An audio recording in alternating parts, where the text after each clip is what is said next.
Think and Grow Rich, by Napoleon Hill. Author's preface. In every chapter of this book, mention has been made of the money-making secret which has made fortunes for more than 500 exceedingly wealthy men whom I have carefully analyzed over a long period of years. The secret was brought to my attention by Andrew Carnegie, more than a quarter of a century ago. The canny, lovable old Scotsman carelessly tossed it into my mind when I was but a boy. Then he sat back in his chair, with a merry twinkle in his eyes, and watched carefully to see if I had brains enough to understand the full significance of what he had said to me. When he saw that I had grasped the idea, he asked if I would be willing to spend 20 years or more, preparing myself to take it to the world, to men and women who, without the secret, might go through life as failures. I said I would, and with Mr. Carnegie's cooperation, I have kept my promise. This book contains the secret, after having been put to practical test by thousands of people, in almost every walk of life.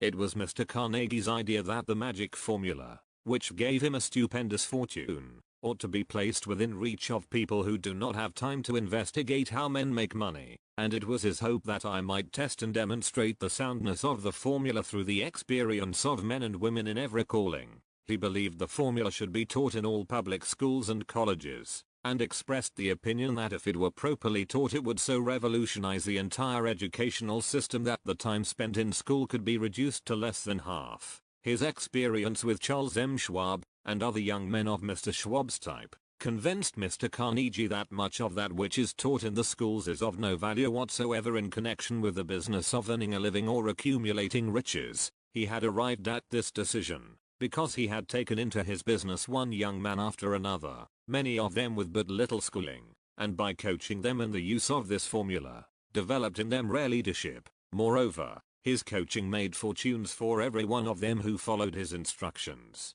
In the chapter on faith, you will read the astounding story of the organization of the giant United States Steel Corporation, as it was conceived and carried out by one of the young men through whom Mr. Carnegie proved that his formula will work for all who are ready for it. This single application of the secret, by that young man Charles M. Schwab, made him a huge fortune in both money and opportunity. Roughly speaking, this particular application of the formula was worth $600 million.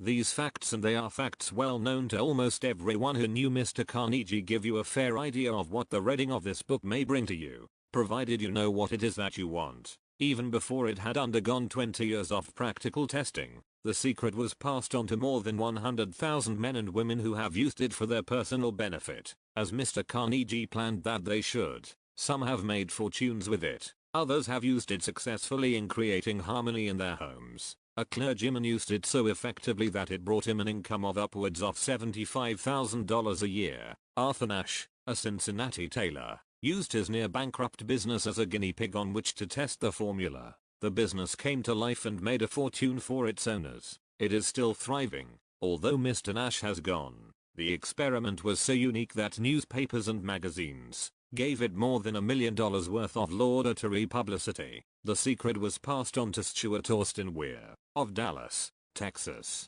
He was ready for it, so ready that he gave up his profession and studied law. Did he succeed? That story is told too. I gave the secret to Jennings Randolph the day he graduated from college, and he has used it so successfully that he is now serving his third term as a member of Congress, with an excellent opportunity to keep on using it until it carries him to the White House. While serving as advertising manager of the LaSalle Extension University, when it was little more than a name, I had the privilege of seeing J.G. Chaplin, president of the university, use the formula so effectively that he has since made the LaSalle one of the great extension schools of the country. The secret to which I refer has been mentioned no fewer than 100 times. Throughout this book, it has not been directly named, for it seems to work more successfully when it is merely uncovered and left in sight, where those who are ready and searching for it may pick it up. That is why Mr. Carnegie tossed it to me so quietly, without giving me its specific name, for if you are ready to put it to use, you will recognize this secret at least once in every chapter. I wish I might feel privileged to tell you how you will know if you are ready, but that would deprive you of much of the benefit you will receive when you make the discovery in your own way. While this book was being written, my own son, who was then finishing the last year of his college work, picked up the manuscript of chapter 2, read it, and discovered the secret for himself. He used the information so effectively that he went directly into a responsible position at a beginning salary greater than the average man ever earns. His story has been briefly described in chapter 2. When you read it, perhaps you will dismiss any feeling you may have had at the beginning of the book that it promised too much. And 2. If you have ever been discouraged, if you have had difficulties to surmount which took the very soul out of you, if you have tried and failed, if you were ever handicapped by illness or physical affliction, this story of my son's discovery and use of the Carnegie formula may prove to be the oasis in the desert of lost hope, for which you have been searching. This secret was extensively used by President Woodrow Wilson during the World War. It was passed on to every soldier who fought in the war, carefully wrapped in the training received before going to the front. President Wilson told me it was a strong factor in raising the funds needed for the war. More than 20 years ago, Juan Manuel L. Quezon, then resident commissioner of the Philippine Islands, was inspired by the secret to gain freedom for his people. He has gained freedom for the Philippines, and is the first president of the Free State. A peculiar thing about this secret is that those who once acquire it and use it, find themselves literally swept onto success, with but little effort, and they never again submit to failure. If you doubt this, study the names of those who have used it, wherever they have been mentioned. Check their records for yourself, and be convinced. There is no such thing as something for nothing. The secret to which I refer cannot be had without a price. Although the price is far less than its value, it cannot be had at any price by those who are not intentionally searching for it.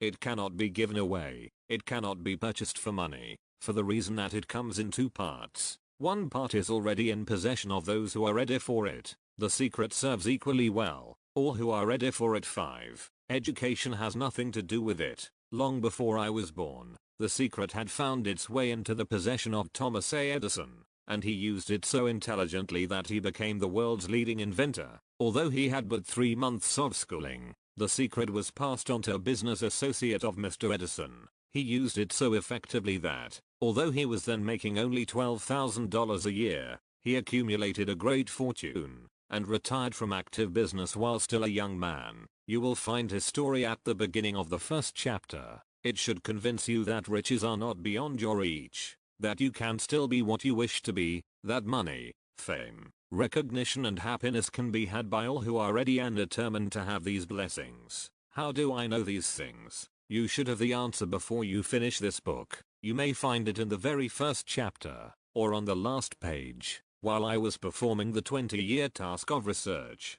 which I had undertaken at Mr. Carnegie's request, I analyzed hundreds of well-known men, many of whom admitted that they had accumulated their vast fortunes through the aid of the Carnegie secret. Among these men were Henry Ford, William Wrigley Jr., John Wanamaker, James J. Hill, George S. Parker, E. M. Stadler, Henry L. Doherty, Cyrus H. K. Curtis, George Eastman, Theodore Roosevelt, John W. Davis, Elbert Hubbard, Wilbur Wright, William Jennings Bryan, Dr. D. M. T. I. D. Starr, Jordan J. Oppenheimer, Charles M. Schwab, Harris F. Williams, Dr. Frank Gunsaulus, Daniel Willard King, Gillette Ray Fay Weeks, Judge Daniel T. Wright, John D. Rockefeller, Thomas A. Edison, Frank A. Vanderlip, F. W. Woolworth Cole, Robert A. Dollar, Edward A. Philly, Edwin C. Barnes, Arthur Brisbane, Woodrow Wilson, W. M. Howard Taft, Luther Burbank, Edward W. Buck, Frank A. Munsey, Albert H. Garrett, Dr. Alexander Graham Bell, John H. Patterson, Julius Rosenwald, Stuart Austin Weir, Dr. Frank Crane, George M. Alexander, J. G. Chaplin, Hon Jennings, Randolph Arthur Nash, Clarence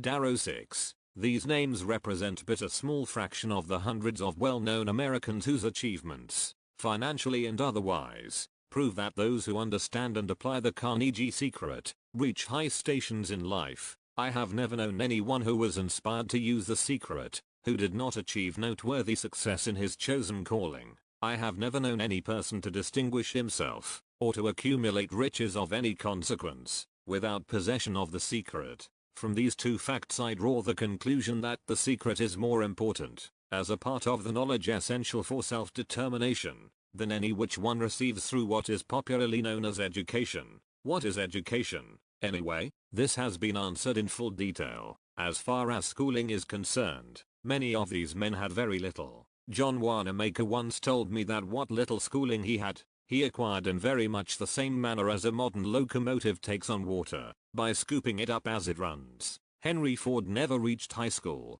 let alone college. I am not attempting to minimize the value of schooling, but I am trying to express my earnest belief that those who master and apply the secret will reach high stations, accumulate riches, and bargain with life on their own terms, even if their schooling has been meager. Somewhere, as you read, the secret to which I refer will jump from the page and stand boldly before you. If you are ready for it, when it appears, you will recognize it, whether you receive the sign in the first or the last chapter. Stop for a moment when it presents itself, and turn down a glass, for that occasion will mark the most important turning point of your life. We pass now to chapter 1, and to the story of my very dear friend, who has generously acknowledged having seen the mystic sign, and whose business achievements are evidence enough that he turned down a glass. As you read his story, and the others, remember that they deal with the important problems of life, such as all men experience, the problems arising from one's endeavor to earn a living, to find hope, courage, contentment and peace of mind, to accumulate riches and to enjoy freedom of body and spirit. Remember, too, as you go through the book, that it deals with facts and not with fiction, its purpose being to convey great universal truth through which all who are reader may learn, not only what to do, but also how to do it and receive, as well, the needed stimulus to make a start. 7. As a final word of preparation, before you begin the first chapter, may I offer one brief suggestion which may provide a clue by which the Carnegie secret may be recognized? It is this: all achievement, all learned riches, have their beginning in an idea. If you are ready for the secret, you already possess one half of it. Therefore, you will readily recognize the other half the moment it reaches your mind. The author 8 Napoleon Hill Think and Grow Rich Chapter 1 Introduction. The man WHO thought his way into partnership with Thomas A. Edison. Truly, thoughts are things, and powerful things at that, when they are mixed with definiteness of purpose, persistence, and a burning desire for their translation into riches, or other material objects. A little more than 30 years ago, Edwin C. Barnes discovered how true it is that men really do think and grow rich. His discovery did not come about at one sitting. It came little by little, beginning with a burning desire to become a business associate of the great Edison. One of the chief characteristics of Barnes' desire was that it was definite. He wanted to work with Edison, not for him. Observe, carefully, the description of how he went about translating his desire into reality, and you will have a better understanding of the 13 principles which led to riches. When this desire, or impulse of thought, first flashed into his mind, he was in no position to act upon it. Two difficulties stood in his way. He did not know Mr. Edison, and he did not have enough money to pay his railroad fare to Orange, New Jersey. These difficulties were sufficient to have discouraged the majority of men from making any attempt to carry out the desire. But his was no ordinary desire. He was so determined to find a way to carry out his desire that he finally decided to travel by blind baggage, rather than be defeated. To the uninitiated, this means that he went to East Orange on a freight train. He presented himself at Mr. Edison's laboratory, and announced he had come to go into business with the inventor. In speaking of the first meeting between Barnes and Edison,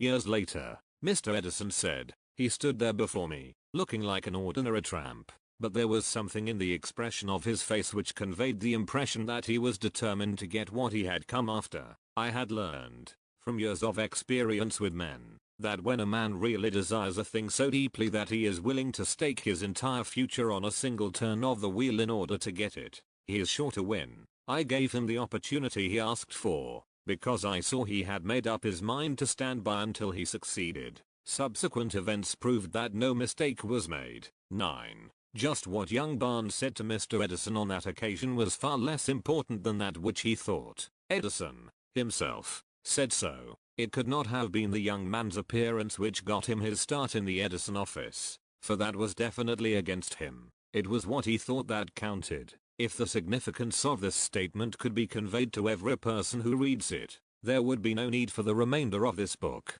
Barnes did not get his partnership with Edison on his first interview. He did get a chance to work in the Edison offices, at a very nominal wage, doing work that was unimportant to Edison, but most important to Barnes. because it gave him an opportunity to display his merchandise where his intended partner could see it. Months went by. Apparently nothing happened to bring the coveted goal which Barnes had set up in his mind as his definite major purpose. But something important was happening in Barnes' mind. He was constantly intensifying his desire to become the business associate of Edison. Psychologists have correctly said that when one is truly ready for a thing, it puts in its appearance. Barnes was ready for a business association with Edison. Moreover, he was determined to remain ready until he got that which he was seeking. He did not say to himself, "Ah well, what's the use? I guess I'll change my mind and try for a salesman's job." But he did say, "I came here to go into business with Edison, and I'll accomplish this, and if it takes the remainder of my life."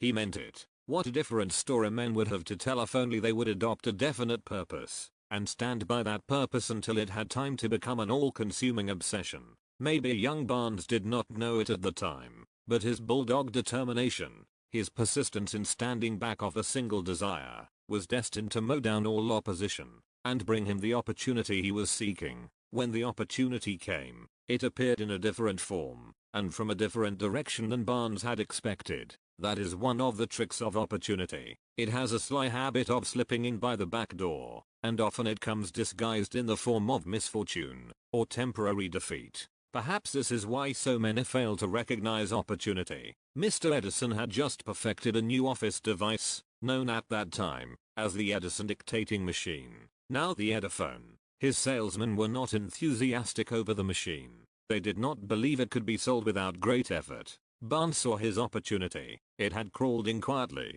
hidden in a queer-looking machine which interested no one but Barnes and the inventor. 10. Barnes knew he could sell the Edison dictating machine. He suggested this to Edison, and promptly got his chance. He did sell the machine. In fact, he sold it so successfully that Edison gave him a contract to distribute and market it all over the nation. Out of that business association grew the slogan, "Made by Edison and installed by Barnes." The business alliance has been in operation for more than 30 years. Out of it Barnes has made himself rich in money, but he has done something infinitely greater. He has proved that one really may think and grow rich. How much actual cash that original desire of Barnes has been worth to him, I have no way of knowing. Perhaps it has brought him $2 or $3 million, but the amount, whatever it is, becomes insignificant when compared with the greater asset he acquired in the form of definite knowledge that an intangible impulse of thought can be transmuted into its physical counterpart by the application of known principles. Barnes literally thought himself into a partnership with the great Edison. He thought himself into a fortune. He had nothing to start with, except the capacity to know what he wanted, and the determination to stand by that desire until he realized it. He had no money to begin with. He had but little education. He had no influence, but he did have initiative, faith, and the will to win. With these intangible forces he made himself #1 man with the greatest inventor who ever lived. Now, let us look at a different situation, and study a man who had plenty of tangible evidence of riches, but lost it, because he stopped 3 feet short of the goal he was seeking. 3 feet from gold. One of the most common causes of failure is the habit of quitting when one is overtaken by temporary defeat. Every person is guilty of this mistake at one time or another. An uncle of R.U. Darby was caught by the gold fever in the gold rush days, and went west to dig and grow rich. He had never heard that more gold has been mined from the brains of men than has ever been taken from the earth. He staked a claim and went to work with pick and shovel. The going was hard, but his lust for gold was definite. After weeks of labor, he was rewarded by the discovery of the shining ore. He needed machinery to bring the ore to the surface. Quietly, he covered up the mine. 11. Retraced his footsteps to his home in Williamsburg, Maryland. Told his relatives and a few neighbors of the strike. They got together money for the needed machinery, had it shipped. The uncle and Darby went back to work the mine. The first car of ore was mined and shipped to a smelter. The returns proved they had one of the richest mines in Colorado. A few more cars of that ore would clear the debts. Then would come the big killing in profits. Down went the drills. Up went the hopes of Darby and uncle. Then something happened. The vein of gold ore disappeared. They had come to the end of the rainbow, and the pot of gold was no longer there. They drilled on, desperately trying to pick up the vein again, all to no avail. Finally, they decided to quit. They sold the machinery to a junk man for a few $100 and took the train back home. Some junk men are dumb, but not this one. He called in a mining engineer to look at the mine and do a little calculating. The engineer advised that the project had failed because the owners were not familiar with fault lines. His calculations showed that the vein would be found just 3 feet from where the Darbys had stopped drilling. That is exactly where it was found. The junk man took millions of dollars in ore from the mine because he knew enough to seek expert counsel before giving up. Most of the money which went into the machinery was procured through the efforts of R.U. Darby, who was then a very young man. The money came from his relatives and neighbors. Because of their faith in him, he paid back every dollar of it, although he was years in doing so. Long afterward, Mr. Darby recouped his loss many times over when he made the discovery that desire can be transmuted into gold. The discovery came after he went into the business of selling life insurance, remembering that he lost a huge fortune because he stopped 3 feet from gold. Darby profited by the experience in his chosen work, by the simple method of saying to himself, I stopped 3 feet from gold, but I will never stop because men say no when I ask them to buy insurance. Darby is one of a small group of fewer than 50 men who sell more than $1 million in life insurance annually. He owes his stickability to the lesson he learned from his quiet ability in the gold mining business. 12. Before success comes in any man's life, he is sure to meet with much temporary defeat, and, perhaps, some failure. When defeat overtakes a man, the easiest and most logical thing to do is to quit. That is exactly what the majority of men do. More than 500 of the most successful men this country has ever known told the author their greatest success came just one step beyond the point at which defeat had overtaken them. Failure is a trickster with a keen sense of irony and cunning. It takes great delight in tripping one when success is almost within reach. A 50-cent lesson in persistence. Shortly after Mr. Darby received his degree from the University of Hard Knocks and had decided to profit by his experience in the gold mining business, he had the good fortune to be present on an occasion that proved to him that no does not necessarily mean number. One afternoon he was helping his uncle grind wheat in an old-fashioned mill. The uncle operated a large farm on which a number of colored sharecrop farmers lived. Quietly, the door was opened, and a small colored child, the daughter of a tenant, walked in and took her place near the door. The uncle looked up, saw the child, and barked at her roughly. "What do you want?" meekly. The child replied, "My mammy say send her 50 cents. I'll not do it." The uncle retorted, "Now you run on home." "Yes sir," the child replied, but she did not move. The uncle went ahead with his work, so busily engaged that he did not pay enough attention to the child to observe that she did not leave. When he looked up and saw her still standing there,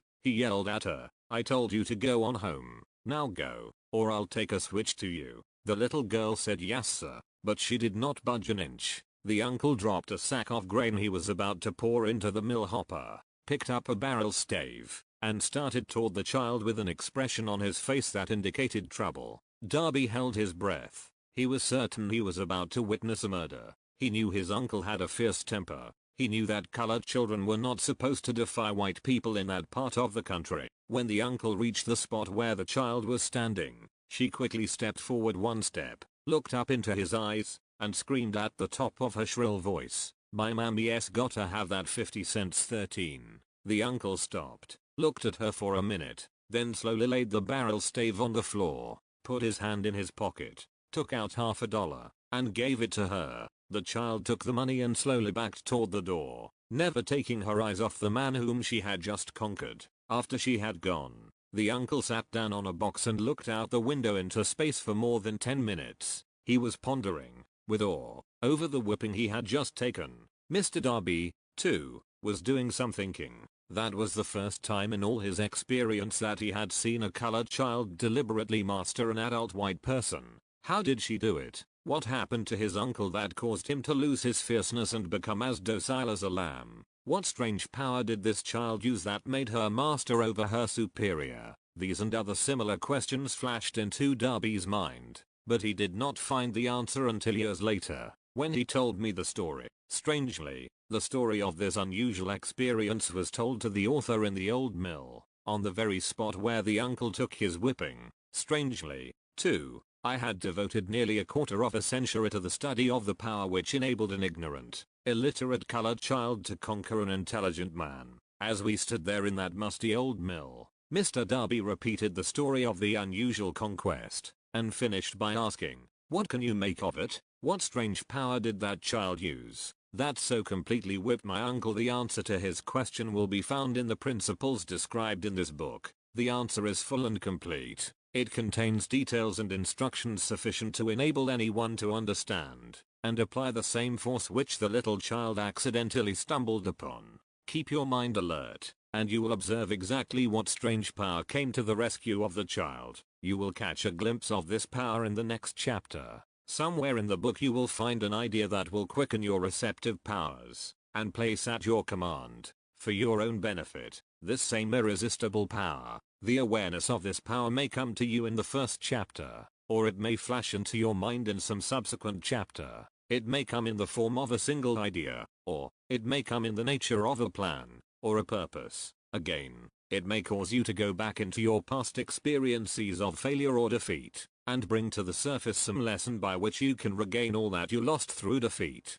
After I had described to Mr. Darby the power unwittingly used by the little colored child, he quickly retraced his 30 years of experience as a life insurance sales 14-man, and frankly acknowledged that his success in that field was due, in no small degree, to the lesson he had learned from the child. Mr. Darby pointed out, every time a prospect tried to bow me out, without buying, I saw that child standing there in the old mill, her big eyes glaring in defiance, and I said to myself, I've got to make this sale. The better portion of all sales I have made were made after people had said no. He recalled, too, his mistake in having stopped only 3 feet from gold. But, he said, that experience was a blessing in disguise. It taught me to keep on keeping on, no matter how hard the going may be, a lesson I needed to learn before I could succeed in anything. This story of Mr. Darby and his uncle, the colored child in the gold mine, doubtless will be read by hundreds of men who make their living by selling life insurance, and to all of these,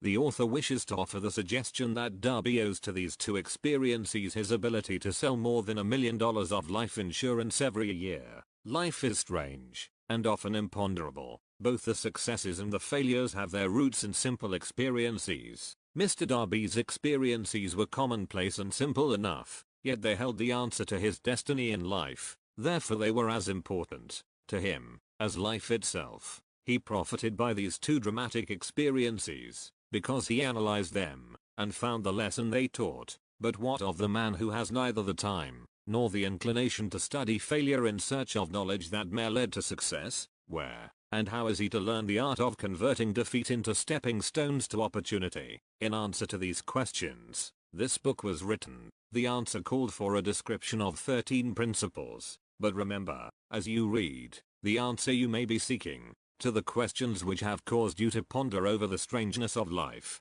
may be found in your own mind, through some idea, plan, or purpose which may spring into your mind as you read. One sound idea is all that one needs to achieve success. The principles described in this book contain the best and the most practical of all that is known concerning ways and means of creating useful ideas. Before we go any further in our approach to the description of these principles, we believe you are entitled to receive this important suggestion.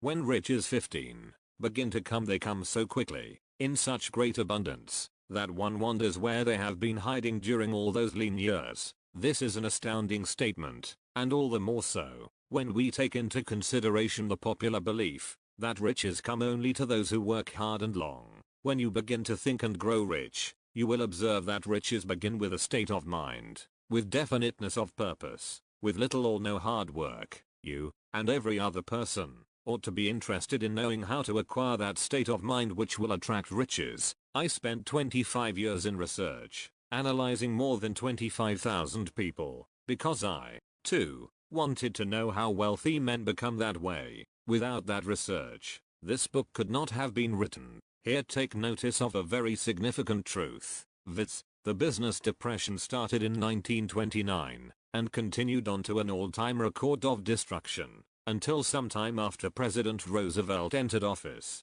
Then the depression began to fade into nothingness, Just as an electrician in a theater raises the lights so gradually that darkness is transmuted into light before you realize it, so did the spell of fear in the minds of the people gradually fade away and become faith. Observe very closely. As soon as you master the principles of this philosophy, and begin to follow the instructions for applying those principles, your financial status will begin to improve, and everything you touch will begin to transmute itself into an asset for your benefit. Impossible? Not at all. One of the main weaknesses of mankind is the average man's familiarity with the word impossible. He knows all the rules which will not work. He knows all the things which cannot be done. This book was written for those who seek the rules which have made others successful, and are willing to stake everything on those rules. A great many years ago I purchased a fine dictionary. The first thing I did with it was to turn to the word impossible, and neatly clip it out of the book. That would not be an unwise thing for you to do.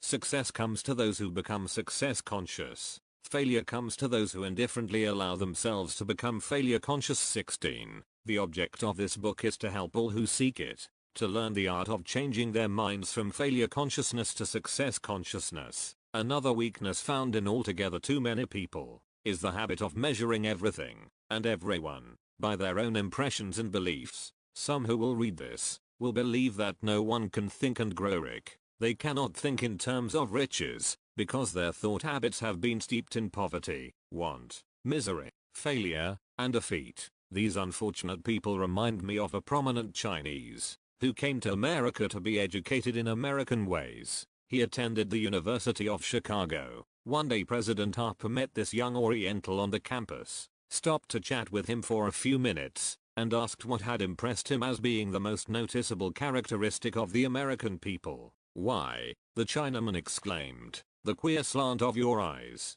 Your eyes are off slant. What do we say about the Chinese? We refuse to believe that which we do not understand. We foolishly believe that our own limitations are the proper measure of limitations. Sure, the other fellow's eyes are off slant, because they are not the same as our own." Millions of people look at the achievements of Henry Ford after he has arrived and envy him because of his good fortune, or luck, or genius, or whatever it is that they credit for Ford's fortune. Perhaps one person in every 100,000 knows the secret of Ford's success, and those who do know are too modest, or too reluctant, to speak of it, because of its simplicity. A single transaction will illustrate the secret perfectly. A few years back, Ford decided to produce his now famous V8 motor. He chose to build an engine with the entire 8 cylinders cast in one block, and instructed his engineers to produce a design for the engine. The design was placed on paper, but the engineers agreed,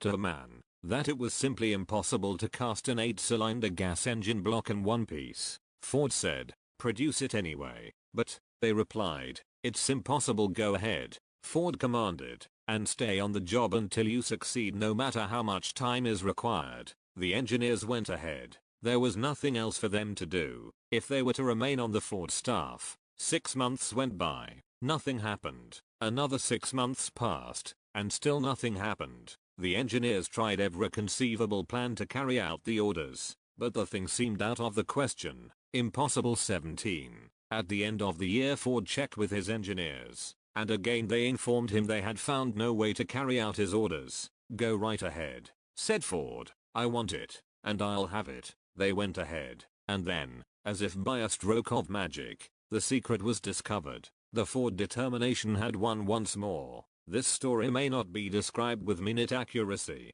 but the sum and substance of it is correct. Deduce from it, you who wish to think and grow rich, the secret of the Ford millions. If you can, you'll not have to look very far. Henry Ford is a success because he understands and applies the principles of success. One of these is desire, knowing what one wants. Remember this Ford story as you read, and pick out the lines in which the secret of his stupendous achievement have been described. If you can do this, if you can lay your finger on the particular group of principles which made Henry Ford rich, you can equal his achievements in almost any calling for which you are suited. You are the master of your fate, the captain of your soul, because, when Henley wrote the prophetic lines, "I am the master of my fate, I am the captain of my soul," he should have informed us that we are the masters of our fate, the captains of our souls, because we have the power to control our thoughts. He should have told us that the ether in which this little earth floats, in which we move and have our being, is a form of energy moving at an inconceivably high rate of vibration, and that the ether is filled with a form of universal power which adapts itself to the nature of the thoughts we hold in our minds, and influences us, in natural ways, to transmute our thoughts into their physical equivalent. If the poet had told us of this great truth, we would know why it is that we are the masters of our fate, the captains of our souls. He should have told us, with great emphasis, that this power makes no attempt to discriminate between destructive thoughts and constructive thoughts, that it will urge us to translate into physical reality thoughts of poverty, just as quickly as it will influence us to act upon thoughts of riches. He should have told us, too, that our brains become magnetized with the dominating thoughts which we hold in our minds, and, by means with which no man 18 is familiar, these magnets attract us the forces, the people, the circumstances of life which harmonize with the nature of our dominating thoughts. He should have told us that before we can accumulate riches in great abundance, we must magnetize our minds with intense desire for riches, that we must become money conscious until the desire for money drives us to create definite plans for acquiring it. But, being a poet, and not a philosopher, Henley contented himself by stating a great truth in poetic form, leaving those who followed him to interpret the philosophical meaning of his lines. Little by little, the truth has unfolded itself, until it now appears certain that the principles described in this book hold the secret of mastery over our economic fate. We are now ready to examine the first of these principles. Maintain a spirit of open-mindedness, and remember as you read, they are the invention of no one man. The principles were gathered from the life experiences of more than 500 men who actually accumulated riches in huge amounts, men who began in poverty, with but little education, without influence. The principles worked for these men. You can put them to work for your own enduring benefit. You will find it easier, not hard, to do. Before you read the next chapter, I want you to know that it conveys factual information which might easily change your entire financial destiny, as it has so definitely brought changes of stupendous proportions to two people described. I want you to know, also, that the relationship between these two men and myself is such that I could have taken no liberties with the facts, even if I had wished to do so. One of them has been my closest personal friend for almost 25 years, the other is my own son. The unusual success of these two men, success which they generously accredit to the principle described in the next chapter, more than justifies this personal reference as a means of emphasizing the far-flung power of this principle. Almost 15 years ago, I delivered the commencement address at Salem College, Salem, West Virginia. I emphasized the principle described in the next chapter with so much intensity that one of the members of the graduating class definitely appropriated it and made it a part of his own philosophy. The young man is now a member of Congress, and an important factor in the present administration. Cheyenne. Just before this book went to the publisher, he wrote me a letter in which he so clearly stated his opinion of the principle outlined in the next chapter, that I have chosen to publish his letter as an introduction to that chapter. It gives you an idea of the rewards to come. My dear Napoleon, my service as a member of Congress having given me an insight into the problems of men and women, I am writing to offer a suggestion which may become helpful to thousands of worthy people. With apologies, I must state that the suggestion, if acted upon, will mean several years of labor and responsibility for you, but I am enheartened to make the suggestion, because I know your great love for rendering useful service. In 1922, you delivered the commencement address at Salem College. When I was a member of the graduating class, in that address, you planted in my mind an idea which has been responsible for the opportunity I now have to serve the people of my state, and will be responsible, in a very large measure, for whatever success I may have in the future. The suggestion I have in mind is that you put into a book the sum and substance of the address you delivered at Salem College, and in that way give the people of America an opportunity to profit by your many years of experience and association with the men who, by their greatness, have made America the richest nation on earth. I recall, as though it were yesterday, the marvelous description you gave of the method by which Henry Ford, with but little schooling, without a dollar, with no influential friends, rose to great heights. I made up my mind then, even before you had finished your speech, that I would make a place for myself, no matter how many difficulties I had to surmount. Thousands of young people will finish their schooling this year, and within the next few years, every one of them will be seeking just such a message of practical encouragement as the one I received from you. They will want to know where to turn, what to do,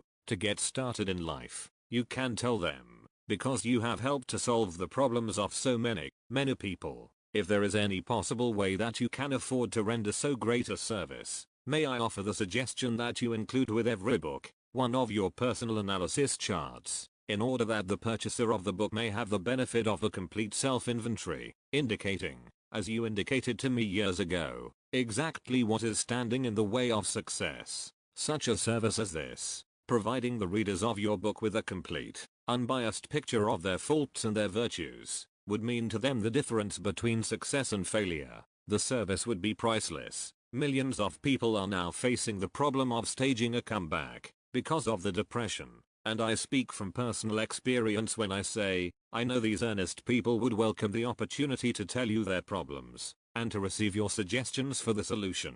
You know the problems of those who face the necessity of beginning all over again.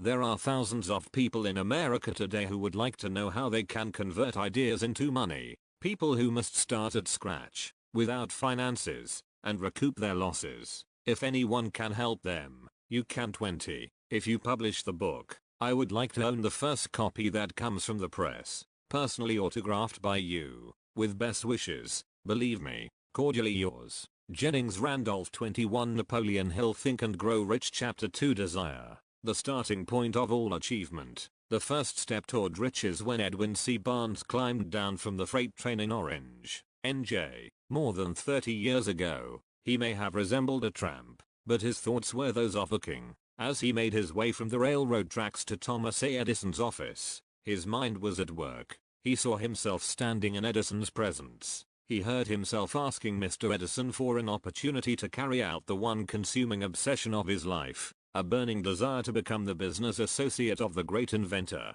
Barnes' desire was not a hope, it was not a wish, it was a keen, pulsating desire, which transcended everything else. It was definite. The desire was not new when he approached Edison. It had been Barnes' dominating desire for a long time. In the beginning, when the desire first appeared in his mind, it may have been, probably was, only a wish, but it was no mere wish when he appeared before Edison with it. A few years later, Edwin C. Barnes again stood before Edison, in the same office where he first met the inventor. This time his desire had been translated into reality. He was in business with Edison. The dominating dream of his life had become a reality. Today, people who know Barnes envy him, because of the break life yielded him. They see him in the days of his triumph, without taking the trouble to investigate the cause of his success. Barnes succeeded because he chose a definite goal, placed all his energy, all his willpower, all his effort, everything back of that goal.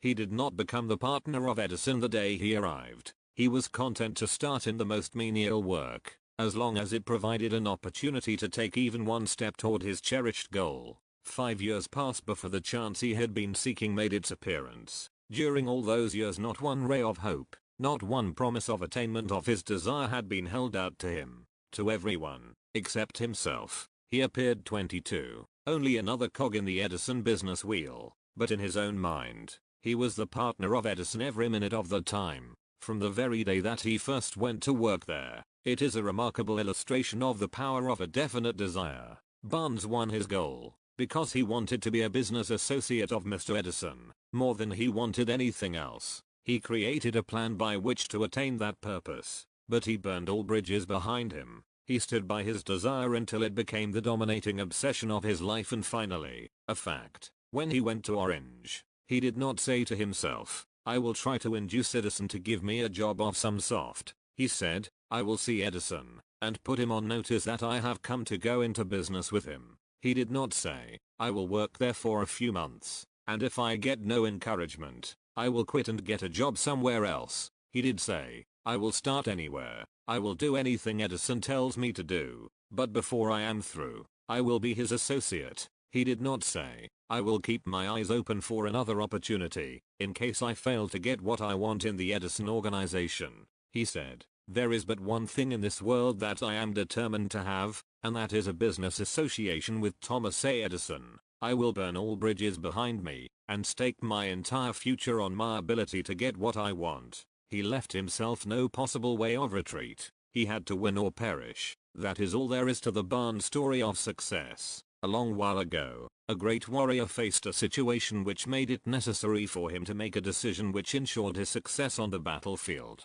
He was about to send his armies against a powerful foe, whose men outnumbered his own. He loaded his soldiers into boats, sailed to the enemy's country, unloaded soldiers and equipment, then gave the order to burn the ships that had carried them. Addressing his men before the first battle, he said, "You see the boats going up in smoke. That means that we cannot leave these shores alive unless we win. We now have no choice, we win or we perish." They won. Every person who wins in any undertaking must be willing to burn his ships and cut all sources of retreat. Only by so doing can one be sure of maintaining that state of mind known as a burning desire to win. Essential to success. 23. The morning after the Great Chicago Fire, a group of merchants stood on State Street, looking at the smoking remains of what had been their stores. They went into a conference to decide if they would try to rebuild, or leave Chicago and start over in a more promising section of the country. They reached a decision, all except one, to leave Chicago. The merchant who decided to stay and rebuild pointed a finger at the remains of his store, and said,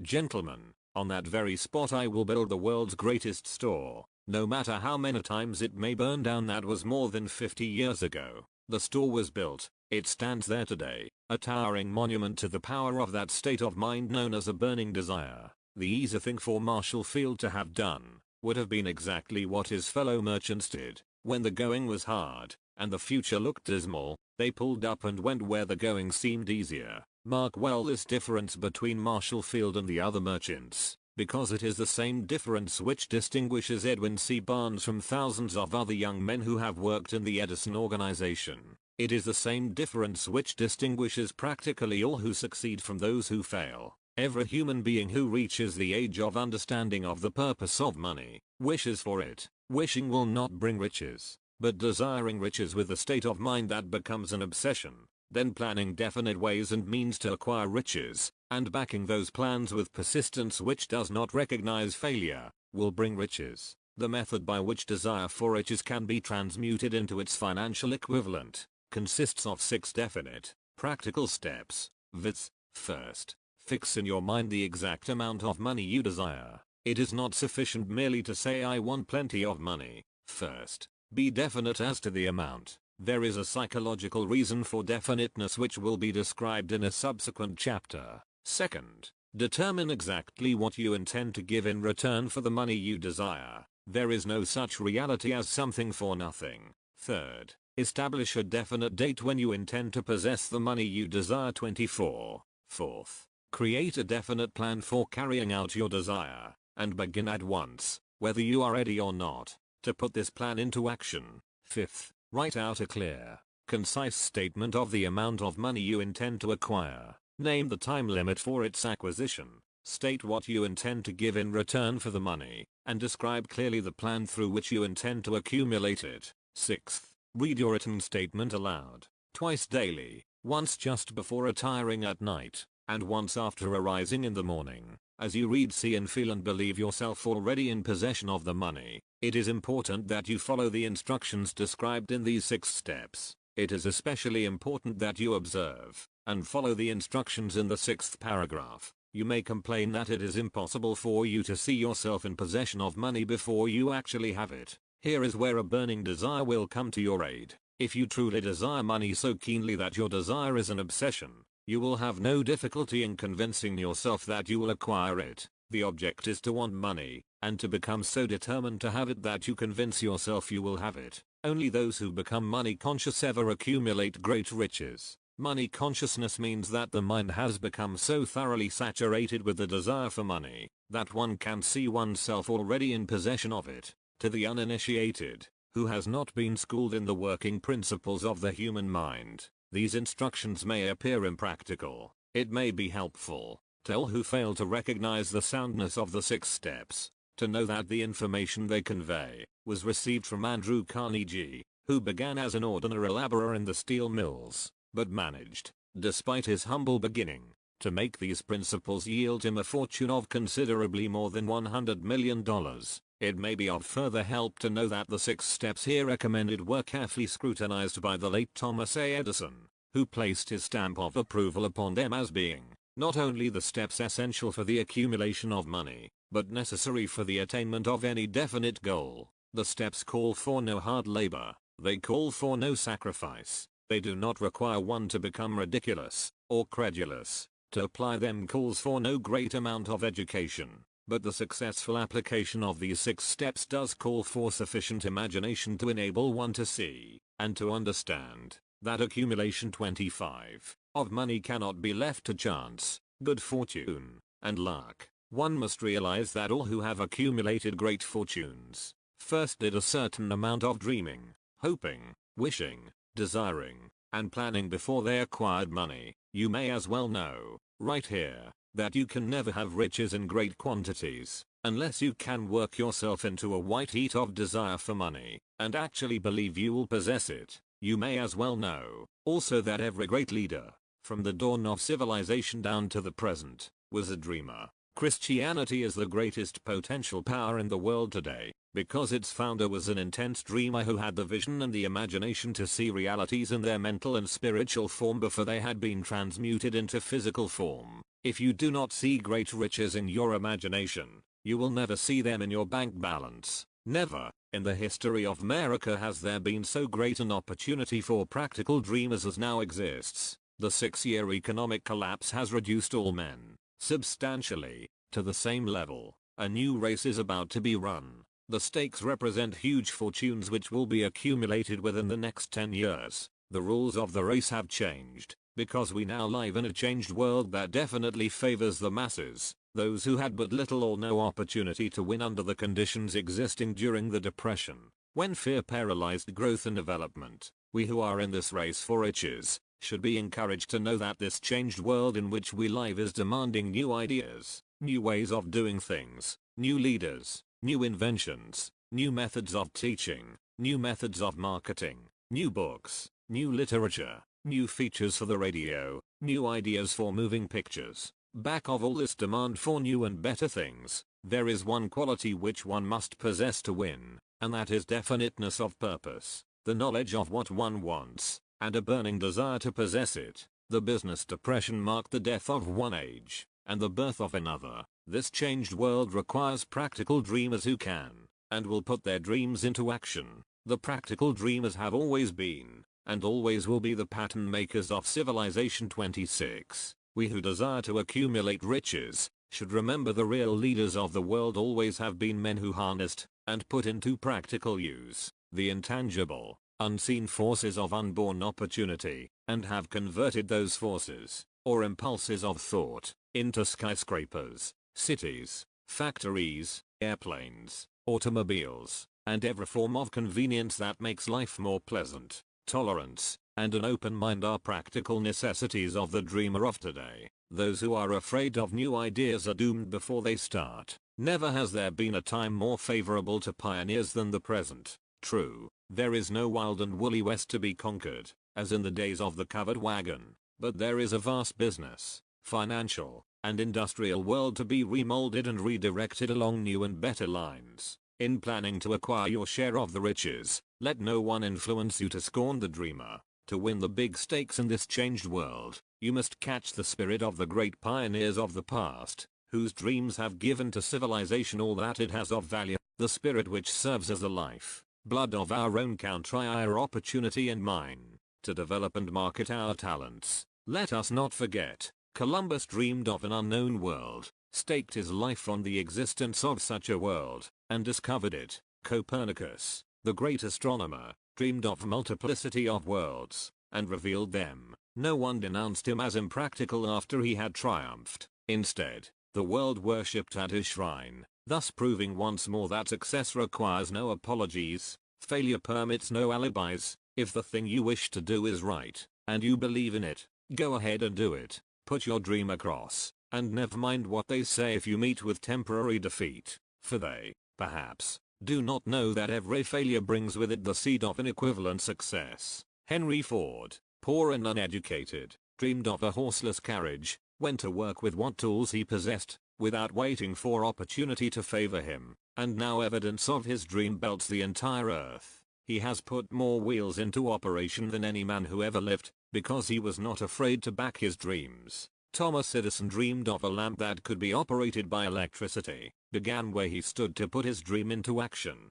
and despite more than 10,000 failures, he stood by that dream until he made it a physical reality. Practical dreamers do not quit. Whelan dreamed of a chain of cigar stores, transformed 27, his dream into action, and now the United Cigar Stores occupy the best corners in America. Lincoln dreamed of freedom for the black slaves, put his dream into action, and barely missed living to see a united North and South translate his dream into reality. The Wright brothers dreamed of a machine that would fly through the air. Now one may see evidence all over the world that they dreamed soundly. Marconi dreamed of a system for harnessing the intangible forces of the ether. Evidence that he did not dream in vain may be found in every wireless and radio in the world. Moreover, Marconi's dream brought the humblest cabin and the most stately manor house side by side. It made the people of every nation on earth backdoor neighbors. It gave the President of the United States a medium by which he may talk to all the people of America at one time, and on short notice. It may interest you to know that Marconi's friends had him taken into custody and examined in a psychopathic hospital when he announced he had discovered a principle through which he could send messages through the air without the aid of wires or other direct physical means of communication. The dreamers of today fare better. The world has become accustomed to new discoveries. Nay, it has shown a willingness to reward the dreamer who gives the world a new idea. The greatest achievement was, at first, and for a time, but a dream. The oak sleeps in the acorn, the bird waits in the egg, and in the highest vision of the soul, a waking angel stirs. Dreams are the seedlings of reality. Awake, arise, and assert yourself, you dreamers of the world. Your star is now in the ascendancy. The World Depression brought the opportunity you have been waiting for. It taught people humility, tolerance, and open-mindedness. The world is filled with an abundance of opportunity which the dreamers of the past never knew. A burning desire to be, and to do is the starting point from which the dreamer must take off. Dreams are not born of indifference, laziness, or lack of ambition. 28. The world no longer scoffs at the dreamer, nor calls him impractical. If you think it does, take a trip to Tennessee, and witness what a dreamer president has done in the way of harnessing and using the great water power of America. A score of years ago, such a dream would have seemed like madness. You have been disappointed. You have undergone defeat during the Depression. You have felt a great heart within you crushed until it bled. Take courage, for these experiences have tempered the spiritual metal of which you are made. They are assets of incomparable value. Remember, too, that all who succeed in life get off to a bad start, and pass through many heartbreaking struggles before they arrive. The turning point in the lives of those who succeed usually comes at the moment of some crisis, through which they are introduced to their other selves. John Bunyan wrote The Pilgrim's Progress, which is among the finest of all English literature, after he had been confined in prison and sorely punished because of his views on the subject of religion.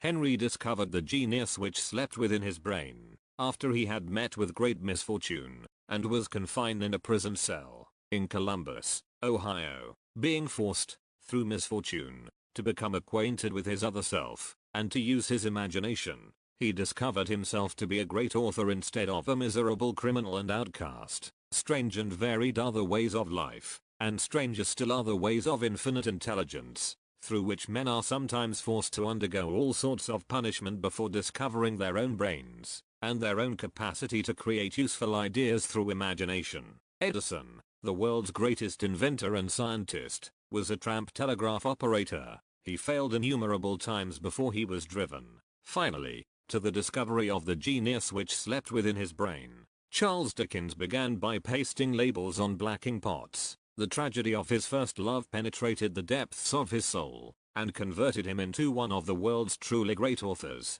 That tragedy produced, first, David Copperfield, then a succession of other works that made this a richer and better world for all who read his books. Disappointment over love affairs generally has the effect of driving men to drink, and women to ruin, and this because most people never learn the art of transmuting their strongest emotions into dreams of a constructive nature. Helen Keller became deaf, dumb, and blind shortly after birth. Despite her greatest misfortune, she has written her name indelibly in the pages of the history of 29, the Great. Her entire life has served as evidence that no one ever is defeated until defeat has been accepted as a reality. Robert Burns was an illiterate country lad. He was cursed by poverty, and grew up to be a drunkard in the bargain. The world was made better for his having lived, because he clothed beautiful thoughts in poetry, and thereby plucked a thorn and planted a rose in its place. Booker T. Washington was born in slavery, handicapped by race and color,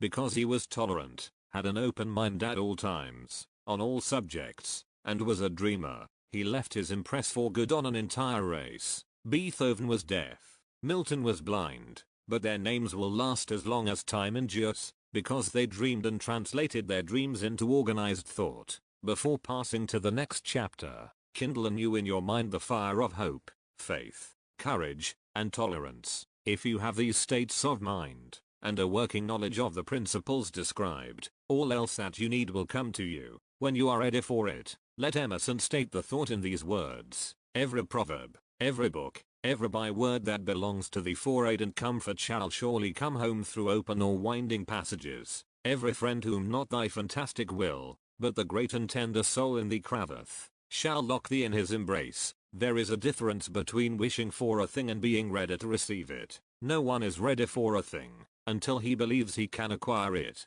The state of mind must be belief, not mere hope or wish. Open-mindedness is essential for belief. Closed minds do not inspire faith, courage, and belief. Remember, no more effort is required to aim high in life, to demand abundance and prosperity, than is required to accept misery and poverty. A great poet has correctly stated this universal truth through these lines: I bargained with life for a penny, and life would pay no more. However, I begged that evening when I counted my scanty store. 30 Napoleon Hill. Think and grow rich, for life is a just employer. He gives you what you ask, but once you have set the wages, why, you must bear the task. I worked for a menial's hire, only to learn, dismayed, that any wage I had asked of life, life would have willingly paid. Desire outwits Mother Nature. As a fitting climax to this chapter, I wish to introduce one of the most unusual persons I have ever known. I first saw him 24 years ago, a few minutes after he was born. He came into the world without any physical sign of ears, and the doctor admitted, when pressed for an opinion, that the child might be deaf and mute for life. I challenged the doctor's opinion. I had the right to do so. I was the child's father. I, too, reached a decision and rendered an opinion, but I expressed the opinion silently, in the secrecy of my own heart. I decided that my son would hear and speak. Nature could send me a child without ears, but nature could not induce me to accept the reality of the affliction. In my own mind I knew that my son would hear and speak. How? I was sure there must be a way, and I knew I would find it. I thought of the words of the immortal Emerson: the whole course of things goes to teach us faith. We need only obey. There is guidance for each of us, and by lowly listening, we shall hear the right word. The right word? Desire. More than anything else, I desired that my son should not be a deaf mute. From that desire I never receded,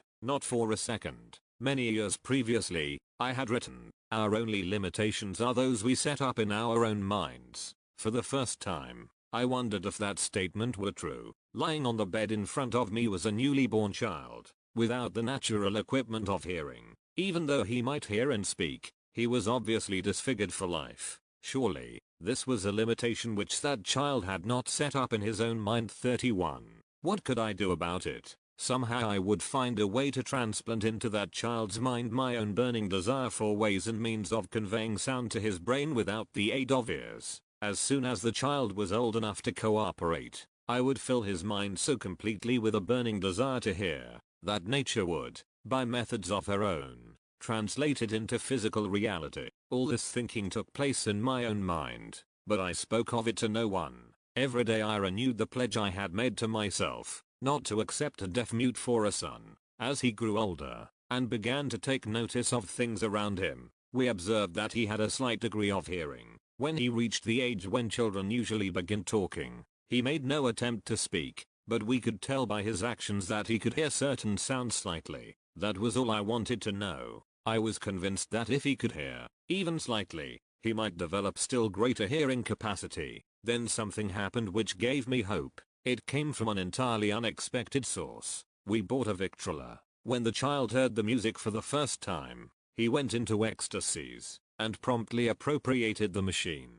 He soon showed a preference for certain records. Among them, It's a Long Way to Tipperary. On one occasion, he played that piece over and over, for almost 2 hours, standing in front of the Victrola, with his teeth clamped on the edge of the case. The significance of this self-formed habit of his did not become clear to us until years afterward, for we had never heard of the principle of bone conduction of sound at that time. Shortly after he appropriated the Victrola, I discovered that he could hear me quite clearly when I spoke with my lips touching his mastoid bone, or at the base of the brain. These discoveries placed in my possession the necessary media by which I began to translate into reality my burning desire to help my son develop hearing and speech. By that time he was making stabs at speaking certain words. The outlook was far from encouraging, but desire backed by faith knows no such word as impossible. Having determined that he could hear the sound of my voice plainly, I began, immediately, to transfer to his mind the desire to hear and speak.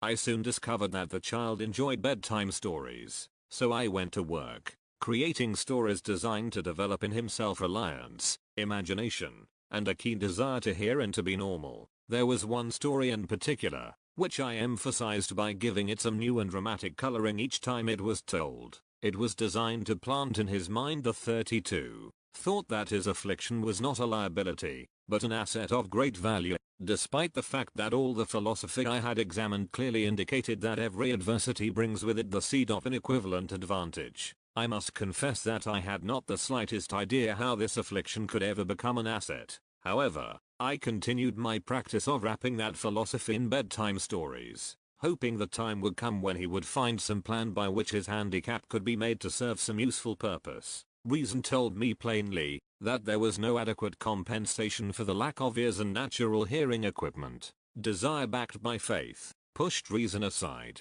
and inspired me to carry on. As I analyze the experience in retrospect, I can see now that my son's faith in me had much to do with the astounding results. He did not question anything I told him. I sold him the idea that he had a distinct advantage over his older brother, and that this advantage would reflect itself in many ways. For example, the teachers in school would observe that he had no ears, and, because of this, they would show him special attention and treat him with extraordinary kindness. They always did. His mother saw to that, by visiting the teachers and arranging with them to give the child the extra attention necessary. I sold him the idea, too, that when he became old enough to sell newspapers, his older brother had already become a newspaper merchant. He would have a big advantage over his brother, for the reason that people would pay him extra money for his wares, because they could see that he was a bright, industrious boy, despite the fact he had no ears. We could notice that,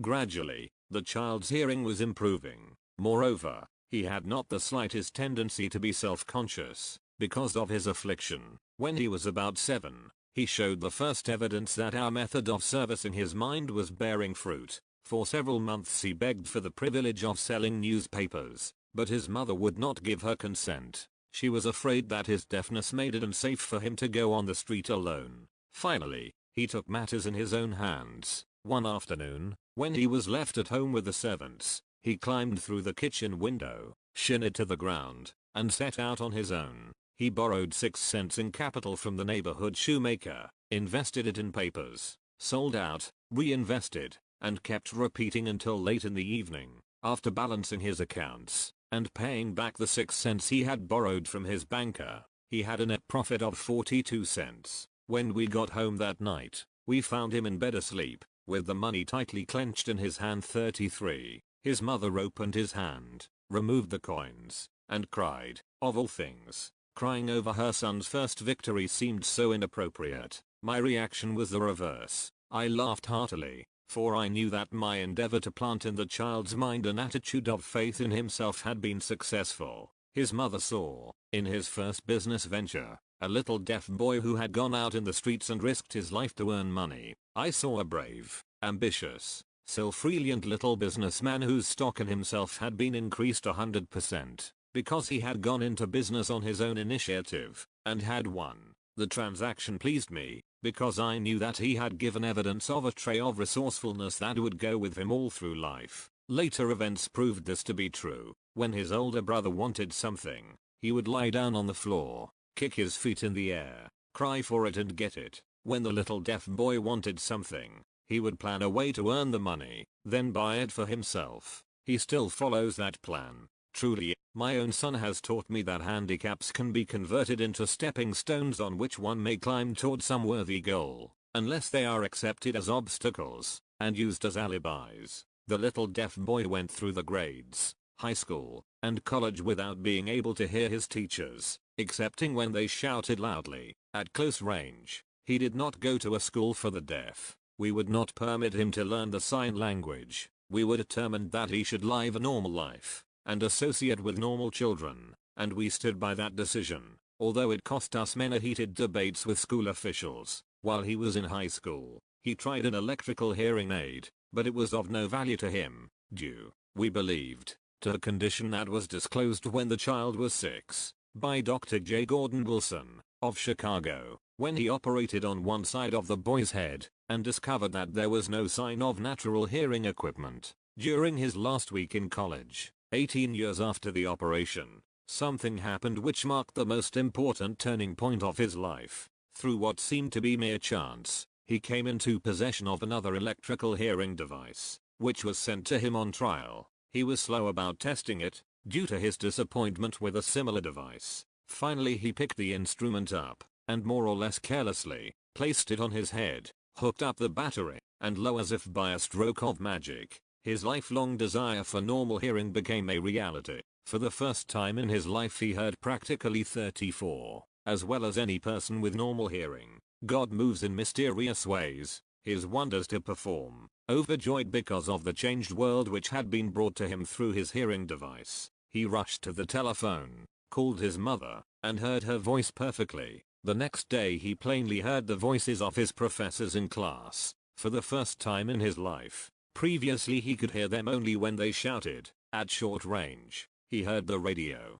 He heard the talking pictures. For the first time in his life, he could converse freely with other people, without the necessity of their having to speak loudly. Truly, he had come into possession of a changed world. We had refused to accept nature's error, and, by persistent desire, we had induced nature to correct that error. Through the only practical means available, desire had commenced to pay dividends. But the victory was not yet complete. The boy still had to find a definite and practical way to convert his handicap into an equivalent asset. Hardly realizing the significance of what had already been accomplished, but intoxicated with the joy of his newly discovered world of sound, he wrote a letter to the manufacturer of the hearing aid, enthusiastically describing his experience. Something in his letter, something, perhaps which was not written on the lines, but back of them, caused the company to invite him to New York. When B arrived, he was escorted through the factory, and while talking with the chief engineer,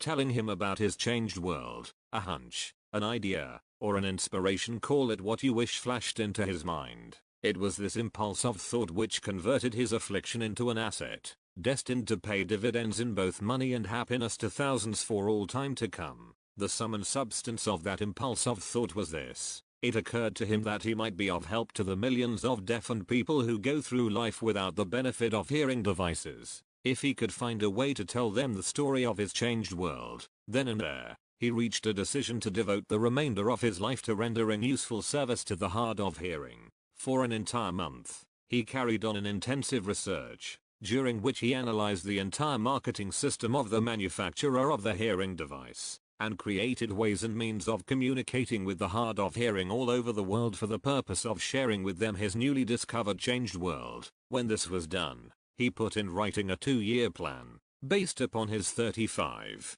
findings. When he presented the plan to the company, he was instantly given a position, for the purpose of carrying out his ambition.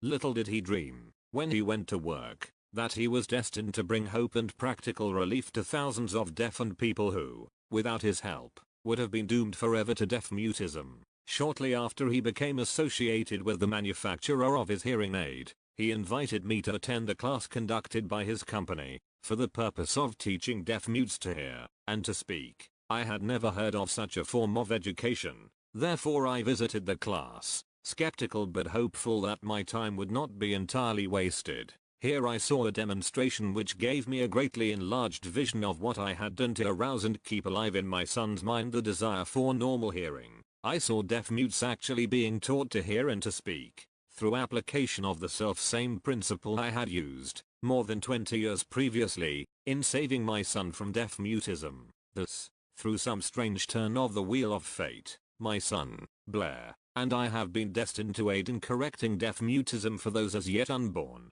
because we are the only living human beings, as far as I know, who have established definitely the fact that deaf mutism can be corrected to the extent of restoring to normal life those who suffer with this affliction. It has been done for one, it will be done for others. There is no doubt in my mind that Blair would have been a deaf mute all his life, if his mother and I had not managed to shape his mind as we did. The doctor who attended at his birth told us, confidentially, the child might never hear or speak. A few weeks ago, Dr. Irving Voorhees, a noted specialist on such cases, examined Blair very thoroughly. He was astounded when he learned how well my son now hears and speaks, and said his examination indicated that theoretically, the boy should not be able to hear at all, but the lad does hear, despite the fact that X-ray pictures show there is no opening in the skull whatsoever, from where his ears should be to the brain. When I planted in his mind the desire to hear and talk, and live as a normal person,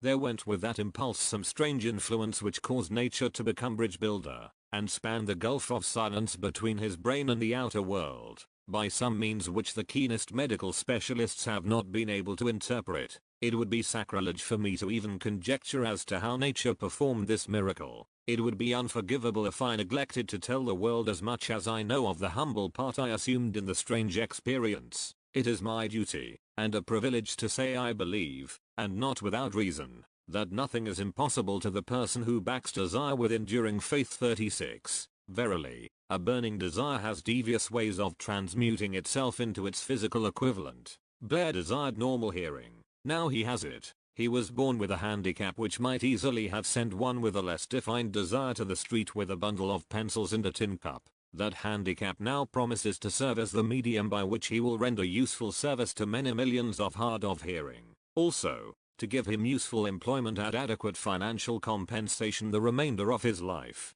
The little white lies I planted in his mind when he was a child, by leading him to believe his affliction would become a great asset, which he could capitalize, has justified itself. Verily, there is nothing, right or wrong, which belief, plus burning desire, cannot make real. These qualities are free to everyone. In all my experience in dealing with men and women who had personal problems, I never handled a single case which more definitely demonstrates the power of desire. Authors sometimes make the mistake of writing of subjects of which they have but superficial, or very elementary knowledge. It has been my good fortune to have had the privilege of testing the soundness of the power of desire, through the affliction of my own son. Perhaps it was providential that the experience came as it did, for surely no one is better prepared than he, to serve as an example of what happens when desire is put to the test. If Mother Nature bends to the will of desire, is it logical that mere men can defeat a burning desire?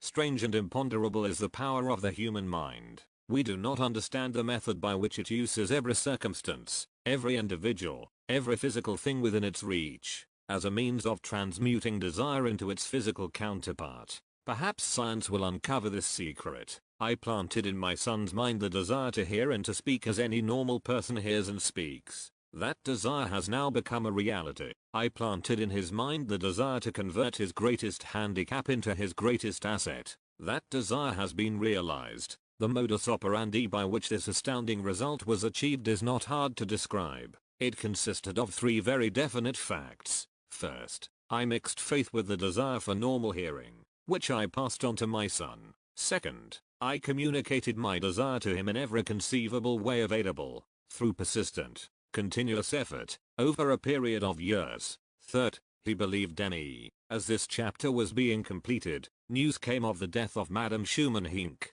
One short paragraph in the News Dispatch gives a clue to this unusual woman's stupendous success as a singer. I quote the paragraph, because the clue it contains is none other than Desire 37. Early in her career, Madame Schumann-Heink visited the director of the Vienna Court Opera to have him test her voice, but he did not test it. After taking one look at the awkward and poorly dressed girl, he exclaimed, none too gently, with such a face, and with no personality at all, how can you ever expect to succeed in opera? My good child, give up the idea, buy a sewing machine, and go to work. You can never be a singer, never is a long time. The director of the Vienna Court Opera knew much about the technique of singing. He knew little about the power of desire, when it assumes the proportion of an obsession. If he had known more of that power, he would not have made the mistake of condemning genius without giving it an opportunity. Several years ago, one of my business associates became ill.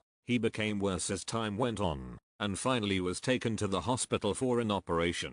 Just before he was wheeled into the operating room, I took a look at him, and wondered how anyone as thin and emaciated as he could possibly go through a major operation successfully. The doctor warned me that there was little if any chance of my ever seeing him alive again, but that was the doctor's opinion. It was not the opinion of the patient. Just before he was wheeled away, he whispered feebly, "Do not be disturbed, Chief. I will be out of here in a few days." The attending nurse looked at me with pity, but the patient did come through safely. After it was all over, his physician said, nothing but his own desire to life saved him. He never would have pulled through if he had not refused to accept the possibility of death. I believe in the power of desire backed by faith, because I have seen this power lift men from lowly beginnings to places of power and wealth. I have seen it rob the grave of its victims. I have seen it serve as the medium by which men staged a comeback after having been defeated in 100 different ways. I have seen it provide my own son with a normal,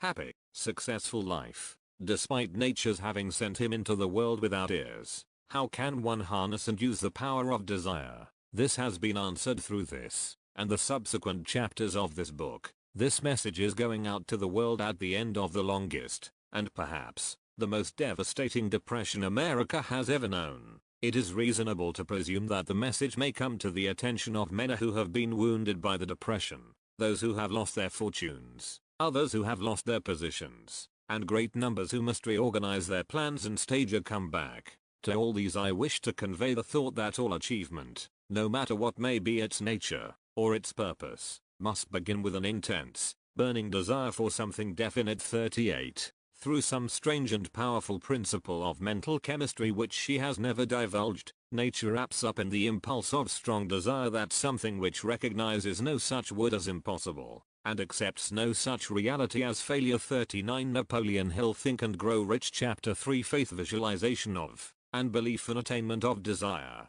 Faith is the head chemist of the mind. When faith is blended with the vibration of thought, the subconscious mind instantly picks up the vibration, translates it into its spiritual equivalent, and transmits it to infinite intelligence. As in the case of prayer, the emotions of faith, love, and sex are the most powerful of all the major positive emotions. When the three are blended, they have the effect of coloring the vibration of thought in such a way that it instantly reaches the subconscious mind, where it is changed into its spiritual equivalent, the only form that induces a response from infinite intelligence. Love and faith are psychic, related to the spiritual side of man. Sex is purely biological, and related only to the physical. The mixing, or blending, of these three emotions has the effect of opening a direct line of communication between the finite, thinking mind of man, and infinite intelligence. How to develop faith? There comes, now, a statement which will give a better understanding of the importance the principle of autosuggestion assumes in the transmutation of desire into its physical, or monetary equivalent, namely, faith is a state of mind which may be induced, or created, by affirmation or repeated instructions to the subconscious mind, through the principle of autosuggestion. As an illustration, consider the purpose for which you are, presumably, reading this book. The object is, naturally, to acquire the ability to transmute the intangible thought impulse of desire into its physical counterpart, money, by following the instructions laid down in the chapters on autosuggestion and the subconscious mind, as summarized in the chapter on autosuggestion. You may convince the subconscious mind that you believe you will receive that for which you ask, and it will act upon that belief, which your subconscious mind passes back to the second step toward riches 40, you in the form of faith, followed by definite plans for procuring that which you desire. The method by which one develops faith, where it does not already exist, is extremely difficult to describe, almost as difficult, in fact, as it would be to describe the color of red to a blind man who has never seen color, and has nothing with which to compare what you describe to him. Faith is a state of mind which you may develop at will, after you have mastered the 13 principles, because it is a state of mind which develops voluntarily, through application and use of these principles. Repetition of affirmation of orders to your subconscious mind is the only known method of voluntary development of the emotion of faith. Perhaps the meaning may be made clearer through the following explanation as to the way men sometimes become criminals. Stated in the words of a famous criminologist,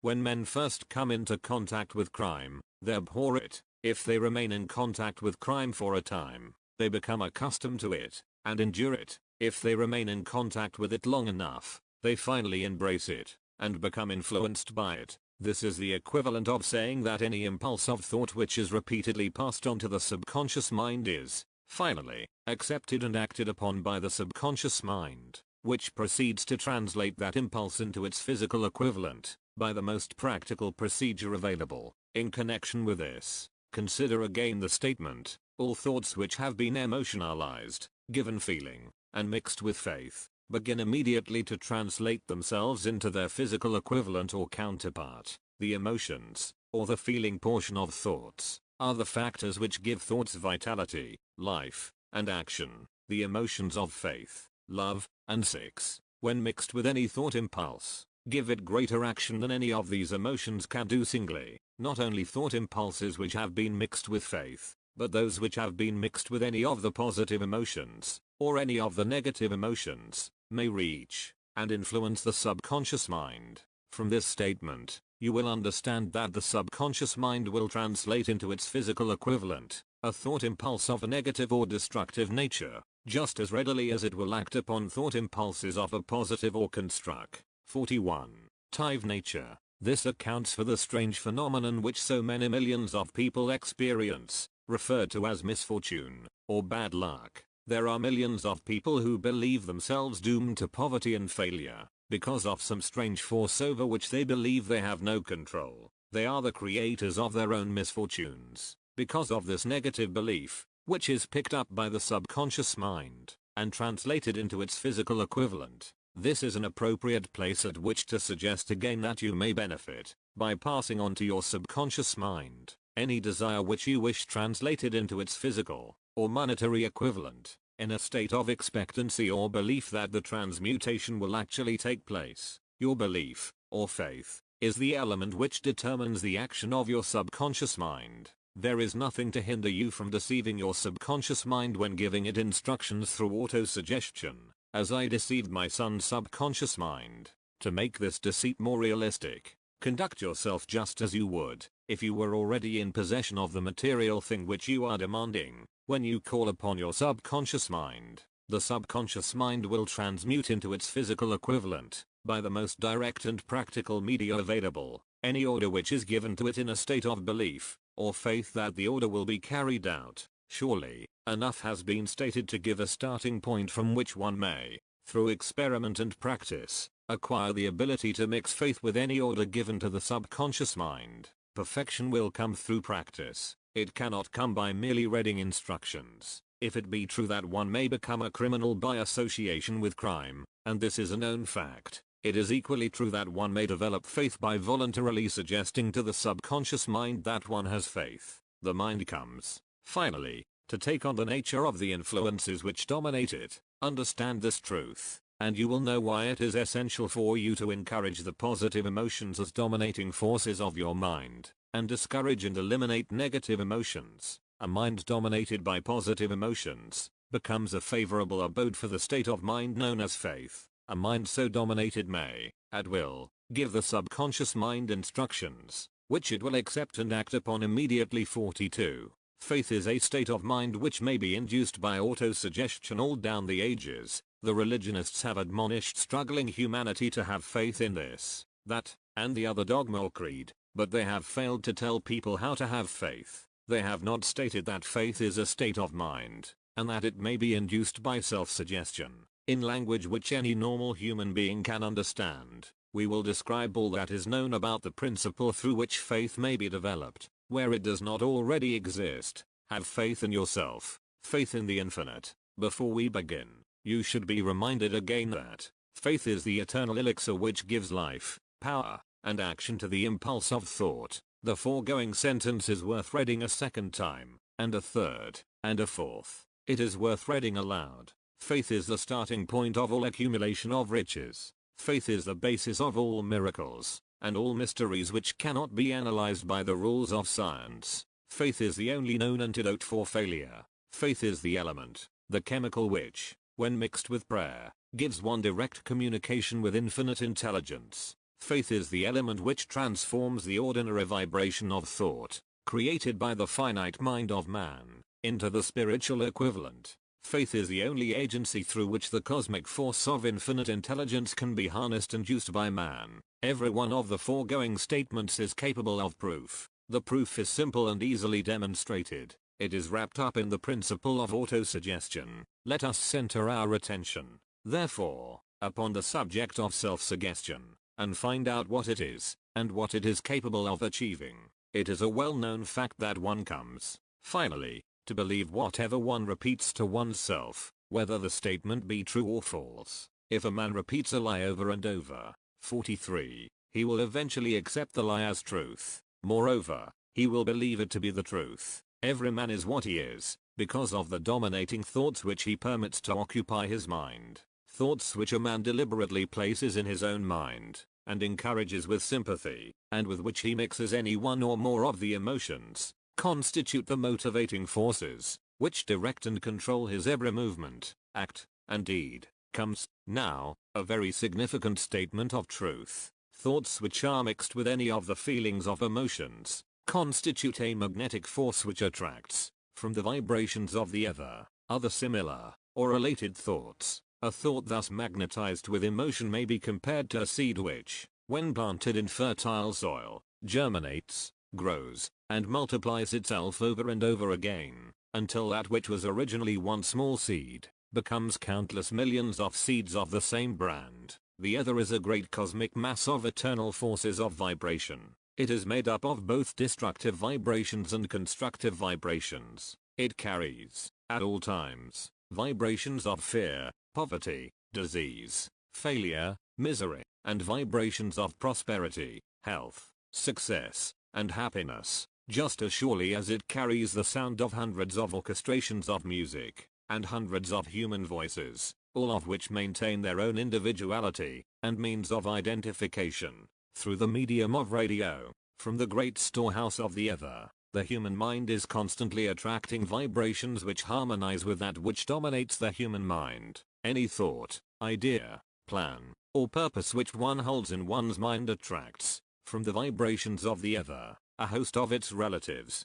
adds these relatives to its own force, and grows until it becomes the dominating, motivating master of the individual in whose mind it has been housed. Now, let us go back to the starting point, and become informed as to how the original seed of an idea, plan, or purpose may be planted in the mind. The information is easily conveyed. Any idea, plan, or purpose may be placed in the mind through repetition of thought. This is why you are asked to write out a statement of your major purpose, or definite chief aim, commit it to memory, and repeat it, in audible words, day after day, until these vibrations of sound have reached your subconscious mind. 44. We are what we are, because of the vibrations of thought which we pick up and register, through the stimuli of our daily environment. Resolve to throw off the influences of any unfortunate environment, and to build your own life to order. Taking inventory of mental assets and liabilities, you will discover that your greatest weakness is lack of self-confidence.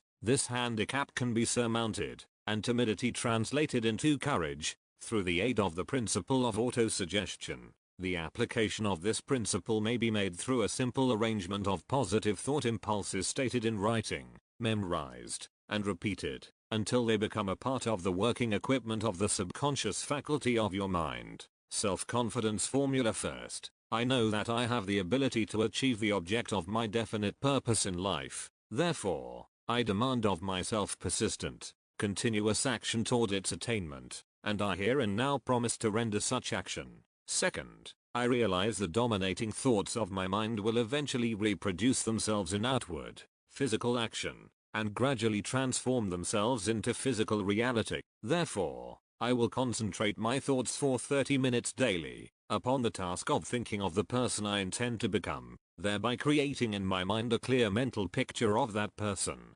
Third, I know through the principle of autosuggestion, any desire that I persistently hold in my mind will eventually seek expression through some practical means of attaining the object back of it. Therefore, I will devote 10 minutes daily to demanding of myself the development of self-confidence. Fourth, I have clearly written down a description of my definite chief aim in life, and I will never stop trying until I shall have developed sufficient self-confidence for its attainment. Fifth, I fully realize that no wealth or position can long endure unless built upon truth and justice. Therefore, I will engage in no transaction which does not benefit all whom it affects. I will succeed by attracting to myself the forces I wish to use, and the cooperation of other people. I will induce others to serve me, because of my willingness to serve others. I will eliminate hatred, envy, jealousy, selfishness, and cynicism, by developing love for all humanity, because I know that a negative attitude toward others can never bring me success. I will cause others to believe in me, because I will believe in them, and in myself. 45. I will sign my name to this formula, commit it to memory, and repeat it aloud once a day, with full faith that it will gradually influence my thoughts and actions so that I will become a self-reliant and successful person. Back of this formula is a law of nature which no man has yet been able to explain. It has baffled the scientists of all ages. The psychologists have named this law autosuggestion, and let it go at that. The name by which one calls this law is of little importance. The important fact about it is it works for the glory and success of mankind, if it is used constructively. On the other hand, if used destructively, it will destroy just as readily. In this statement may be found a very significant truth, namely, that those who go down in defeat, and end their lives in poverty, misery, and distress, do so because of negative application of the principle of autosuggestion. The cause may be found in the fact that all impulses of thought have a tendency to clothe themselves in their physical equivalent,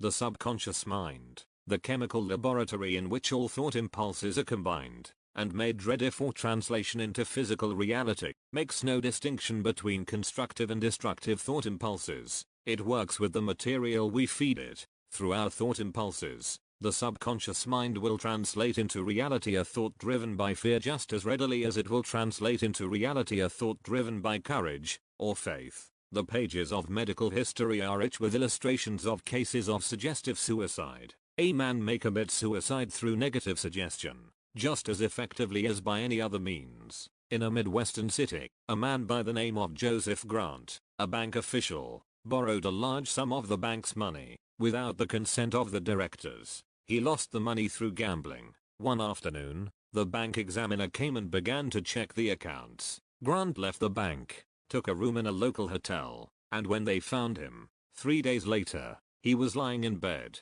wailing and moaning, repeating over and over these words: "My God, this will kill me. I cannot stand the disgrace." In a short time he was dead. The doctors pronounced the case one of mental suicide. Just as electricity will turn the wheels of industry, and render useful service if used constructively, or snuff out life if wrongly used, so will the law of auto-suggestion lead you to peace and prosperity or down into the valley of misery, failure, and death, according to your degree of understanding and application of it. 46. If you fill your mind with fear, doubt and unbelief in your ability to connect with, and use the forces of infinite intelligence, the law of auto-suggestion will take this spirit of unbelief and use it as a pattern by which your subconscious mind will translate it into its physical equivalent. This statement is as true as the statement that 2 and 2 are 4, like the wind which carries one ship east, and another west. The law of autosuggestion will lift you up or pull you down, according to the way you set your sails of thought.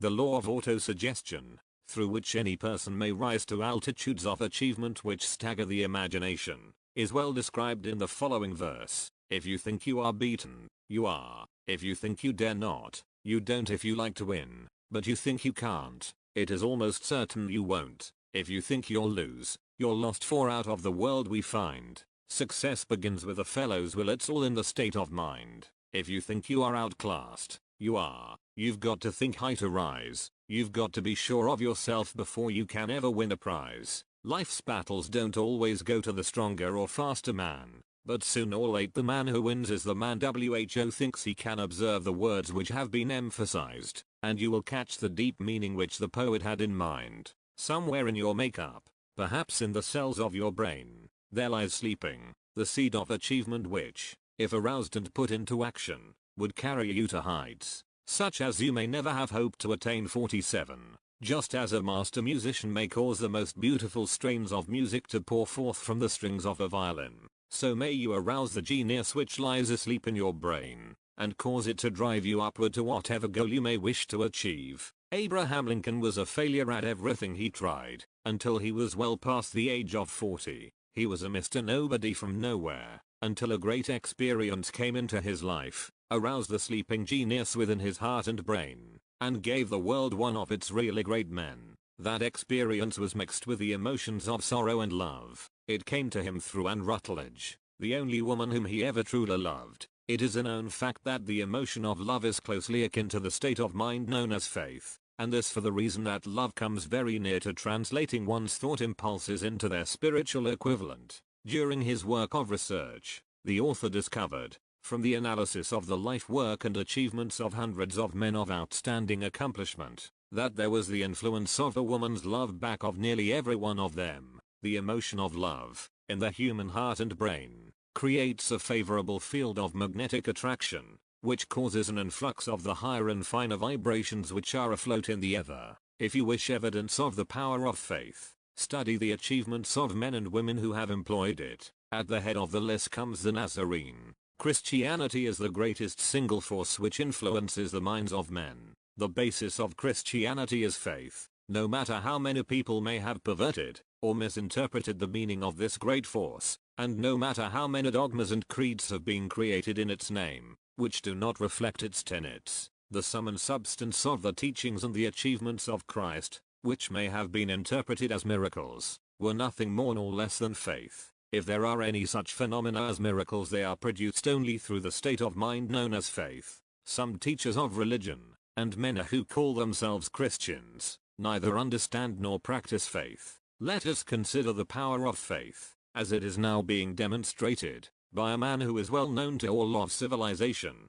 Mahatma Gandhi, of India. In this man the world has one of the most astounding examples known to civilization, of the possibilities of faith. Gandhi wields more potential power than any man living at this time, and this, despite the fact that he has none of the orthodox tools of power, such as money, battleships, soldiers, and materials of warfare. Gandhi 48, has no money, he has no home, he does not own a suit of clothes, but he does have power. How does he come by that power? He created it out of his understanding of the principle of faith, and through his ability to transplant that faith into the minds of 200 million people. Gandhi has accomplished, through the influence of faith, that which the strongest military power on earth could not, and never will accomplish through soldiers and military equipment. He has accomplished the astounding feat of influencing 200 million minds to coalesce and move in unison, as a single mind. What other force on earth, except faith, could do as much? There will come a day when employees as well as employers will discover the possibilities of faith. That day is dawning. The whole world has had ample opportunity, during the recent business depression, to witness what the lack of faith will do to business. Surely, civilization has produced a sufficient number of intelligent human beings to make use of this great lesson which the depression has taught the world. During this depression, the world had evidence in abundance that widespread fear will paralyze the wheels of industry and business. Out of this experience will arise leaders in business and industry who will profit by the example which Gandhi has set for the world, and they will apply to business the same tactics which he has used in building the greatest following known in the history of the world. These leaders will come from the rank and file of the unknown men, who now labor in the steel plants, the coal mines, the automobile factories, and in the small towns and cities of America. Business is due for a reform. Make no mistake about this. The methods of the past, based upon economic combinations of force and fear, will be supplanted by the better principles of faith and cooperation. Men who labor will receive more than daily wages. They will receive dividends from the business, the same as those who supply the capital for business. But first they must give more to their employers, and stop this bickering and bargaining by force, at the expense of the public. They must earn the right to dividends. Moreover, and this is the most important thing of all, they will be led by leaders who will understand and apply the principles employed by Mahatma Gandhi. Only in this way may leaders get from their followers the spirit of full cooperation, which constitutes power in its highest and most enduring form. 49. This stupendous machine age in which we live, and from which we are just emerging, has taken the soul out of men. Its leaders have driven men as though they were pieces of cold machinery. They were forced to do so by the employees who have bargained, at the expense of all concerned, to get and not to give. The watchword of the future will be human happiness and contentment, and when this state of mind shall have been attained, the production will take care of itself, more effectively than anything that has ever been accomplished where men did not, and could not mix faith and individual interest with their labor. Because of the need for faith and cooperation in operating business and industry, it will be both interesting and profitable to analyze an event which provides an excellent understanding of the method by which industrialists and businessmen accumulate great fortunes, by giving before they try to get. The event chosen for this illustration dates back to 1900, when the United States Steel Corporation was being formed. As you read the story, keep in mind these fundamental facts and you will understand how ideas have been converted into huge fortunes. First, the huge United States Steel Corporation was born in the mind of Charles M. Schwab, in the form of an idea he created through his imagination. Second, he mixed faith with his idea. Third, he formulated a plan for the transformation of his idea into physical and financial reality. Fourth, he put his plan into action with his famous speech at the University Club. Fifth, he applied and followed through on his plan with persistence, and backed it with firm decision until it had been fully carried out. Sixth, he prepared the way for success by a burning desire for success. If you are one of those who have often wondered how great fortunes are accumulated, this story of the creation of the United States Steel Corporation will be enlightening. If you have any doubt that men can think and grow rich, this story should dispel that doubt, because you can plainly see in the story of the 50 United States Steel, the application of a major portion of the 13 principles described in this book. This astounding description of the power of an idea was dramatically told by John Lowell, in the New York World Telegram, with whose courtesy it is here reprinted, a pretty after-dinner speech for $1 billion when, on the evening of the 12th of December, 1900, some 80 of the nation's financial nobility gathered in the banquet hall of the University Club on Fifth Avenue to do honor to the young man from out of the West. Not half a dozen of the guests realized they were to witness the most significant episode in American industrial history. J. Edward Simmons and Charles Stuart Smith, their hearts full of gratitude for the lavish hospitality bestowed on them by Charles M. Schwab during a recent visit to Pittsburgh, had arranged the dinner to introduce the 38-year-old steel man to Eastern banking society, but they didn't expect him to stampede the convention. They warned him, in fact, that the bosoms within New York's stuffed shirts would not be responsive to oratory, and that, if he didn't want to bore the Stillmans and Harrimans and Vanderbilts, he had better limit himself to 15 or 20 minutes of polite vaporings and let it go at that. Even John Pierpont Morgan, sitting on the right hand of Schwab as became his imperial dignity, intended to grace the banquet table with his presence only briefly, and so far as the press and public were concerned, the whole affair was of so little moment that no mention of it found its way into print the next day. So the two hosts and their distinguished guests ate their way through the usual 7 or 8 courses. There was little conversation, and what there was of it was restrained. Few of the bankers and brokers had met Schwab, whose career had flowered along the banks of the Monongahela, and none knew him well. But before the evening was over, they and with them Money Master Morgan were to be swept off their feet, and $1 billion baby, the United States Steel Corporation, was to be conceived. It is perhaps unfortunate, for the sake of history, that no record of Charlie Schwab's speech at the dinner ever was made. He repeated some parts of it at a later date during a similar meeting of Chicago bankers, and still later, when the government brought suit to dissolve the Steel Trust, he gave his own version. 51. From the witness stand, of the remarks that stimulated Morgan into a frenzy of financial activity, it is probable, however, that it was a homely speech, somewhat ungrammatical, for the niceties of language never bothered Schwab, full of epigram and threaded with wit. But aside from that, it had a galvanic force and effect upon the 5 billions of estimated capital that was represented by the diners, after it was over and the gathering was still under its spell. Although Schwab had talked for 90 minutes, Morgan led the orator to a recessed window where, dangling their legs from the high, uncomfortable seat, they talked for an hour more. The magic of the Schwab personality had been turned on, full force, but what was more important and lasting was the full-fledged, clear-cut program he laid down for the aggrandizement of steel. Many other men had tried to interest Morgan in slapping together a steel trust after the pattern of the biscuit, wire and hoop, sugar, rubber, whiskey, oil or chewing gum combinations. John W. Gates, the gambler, had urged it, but Morgan distrusted him. The Moore boys, Bill and Jim, Chicago stock jobbers who had glued together a match trust and a cracker corporation, had urged it and failed. Elbert H. Gary, the sanctimonious country lawyer, wanted to foster it, but he wasn't big enough to be impressive, until Schwab's eloquence took J.P. Morgan to the heights from which he could visualize the solid results of the most daring financial undertaking ever conceived. The project was regarded as a delirious dream of easy money crackpots. The financial magnetism that began,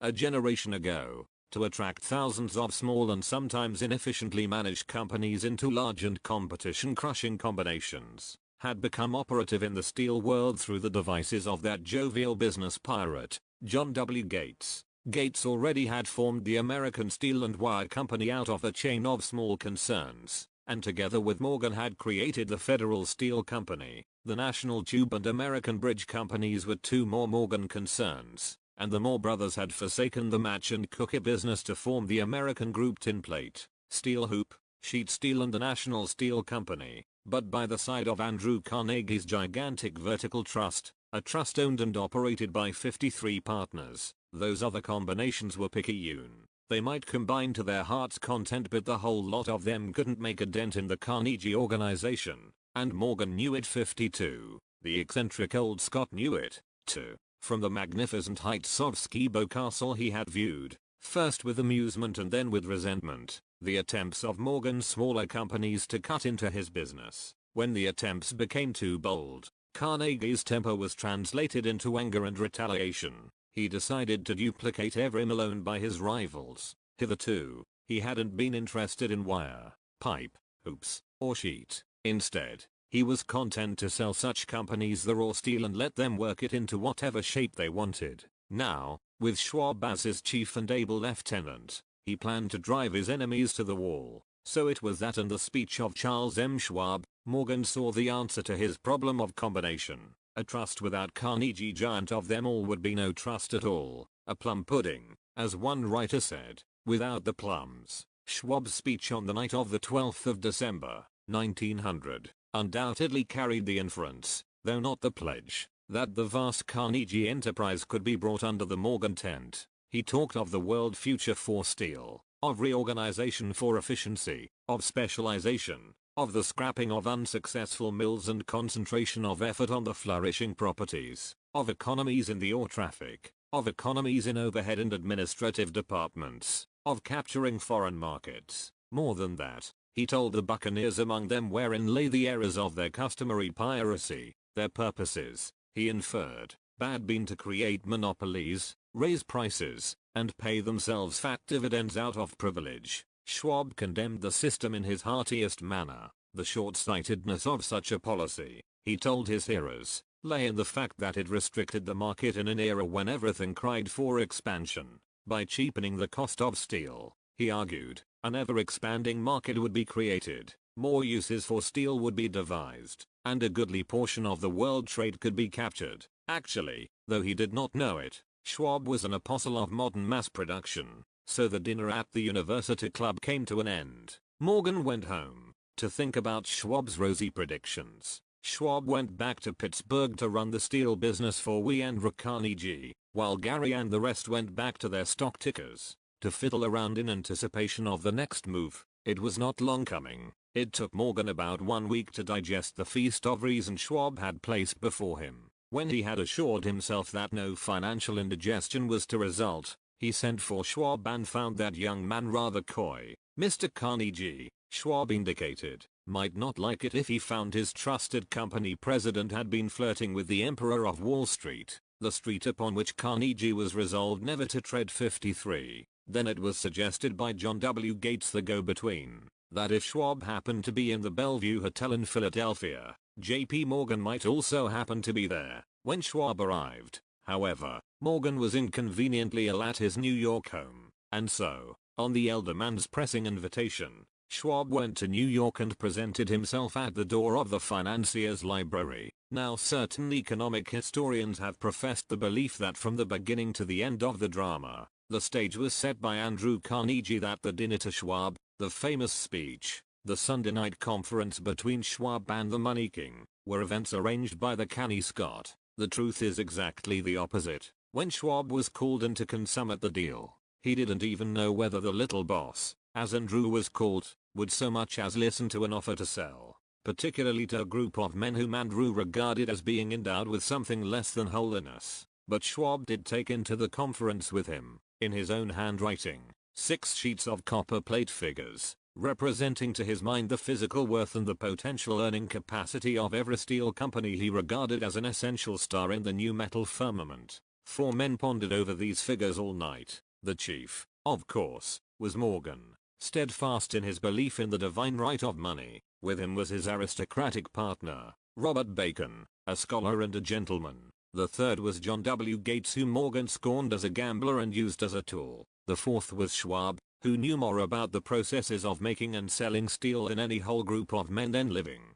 Throughout that conference, the Pittsburghers' figures were never questioned. If he said a company was worth so much, then it was worth that much and no more. He was insistent, too, upon including in the combination only those concerns he nominated. He had conceived a corporation in which there would be no duplication, not even to satisfy the greed of friends who wanted to unload their companies upon the broad Morgan shoulders. Thus he left out, by design, a number of the larger concerns upon which the walruses and carpenters of Wall Street had cast hungry eyes. When dawn came, Morgan rose and straightened his back. Only one question remained. "Do you think you can persuade Andrew Carnegie to sell?" he asked. "I can try," said Schwab. "If you can get him to sell, I will undertake the matter," said Morgan. So far so good. But would Carnegie sell? How much would he demand? Schwab thought about $320 million.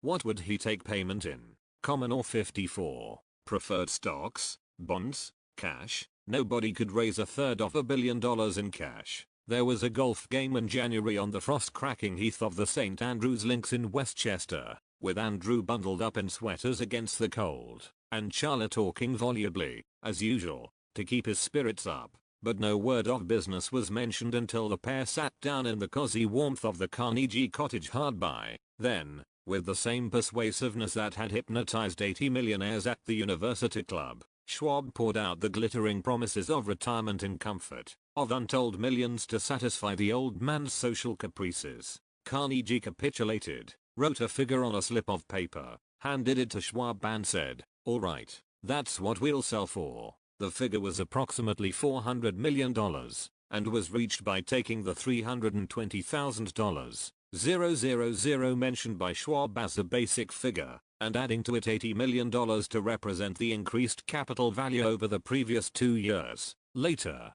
on the deck of a transatlantic liner, the Scotsman said ruefully to Morgan, "I wish I had asked you for $100 million more. If you had asked for it, you'd have gotten it." Morgan told him cheerfully there was an uproar. Of course, a British correspondent cabled that the foreign steel world was appalled by the gigantic combination. President Hadley, of Yale, declared that unless trusts were regulated, the country might expect an emperor in Washington within the next 25 years, but that able stock manipulator, Keene, went at his work of shoving the new stock at the public so vigorously that all the excess water, estimated by some at nearly $600 million, was absorbed in a twinkling. So Carnegie had his millions, and the Morgan Syndicate had $62 million for all its trouble, and all the boys, from Gates to Gary, had their millions. The 38-year-old Schwab had his reward. He was made president of the new corporation and remained in control until 1930. The dramatic story of big business, which you have just finished, was included in this book because it is a perfect illustration of the method by which desire can be transmuted into its physical equivalent. 55. I imagine some readers will question the statement that a mere intangible desire can be converted into its physical equivalent.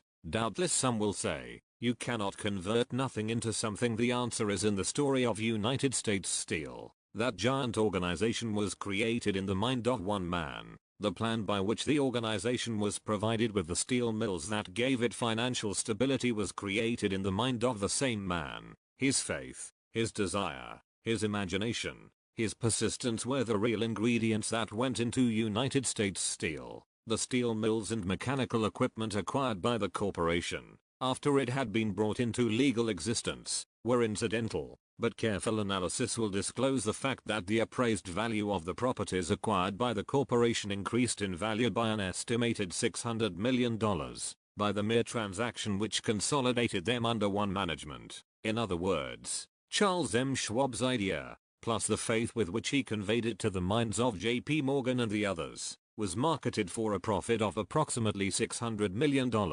Not an insignificant sum for a single idea. What happened to some of the men who took their share of the millions of dollars of profit made by this transaction is a matter with which we are not now concerned. The important feature of the astounding achievement is that it serves as unquestionable evidence of the soundness of the philosophy described in this book, because this philosophy was the warp and the woof of the entire transaction. Moreover, the practicability of the philosophy has been established by the fact that the United States Steel Corporation prospered and became one of the richest and most powerful corporations in America, employing thousands of people, developing new uses for steel, and opening new markets, thus proving that the $600 million in profit which the Schwab idea produced was earned. Riches begin in the form of thought. The amount is limited only by the person in whose mind the thought is put into motion. Faith removes limitations. Remember this when you are ready to bargain with life for whatever it is that you ask as your price for having passed this way.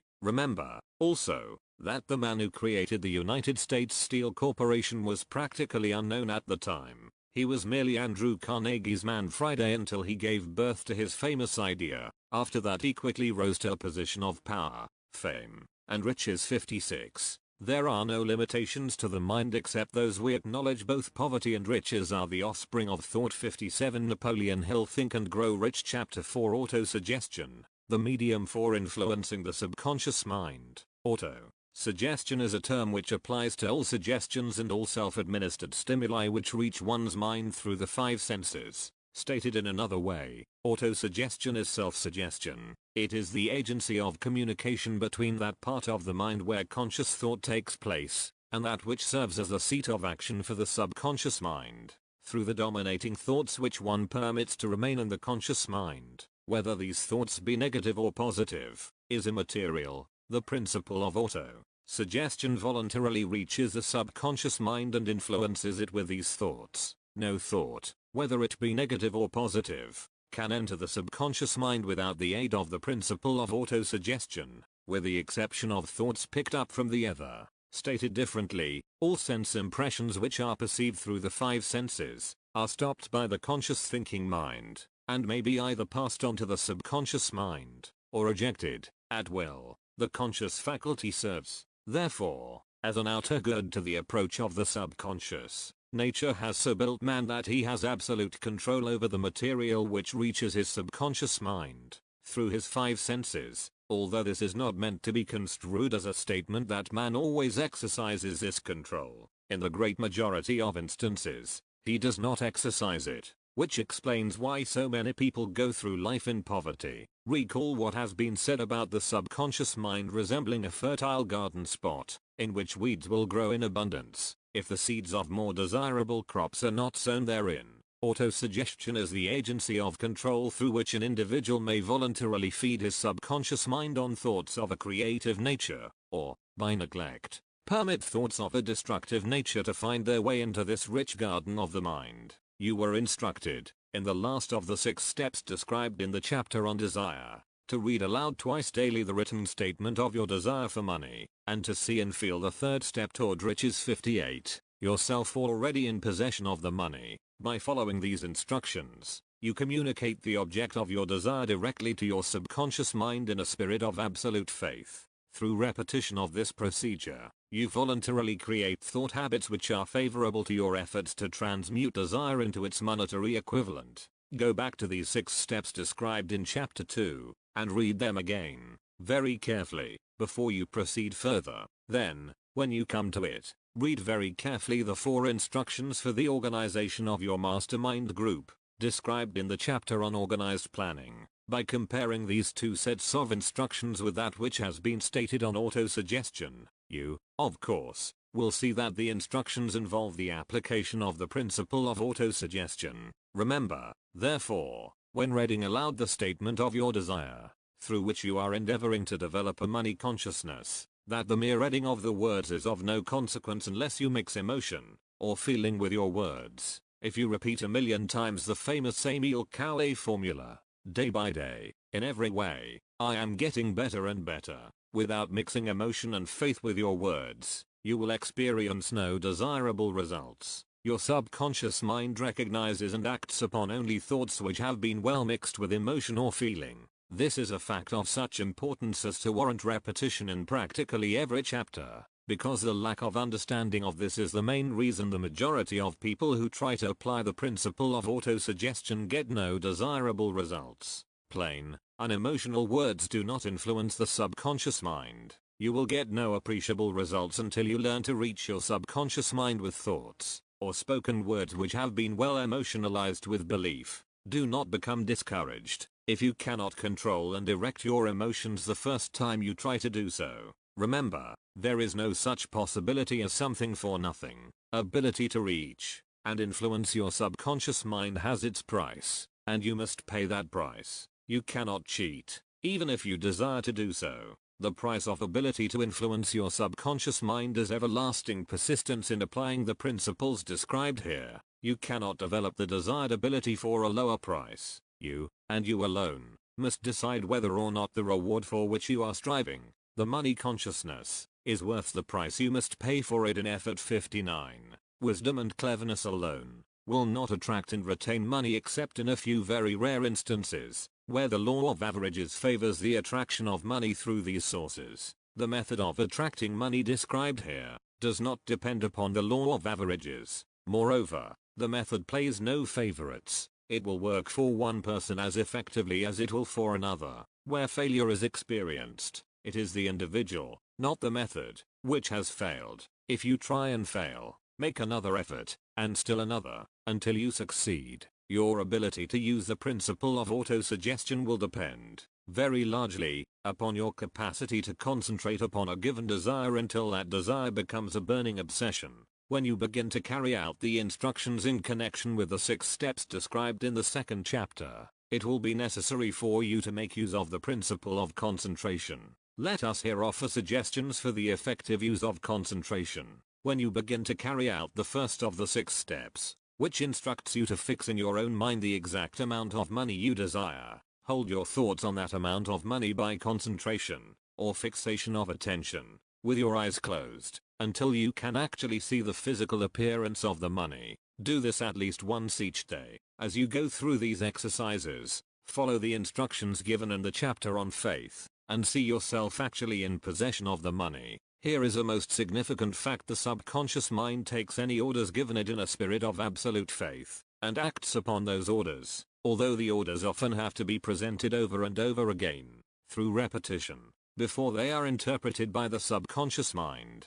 Following the preceding statement, consider the possibility of playing a perfectly legitimate trick on your subconscious mind, by making it believe, because you believe it, that you must have the amount of money you are visualizing, that this money is already awaiting your claim. that the subconscious mind must hand over to you practical plans for acquiring the money which is yours. Hand over the thoughts suggested in the preceding paragraph to your imagination, and see what your imagination can, or will do, to create practical plans for the accumulation of money through transmutation of your desire. Do not wait for a definite plan, through which you intend to exchange services or merchandise in return for the money you are visualizing, but begin at once to see yourself in possession of the money. Demanding and expecting means 60. While that your subconscious mind will hand over the plan, or plans you need, be on the alert for these plans, and when they appear, put them into action immediately. When the plans appear,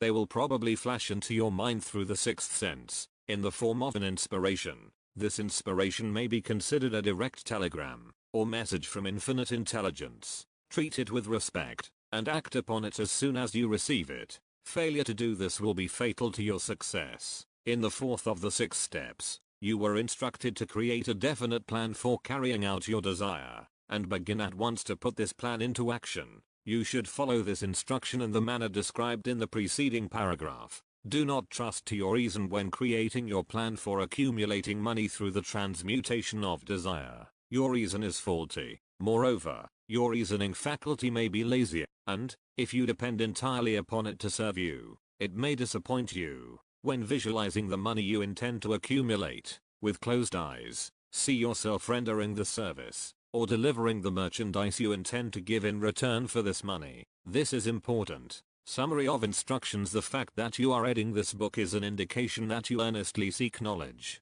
It is also an indication that you are a student of this subject. If you are only a student, there is a chance that you may learn much that you did not know, but you will learn only by assuming an attitude of humility. If you choose to follow some of the instructions but neglect, or refuse to follow others, you will fail. To get satisfactory results, you must follow all instructions in a spirit of faith. The instructions given in connection with the 6 steps in the 2nd chapter will now be summarized, and blended with the principles covered by this chapter, as follows. First, go into some quiet spot, preferably in bed at night, where you will not be disturbed or interrupted. Close your eyes, and repeat aloud, so you may hear your own words, the written statement of the amount of money you intend to accumulate, the time limit for its accumulation, and a description of the service or merchandise you intend to give in return for the money. As you carry out these instructions, see yourself already in possession of the money. 61.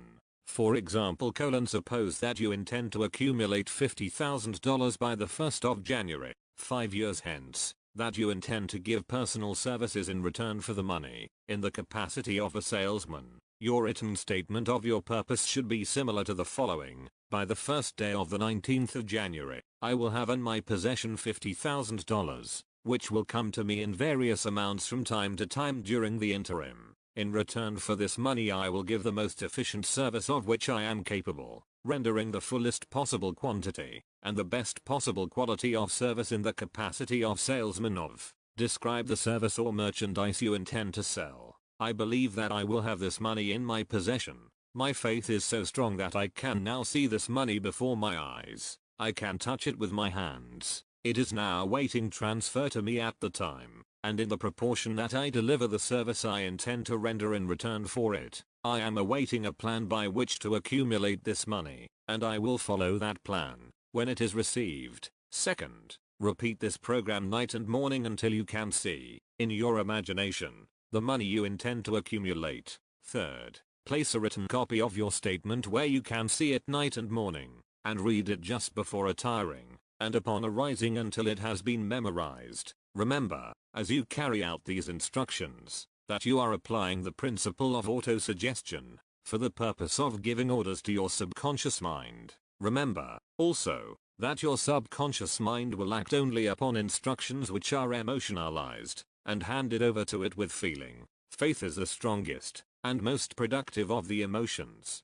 Follow the instructions given in the chapter on faith. These instructions may, at first, seem abstract. Do not let this disturb you. Follow the instructions, no matter how abstract or impractical they may, at first, appear to be. The time will soon come, if you do as you have been instructed, in spirit as well as in act, when a whole new universe of power will unfold to you. Skepticism, in connection with all new ideas, is characteristic of all human beings, but if you follow the instructions outlined, your skepticism will soon be replaced by belief, and this, in turn, will soon become crystallized into absolute faith. Then you will have arrived at the point where you may truly say, I am the master of my fate, I am the captain of my soul. 62. Many philosophers have made the statement that man is the master of his own earthly destiny, but most of them have failed to say why he is the master. The reason that man may be the master of his own earthly status, and especially his financial status, is thoroughly explained in this chapter. Man may become the master of himself, and of his environment, because he has the power to influence his own subconscious mind, and through it, gain the cooperation of infinite intelligence. You are now reading the chapter which represents the keystone to the arch of this philosophy. The instructions contained in this chapter must be understood and applied with persistence. If you succeed in transmuting desire into money, the actual performance of transmuting desire into money involves the use of autosuggestion as an agency by which one may reach and influence the subconscious mind. The other principles are simply tools with which to apply autosuggestion. Keep this thought in mind, and you will, at all times, be conscious of the important part the principle of autosuggestion is to play in your efforts to accumulate money through the methods described in this book. Carry out these instructions as though you were a small child. Inject into your efforts something of the faith of a child. The author has been most careful to see that no impractical instructions were included, because of his sincere desire to be helpful. After you have read the entire book, come back to this chapter, and follow in spirit and in action this instruction. Read the entire chapter aloud once every night, until you become thoroughly convinced that the principle of auto-suggestion is sound, that it will accomplish for you all that has been claimed for it. As you read, underscore with a pencil every sentence which impresses you favorably. Follow the foregoing instruction to the letter, and it will open the way for a complete understanding and mastery of the principles of success. 63. Napoleon Hill, Think and Grow Rich. Chapter 5. Specialized knowledge, personal experience or observations. There are two kinds of knowledge. One is general, the other is specialized. General knowledge, no matter how great in quantity or variety it may be, is of but little use in the accumulation of money. The faculties of the great universities possess, in the aggregate, practically every form of general knowledge known to civilization. Most of the professors have but little or no money. They specialize on teaching knowledge, but they do not specialize on the organization or the use of knowledge. Knowledge will not attract money unless it is organized and intelligently directed through practical plans of action to the definite end of accumulation of money. Lack of understanding of this fact has been the source of confusion to millions of people who falsely believe that knowledge is power. It is nothing of the sort. Knowledge is only potential power. It becomes power only when, and if, it is organized into definite plans of action and directed to a definite end.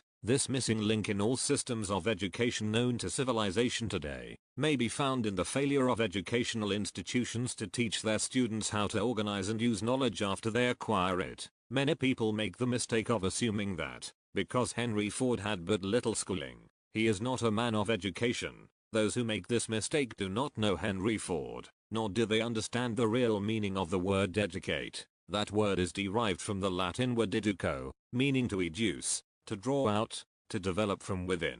An educated man is not, necessarily, one who has an abundance of general or specialized knowledge. An educated man is one who has so developed the faculties of his mind that he may acquire anything he wants, or its equivalent, without violating the rights of others. Henry Ford comes well within the meaning of this definition.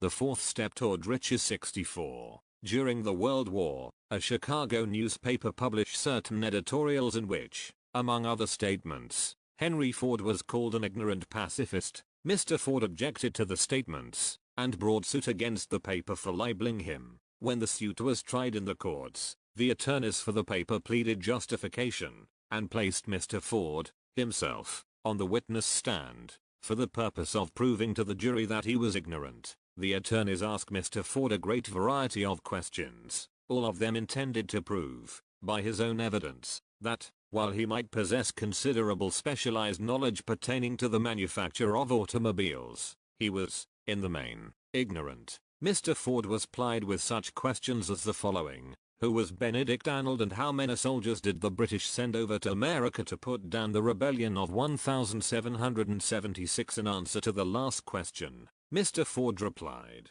I do not know the exact number of soldiers the British sent over, but I have heard that it was a considerably larger number than ever went back. Finally, Mr. Ford became tired of this line of questioning, and in reply to a particularly offensive question, he leaned over, pointed his finger at the lawyer who had asked the question, and said, if I should really want to answer the foolish question you have just asked, or any of the other questions you have been asking me, let me remind you that I have a row of electric push buttons on my desk, and by pushing the right button, I can summon to my aid men who can answer any question I desire to ask concerning the business to which I am devoting most of my efforts. Now, will you kindly tell me why I should clutter up my mind with general knowledge, for the purpose of being able to answer questions, when I have men around me who can supply any knowledge I require? There certainly was good logic to that reply. That answer floored the lawyer. Every person in the courtroom realized it was the answer, not of an ignorant man,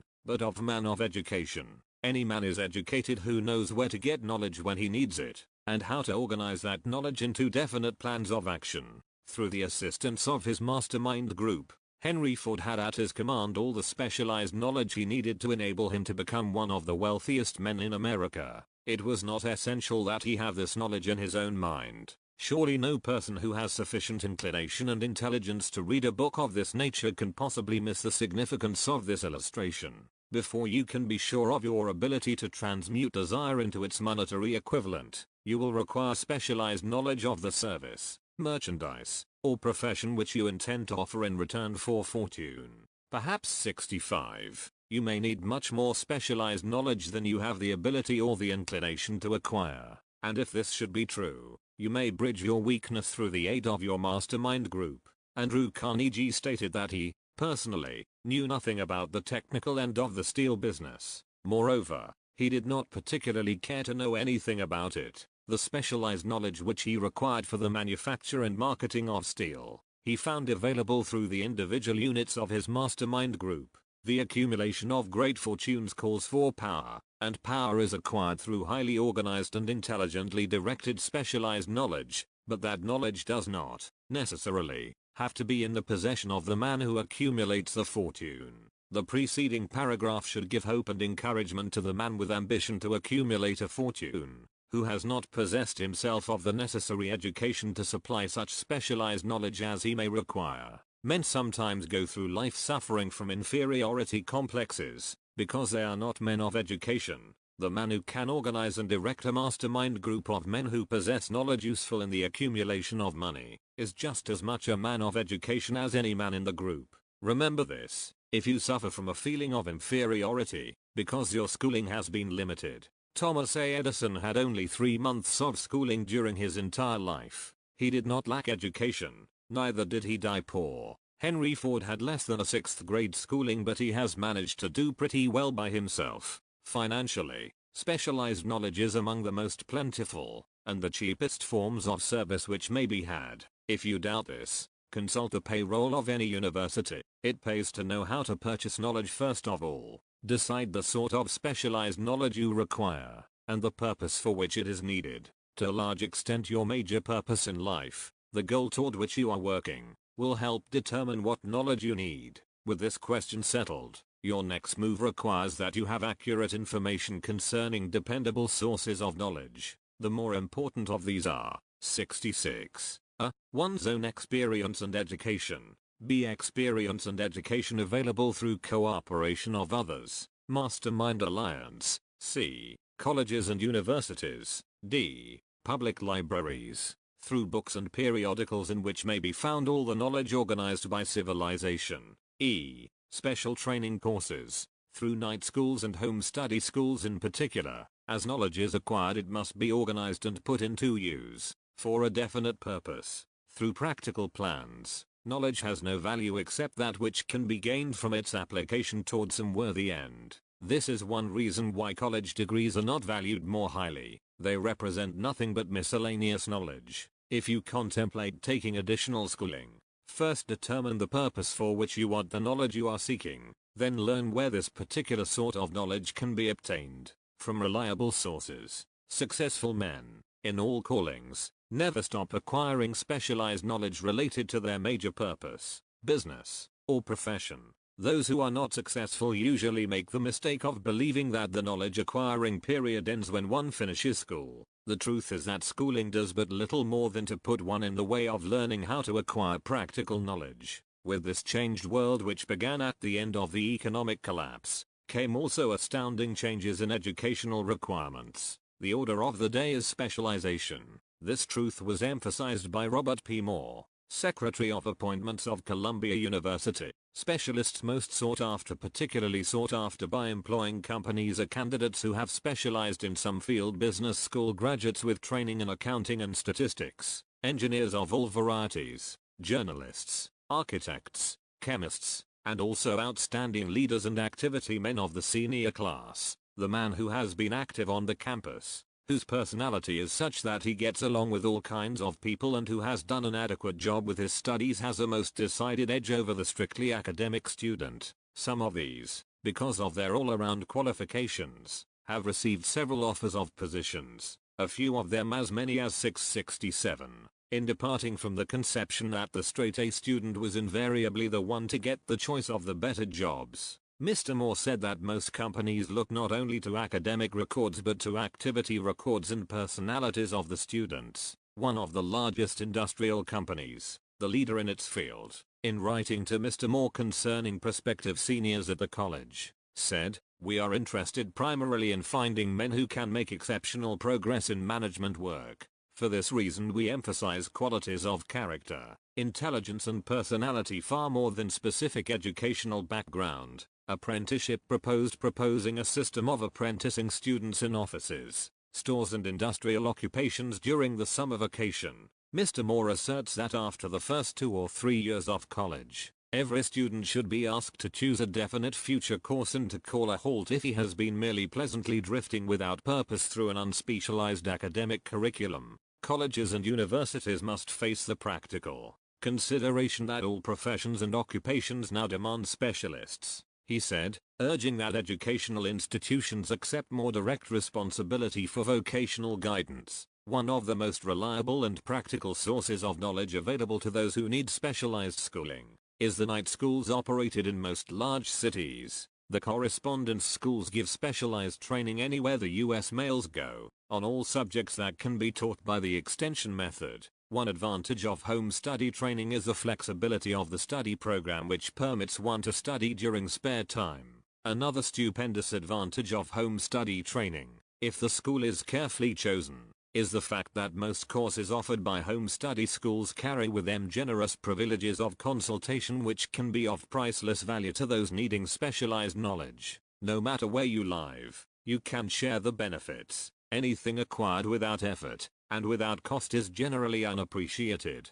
often discredited. Perhaps this is why we get so little from our marvelous opportunity in public schools. The self-discipline one receives from a definite program of specialized study makes up to some extent for the wasted opportunity when knowledge was available without cost. Correspondence schools are highly organized business institutions. Their tuition fees are so low that they are forced 68 to insist upon prompt payments. Being asked to pay, whether the student makes good grades or poor, has the effect of causing one to follow through with the course when he would otherwise drop it. The correspondence schools have not stressed this point sufficiently, for the truth is that their collection departments constitute the very finest sort of training on decision, promptness, action and the habit of finishing that which one begins. I learned this from experience. More than 25 years ago, I enrolled for a home study course in advertising. After completing 8 or 10 lessons I stopped studying, but the school did not stop sending me bills. Moreover, it insisted upon payment, whether I kept up my studies or not. I decided that if I had to pay for the course, which I had legally obligated myself to do, I should complete the lessons and get my money's worth. I felt, at the time, that the collection system of the school was somewhat too well organized, but I learned later in life that it was a valuable part of my training for which no charge had been made. Being forced to pay, I went ahead and completed the course. Later in life I discovered that the efficient collection system of that school had been worth much in the form of money earned because of the training in advertising I had so reluctantly taken. We have in this country what is said to be the greatest public school system in the world. We have invested fabulous sums for fine buildings. We have provided convenient transportation for children living in the rural districts, so they may attend the best schools. But there is one astounding weakness to this marvelous system: it is free. One of the strange things about human beings is that they value only that which has a price. The free schools of America, and the free public libraries, do not impress people because they are free. This is the major reason why so many people find it necessary to acquire additional training after they quit school and go to work. It is also one of the major reasons why employers give greater consideration to employees' WHO take-home study courses. They have learned, from experience, that any person who has the ambition to give up a part of his spare time to studying at home has in him those qualities which make for leadership. This recognition is not a charitable gesture. It is sound business judgment upon the part of the employers. There is one weakness in people for which there is no remedy. It is the universal weakness of lack of ambition. Persons, especially salaried people, who schedule their spare time to provide for home study, seldom remain at the bottom very long. Their action opens the way for the upward climb, removes many obstacles from their path, and gains the friendly interest of those who have the power to put them in the way of opportunity. 69. The home study method of training is especially suited to the needs of employed people who find, after leaving school, that they must acquire additional specialized knowledge, but cannot spare the time to go back to school. The changed economic conditions prevailing since the Depression have made it necessary for thousands of people to find additional, or new sources of income. For the majority of these, the solution to their problem may be found only by acquiring specialized knowledge. Many will be forced to change their occupations entirely. When a merchant finds that a certain line of merchandise is not selling, he usually supplants it with another that is in demand. The person whose business is that of marketing personal services must also be an efficient merchant. If his services do not bring adequate returns in one occupation, he must change to another, where broader opportunities are available. Stuart Austin Weir prepared himself as a construction engineer and followed this line of work until the Depression limited his market to where it did not give him the income he required. He took inventory of himself, decided to change his profession to law, went back to school and took special courses by which he prepared himself as a corporation lawyer. Despite the fact the Depression had not ended, he completed his training, passed the bar examination, and quickly built a lucrative law practice in Dallas, Texas. In fact, he is turning away clients just to keep the record straight and to anticipate the alibis of those who will say, "I couldn't go to school because I have a family to support," or "I am too old." I will add the information that Mr. Weir was past 40 and married when he went back to school. Moreover, by carefully selecting highly specialized courses in college is best prepared to teach the subjects chosen. Mr. Weir completed in 2 years the work for which the majority of law students require 4 years. It pays to know how to purchase knowledge. The person who stops studying merely because he has finished school is forever hopelessly doomed to mediocrity, no matter what may be his calling. The way of success is the way of continuous pursuit of knowledge. Let us consider a specific instance. During the Depression, a salesman in a grocery store found himself without a position. Having had some bookkeeping experience, he took a special course in accounting, familiarized himself with all the latest bookkeeping and office equipment, and went into business for himself. Starting with the grocer for whom he had formerly worked, he made contracts with more than 100 small merchants to keep their books, at a very nominal monthly 70 fee. His idea was so practical that he soon found it necessary to set up a portable office in a light delivery truck, which he equipped with modern bookkeeping machinery. He now has a fleet of these bookkeeping offices on wheels and employs a large staff of assistants, thus providing small merchants with accounting service equal to the best that money can buy,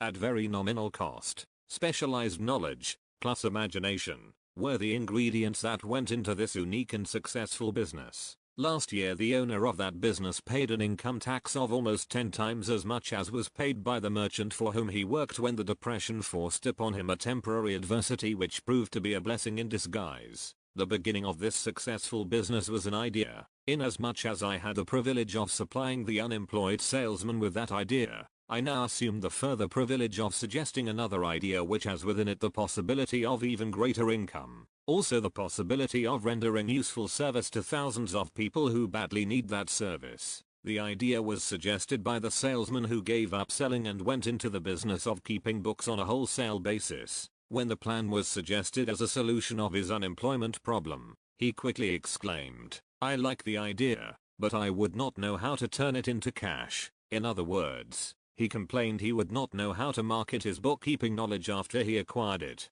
So, that brought up another problem which had to be solved. With the aid of a young woman typist, clever at hand lettering, and who could put the story together, a very attractive book was prepared, describing the advantages of the new system of bookkeeping. The pages were neatly typed and pasted in an ordinary scrapbook, which was used as a silent salesman with which the story of this new business was so effectively told that its owner soon had more accounts than he could handle. There are thousands of people, all over the country, who need the services of merchandising specialist capable of preparing an attractive brief for use in marketing personal services. The aggregate annual income from such a service might easily exceed that received by the largest employment agency, and the benefits of the service might be made far greater to the purchaser than any to be obtained from an employment agency. The idea here described was born of necessity, to bridge an emergency which had to be covered, but it did not stop by merely serving one person. The WOM71,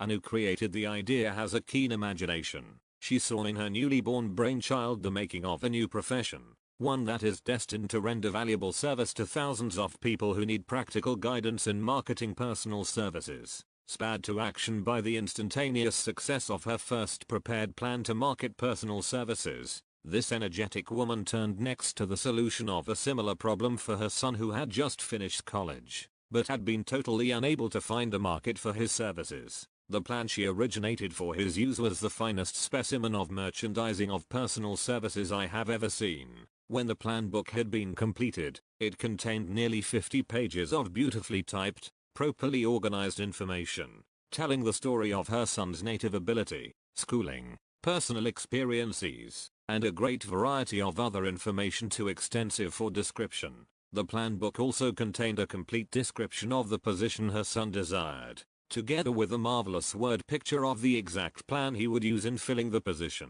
The preparation of the plan book required several weeks' labor, during which time its creator sent her son to the public library almost daily, to procure data needed in selling his services to best advantage. She sent him, also, to all the competitors of his prospective employer, and gathered from them vital information concerning their business methods which was of great value in the formation of the plan he intended to use in filling the position he sought. When the plan had been finished, it contained more than half a dozen very fine suggestions for the use and benefit of the prospective employer. The suggestions were put into use by the company. One may be inclined to ask, why go to all this trouble to secure a job? The answer is straight to the point. Also, it is dramatic, because it deals with a subject which assumes the proportion of a tragedy with millions of men and women whose sole source of income is personal services. The answer is, doing a thing well never is trouble. The plan prepared by this woman for the benefit of her son helped him get the job for which he applied, at the first interview, at a salary fixed by himself. Moreover, and this, too, is important, the position did not require the young man to start at the bottom. He began as a junior executive, at an executive's salary 72. Why go to all this trouble, do you ask? Well, for one thing, the planned presentation of this young man's application for a position clipped off no less than 10 years of time he would have required to get to where he began, had he started at the bottom and worked his way up. This idea of starting at the bottom and working one's way up may appear to be sound, but the major objection to it is this: too many of those who begin at the bottom never manage to lift their heads high enough to be seen by opportunity, so they remain at the bottom. It should be remembered, also, that the outlook from the bottom is not so very bright or encouraging. It has a tendency to kill off ambition. We call it getting into a rut, which means that we accept our fate because we form the habit of daily routine, a habit that finally becomes so strong we cease to try to throw it off. And that is another reason why it pays to start one or two steps above the bottom. By so doing one forms the habit of looking around, of observing how others get ahead, of seeing opportunity, and of embracing it without hesitation. Dan Halpin is a splendid example of what I mean. During his college days, he was manager of the famous 1930 national championship Notre Dame football team, when it was under the direction of the late Knut Rockne. Perhaps he was inspired by the great football coach to aim high, and not mistake temporary defeat for failure, just as Andrew Carnegie, the great industrial leader, inspired his young business lieutenants to set high goals for themselves. At any rate, young Halpin finished college at a mighty unfavorable time, when the Depression had made jobs scarce. So, after a fling at investment banking and motion pictures, he took the first opening with a potential future he could find, selling electrical hearing aids on a commission basis. Anyone could start in that sort of job, and Halpin knew it, but it was enough to open the door of opportunity to him. For almost 2 years, he continued in a job not to his liking, and he would never have risen above that job if he had not done something about his dissatisfaction. He aimed, first, at the job of assistant sales manager of his company, and got the job. That one step upward placed him high enough above the crowd to enable him to see still greater opportunity. Also, it placed him where opportunity could see him. He made such a fine record selling hearing aids, that A.M. Andrews, chairman of the board of the Dictograph Products Company, a business competitor of the 73 company for which Halpin worked, wanted to know something about that man Dan Halpin who was taking big sales away from the long-established Dictograph Company. He sent for Halpin. When the interview was over, Halpin was the new sales manager, in charge of the Acousticon division. Then, to test young Halpin's mettle, Mr. Andrews went away to Florida for 3 months, leaving him to sink or swim in his new job. He did not sink. Knut Rockne's spirit of all the world loves a winner, and has no time for a loser inspired him to put so much into his job that he was recently elected vice president of the company, and general manager of the Acousticon and Silent Radio division, a job which most men would be proud to earn through 10 years of loyal effort. Halpin turned the trick in little more than 6 months. It is difficult to say whether Mr. Andrews or Mr. Halpin is more deserving of eulogy, for the reason that both showed evidence of having an abundance of that very rare quality known as imagination. Mr. Andrews deserves credit for seeing, in young Halpin, a go-getter of the highest order. Halpin deserves credit for refusing to compromise with life by accepting and keeping a job he did not want. And that is one of the major points I am trying to emphasize through this entire philosophy, that we rise to high positions or remain at the bottom because of conditions we can control if we desire to control them. I am also trying to emphasize another point, namely, that both success and failure are largely the results of habit. I have not the slightest doubt that Dan Halpin's close association with the greatest football coach America ever knew planted in his mind the same brand of desire to excel which made the Notre Dame football team world famous. Truly, there is something to the idea that hero worship is helpful, provided one worships a winner. Halpin tells me that Rockne was one of the world's greatest leaders of men in all history. My belief in the theory that business associations are vital factors, both in failure and in success, was recently demonstrated when my son Blair was negotiating with Dan Halpin for a position.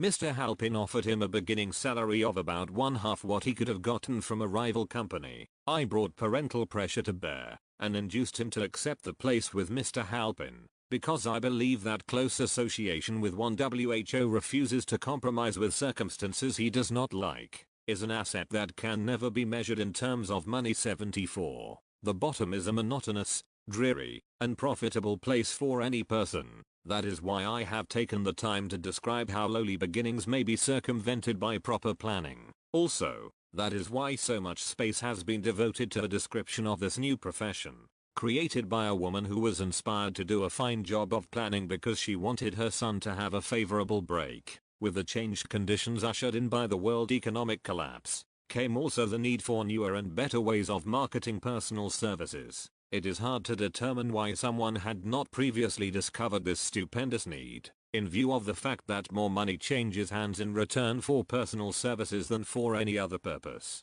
The sum paid out monthly, to people who work for wages and salaries, is so huge that it runs into hundreds of millions, and the annual distribution amounts to billions. Perhaps some will find In the idea here briefly described, the nucleus of the rich is a desire. Ideas with much less merit have been the seedlings from which great fortunes have grown. Woolworth's 5 and 10-cent store idea, for example, had far less merit, but it piled up a fortune for its creator. Those seeing opportunity lurking in this suggestion will find valuable aid in the chapter on organized planning. Incidentally, an efficient merchandiser of personal services would find a growing demand for his services wherever there are men and women who seek better markets for their services. By applying the mastermind principle, a few people with suitable talent could form an alliance and have a paying business very quickly. One would need to be a fair writer, with a flair for advertising and selling, one handy at typing and hand lettering,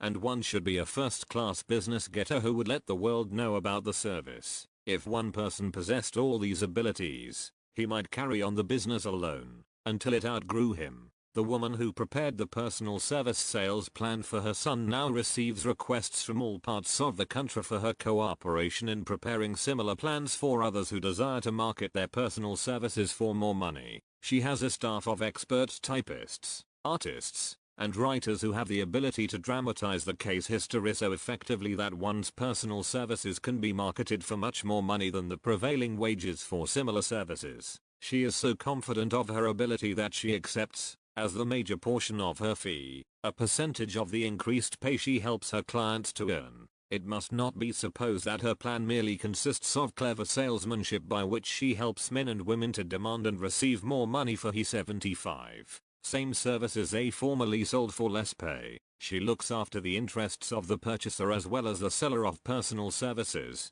and so prepares her plans that the employer receives full value for the additional money he pays. The method by which she accomplishes this astonishing result is a professional secret which she discloses to no one excepting her own clients. If you have the imagination, and seek a more profitable outlet for your personal services, this suggestion may be the stimulus for which you have been searching. The idea is capable of yielding an income far greater than that of the average doctor, lawyer, or engineer whose education required several years in college. The idea is saleable to those seeking new positions, in practically all positions calling for managerial or executive ability, and those desiring rearrangement of incomes in their present positions. There is no fixed price for sound ideas. Back of all ideas is specialized knowledge. Unfortunately, for those who do not find riches in abundance, specialized knowledge is more abundant and more easily acquired than ideas. Because of this very truth, there is a universal demand and an ever-increasing opportunity for the person capable of helping men and women to sell their personal services advantageously.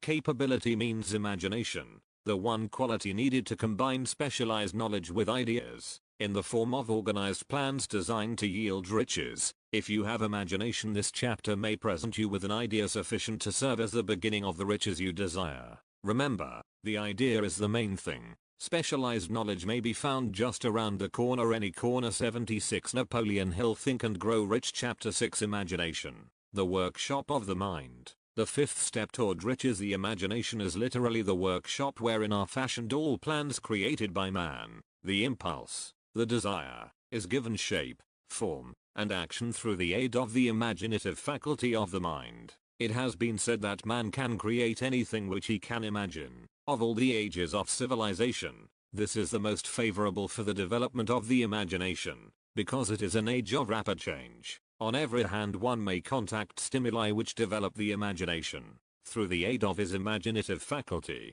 man has discovered, and harnessed, more of nature's forces during the past 50 years than during the entire history of the human race. Previous to that time, he has conquered the air so completely, that the birds are a poor match for him in flying. He has harnessed the ether, and made it serve as a means of instantaneous communication with any part of the world. He has analyzed, and weighed the sun at a distance of millions of miles, and has determined, through the aid of imagination, the elements of which it consists. He has discovered that his own brain is both a broadcasting, and a receiving station for the vibration of thought, and he is beginning now to learn how to make practical use of this discovery. He has increased the speed of locomotion, until he may now travel at a speed of more than 300 miles an hour. The time will soon come when a man may breakfast in New York, and lunch in San Francisco. Man's only limitation, within reason, lies in his development and use of his imagination. He has not yet reached the apex of development in the use of his imaginative faculty. He has merely discovered that he has an imagination, and has commenced to use it in a very elementary way. Two forms of imagination. The imaginative faculty functions in two forms. One is known as synthetic imagination, and the other as creative imagination. Synthetic imagination. 77. Through this faculty, one may arrange old concepts, ideas, or plans into new combinations. This faculty creates nothing. It merely works with the material of experience, education, and observation with which it is fed. It is the faculty used most by the inventor, with the exception of the who draws upon the creative imagination, when he cannot solve his problem through synthetic imagination. Creative imagination. Through the faculty of creative imagination, the finite mind of man has direct communication with infinite intelligence. It is the faculty through which hunches and inspirations are received. It is by this faculty that all basic, or new ideas are handed over to man. It is through this faculty that thought vibrations from the minds of others are received. It is through this faculty that one individual may tune in, or communicate with the subconscious minds of other men. The creative imagination works automatically, in the manner described in subsequent pages. This faculty functions only when the conscious mind is vibrating at an exceedingly rapid rate, as for example, when the conscious mind is stimulated through the emotion of a strong desire. The creative faculty becomes more alert, more receptive to vibrations from the sources mentioned, in proportion to its development through use. This statement is significant. Ponder over it before passing on. Keep in mind as you follow these principles, that the entire story of how one may convert desire into money cannot be told in one statement. The story will be complete only when one has mastered, assimilated, and begun to make use of all the principles. The great leaders of business, industry, finance, and the great artists, musicians, poets, and writers became great because they developed the faculty of creative imagination. Both the synthetic and creative faculties of imagination become more alert with use, just as any muscle or organ of the body develops through use. Desire is only a thought, an impulse. It is nebulous and ephemeral. It is abstract, and of no value, until it has been transformed into its physical counterpart, while the synthetic imagination is the one which will be used most frequently. In the process of transforming the impulse of desire into money, you must keep in mind the fact that you may face circumstances and situations which demand use of the creative imagination as well. 78. Your imaginative faculty may have become weak through inaction. It can be revived and made alert through use. This faculty does not die, though it may become quiescent through lack of use. Center your attention, for the time being, on the development of the synthetic imagination, because this is the faculty which you will use more often in the process of converting desire into money. Transformation of the intangible impulse, of desire, into the tangible reality, of money, calls for the use of a plan, or plans. These plans must be formed with the aid of the imagination, and mainly, with the synthetic faculty. Read the entire book through, then come back to this chapter, and begin at once to put your imagination to work on the building of a plan, or plans, for the transformation of your desire into money. Detailed instructions for the building of plans have been given in almost every chapter. Carry out the instructions best suited to your needs. Reduce your plan to writing, if you have not already done so. The moment you complete this, you will have definitely given concrete form to the intangible desire. Read the preceding sentence once more. Read it aloud, very slowly, and as you do so, remember that the moment you reduce the statement of your desire, and a plan for its realization, to writing, you have actually taken the first of a series of steps, which will enable you to convert the thought into its physical counterpart. The earth on which you live, you, yourself, and every other material thing are the result of evolutionary change, through which microscopic bits of matter have been organized and arranged in an orderly fashion.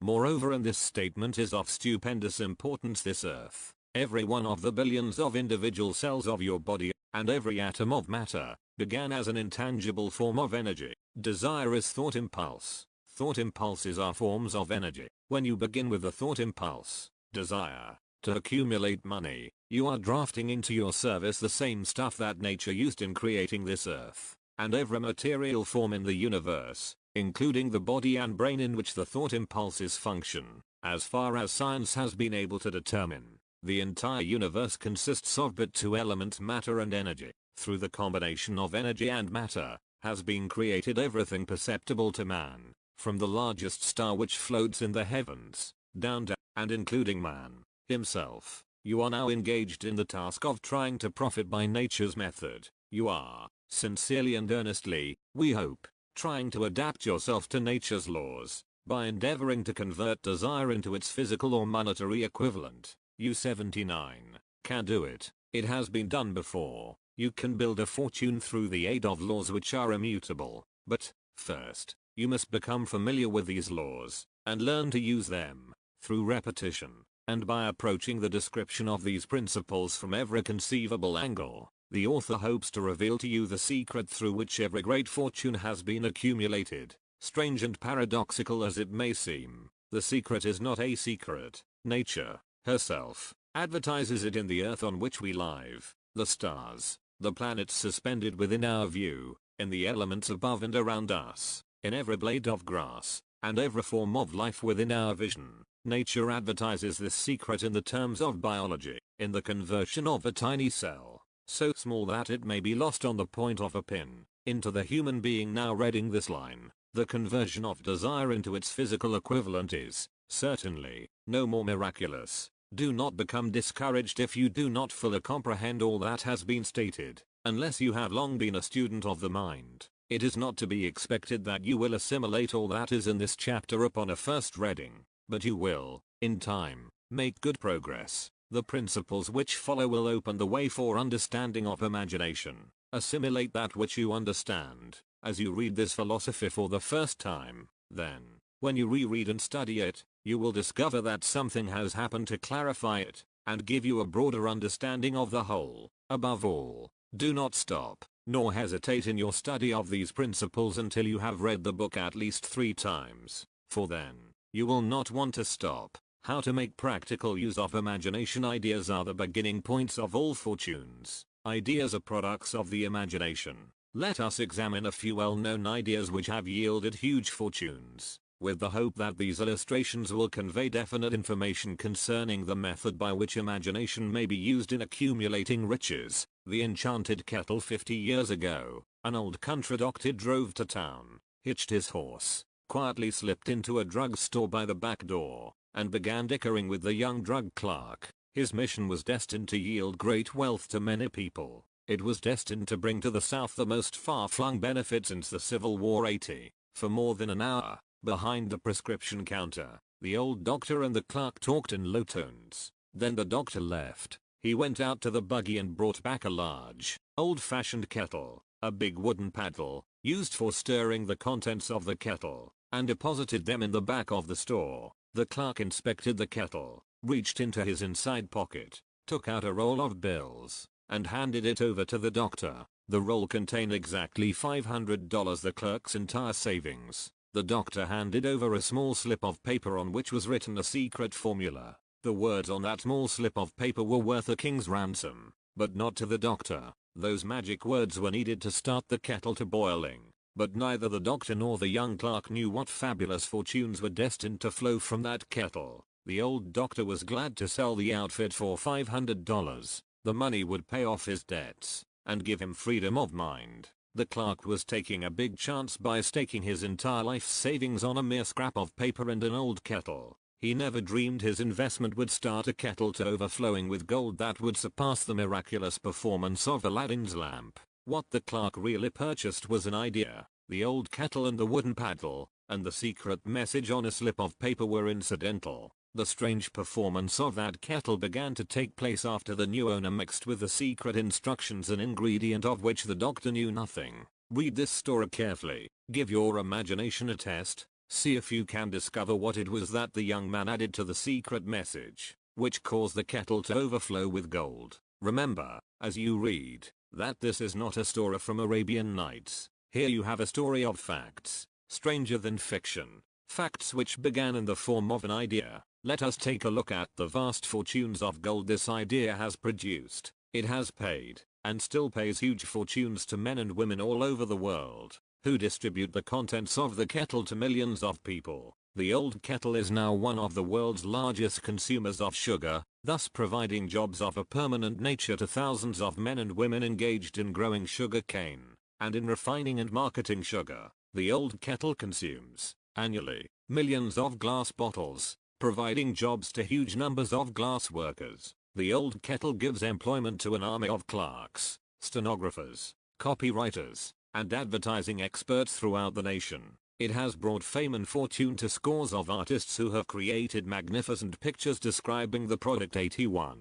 The old kettle has converted a small southern city into the business capital of the South, where it now benefits, directly or indirectly, every business and practically every resident of the city. The influence of this idea now benefits every civilized country in the world, pouring out a continuous stream of gold to all who touch it. Gold from the kettle built and maintains one of the most prominent colleges of the South, where thousands of young people receive the training essential for success. The old kettle has done other marvelous things, all through the World Depression, when factories, banks and business houses were folding up and quitting by the thousands. The owner of this enchanted kettle went marching on, giving continuous employment to an army of men and women all over the world, and paying out extra portions of gold to those who, long ago, had faith in the idea. If the product of that old brass kettle could talk, it would tell thrilling tales of romance in every language. Romances of love, romances of business, romances of professional men and women who are daily being stimulated by it.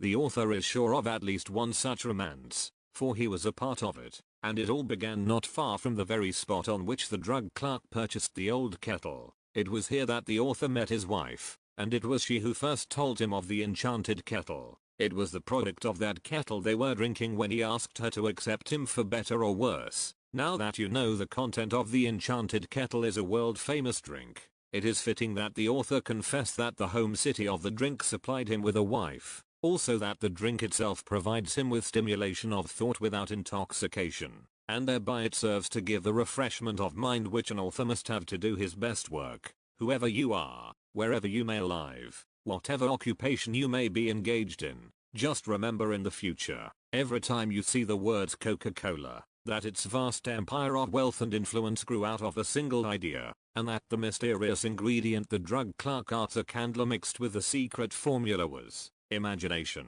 Stop and think of that for a moment. Remember, also, that the 13 steps to riches, described in this book, were the media through which the influence of Coca-Cola has been extended to every city, town, village, and crossroads of the 82 world, and that any idea you may create, as powerful and meritorious as Coca-Cola, has the possibility of duplicating the stupendous record of this worldwide thirst killer.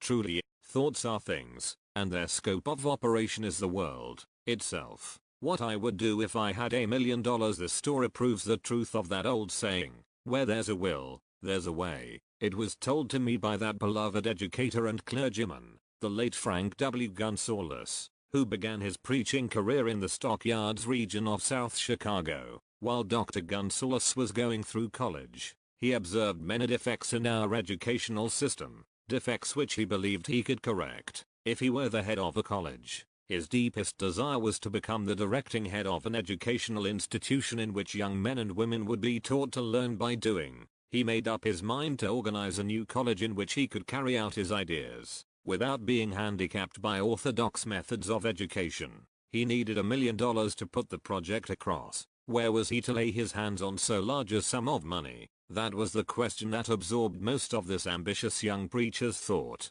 but he couldn't seem to make any progress. Every night he took that thought to bed with him. He got up with it in the morning. He took it with him everywhere he went. He turned it over and over in his mind until it became a consuming obsession with him. $1 million is a lot of money. He recognized that fact, but he also recognized the truth that the only limitation is that which one sets up in one's own mind. Being a philosopher as well as a preacher, Dr. Gunsaulus recognized, as do all who succeed in life, the definiteness of purpose is the starting point from which one must begin. He recognized, too, the definiteness of purpose takes on animation, life, and power when backed by a burning desire to translate that purpose into its material equivalent. He knew all these great truths, yet he did not know where or how to lay his hands on $1 million. The natural procedure would have been to give up and quit. 83. By saying, "Ah well, my idea is a good one, but I cannot do anything with it,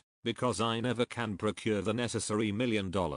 That is exactly what the majority of people would have said, but it is not what Dr. Gunsaulus said. What he said, and what he did are so important that I now introduce him, and let him speak for himself. One Saturday afternoon I sat in my room thinking of ways and means of raising the money to carry out my plans. For nearly 2 years, I had been thinking, but I had done nothing but think. The time had come for action. I made up my mind, then and there, that I would get the necessary $1 million within a week. How? I was not concerned about that. The main thing of importance was the decision to get the money within a specified time, and I want to tell you that the moment I reached a definite decision to get the money within a specified time, a strange feeling of assurance came over me, such as I had never before experienced. Something inside me seemed to say, "Why didn't you reach that decision a long time ago? The money was waiting for you all the time." Things began to happen in a hurry. I called the newspapers and announced I would preach a sermon the following morning,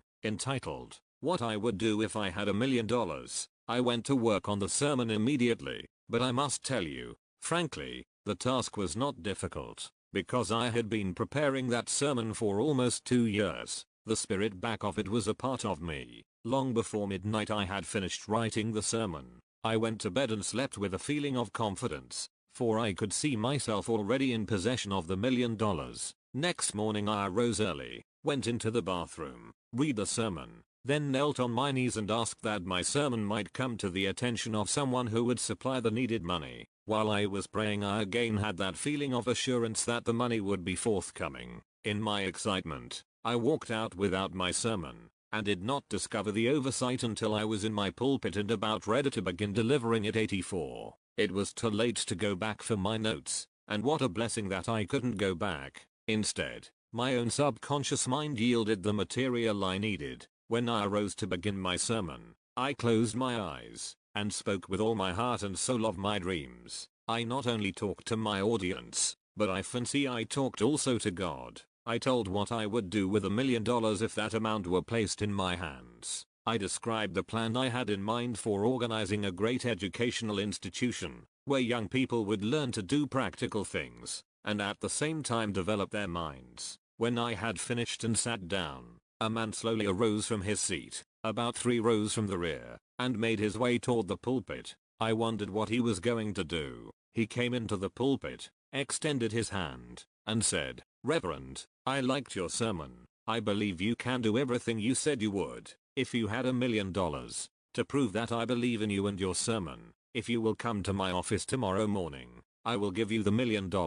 My name is Philip D. Armour." Young Gunsaulus went to Mr. Armour's office and the $1 million was presented to him. With the money, he founded the Armour Institute of Technology. That is more money than the majority of preachers ever see in an entire lifetime. Yet the thought impulse back of the money was created in the young preacher's mind in a fraction of a minute. The necessary $1 million came as a result of an idea. Back of the idea was a desire which young Gunsaulus had been nursing in his mind for almost 2 years. Observe this important fact. He got the money within 36 hours after he reached a definite decision in his own mind to get it, and decided upon a definite plan for getting it. There was nothing new or unique about young Gunsaulus' vague thinking about $1 million, and weakly hoping for it. Others before him, and many since his time, have had similar thoughts, but there was something very unique and different about the decision he reached on that memorable Saturday, when he put vagueness into the background, and definitely said, "I will get that money within a week." God seems to throw himself on the side of the man who knows exactly what he wants,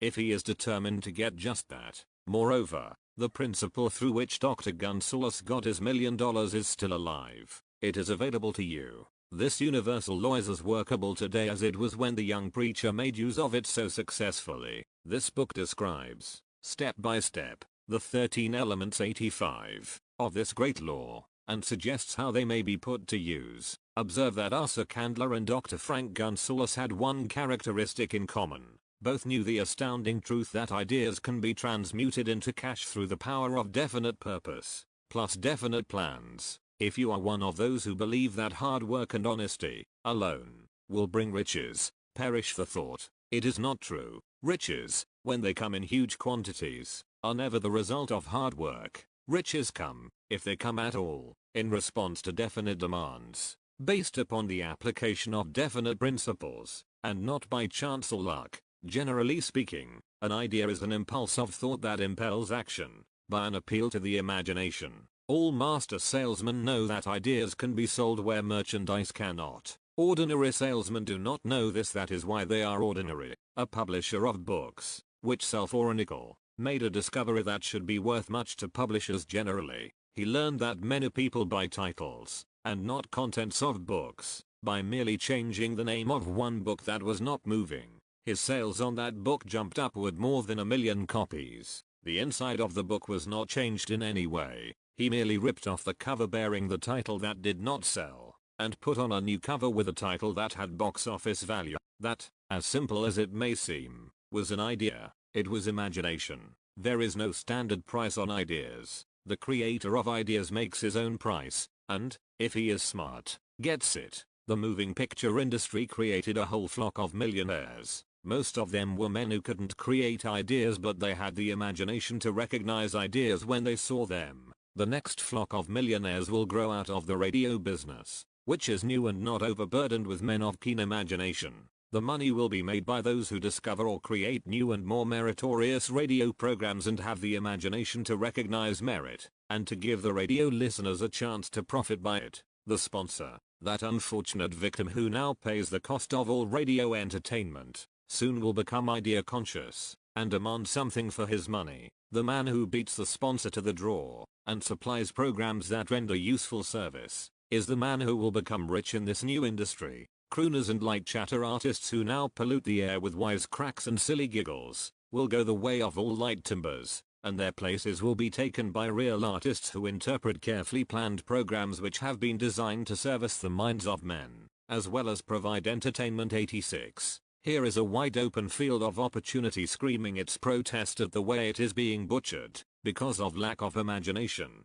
and begging for rescue at any price. Above all, the thing that radio needs is new ideas. If this new field of opportunity intrigues you, perhaps you might profit by the suggestion that the successful radio programs of the future will give more attention to creating buyer audiences, and less attention to listener audiences. Stated more plainly, the builder of radio programs who succeeds in the future must find practical ways to convert listeners into buyers. Moreover, the successful producer of radio programs in the future must key his features so that he can definitely show its effect upon the audience. Sponsors are becoming a bit weary of buying lib-selling talks, based upon statements grabbed out of thin air. They want, and in the future will demand, indisputable proof that the Who Sid program not only gives millions of people the silliest giggle ever, but that the silly giggler can sell merchandise. Another thing that might as well be understood by those who contemplate entering this new field of opportunity: radio advertising is going to be handled by an entirely new group of advertising experts,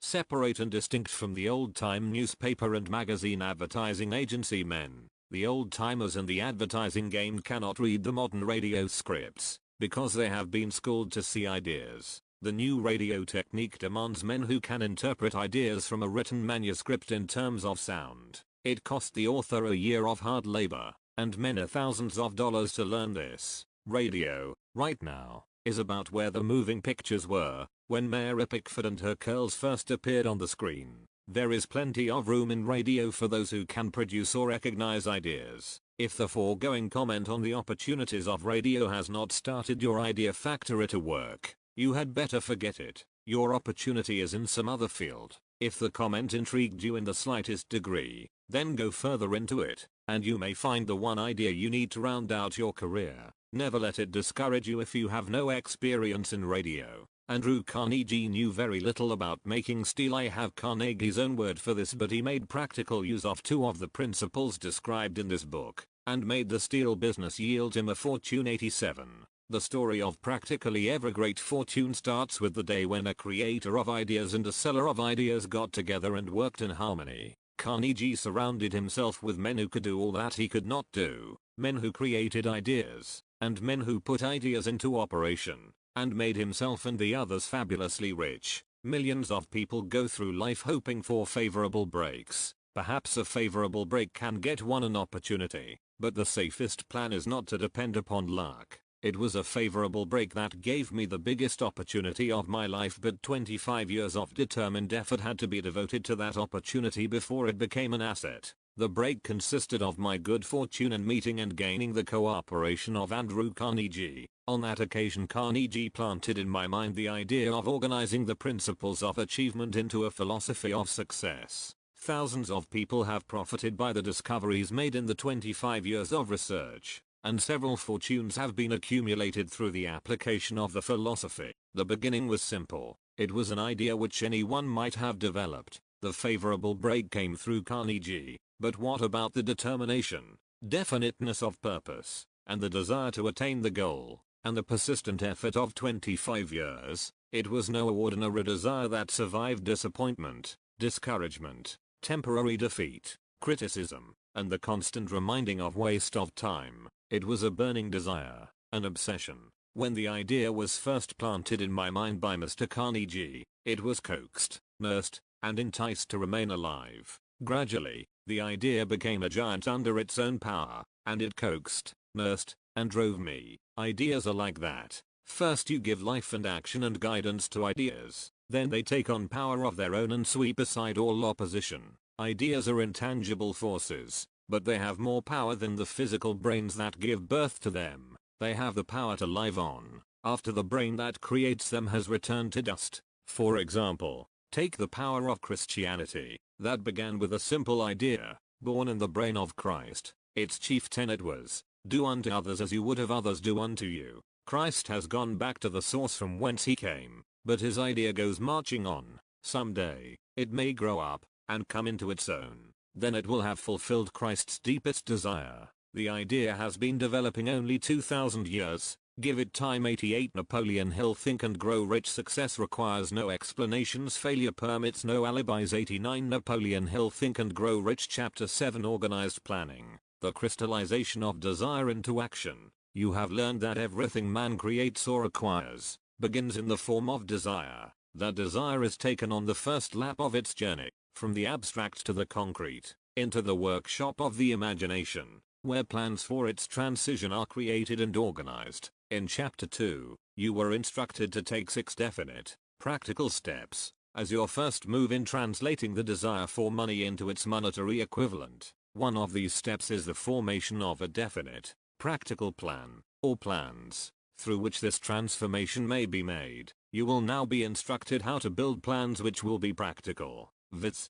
Ally yourself with a group of as many people as you may need for the creation and carrying out of your plan, or plans for the accumulation of money, making use of the mastermind principle described in a later chapter. Compliance with this instruction is absolutely essential. Do not neglect it. B. Before forming your mastermind alliance, decide what advantages and benefits you may offer the individual members of your group in return for their cooperation. No one will work indefinitely without some form of compensation. No intelligent person will either request or expect another to work without adequate compensation, although this may not always be in the form of money. C. Arrange to meet with the members of your mastermind group at least twice a week, and more often if possible, until you have jointly perfected the necessary plan, or plans for the accumulation of money. D. Maintain perfect harmony between yourself and every member of your mastermind group. If you fail to carry out this instruction to the letter,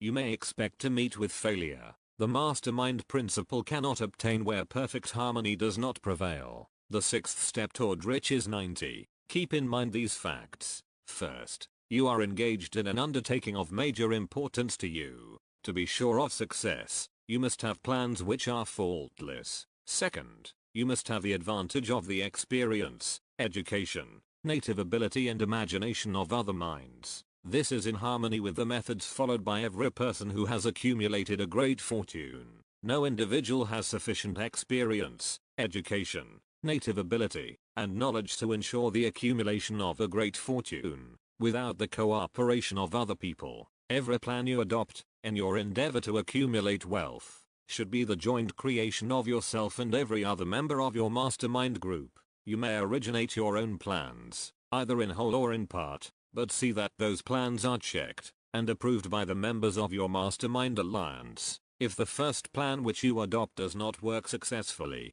replace it with a new plan. If this new plan fails to work, replace it, in turn with still another, and so on, until you find a plan which does work. Right here is the point at which the majority of men meet with failure, because of their lack of persistence in creating new plans to take the place of those which fail. The most intelligent man living cannot succeed in accumulating money nor in any other undertaking without plans which are practical and workable. Just keep this fact in mind, and remember when your plans fail, that temporary defeat is not permanent failure. It may only mean that your plans have not been sound. Build other plans. Start all over again. Thomas A. Edison failed 10,000 times before he perfected the incandescent electric light bulb. That is, he met with temporary defeat 10,000 times before his efforts were crowned with success. Temporary defeat should mean only one thing: the certain knowledge that there is something wrong with your plan. Millions of men go through life in misery and poverty because they lack a sound plan through which to accumulate a fortune. Henry Ford accumulated a fortune, not because of his superior mind, but because he adopted and followed a plan which proved to be sound. 1,000 men could be pointed out, each with a better education than Ford's, yet each of whom lives in poverty, because he does not possess the right plan for the accumulation of money. 91.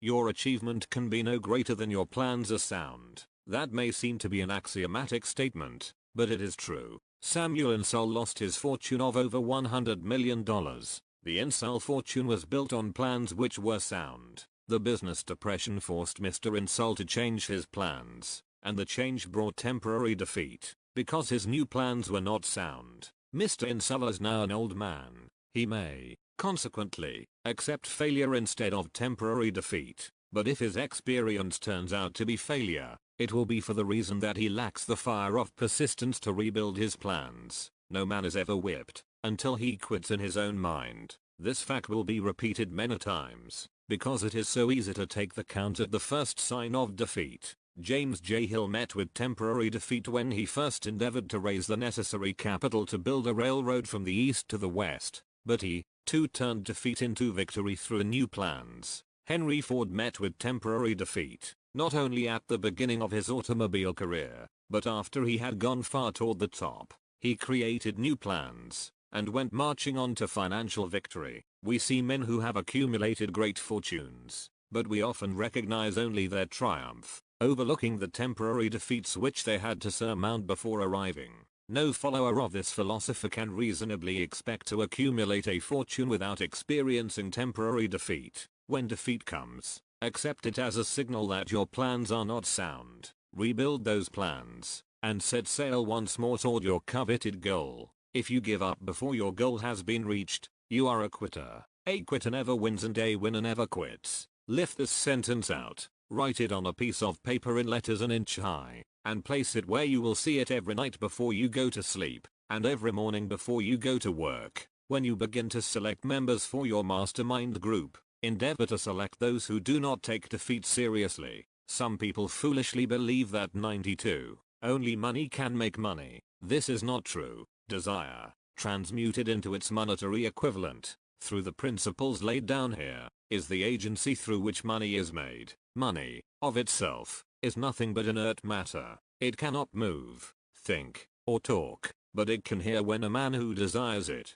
calls it to come. Planning the sale of services. The remainder of this chapter has been given over to a description of ways and means of marketing personal services. The information here conveyed will be of practical help to any person having any form of personal services to market, but it will be of priceless benefit to those who aspire to leadership in their chosen occupations. Intelligent planning is essential for success in any undertaking designed to accumulate riches. Here will be found detailed instructions to those who must begin the accumulation of riches by selling personal services. It should be encouraging to know that practically all the great fortunes began in the form of compensation for personal services, or from the sale of ideas. What else, except ideas and personal services, would one not possessed of property have to give in return for riches? Broadly speaking, there are two types of people in the world. One type is known as leaders, and the other as followers. Decide at the outset whether you intend to become a leader in your chosen calling,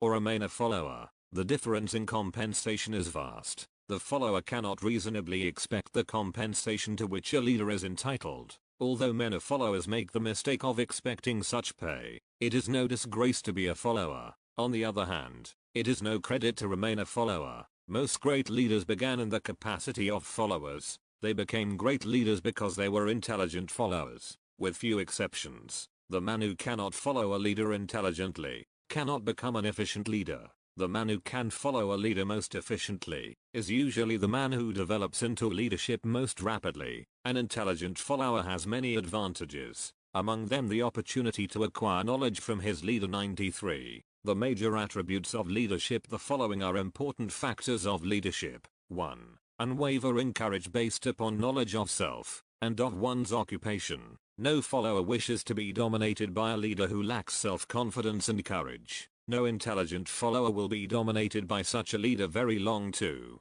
Self-control. The man who cannot control himself can never control others. Self-control sets a mighty example for one's followers, which the more intelligent will emulate. 3. A keen sense of justice. Without a sense of fairness and justice, no leader can command and retain the respect of his followers. 4. Definiteness of decision. The man who wavers in his decisions shows that he is not sure of himself. He cannot lead others successfully. 5. Definiteness of plans. The successful leader must plan his work and work his plan. A leader who moves by guesswork, without practical, definite plans, is comparable to a ship without a rudder. Sooner or later he will land on the rocks. 6. The habit of doing more than paid for. One of the penalties of leadership is the necessity of willingness, upon the part of the leader, to do more than he requires of his followers. 7. A pleasing personality. No slovenly, careless person can become a successful leader. Leadership calls for respect. Followers will not respect a leader who does not grade high on all of the factors of a pleasing personality. 8. Sympathy and understanding. The successful leader must be in sympathy with his followers. Moreover, he must understand them and their problems. 9. Mastery of detail. Successful leadership calls for mastery of details of the leader's position. 10. Willingness to assume full responsibility. The successful leader must be willing to assume responsibility for the mistakes and the shortcomings of his followers. If he tries to shift this responsibility, he will not remain the leader. If one of his followers makes a mistake and shows himself incompetent, the leader must consider that it is he who failed. 94. 11.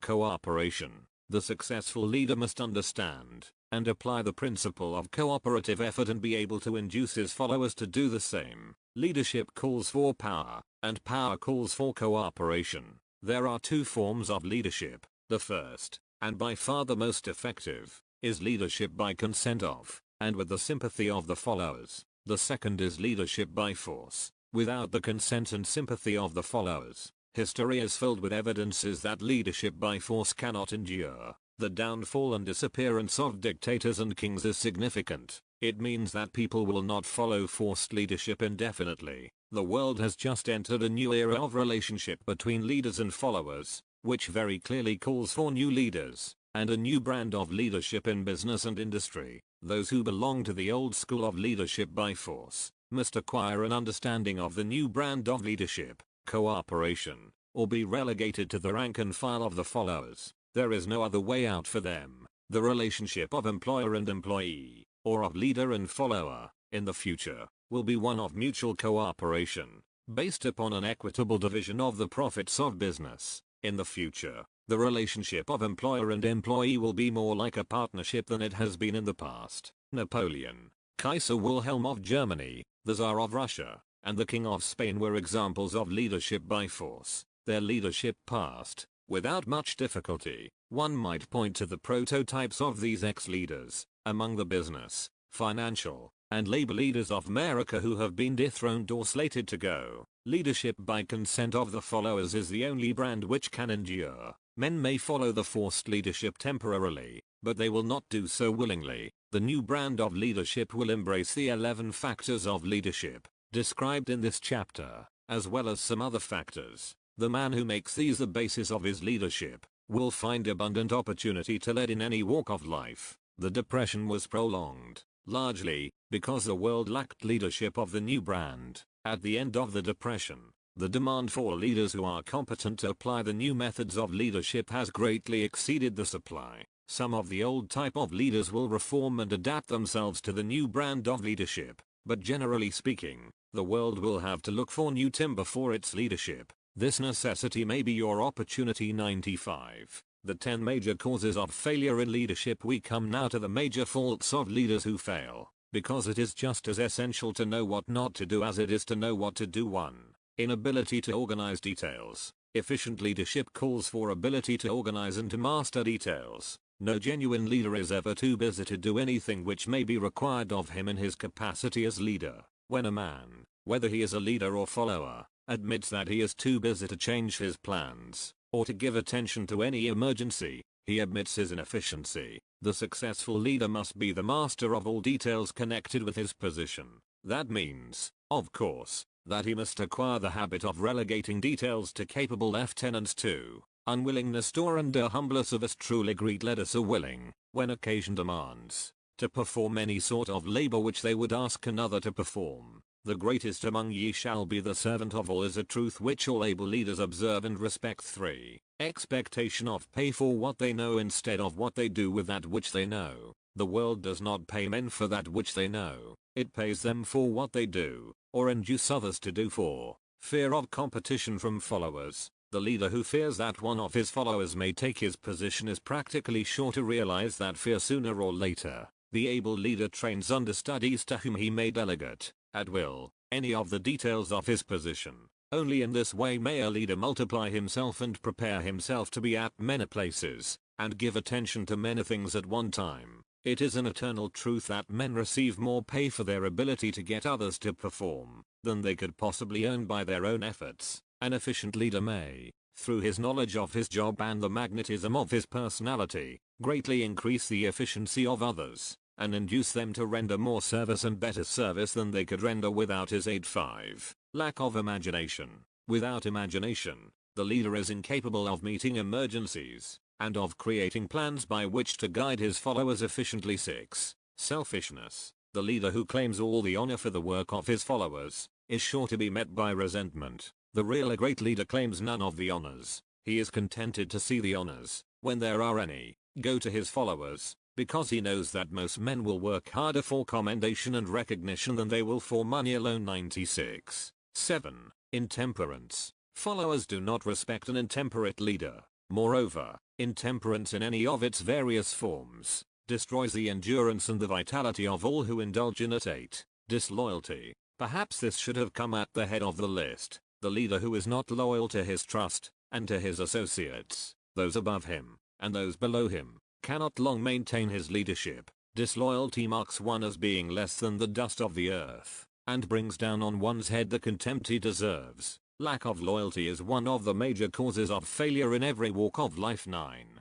Emphasis of the authority of leadership. The efficient leader leads by encouraging, and not by trying to instill fear in the hearts of his followers. The leader who tries to impress his followers with his authority comes within the category of leadership through force. If a leader is a real leader, he will have no need to advertise that fact except by his conduct, his sympathy, understanding, fairness, and a demonstration that he knows his job. 10. Emphasis of title. The competent leader acquires no title to give him the respect of his followers. The man who makes too much over his title generally has little else to emphasize. The doors to the office of the real leader are open to all who wish to enter, and his working quarters are free from formality or ostentation. These are among the more common of the causes of failure in leadership. Any one of these faults is sufficient to induce failure. Study the list carefully if you aspire to leadership, and make sure that you are free of these faults. Some fertile fields in which new leadership will be required before leaving this chapter.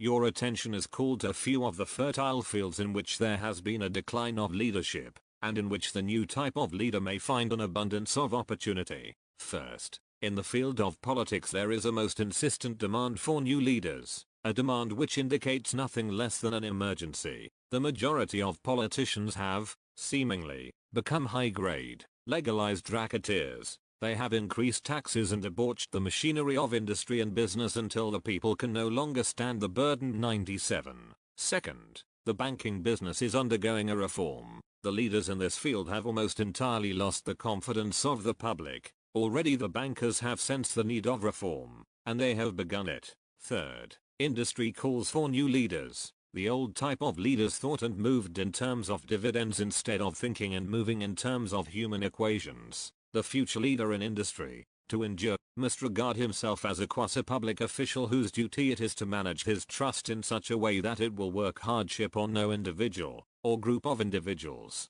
Exploitation of working men is a thing of the past. Let the man who aspires to leadership in the field of business, industry, and labor remember this. Fourth, the religious leader of the future will be forced to give more attention to the temporal needs of his followers, in the solution of their economic and personal problems of the present, and less attention to the dead past, and the yet unborn future. Fifth, in the professions of law, medicine, and education, a new brand of leadership, and to some extent, new leaders will become a necessity. This is especially true in the field of education. The leader in that field must, in the future, find ways and means of teaching people how to apply the knowledge they receive in school. He must deal more with practice and less with theory. Sixth, new leaders will be required in the field of journalism. Newspapers of the future, to be conducted successfully, must be divorced from special privilege and relieved from the subsidy of advertising. They must cease to be organs of propaganda for the interests which patronize their advertising columns. The type of newspaper which publishes scandal and lewd pictures will eventually go the way of all forces which debauch the human mind. These are but a few of the fields in which opportunities for new leaders and a new brand of leadership are now available. The world is undergoing a rapid change. This means that the media through which the changes in human habits are promoted must be adapted to the changes. The media here described are the ones which, more than any others, determine the trend of civilization. When and how to apply for a position. The information described here is the net result of many years of experience during which thousands of men and women were helped to market their services effectively. It can, therefore, be relied upon as sound and practical. 98. Media through which services may be marketed. Experience has proved that the following media offer the most direct and effective methods of bringing the buyer and seller of personal services together. 1. Employment bureaus. Care must be taken to select only reputable bureaus, the management of which can show adequate records of achievement of satisfactory results. There are comparatively few such bureaus. 2. Advertising in newspapers, trade journals, magazines, and radio. Classified advertising may usually be relied upon to produce satisfactory results in the case of those who apply for clerical or ordinary salaried positions. Display advertising is more desirable in the case of those who seek executive connections. The copy to appear in the section of the paper which is most apt to come to the attention of the class of employer being sought. The copy should be prepared by an expert, who understands how to inject sufficient selling qualities to produce replies. 3. Personal letters of application, directed to particular firms or individuals most apt to need such services as are being offered. Letters should be neatly typed, always, and signed by hand. With the letter, should be sent a complete brief or outline of the applicant's qualifications.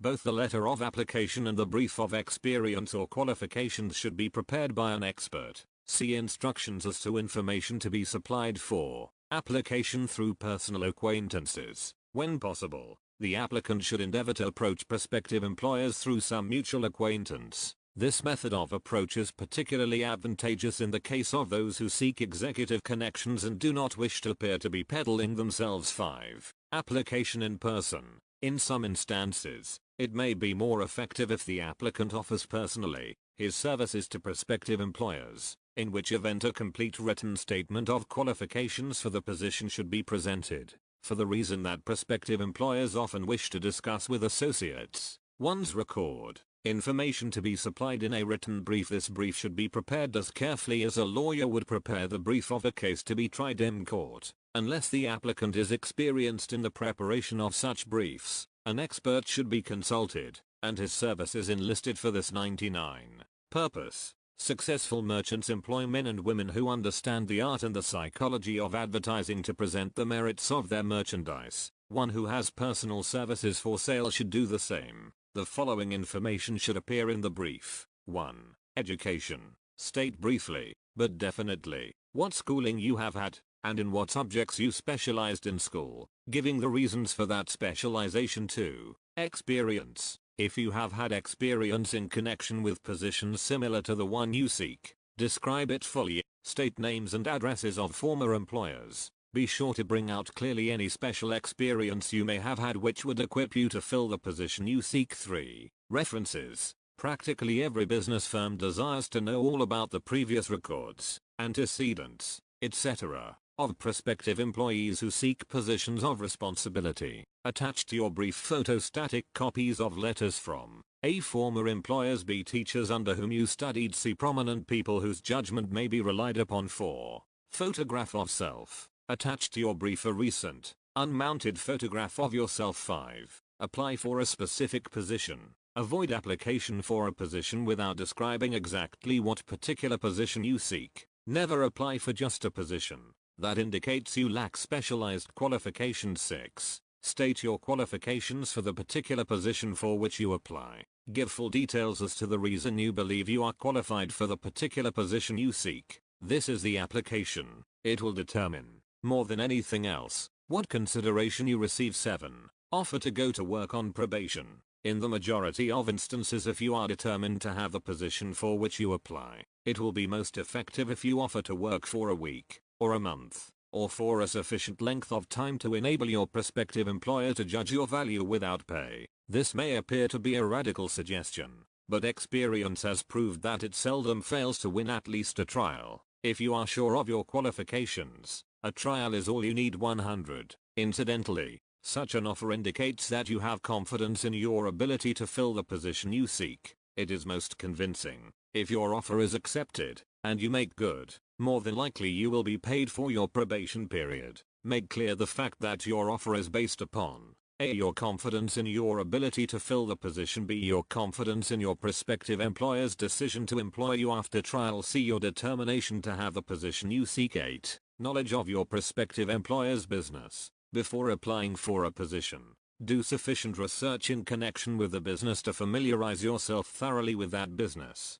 and indicate in your brief the knowledge you have acquired in this field. This will be impressive, as it will indicate that you have imagination and a real interest in the position you seek. Remember that it is not the lawyer who knows the most law, but the one who best prepares his case, who wins. If your case is properly prepared and presented, your victory will have been more than half won at the outset. Do not be afraid of making your brief too long. Employers are just as much interested in purchasing the services of well-qualified applicants as you are in securing employment. In fact, the success of most successful employers is due, in the main, to their ability to select well-qualified lieutenants. They want all the information available. Remember another thing. Neatness in the preparation of your brief will indicate that you are a painstaking person. I have helped to prepare briefs for clients which were so striking and out of the ordinary that they resulted in the employment of the applicant without a personal interview. When your brief has been completed, have it neatly bound by an experienced binder,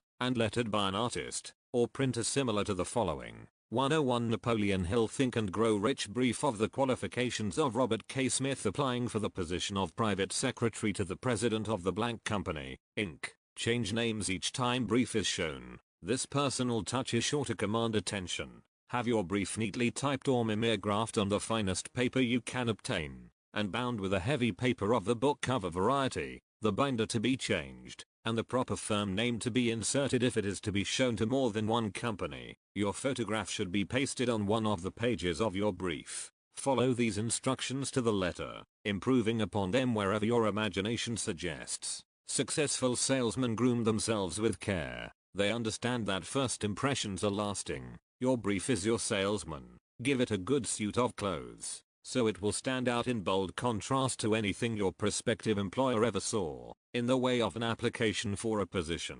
If the position you seek is worth having, it is worth going after with care. Moreover, If you sell yourself to an employer in a manner that impresses him with your individuality, you probably will receive more money for your services from the very start than you would if you applied for employment in the usual conventional way. If you seek employment through an advertising agency or an employment agency, have the agent use copies of your brief in marketing your services. This will help to gain preference for you, both with the agent and the prospective employers. How to get the exact position you desire. Everyone enjoys doing the kind of work for which he is best suited. An artist loves to work with paints, a craftsman with his hands, a writer loves to write. Those with less definite talents have their preferences for certain fields of business and industry. If America does anything well, it offers a full range of occupations: tilling the soil, manufacturing, marketing, and the professions. 102. First, decide exactly what kind of a job you want. If the job doesn't already exist, perhaps you can create it. Second, choose the company or individual for whom you wish to work. Third, study your prospective employer as to policies, personnel, and chances of advancement. Fourth, by analysis of yourself, your talents and capabilities, figure what you can offer, and plan ways and means of giving advantages, services, developments, ideas that you believe you can successfully deliver. Fifth, forget about a job. Forget whether or not there is an opening. Forget the usual routine of "have you got a job for me?" Concentrate on what you can give. Sixth, once you have your plan in mind, arrange with an experienced writer to put it on paper in neat form and in full detail. Seventh, present it to the proper person with authority and he will do the rest. Every company is looking for men who can give something of value, whether it be ideas, services, or connections. Every company has room for the man who has a definite plan of action which is to the advantage of that company. This line of procedure may take a few days or weeks of extra time, but the difference in income, in advancement, and in gaining recognition will save years of hard work at small pay. It has many advantages, the main one being that it will often save from 1 to 5 years of time in reaching a chosen goal. Every person who starts, or gets in halfway up the ladder, does so by deliberate and careful planning, excepting, of course, the boss son. The new way of marketing services jobs are now partnerships. Men and women who market their services to best advantage in the future must recognize the stupendous change which has taken place in connection with the relationship between employer and employee. In the future, the golden rule, and not the rule of gold, will be the dominating factor in the marketing of merchandise as well as personal services. The future relationship between employers and their employees will be more in the nature of a partnership consisting of 103. A. The employer. B. The employee. C. The public they serve. This new way of marketing personal services is called new for many reasons.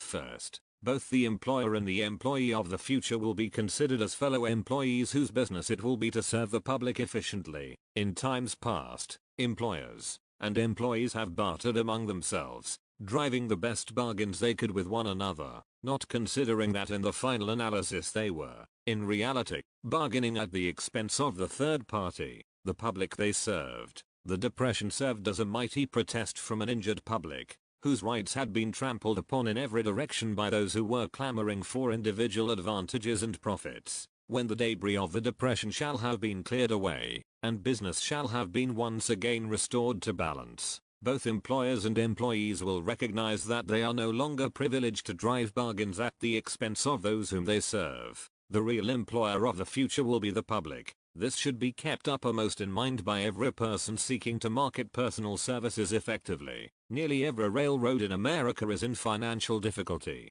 Who does not remember the day when, if a citizen inquired at the ticket office the time of departure of a train, he was abruptly referred to the bulletin board instead of being politely given the information? The streetcar companies have experienced a change of times also. There was a time not so very long ago when streetcar conductors took pride in giving argument to passengers. Many of the streetcar tracks have been removed and passengers ride on a bus, whose driver is the last word in politeness. All over the country streetcar tracks are rusting from abandonment, or have been taken up. Wherever streetcars are still in operation, passengers may now ride without argument, and one may even hail the car in the middle of the block, and the motorman will obligingly pick him up. How times have changed. That is just the point I am trying to emphasize. Times have changed. Moreover, the change is reflected not merely in railroad offices and on street cars, but in other walks of life as well. The public B104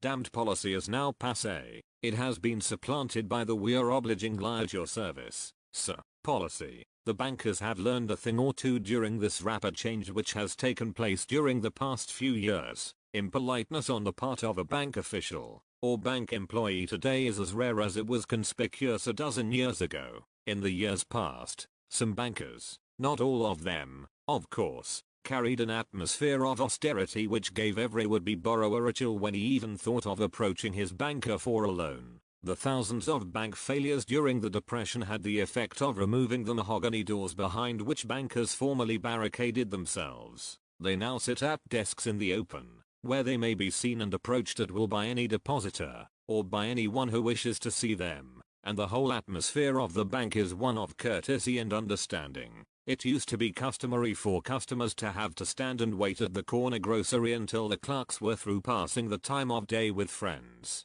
and the proprietor had finished making up his bank deposit, before being waited upon. Chain stores, managed by courteous men who do everything in the way of service, short of shining the customer's shoes, have pushed the old-time merchants into the background. Time marches on. Courtesy and service are the watchwords of merchandising today, and apply to the person who is marketing personal services even more directly than to the employer whom he serves, because, in the final analysis, both the employer and his employee are employed by the public they serve. If they fail to serve well, they pay by the loss of their privilege of serving. We can all remember the time when the gas meter reader pounded on the door hard enough to break the panels. When the door was opened, he pushed his way in, uninvited, with a scowl on his face which plainly said, "What the hell did y'all keep me waiting for? All that hasn't gonna change." The meter man now conducts himself as a gentleman who is delighted to be at your service, sir. Before the gas companies learned that their scowling meter men were accumulating liabilities never to be cleared away, the polite salesman of oil burners came along and did a land office business. During the Depression, I spent several months in the anthracite coal region of Pennsylvania, studying conditions which all but destroyed the coal industry. Among several very significant discoveries was the fact that greed on the part of operators and their employees was the chief cause of the loss of business for the operators, and loss of jobs for the miners. 105. Through the pressure of a group of overzealous labor leaders, representing the employees, and the greed for profits on the part of the operators, the anthracite business suddenly dwindled. The coal operators and their employees drove sharp bargains with one another, adding the cost of the bargaining to the price of the coal, until, finally, they discovered they had built up a wonderful business for the manufacturers of oil burning outfits and the producers of crude oil. The wages of sin is death. Many have read this in the Bible, but few have discovered its meaning. Now, and for several years, the entire world has been listening by force to a sermon which might well be called "Whatsoever a man soweth, that shall he also reap." Nothing as widespread and effective as the Depression could possibly be just a coincidence. Behind the Depression was a cause. Nothing ever happens without a cause. In the main, the cause of the Depression is traceable directly to the worldwide habit of trying to reap without sowing. This should not be mistaken to mean that the Depression represents a crop which the world is being forced to reap without having sown. The trouble is that the world sowed the wrong sort of seed. Any farmer knows he cannot sow the seed of thistles and reap a harvest of grain. Beginning at the outbreak of the World War, the people of the world began to sow the seed of service, inadequate in both quality and quantity. Nearly everyone was engaged in the pastime of trying to get without giving. These illustrations are brought to the attention of those who have personal services to market, to show that we are where we are, and what we are, because of our own conduct. If there is a principle of cause and effect, which controls business, finance, and transportation, this same principle controls individuals and determines their economic status. What is your QQS rating? The causes of success in marketing services effectively and permanently have been clearly described. Unless those causes are studied, analyzed, understood and applied, no man can market his services effectively and permanently. Every person must be his own salesman of personal services. The quality and the quantity of service rendered, and the spirit in which it is rendered, determine to a large extent the price and the duration of employment. To market 106. Personal services effectively, which means a permanent market, at a satisfactory price, under pleasant conditions. One must adopt and follow the QQS formula, which means that quality, plus quantity, plus the proper spirit of cooperation, equals perfect salesmanship of service. Remember the QQS formula, but do more apply it as a habit. Let us analyze the formula to make sure we understand exactly what it means. 1. Quality of service shall be construed to mean the performance of every detail, in connection with your position, in the most efficient manner possible, with the object of greater efficiency always in mind. 2. Quantity of service shall be understood to mean the habit of rendering all the service of which you are capable, at all times, with the purpose of increasing the amount of service rendered as greater skill is developed through practice and experience. Emphasis is again placed on the word habit. 3. Spirit of service shall be construed to mean the habit of agreeable, harmonious conduct which will induce cooperation from associates and fellow employees. Adequacy of quality and quantity of service is not sufficient to maintain a permanent market for your services.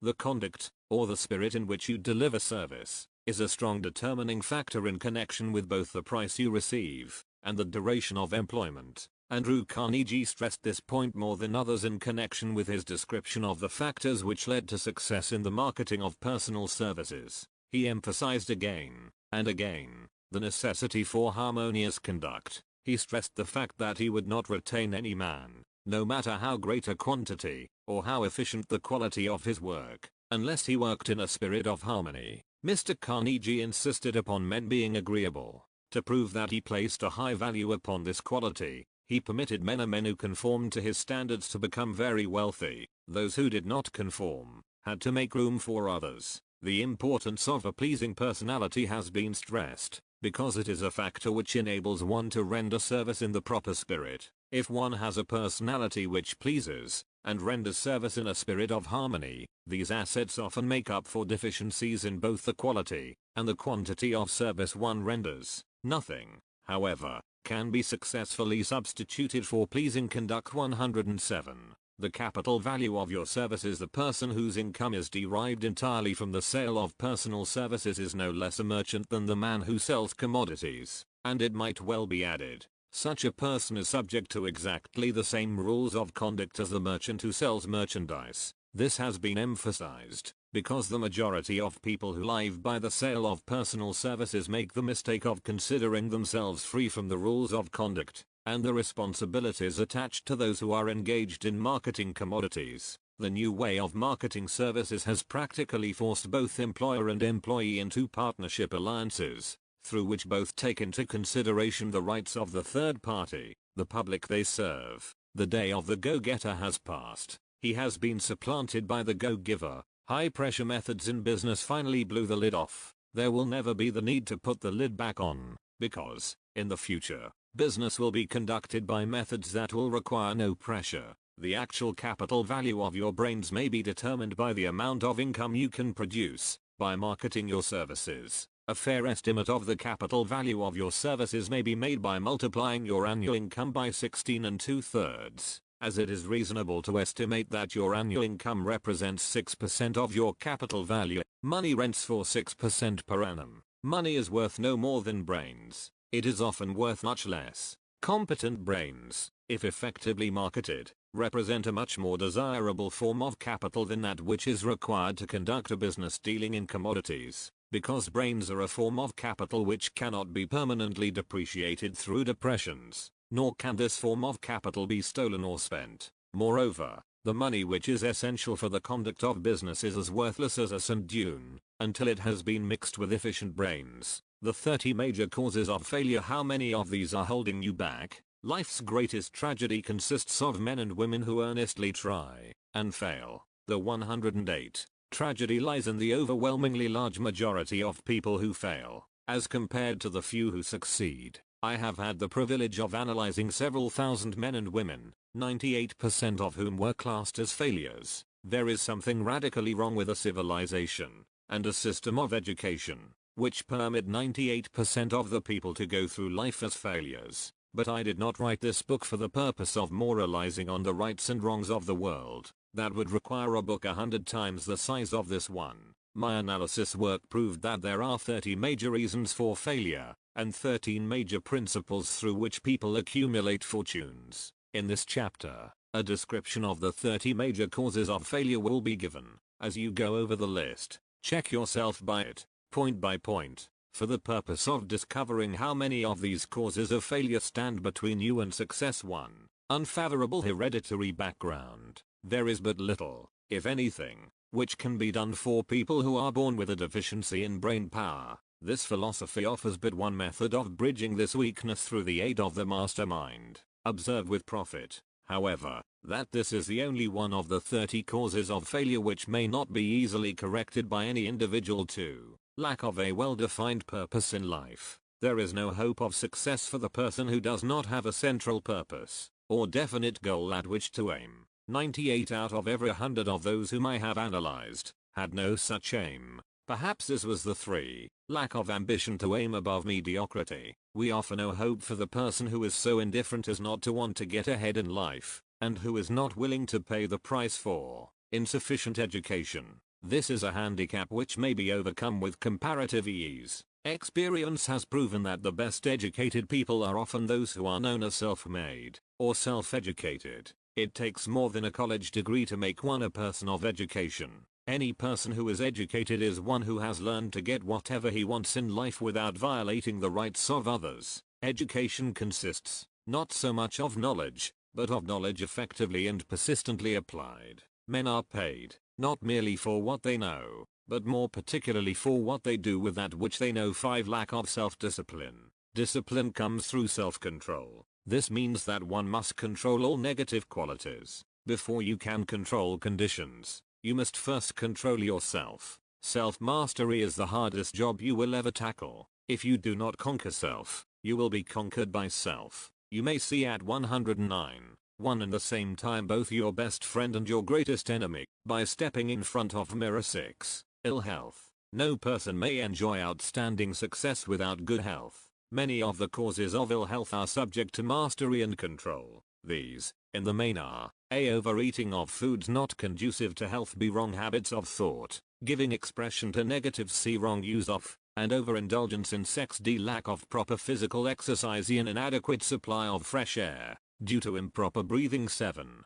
Unfavorable environmental influences during childhood. As the twig is bent, so shall the tree grow. Most people who have criminal tendencies acquire them as the result of bad environment and improper associates during childhood. 8. Procrastination. This is one of the most common causes of failure. Old man procrastination stands within the shadow of every human being, waiting his opportunity to spoil one's chances of success. Most of us go through life as failures because we are waiting for the time to be right to start doing something worthwhile. Do not wait. The time will never be just right. Start where you stand, and work with whatever tools you may have at your command, and better tools will be found as you go along. 9. Lack of persistence. Most of us are good starters but poor finishers of everything we begin. Moreover, people are prone to give up at the first signs of defeat. There is no substitute for persistence. The person who makes persistence watchword discovers that old man failure finally becomes tired and makes his departure. Failure cannot cope with persistence. 10. Negative personality. There is no hope of success for the person who repels people through a negative personality. Success comes through the application of power, and power is attained through the cooperative efforts of other people. A negative personality will not induce cooperation. 11. Lack of controlled sexual urge. Sex energy is the most powerful of all the stimuli which move people into action, because it is the most power. 110. Full of the emotions, it must be controlled, through transmutation, and converted into other channels. 12. Uncontrolled desire for something for nothing. The gambling instinct drives millions of people to failure. Evidence of this may be found in a study of the Wall Street crash of 29. During which millions of people tried to make money by gambling on stock margins. 13. Lack of a well-defined power of decision. Men who succeed reach decisions promptly, and change them, if at all, very slowly. Men who fail, reach decisions, if at all, very slowly, and change them frequently and quickly. Indecision and procrastination are twin brothers. Where one is found, the other may usually be found also. Kill off this pair before they completely hogtie you to the treadmill of failure. 14. One or more of the 6 basic fears. These fears have been analyzed for you in a later chapter. They must be mastered before you can market your services effectively. 15. Wrong selection of a mate in marriage. This is the most common cause of failure. The relationship of marriage brings people intimately into contact. Unless this relationship is harmonious, failure is likely to follow. Moreover, it will be a form of failure that is marked by misery and unhappiness, destroying all signs of ambition. 16. Overcaution. The person who takes no chances generally has to take whatever is left when others are through choosing. Overcaution is as bad as undercaution. Both are extremes to be guarded against. Life itself is filled with the element of chance. 17. Wrong selection of associates in business. This is one of the most common causes of failure in business. In marketing personal services, one should use great care to select an employer who will be an inspiration, and who is, himself, intelligent and successful. We emulate those with whom we associate most closely. Pick an employer who is worth emulating. 18. Superstition and prejudice. Superstition is a form of fear. It is also a sign of ignorance. Men who succeed keep open minds and are afraid of nothing. 19. Wrong selection of a vocation. No man can succeed in a line of endeavor which he does not like. The most essential step in the marketing of personal services is that of selecting an occupation into which you can throw yourself wholeheartedly. 111. 20. Lack of concentration of effort. The jack of all trades seldom is good at any. Concentrate all of your efforts on one definite chief aim. 21. The habit of indiscriminate spending. The spendthrift cannot succeed, mainly because he stands eternally in fear of poverty. Form the habit of systematic saving by putting aside a definite percentage of your income. Money in the bank gives one a very safe foundation of courage when bargaining for the sale of personal services. Without money, one must take what one is offered, and be glad to get it. 22. Lack of enthusiasm. Without enthusiasm one cannot be convincing. Moreover, enthusiasm is contagious, and the person who has it under control is generally welcome in any group of people. 23. Intolerance. The person with a closed mind on any subject seldom gets ahead. Intolerance means that one has stopped acquiring knowledge. The most damaging forms of intolerance are those connected with religious, racial, and political differences of opinion. 24. Intemperance. The most damaging forms of intemperance are connected with eating, strong drink, and sexual activities. Overindulgence in any of these is fatal to success. 25. Inability to cooperate with others. More people lose their positions and their big opportunities in life because of this fault than for all other reasons combined. It is a fault which no well-informed businessman or leader will tolerate. 26. Possession of power that was not acquired through self-effort. Sons and daughters of wealthy men, and others who inherit money which they did not earn. Power in the hands of one who did not acquire it gradually, is often fatal to success. Quick riches are more dangerous than poverty. 27. Intentional dishonesty. There is no substitute for honesty. One may be temporarily dishonest by force of circumstances over which one has no control, without permanent damage. But there is no hope for the person who is dishonest by choice. Sooner or later, his deeds will catch up with him, and he will pay by loss of reputation, and perhaps even loss of liberty. 28. Egotism and vanity. These qualities serve as red lights which warn others to keep away. They are fatal to success. 112. 29. Guessing instead of thinking. Most people are too indifferent or lazy to acquire facts with which to think accurately. They prefer to act on opinions created by guesswork or snap judgments. 30. Lack of capital. This is a common cause of failure among those who start out in business for the first time, without sufficient reserve of capital to absorb the shock of their mistakes, and to carry them over until they have established a reputation. 31. Under this, name any particular cause of failure from which you have suffered that has not been included in the foregoing list. In these 30 major causes of failure is found a description of the tragedy of life, which obtains for practically every person who tries and fails. It will be helpful if you can induce someone who knows you well to go over this list with you, and help to analyze you by the 30 causes of failure. It may be beneficial if you try this alone. Most people cannot see themselves as others see them. You may be one who cannot. The oldest of admonitions is man. Know thyself. If you market merchandise successfully, you must know the merchandise. The same is true in marketing personal services. You should know all of your weaknesses in order that you may either bridge them or eliminate them entirely. You should know your strength in order that you may call attention to it when selling your services. You can know yourself only through accurate analysis. The folly of ignorance in connection with self was displayed by a young man who applied to the manager of a well-known business for a position. He made a very good impression until the manager asked him what salary he expected. He replied that he had no fixed sum in mind, lack of a definite aim. The manager then said, "We will pay you all you are worth, till we try you out for a week." "I will not accept it," the applicant replied, "because I am getting more than that where I am now employed." Before you even start to negotiate for a readjustment of your salary in your present position, or to seek employment elsewhere, be sure that you are worth more than you now receive. 113. It is one thing to want money. Everyone wants more, but it is something entirely different to be worth more. Many people mistake their wants for their just dues. Your financial requirements or wants have nothing whatever to do with your worth. Your value is established entirely by your ability to render useful service or your capacity to induce others to render such service. Take inventory of yourself. 28 questions you should answer. Annual self-analysis is an essential in the effective marketing of personal services,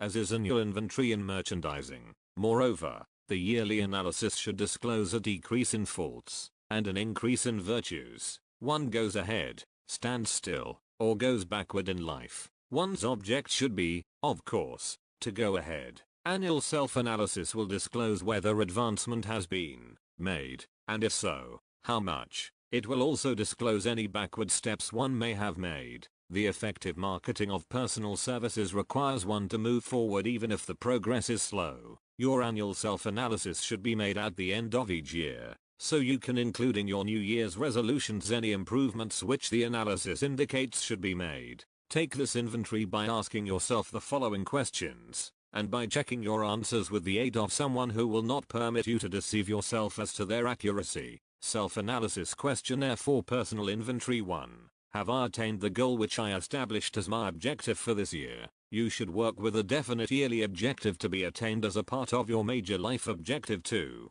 Have I delivered service of the best possible quality of which I was capable, or could I have improved any part of this service? 3. Have I delivered service in the greatest possible quantity of which I was capable? 4. Has the spirit of my conduct been harmonious and cooperative at all times? 5. Have I permitted the habit of procrastination to decrease my efficiency, and if so, to what extent? 114. 6. Have I improved my personality, and if so, in what ways? 7. Have I been persistent in following my plans through to completion? 8. Have I reached decisions promptly and definitely on all occasions? 9. Have I permitted any one or more of the 6 basic fears to decrease my efficiency? 10. Have I been either overcautious or undercautious? 11. Has my relationship with my associates in work been pleasant or unpleasant? If it has been unpleasant, has the fault been partly or wholly mine? 12. Have I dissipated any of my energy through lack of concentration of effort? 13.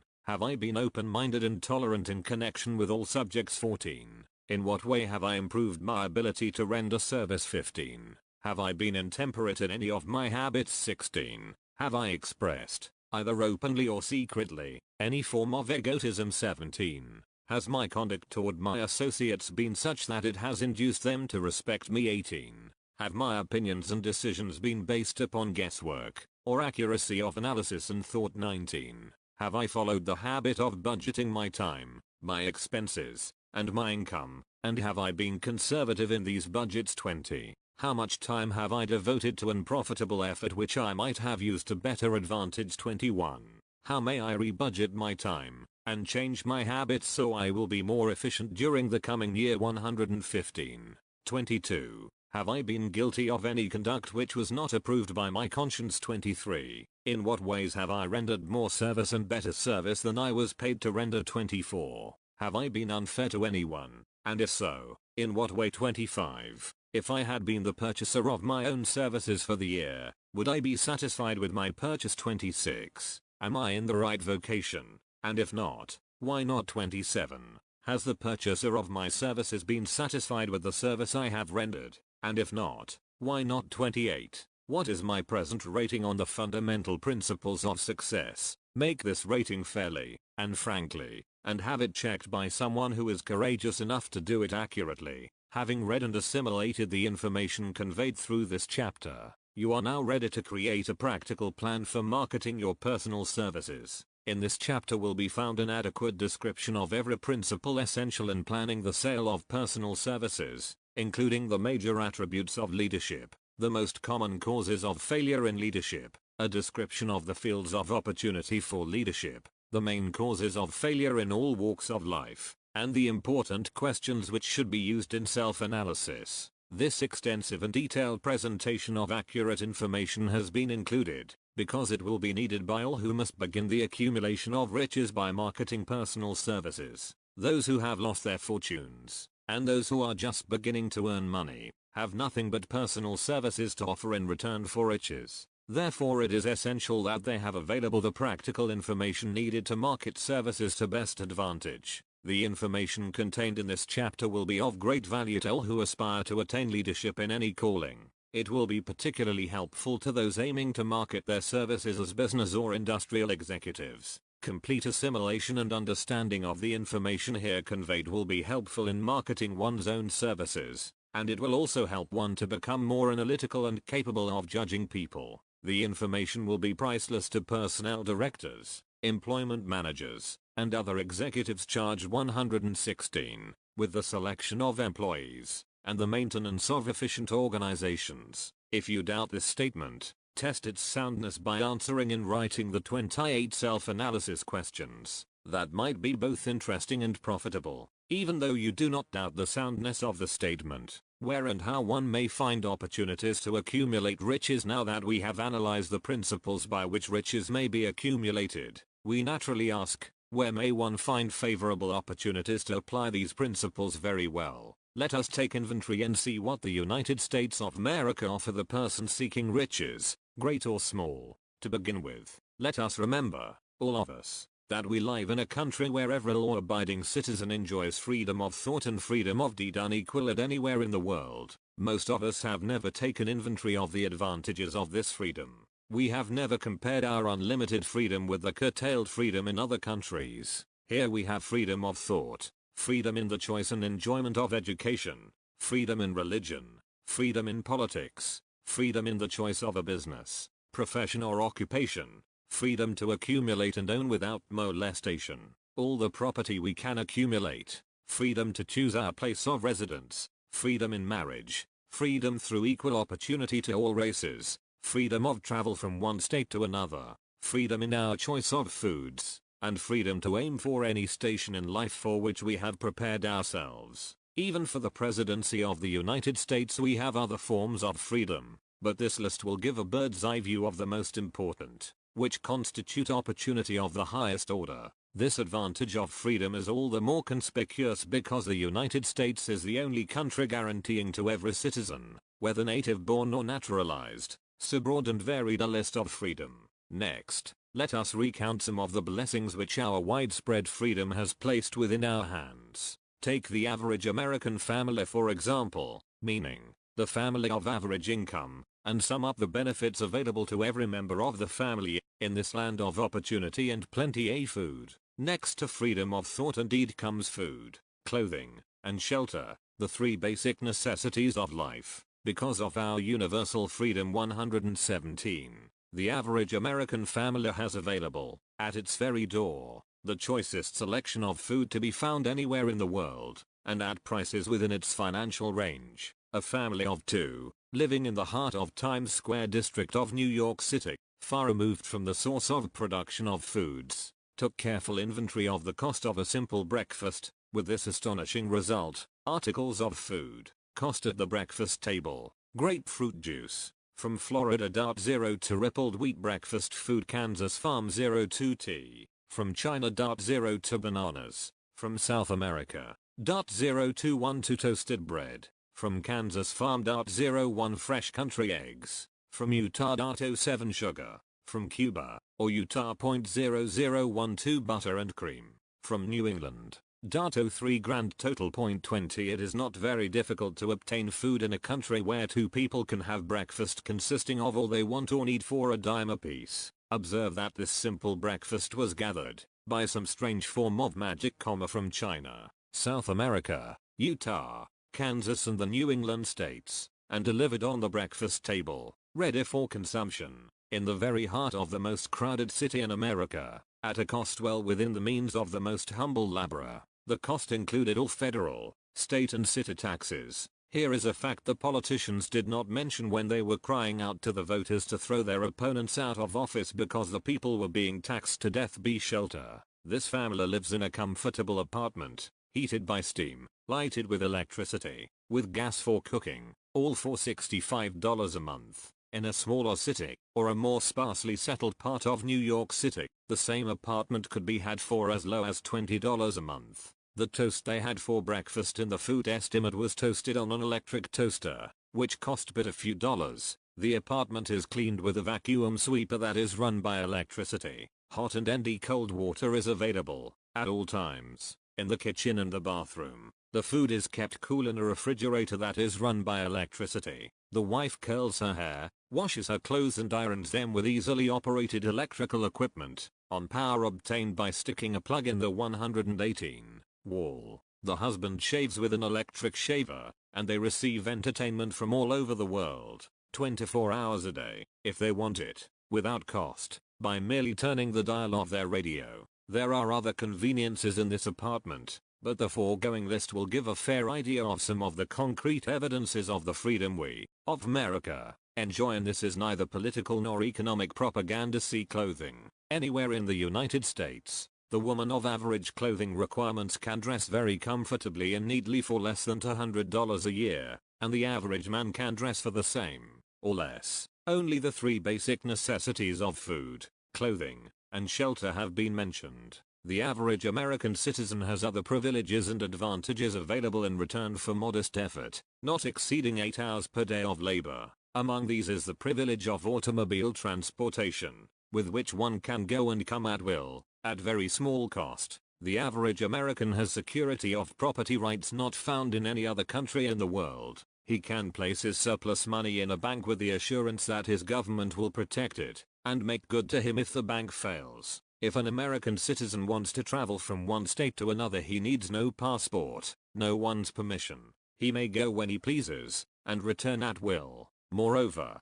he may travel by train, private automobile, bus, airplane, or ship, as his pocketbook permits. In Germany, Russia, Italy, and most of the other European and Oriental countries, the people cannot travel with so much freedom, and at so little cost. The miracle that has provided these blessings. We often hear politicians proclaiming the freedom of America when they solicit votes, but seldom do they take the time or devote sufficient effort to the analysis of the source or nature of this freedom. Having no axe to grind, no grudge to express, no ulterior motives to be carried out, I have the privilege of going into a frank analysis of that mysterious, abstract, greatly misunderstood something which gives to every citizen of America more blessings, more opportunities to accumulate wealth, more freedom of every nature, than may be found in any other country. I have the right to analyze the source and nature of this unseen power, because I know, and have known for more than a quarter of a century, many of the men who organized that power, and men who are now responsible for its maintenance. The name of this mysterious benefactor of mankind is Capital 119. Capital consists not alone of money, but more particularly of highly organized, intelligent groups of men who plan ways and means of using money efficiently for the good of the public, and profitably to themselves. These groups consist of scientists, educators, chemists, inventors, business analysts, publicity men, transportation experts, accountants, lawyers, doctors, and both men and women who have highly specialized knowledge in all fields of industry and business. They pioneer, experiment, and blaze trails in new fields of endeavor. They support colleges, hospitals, public schools, build good roads, publish newspapers, pay most of the cost of government, and take care of the multitudinous detail essential to human progress. Stated briefly,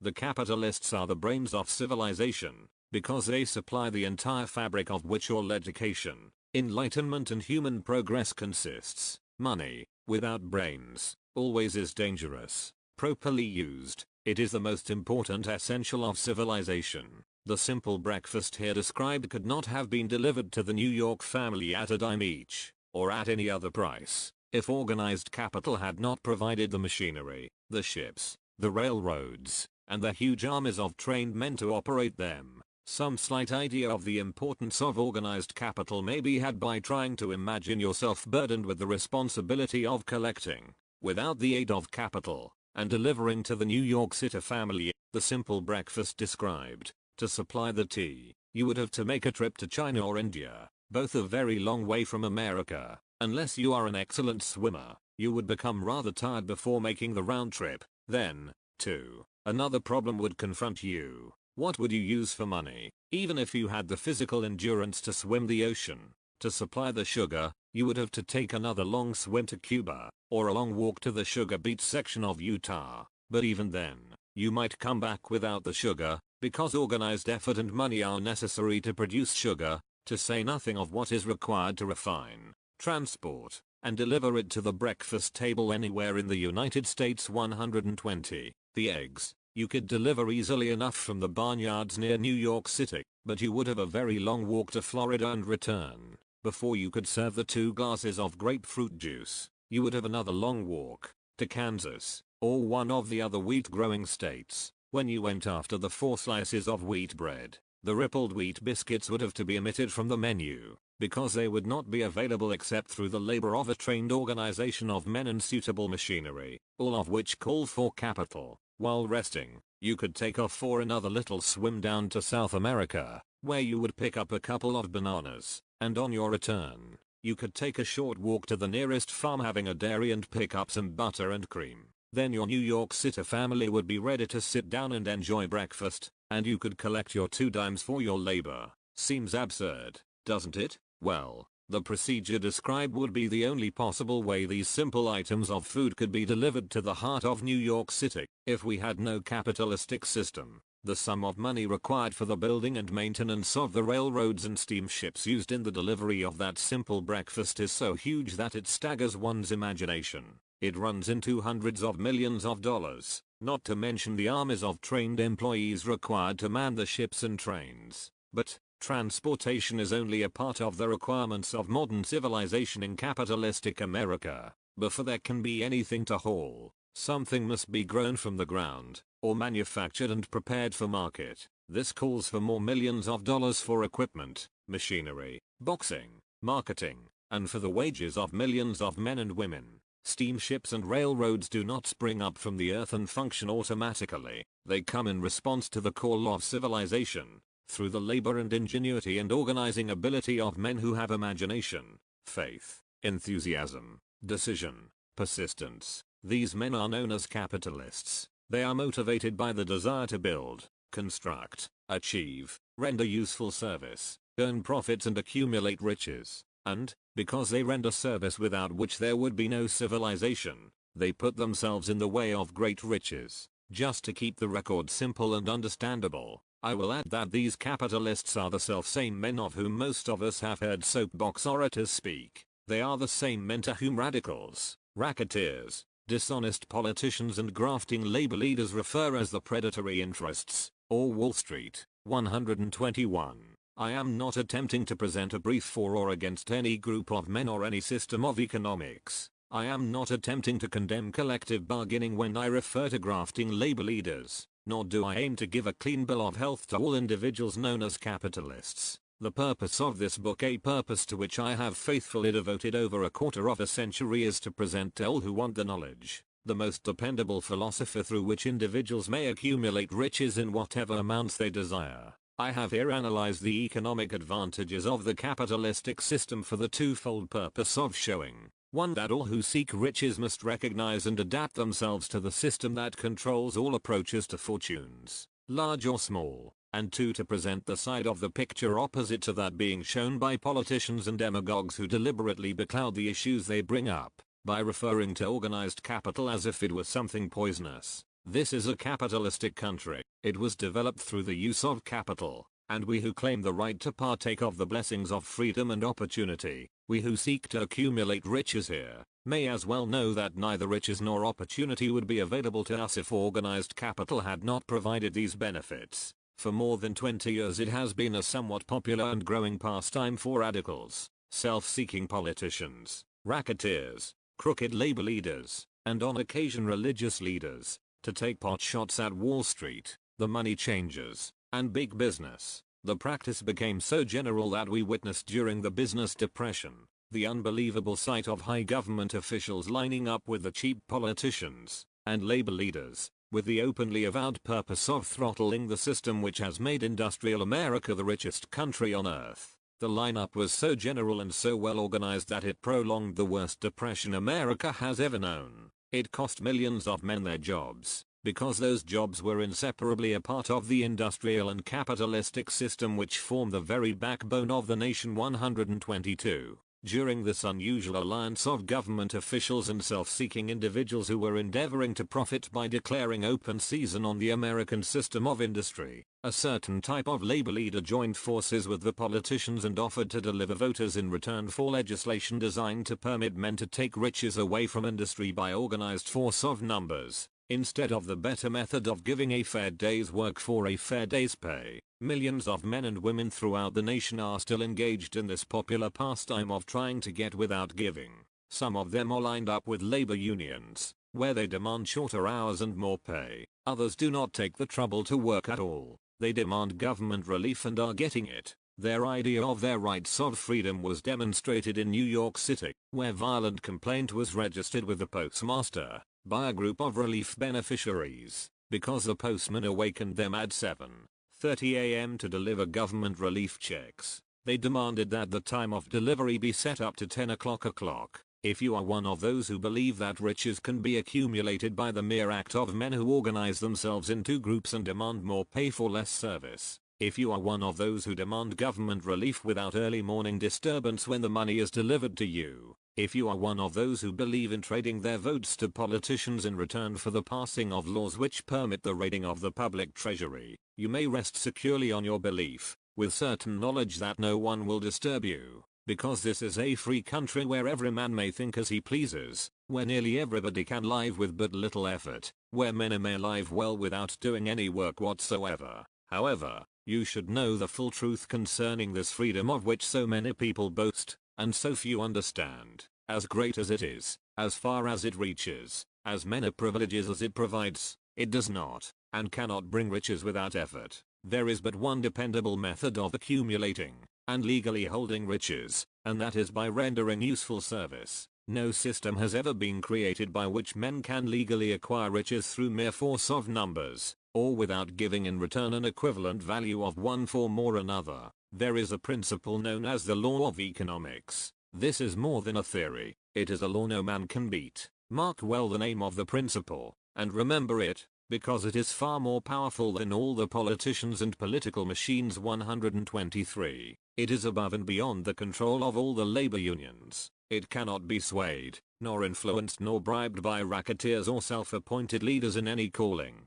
Moreover, it has an all-seeing eye, and a perfect system of bookkeeping, in which it keeps an accurate account of the transactions of every human being engaged in the business of trying to get without giving.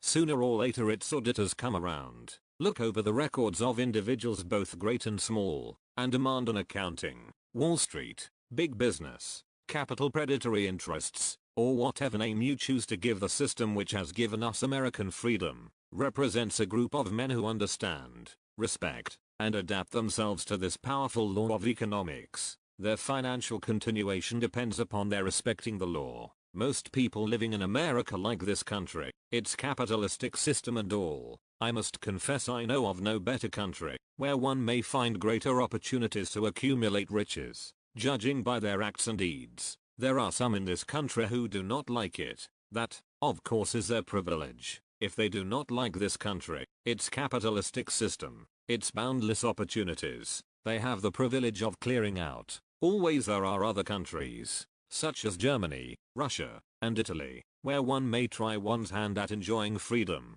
and accumulating riches providing one is not too particular. America provides all the freedom and all the opportunity to accumulate riches that any honest person may require. When one goes hunting for game, one selects hunting grounds where game is plentiful. When seeking riches, the same rule would naturally obtain. If it is riches you are seeking, do not overlook the possibilities of a country whose citizens are so rich that women, alone, spend over $200 million annually for lipsticks, rouge and cosmetics. Think twice, you who are seeking riches, before trying to destroy the capitalistic system of a country whose citizens spend over $50 million a year for greeting cards, with which to express their appreciation of their freedom. If it is money you are seeking, consider carefully a country that spends hundreds of millions of dollars annually for cigarettes, the bulk of the income from which goes to only 4 major companies engaged in supplying this national builder of nonchalance and quiet nerves.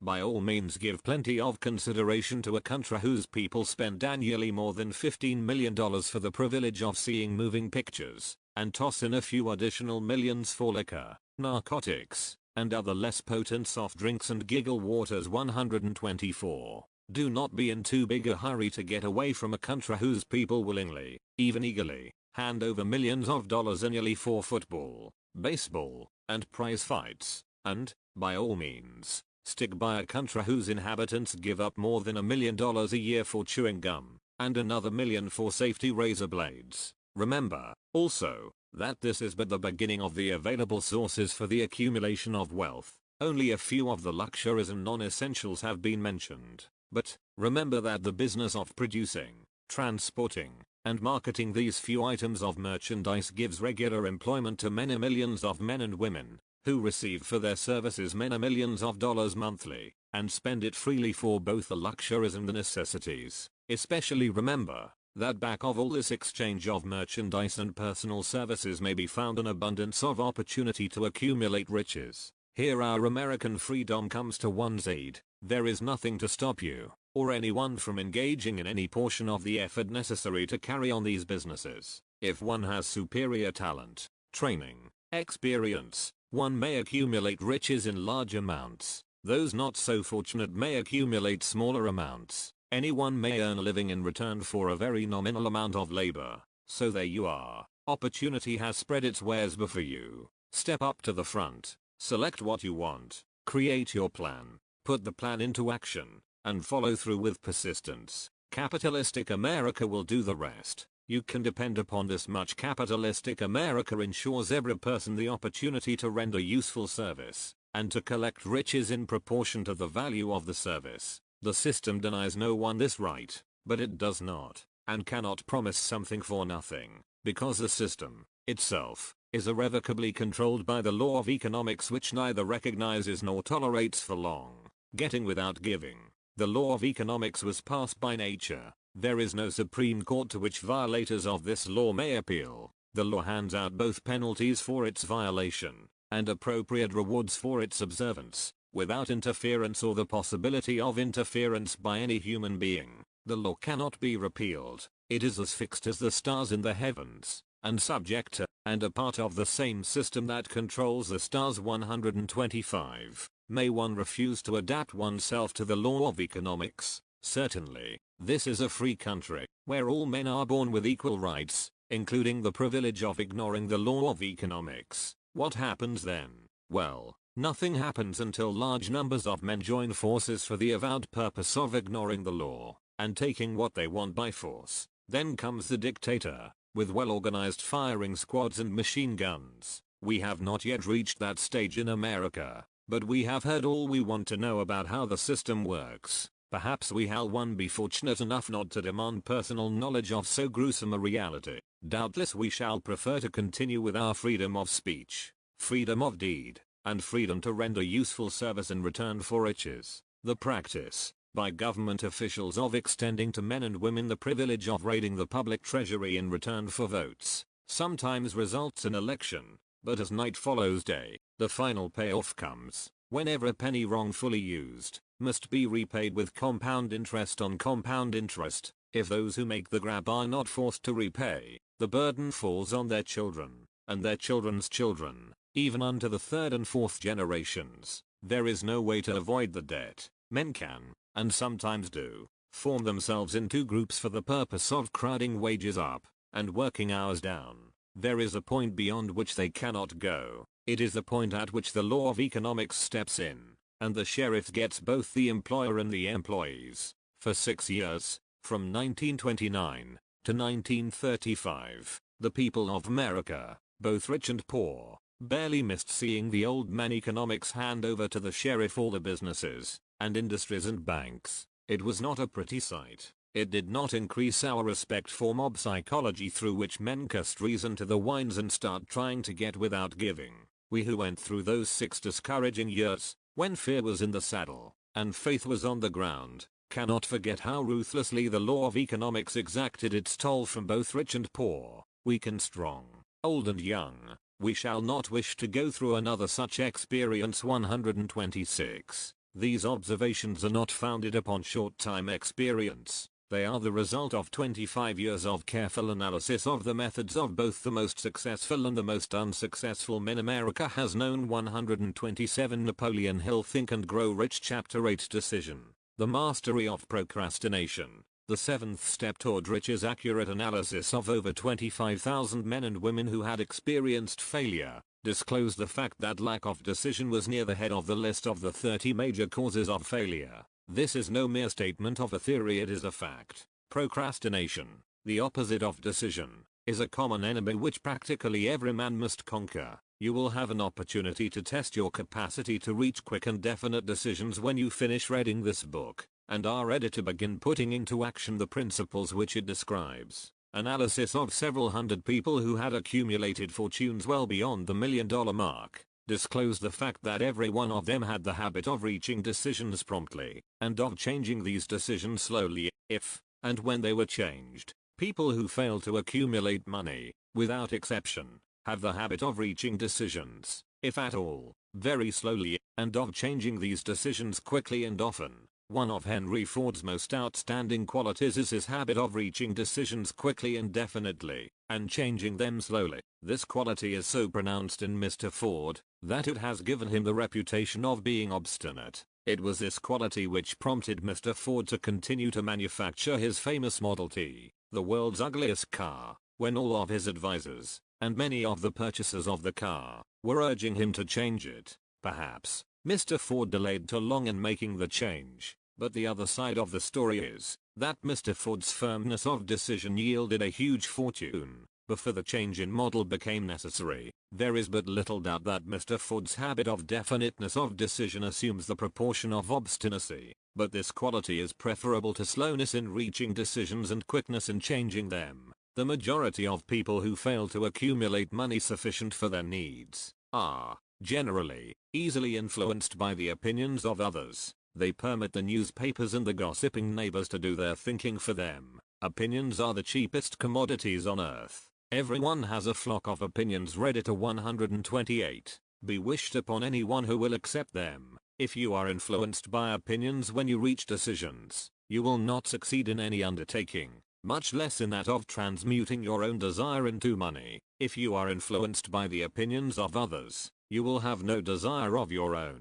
Keep your own counsel. When you begin to put into practice the principles described here, by reaching your own decisions and following them, take no one into your confidence, except the members of your mastermind group, and be very sure in your selection of this group, that you choose only those who will be in complete sympathy and harmony with your purpose. Close friends and relatives, while not meaning to do so, often handicap one through opinions and sometimes through ridicule, which is meant to be humorous. Thousands of men and women carry inferiority complexes with them all through life, because some well-meaning, but ignorant person destroyed their confidence through opinions or ridicule. You have a brain and mind of your own. Use it, and reach your own decisions. If you need facts or information from other people, to enable you to reach decisions, as you probably will in many instances, acquire these facts or secure the information you need quietly, without disclosing your purpose. It is characteristic of people who have but a smattering or of an air of knowledge to try to give the impression that they have much knowledge. Such people generally do too much talking, and too little listening. Keep your eyes and ears wide open and your mouth closed, if you wish to acquire the habit of prompt decision. Those who talk too much do little else. If you talk more than you listen, you not only deprive yourself of many opportunities to accumulate useful knowledge, but you also disclose your plans and purposes to people who will take great delight in defeating you, because they envy you. Remember, also, that every time you open your mouth in the presence of a person who has an abundance of knowledge, you display to that person your exact stock of knowledge, or your lack of it. Genuine wisdom is usually conspicuous through modesty and silence. Keep in mind the fact that every person with whom you associate is, like yourself, seeking the opportunity to accumulate money. If you talk about your plans too freely, you may be surprised when you learn that some other person has beaten you to your goal by putting into action ahead of you the plans of which you talked unwisely. 129. Let one of your first decisions be to keep a closed mouth and open ears and eyes. As a reminder to yourself to follow this advice, it will be helpful if you copy the following epigram in large letters and place it where you will see it daily.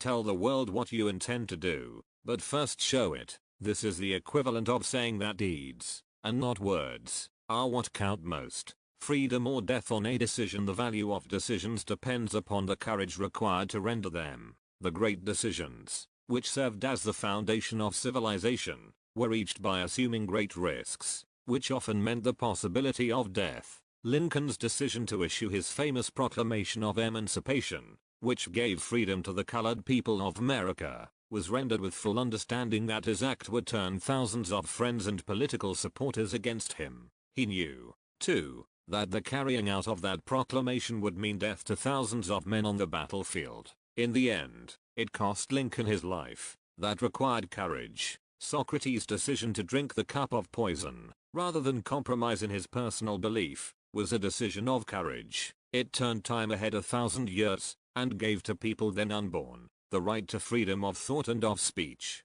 The decision of General Robert E. Lee, when he came to the parting of the way with the Union, and took up the cause of the South, was a decision of courage, for he well knew that it might cost him his own life, that it would surely cost the lives of others. But, the greatest decision of all time, as far as any American citizen is concerned, was reached in Philadelphia, the 4th of July, 1776. When 56 men signed their names to a document, which they well knew would bring freedom to all Americans, or leave every one of the 56 hanging from a gallows. You have heard of this famous document, but you may not have drawn from it the great lesson in personal achievement it so plainly taught. 130. We all remember the date of this momentous decision, but few of us realize what courage that decision required. We remember our history, as it was taught. We remember dates, and the names of the men who fought. We remember Valley Forge, and Yorktown. We remember George Washington, and Lord Cornwallis, but we know little of the real forces back of these names, dates, and places. We know still less of that intangible power, which ensured us freedom long before Washington's armies reached Yorktown. We read the history of the Revolution, and falsely imagine that George Washington was the father of our country, that it was he who won our freedom, while the truth is Washington was only an accessory after the fact, because victory for his armies had been ensured long before Lord Cornwallis surrendered. This is not intended to rob Washington of any of the glory he so richly merited. Its purpose, rather, is to give greater attention to the astounding power that was the real cause of his victory. It is nothing short of tragedy that the writers of history have missed entirely even the slightest reference to the irresistible power which gave birth and freedom to the nation destined to set up new standards of independence for all the peoples of the earth. I say it is a tragedy, because it is the self-same power which must be used by every individual who surmounts the difficulties of life, and forces life to pay the price asked. Let us briefly review the events which gave birth to this power. The story begins with an incident in Boston, the 5th of March, 1770. British soldiers were patrolling the streets, by their presence, openly threatening the citizens. The colonists resented armed men marching in their midst. They began to express their resentment openly, hurling stones as well as epithets at the marching soldiers, until the commanding officer gave orders, "Fix bayonets, charge." The battle was on. It resulted in the death and injury of many. The incident aroused such resentment that the Provincial Assembly, made up of prominent colonists, called a meeting for the purpose of taking definite action. Two of the members of that assembly were John Hancock and Samuel Adams. Long live their names. They spoke up courageously and declared that a move must be made to eject all British soldiers from Boston. Remember, this a decision, in the minds of two men, might properly be called the beginning of the freedom which we, of the United States, now enjoy. Remember, too, that the decision of these two men called for faith and courage, because it was dangerous. 131. Before the assembly adjourned, Samuel Adams was appointed to call on the governor of the province, Hutchinson, and demand the withdrawal of the British troops. The request was granted. The troops were removed from Boston, but the incident was not closed. It had caused a situation destined to change the entire trend of civilization. Strange, is it not, how the great changes, such as the American Revolution and the World War, often have their beginnings in circumstances which seem unimportant? It is interesting, also, to observe that these important changes usually begin in the form of a definite decision in the minds of a relatively small number of people. Few of us know the history of our country well enough to realize that John Hancock, Samuel Adams, and Richard Henry Lee of the province of Virginia were the real fathers of our country. Richard Henry Lee became an important factor in this story by reason of the fact that he and Samuel Adams communicated frequently, by correspondence, sharing freely their fears and their hopes concerning the welfare of the people of their provinces.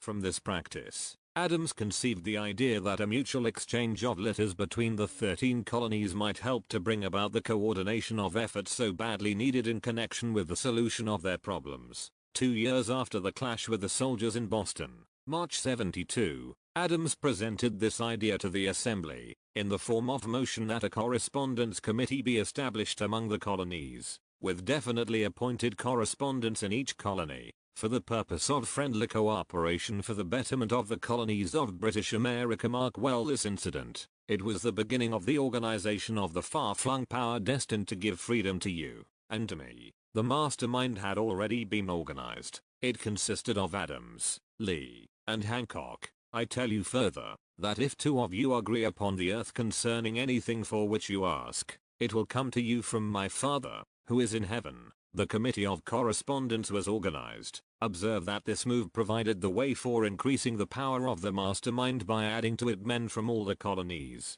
Take notice that this procedure constituted the first organized planning of the disgruntled colonists. In union there is strength. The citizens of the colonies had been waging disorganized warfare against the British soldiers, through incidents similar to the Boston riot, but nothing of benefit had been accomplished. Their individual grievances had not been consolidated under one mastermind. No group of individuals had put their hearts, minds, souls, and bodies together in one definite decision to settle their difficulty with the British once and for all, until Adams, Hancock, and Lee got together 132. Meanwhile, the British were not idle. They, too, were doing some planning and masterminding on their own account, with the advantage of having back of them money and organized soldiery. The Crown appointed Gage to supplant Hutchinson as the governor of Massachusetts. One of the new governor's first acts was to send a messenger to call on Samuel Adams, for the purpose of endeavoring to stop his opposition by fear.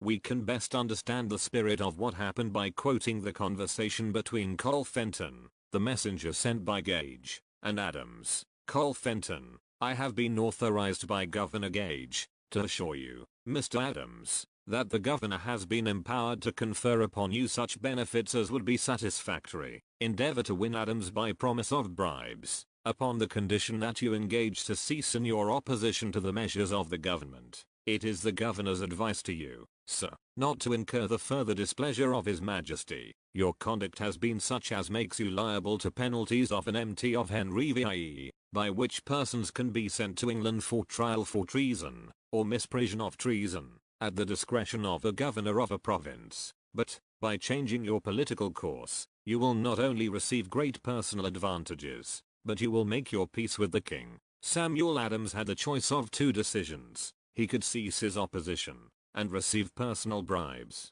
or he could continue, and run the risk of being hanged. Clearly, the time had come when Adams was forced to reach instantly a decision which could have cost his life. The majority of men would have found it difficult to reach such a decision. The majority would have sent back an evasive reply, but not Adams. He insisted upon Col Fenton's word of honor that the colonel would deliver to the governor the answer exactly as Adams would give it to him. Adams' answer: "Then you may tell Governor Gage that I trust I have long since made my peace with the King of Kings. No personal consideration shall induce me to abandon the righteous cause of my country, and tell Governor Gage it is the advice of Samuel Adams to him, no longer to insult the feelings of an exasperated people." Comment as to the character of this man seems unnecessary. It must be obvious to all who read this astounding message that its sender possessed loyalty of the highest order. This is important. Racketeers and dishonest politicians have prostituted the honor for which such men as Adams died. 133. When Governor Gage received Adams' caustic reply, he flew into a rage, and issued a proclamation which read, "I do, hereby, in His Majesty's name, offer and promise His most gracious pardon to all persons who shall forthwith lay down their arms, and return to the duties of peaceable subjects, excepting only from the benefit of such pardon, Samuel Adams and John Hancock, whose offenses are of too flagitious a nature to admit of any other consideration but that of condign punishment." As one might say, in modern slang, Adams and Hancock were on the spot. The threat of the irate governor forced the two men to reach another decision, equally as dangerous. They hurriedly called a secret meeting of their staunchest followers. Here the mastermind began to take on momentum. After the meeting had been called to order, Adams locked the door, placed the key in his pocket, and informed all present that it was imperative that a congress of the colonists be organized, and that no man should leave the room until the decision for such a congress had been reached. Great excitement followed.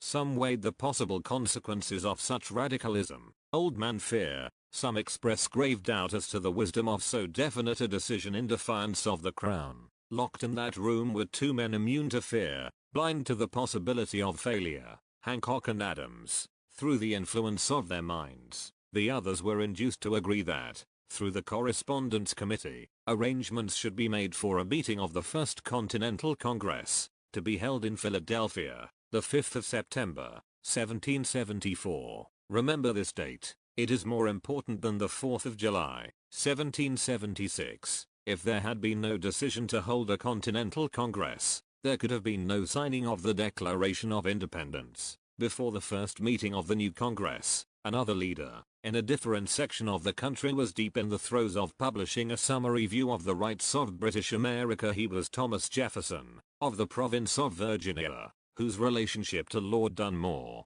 representative of the Crown in Virginia, was as strained as that of Hancock and Adams with their governor. Shortly after his famous Summary of Rights was published, Jefferson was informed that he was subject to prosecution for high treason against His Majesty's government. Inspired by the threat, one of Jefferson's colleagues, Patrick Henry, boldly spoke his mind, concluding his remarks with a sentence which shall remain forever a classic: "If this be treason, then make the most of it." It was such men as these who, without power, without authority, without military strength, without money, sat in solemn consideration of the destiny of the Colo 134 knees, beginning at the opening of the First Continental Congress, and continuing at intervals for 2 years until on the 7th of June, 1776, Richard Henry Lee arose, addressed the chair, and to the startled assembly made this motion: "Gentlemen, I make the motion that these united colonies are, and of right ought to be free and independent states,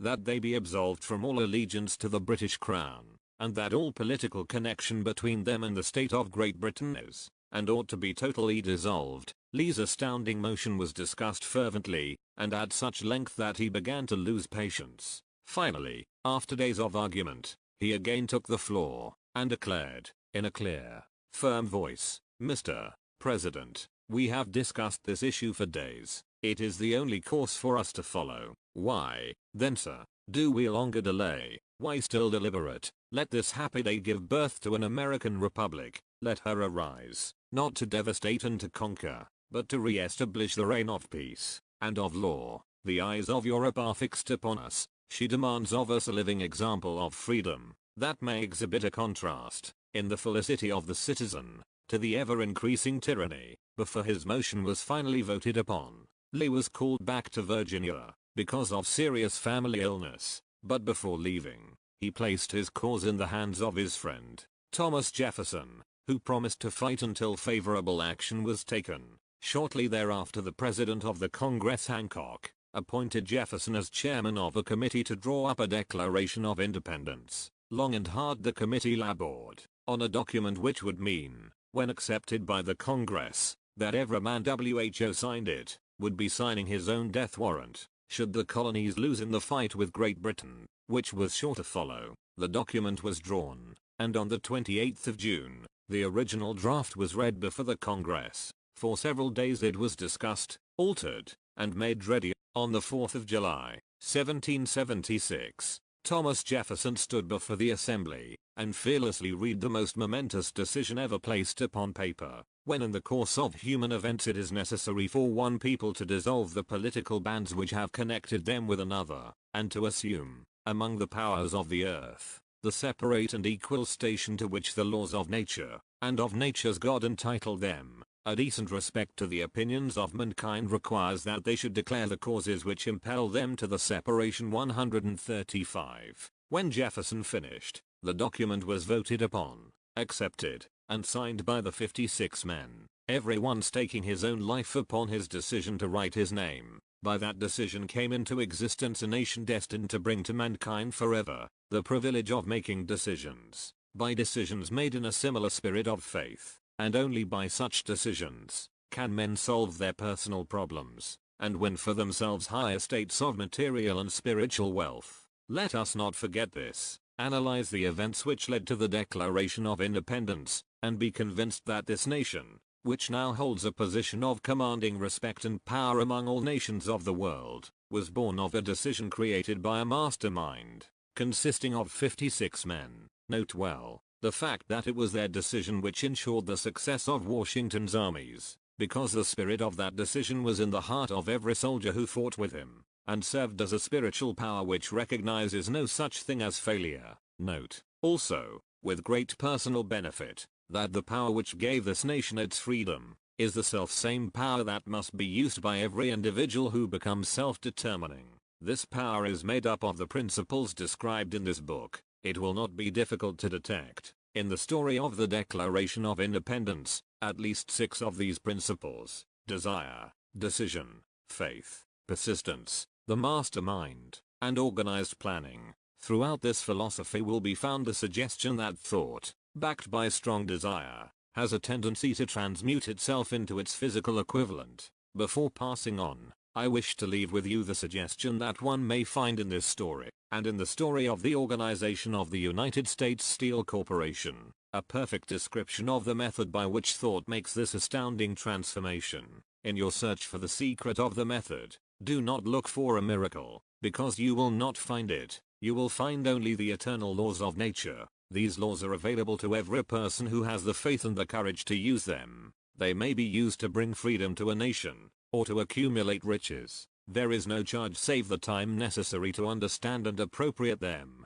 Those who reach decisions promptly and definitely, know what they want, and generally get it. The leaders in every walk of life decide quickly, and firmly. That is the major reason why they are leaders. The world has the habit of making room for the man whose words and actions show that he knows where he is going. 136. Indecision is a habit which usually begins in youth. The habit takes on permanency as the youth goes through graded school, high school, and even through college, without definiteness of purpose. The major weakness of all educational systems is that they neither teach nor encourage the habit of definite decision. It would be beneficial if no college would permit the enrollment of any student, unless and until the student declared his major purpose in matriculating. It would be of still greater benefit if every student who enters the graded schools were compelled to accept training in the habit of decision, and forced to pass a satisfactory examination on this subject before being permitted to advance in the grades. The habit of indecision acquired because of the deficiencies of our school systems goes with the student into the occupation he chooses. If in fact, he chooses his occupation, generally, the youth just out of school seeks any job that can be found. He takes the first place he finds, because he has fallen into the habit of indecision. 98 out of every 100 people working for wages today are in the positions they hold because they lack the definiteness of decision to plan a definite position and the knowledge of how to choose an employer. Definiteness of decision always requires courage, sometimes very great courage. The 56 men who signed the Declaration of Independence staked their lives on the decision to affix their signatures to that document. The person who reaches a definite decision to procure the particular job and make life pay the price he asks does not stake his life on that decision. He stakes his economic freedom, financial independence, riches. Desirable business and professional positions are not within reach of the person who neglects or refuses to expect, plan, and demand these things. The person who desires riches in the same spirit that Samuel Adams desired freedom for the colonies is sure to accumulate wealth. In the chapter on organized planning, you will find complete instructions for marketing every type of personal services.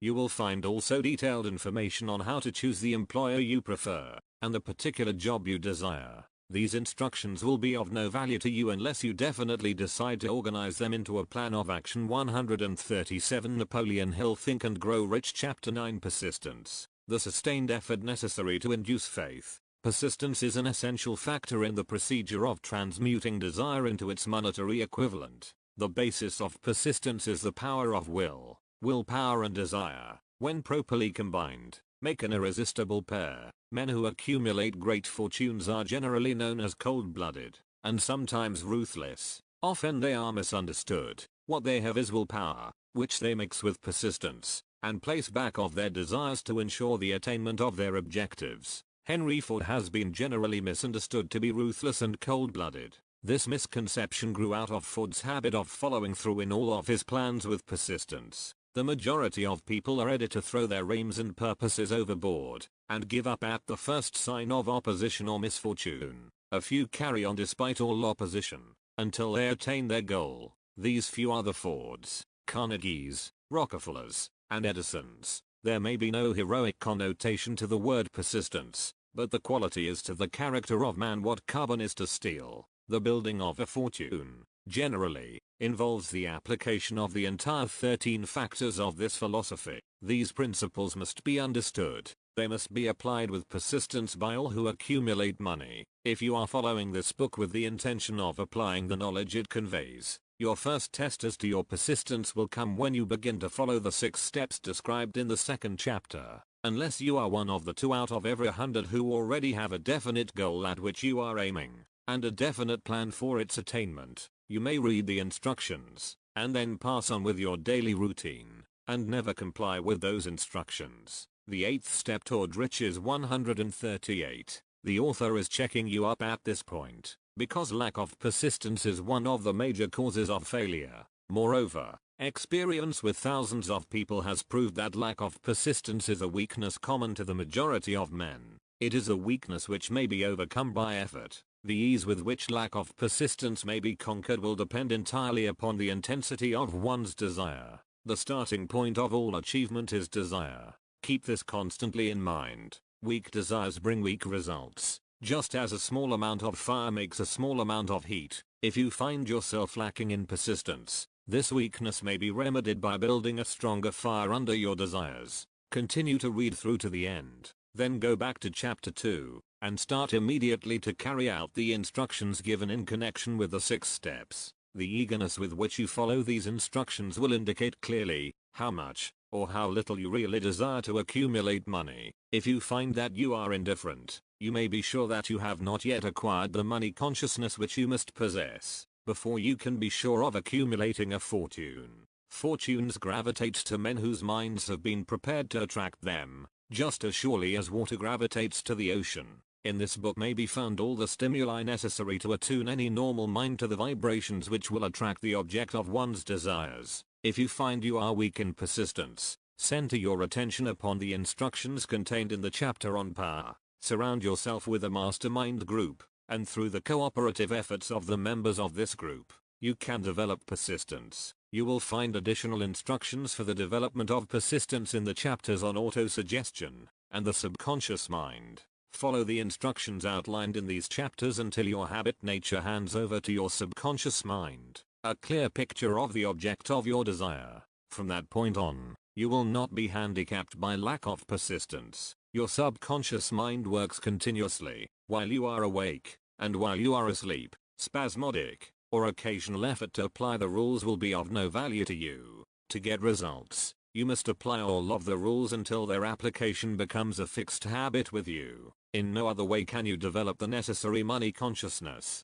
139. Poverty is attracted to the one whose mind is favorable to it, as money is attracted to him whose mind has been deliberately prepared to attract it, and through the same laws, poverty consciousness will voluntarily seize the mind which is not occupied with the money consciousness. A poverty consciousness develops without conscious application of habits favorable to it. The money consciousness must be created to order, unless one is born with such a consciousness. Catch the full significance of the statements in the preceding paragraph, and you will understand the importance of persistence in the accumulation of a fortune. Without persistence, you will be defeated, even before you start. With persistence you will win. If you have ever experienced a nightmare, you will realize the value of persistence. You are lying in bed, half awake, with a feeling that you are about to smother. You are unable to turn over, or to move a muscle. You realize that you must begin to regain control over your muscles. Through persistent effort of willpower,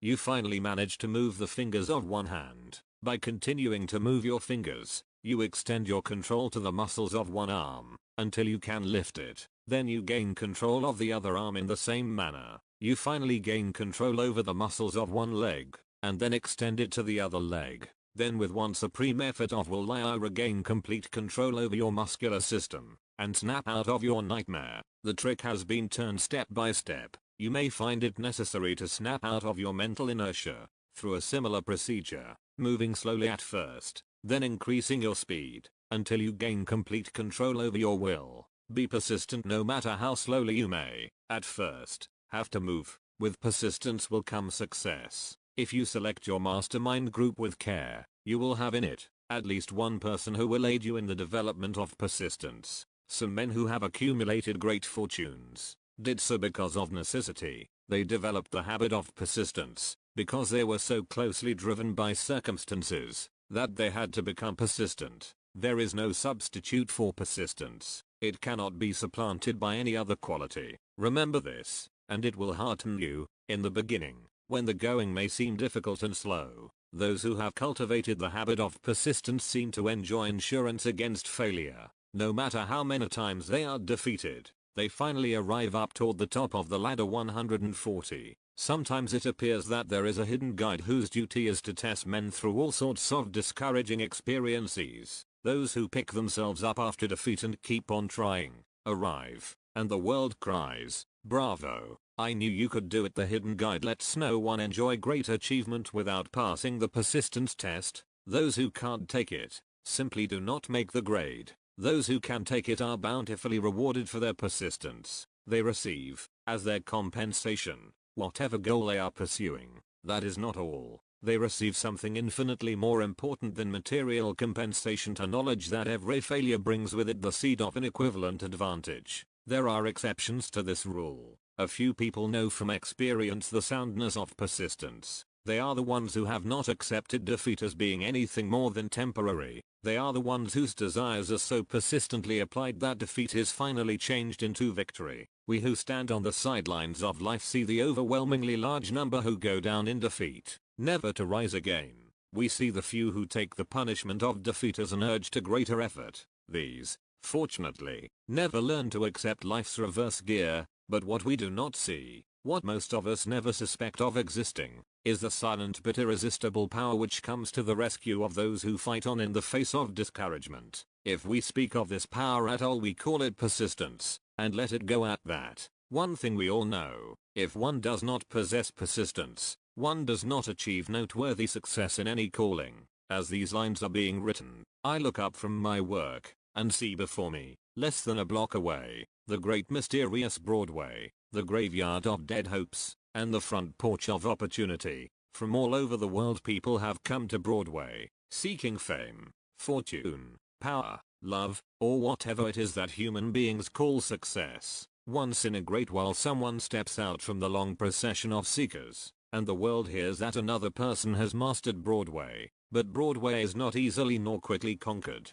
She acknowledges talent, recognizes genius, pays often money, only after one has refused to quit. Then we know he has discovered the secret of how to conquer Broadway. The secret is always inseparably attached to one word: persistence. 141. The secret is told in the struggle of Fannie Hurst, whose persistence conquered the Great White Way. She came to New York in 1915 to convert writing into riches. The conversion did not come quickly, but it came. For 4 years Miss Hurst learned about the sidewalks of New York from first-hand experience. She spent her days laboring, and her nights hoping. When hope grew dim, she did not say, "All right Broadway, you win," she said, "Very well, Broadway, you may whip some, but not me. I'm going to force you to give up." One publisher, the Saturday Evening Post, sent her 36 rejection slips before she broke the ice and got a story across. The average writer, like the average in other walks of life,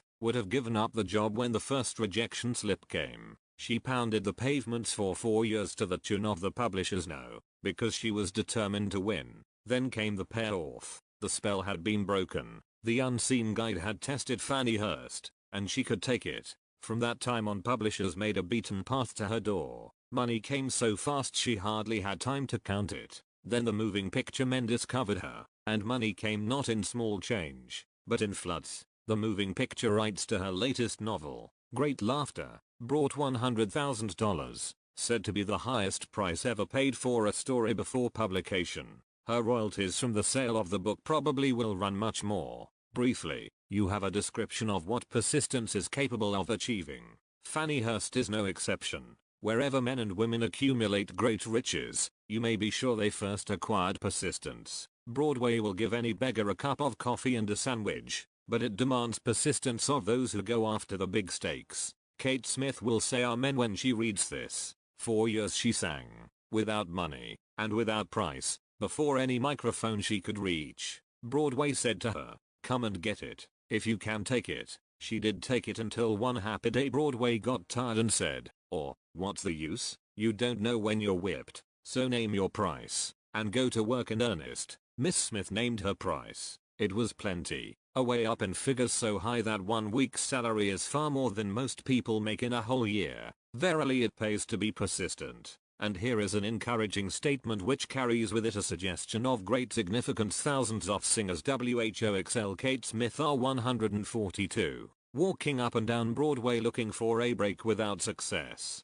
Countless others have come and gone. Many of them sang well enough, but they failed to make the grade because they lacked the courage to keep on keeping on, until Broadway became tired of turning them away. Persistence is a state of mind. Therefore it can be cultivated. Like all states of mind, persistence is based upon definite causes, among them these: a definiteness of purpose. Knowing what one wants is the first and, perhaps, the most important step toward the development of persistence. A strong motive forces one to surmount many difficulties. Desire. It is comparatively easy to acquire and to maintain persistence in pursuing the object of intense desire. See self-reliance. Belief in one's ability to carry out a plan encourages one to follow the plan through with persistence. Self-reliance can be developed through the principle described in the chapter on autosuggestion. Definiteness of plans. Organized plans, even though they may be weak and entirely impractical, encourage persistency. Accurate knowledge, knowing that one's plans are sound, based upon experience or observation, encourages persistence. Guessing instead of knowing destroys persistence. Cooperation, sympathy, understanding, and harmonious cooperation with others tend to develop persistence. Willpower, the habit of concentrating one's thoughts upon the building of plans for the attainment of a definite purpose, leads to persistence. Habit. Persistence is the direct result of habit. The mind absorbs and becomes a part of the daily experiences upon which it feeds. Fear, the worst of all enemies, can be effectively cured by forced repetition of CWT 8 of courage. Everyone who has seen active service in war knows this. Before leaving the subject of persistence, take inventory of yourself, and determine in what particular, if any, you are lacking in this essential quality. Measure yourself courageously, point by point, and see how many of the 8 factors of persistence you lack. The analysis may lead to discoveries that will give you a new grip on yourself. 143. Symptoms of lack of persistence. Here you will find the real enemies which stand between you and noteworthy achievement. Here you will find not only the symptoms indicating weakness of persistence, but also the deeply seated subconscious causes of this weakness. Study the list carefully, and face yourself squarely if you really wish to know who you are, and what you are capable of doing. These are the weaknesses which must be mastered by all who accumulate riches. 1. Failure to recognize and to clearly define exactly what one wants to. Procrastination, with or without cause, usually backed up with a formidable array of alibis and excuses. 3. Lack of interest in acquiring specialized knowledge. 4. Indecision, the habit of passing the buck on all occasions, instead of facing issues squarely, also backed by alibis. 5. The habit of relying upon alibis instead of creating definite plans for the solution of problems. 6. Self-satisfaction, there is but little remedy for this affliction, and no hope for those who suffer from it. 7. Indifference, usually reflected in one's readiness to compromise on all occasions, rather than meet opposition and fight it. 8. The habit of blaming others for one's mistakes, and accepting unfavorable circumstances as being unavoidable. 9. Weakness of desire, due to neglect in the choice of motives that impel action. 10. Willingness, even eagerness, to quit at the first sign of defeat, based upon one or more of the 6 basic fears. 11.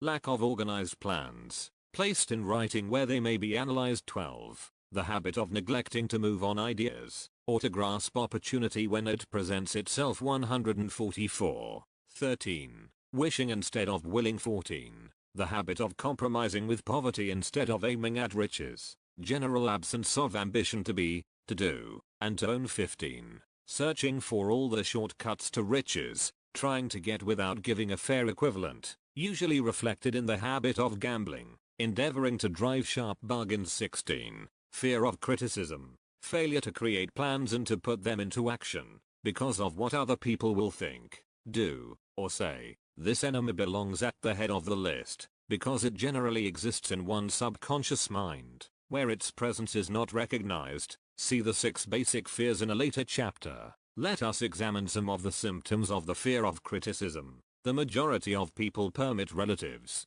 friends, and the public at large to so influence them that they cannot live their own lives, because they fear criticism. Huge numbers of people make mistakes in marriage, stand by the bargain, and go through life miserable and unhappy, because they fear criticism which may follow if they correct the mistake. Anyone who has submitted to this form of fear knows the irreparable damage it does, by destroying ambition, self-reliance, and the desire to achieve. Millions of people neglect to acquire belated educations, after having left school, because they fear criticism. Countless numbers of men and women, both young and old, permit relatives to wreck their lives in the name of duty, because they fear criticism. Duty does not require any person to submit to the destruction of his personal ambitions and the right to live his own life in his own way. People refuse to take chances in business, because they fear the criticism which may follow if they fail. The fear of criticism, in such cases, is stronger than the desire for success. Too many people refuse to set high goals for themselves, or even neglect selecting a career, because they fear the criticism of relatives and friends who may say, "Don't aim so high. People will think you are crazy." When Andrew Carnegie suggested that I devote 20 years to the organization of a philosophy of individual achievement, my first impulse of thought was fear of what people might say. The suggestion set up a goal for me, far out of proportion. 145, to any I had ever conceived. As quick as a flash, my mind began to create alibis and excuses, all of them traceable to the inherent fear of criticism. Something inside of me said, "You can't do it, the job is too big, and requires too much time. What will your relatives think of you? How will you earn a living? No one has ever organized a philosophy of success. What right have you to believe you can do it? Who are you, anyway, to aim so high? Remember your humble birth. What do you know about philosophy? People will think you are crazy, and they did. Why hasn't some other person done this before now?" These, and many other questions flashed into my mind, and demanded attention. It seemed as if the whole world had suddenly turned its attention to me with the purpose of ridiculing me into giving up all desire to carry out Mr. Carnegie's suggestion. I had a fine opportunity, then and there, to kill off ambition before it gained control of me. Later in life, after having analyzed thousands of people, I discovered that most ideas are stillborn and need the breath of life injected into them through definite plans of immediate action. The time to nurse an idea is at the time of its birth. Every minute it lives gives it a better chance of surviving.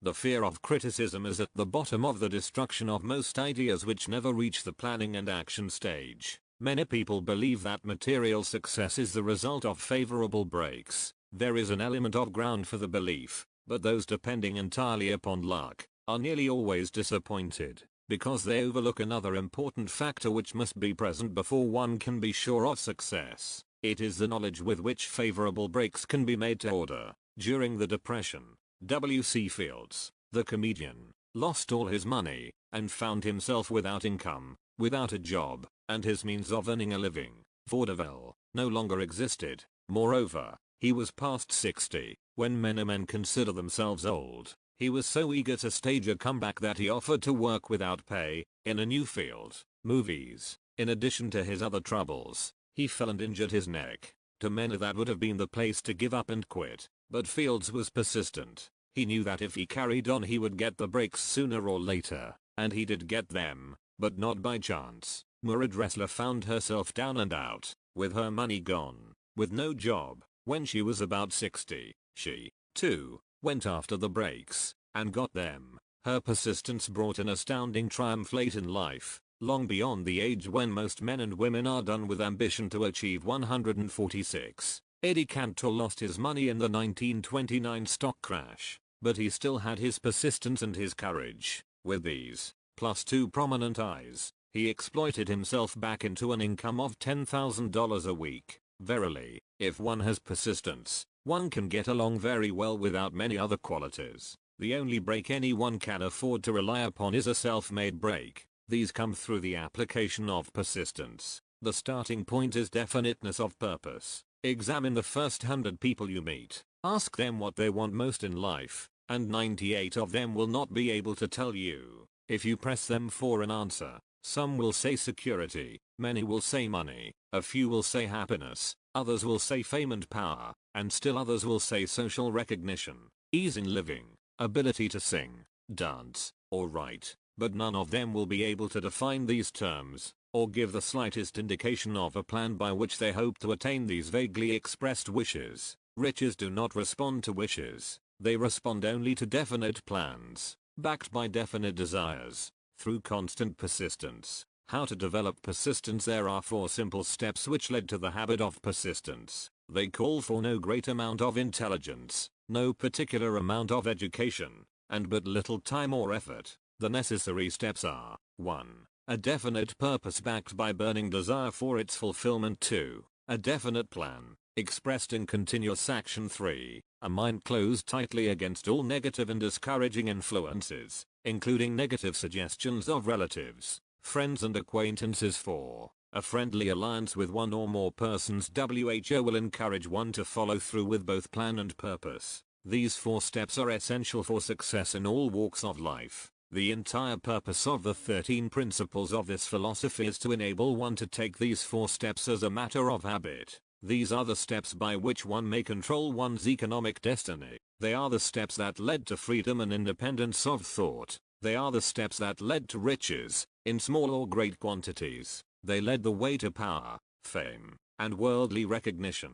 They are the 4 steps 147, which guarantee favorable breaks. They are the steps that convert dreams into physical realities. They led, also, to the mastery of fear, discouragement, indifference. There is a magnificent reward for all who learn to take these 4 steps. It is the privilege of writing one's own ticket, and of making life yield whatever price is asked. I have no way of knowing the facts, but I venture to conjecture that Mrs. Wallace Simpson's great love for a man was not accidental, nor the result of favorable breaks alone. There was a burning desire, and careful searching at every step of the way. Her first duty was to love. What is the greatest thing on earth? The master called it love, not man-made rules, criticism, bitterness, slander, or political marriages, but love. She knew what she wanted, not after she met the Prince of Wales, but long before that. Twice when she had failed to find it, she had the courage to continue her search. To thine own self be true, and it must follow, as the night the day, thou canst not then be false to any man. Her rise from obscurity was of the slow, progressive, persistent order, but it was sure. She triumphed over unbelievably long odds, and, no matter who you are, or what you may think of Wallace Simpson, or the king who gave up his crown for her love, she is an astounding example of applied persistence, an instructor on the rules of self-determination, from whom the entire world might profitably take lessons. When you think of Wallace Simpson, think of one who knew what she wanted, and shook the greatest empire on earth to get it. Women who complain that this is a man's world, that women do not have an equal chance to win, owe it to themselves to study carefully the life of this unusual woman, who, at an age which most women consider old, captured the affections of the most desirable bachelor in the entire world. And what of King Edward? What lesson may we learn from his part in the world's greatest drama of recent times? Did he pay too high a price for the affections of the woman of his choice? Surely no one but he can give the correct answer. The rest of us can only conjecture. This much we know: the king came into the world without his own consent. 148. He was born to great riches, without requesting them. He was persistently sought in marriage. Politicians and statesmen throughout Europe tossed dowagers and princesses at his feet, because he was the firstborn of his parents. He inherited a crown, which he did not seek, and perhaps did not desire. For more than 40 years he was not a free agent, could not live his life in his own way, had but little privacy, and finally assumed duties inflicted upon him when he ascended the throne. Some will say, with all these blessings, King Edward should have found peace of mind, contentment, and joy of living. The truth is that back of all the privileges of a crown, all the money, the fame, and the power inherited by King Edward, there was an emptiness which could be filled only by love.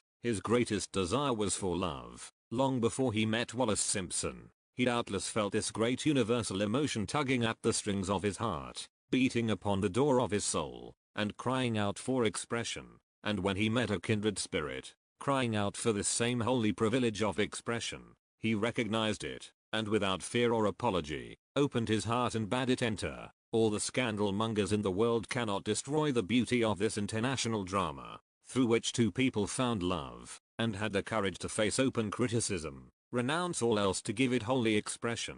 King Edward's decision to give up the crown of the world's most powerful empire, for the privilege of going the remainder of the way through life with the woman of his choice, was a decision that required courage. The decision also had a price, but who has the right to say the price was too great? Surely not he who said, "He among you who is without sin, let him cast the first stone," as a suggestion to any evil-minded person who chooses to find fault with the Duke of Windsor, because his desire was for love, and for openly declaring his love for Wallace Simpson, and giving up his throne for her. Let it be remembered that the open declaration was not essential. He could have followed the custom of clandestine liaison which has prevailed in Europe for centuries, without giving up either his throne, or the woman of his choice, and there would have been no complaint from either church or laity. But this unusual man was built of sterner stuff. His love was clean, it was deep and sincere, it represented the one thing which, above all else, he truly desired. Therefore, he took what he wanted, and paid the price demanded. If Europe had been blessed with more rulers with the human heart and the traits of honesty of ex-King Edward, for the past century, that unfortunate hemisphere now seething with greed, hate, lust, political connivance, and threats of war, 149, would have a different and a better story to tell, a story in which love and not hate would rule. In the words of Stuart Austin, we raise our cup and drink this toast to ex-King Edward and Wallace Simpson. Blessed is the man who has come to know that our muted thoughts are our sweetest thoughts. Blessed is the man who, from the blackest depths, can see the luminous figure of love, and seeing, sing, and singing, say, "Sweet Father, not idly's are the thoughts I have of you." In these words would we pay tribute to the two people who, more than all others of modern times, have been the victims of criticism and the recipients of abuse, because they found life's greatest treasure, and claimed it. Mrs. Simpson read and approved this analysis. Most of the world will applaud the Duke of Windsor and Wallace Simpson, because of their persistence in searching until they found life's greatest reward. All of us can profit by following their example in our own search for that which we demand of life. What mystical power gives to men of persistence the capacity to master difficulties? Does the quality of persistence set up in one's mind some form of spiritual, mental or chemical activity which gives one access to supernatural forces? Does infinite intelligence throw itself on the side of the person who still fights on, after the battle has been lost, with the whole world on the opposing side? These and many other similar questions have arisen in my mind as I have observed men like Henry Ford, who started at scratch, and built an industrial empire of huge proportions, with little else in the way of a beginning but persistence, or Thomas A. Edison, who, with less than 3 months of schooling, became the world's leading inventor and converted persistence into the talking machine, the moving picture machine, and the incandescent light, to say nothing of 100 other useful inventions. I had the happy privilege of analyzing both Mr. Edison and Mr. Ford, year by year, over a long period of years, and therefore, the opportunity to study them at close range. So I speak from actual knowledge when I say that I found no quality save persistence, in either of them, that even remotely suggested the major source of their stupendous achievements. As one makes an impartial study of the prophets, philosophers, miracle men, and religious leaders of the past, one is drawn to the inevitable conclusion that persistence, concentration of effort, and definiteness of purpose were the major sources of their achievements. 150. Consider, for example, the strange and fascinating story of Muhammad. Analyze his life, compare him with men of achievement in this modern age of industry and finance, and observe how they have one outstanding trait in common: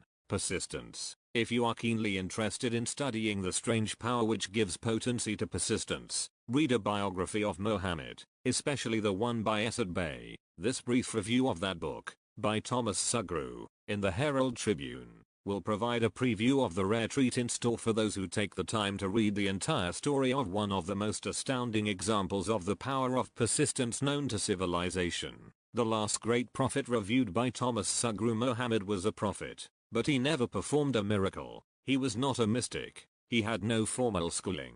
He did not begin his mission until he was 40, when he announced that he was the messenger of God, bringing word of the true religion.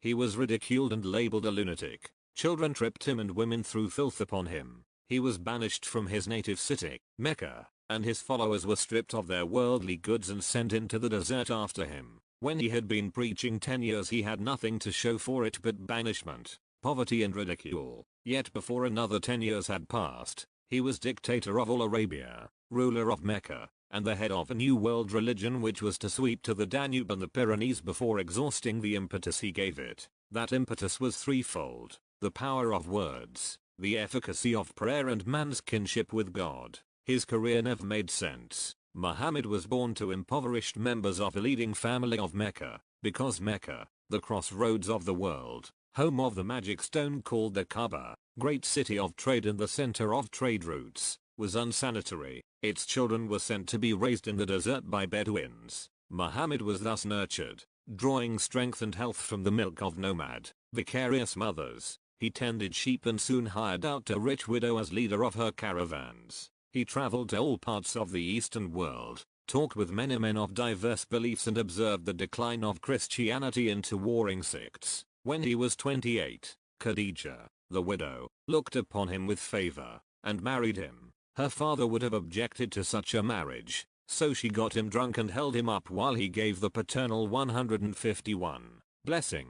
For the next 12 years Muhammad lived as a rich and respected and very shrewd trader. Then he took to wandering in the desert, and one day he returned with the first verse of the Quran and told Khadijah that the Archangel Gabriel had appeared to him and said that he was to be the messenger of God. The Quran, the revealed word of God, was the closest thing to a miracle in Muhammad's life. He had not been a poet, he had no gift of words, yet the verses of the Quran, as he received them and recited them to the faithful, were better than any verses which the professional poets of the tribes could produce. This, to the Arabs, was a miracle. To them the gift of words was the greatest gift. The poet was all-powerful. In addition, the Quran said that all men were equal before God, that the world should be a democratic state. Islam, It was this political heresy, plus Muhammad's desire to destroy all the 360 idols in the courtyard of the Kaaba, which brought about his banishment. The idols brought the desert tribes to Mecca,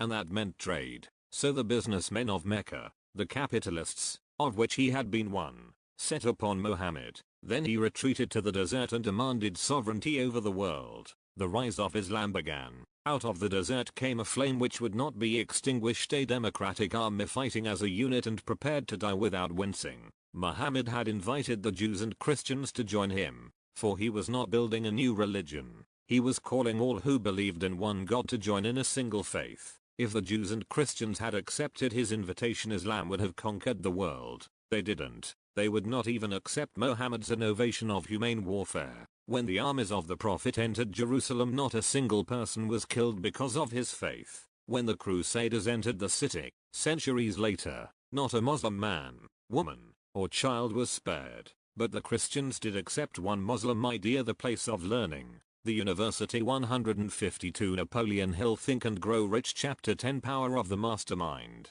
The driving force. The ninth step toward riches. Power is essential for success in the accumulation of money. Plans are inert and useless, without sufficient power to translate them into action. This chapter will describe the method by which an individual may attain and apply power. Power may be defined as organized and intelligently directed knowledge. Power, as the term is here used, refers to organized effort, sufficient to enable an individual to transmute desire into its monetary equivalent. Organized effort is produced through the coordination of effort of two or more people, who work toward a definite end, in a spirit of harmony. Power is required for the accumulation of money. Power is necessary for the retention of money after it has been accumulated. Let us ascertain how power may be acquired. If power is organized knowledge, let us examine the sources of knowledge. A. Infinite intelligence. This source of knowledge may be contacted through the procedure described in another chapter. With the aid of creative imagination, be accumulated experience. The accumulated experience of man, or that portion of it which has been organized and recorded,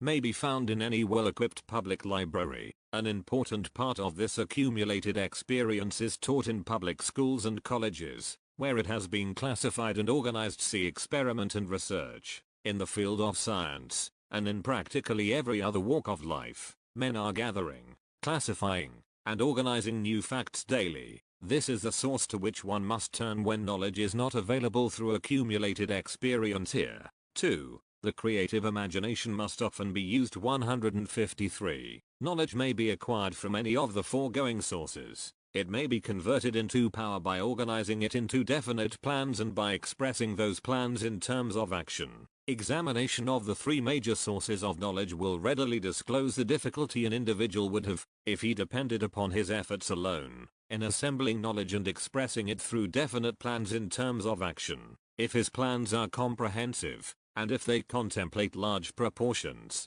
he must, generally, induce others to cooperate with him, before he can inject into them the necessary element of power. Gaining power through the mastermind. The mastermind may be defined as coordination of knowledge and effort, in a spirit of harmony, between two or more people, for the attainment of a definite purpose. No individual may have great power without availing himself of the mastermind. In a preceding chapter, instructions were given for the creation of plans for the purpose of translating desire into its monetary equivalent. If you carry out these instructions with persistence and intelligence, and use discrimination in the selection of your mastermind group, your objective will have been halfway reached, even before you begin to recognize it. So you may better understand the intangible potentialities of power available to you. Through a properly chosen mastermind group, we will here explain the two characteristics of the mastermind principle, one of which is economic in nature, and the other psychic. The economic feature is obvious.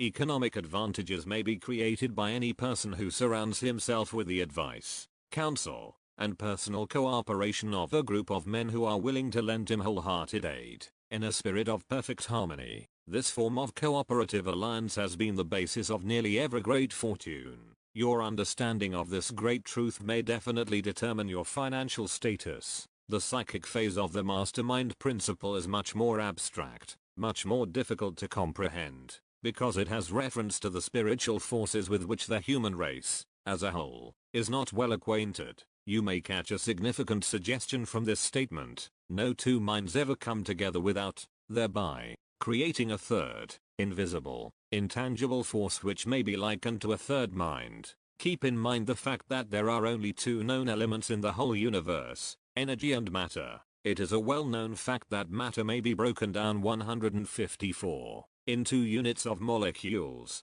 atoms, and electrons. There are units of matter which may be isolated, separated, and analyzed. Likewise, there are units of energy. The human mind is a form of energy, a part of it being spiritual in nature. When the minds of two people are coordinated in a spirit of harmony, the spiritual units of energy of each mind form an affinity, which constitutes the psychic phase of the mastermind. The mastermind principle, or rather the economic feature of it, was first called to my attention by Andrew Carnegie, over 25 years ago. Discovery of this principle was responsible for the choice of my life's work. Mr. Carnegie's mastermind group consisted of a staff of approximately 50 men, with whom he surrounded himself, for the definite purpose of manufacturing and marketing steel. He attributed his entire fortune to the power he accumulated through this mastermind. Analyze the record of any man who has accumulated a great fortune, and many of those who have accumulated modest fortunes,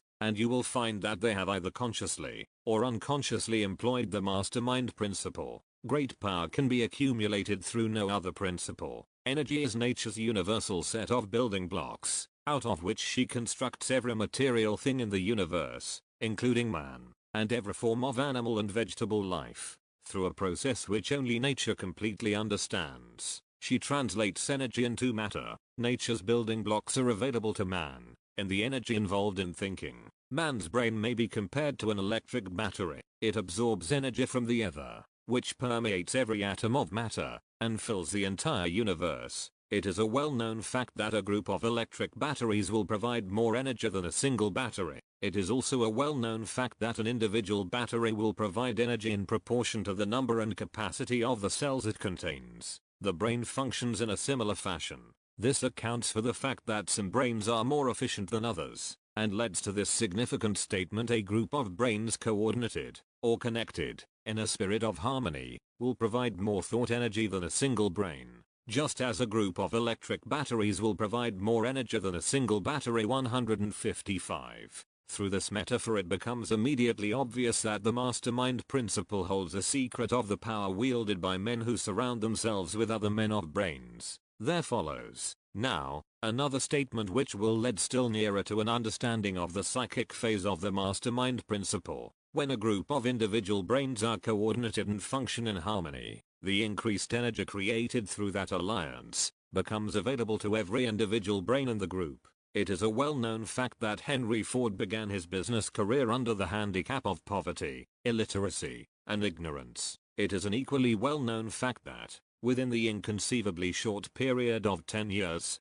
Mr. Ford mastered these three handicaps, and that within 25 years he made himself one of the richest men in America. Connect with this fact the additional knowledge that Mr. Ford's most rapid strides became noticeable from the time he became a personal friend of Thomas A. Edison, and you will begin to understand what the influence of one mind upon another can accomplish. Go a step farther, and consider the fact that Mr. Ford's most outstanding achievements began from the time that he formed the acquaintances of Harvey Firestone, John Burroughs, and Luther Burbank, each a man of great brain capacity, and you will have further evidence that power may be produced through friendly alliance of minds. There is little if any doubt that Henry Ford is one of the best informed men in the business and industrial world. The question of his wealth needs no discussion. Analyze Mr. Ford's intimate personal friends, some of whom have already been mentioned, and you will be prepared to understand the following statement. Men take on the nature and the habits and the power of thought of those with whom they associate in a spirit of sympathy and harmony. Henry Ford whipped poverty, illiteracy, and ignorance by allying himself with great minds, whose vibrations of thought he absorbed into his own mind. Through his association with Edison, Burbank, Burroughs, and Firestone, Mr. Ford added to his own brain power the sum and substance of the intelligence, experience, knowledge, and spiritual forces of these four men. Moreover, he appropriated, and made use of the mastermind principle through the methods of procedure described in this book. This principle is available to you. We have already mentioned Mahatma Gandhi. Perhaps the majority of those who have heard of Gandhi look upon him as merely an eccentric little man who goes around without formal wearing apparel and makes trouble for the British government.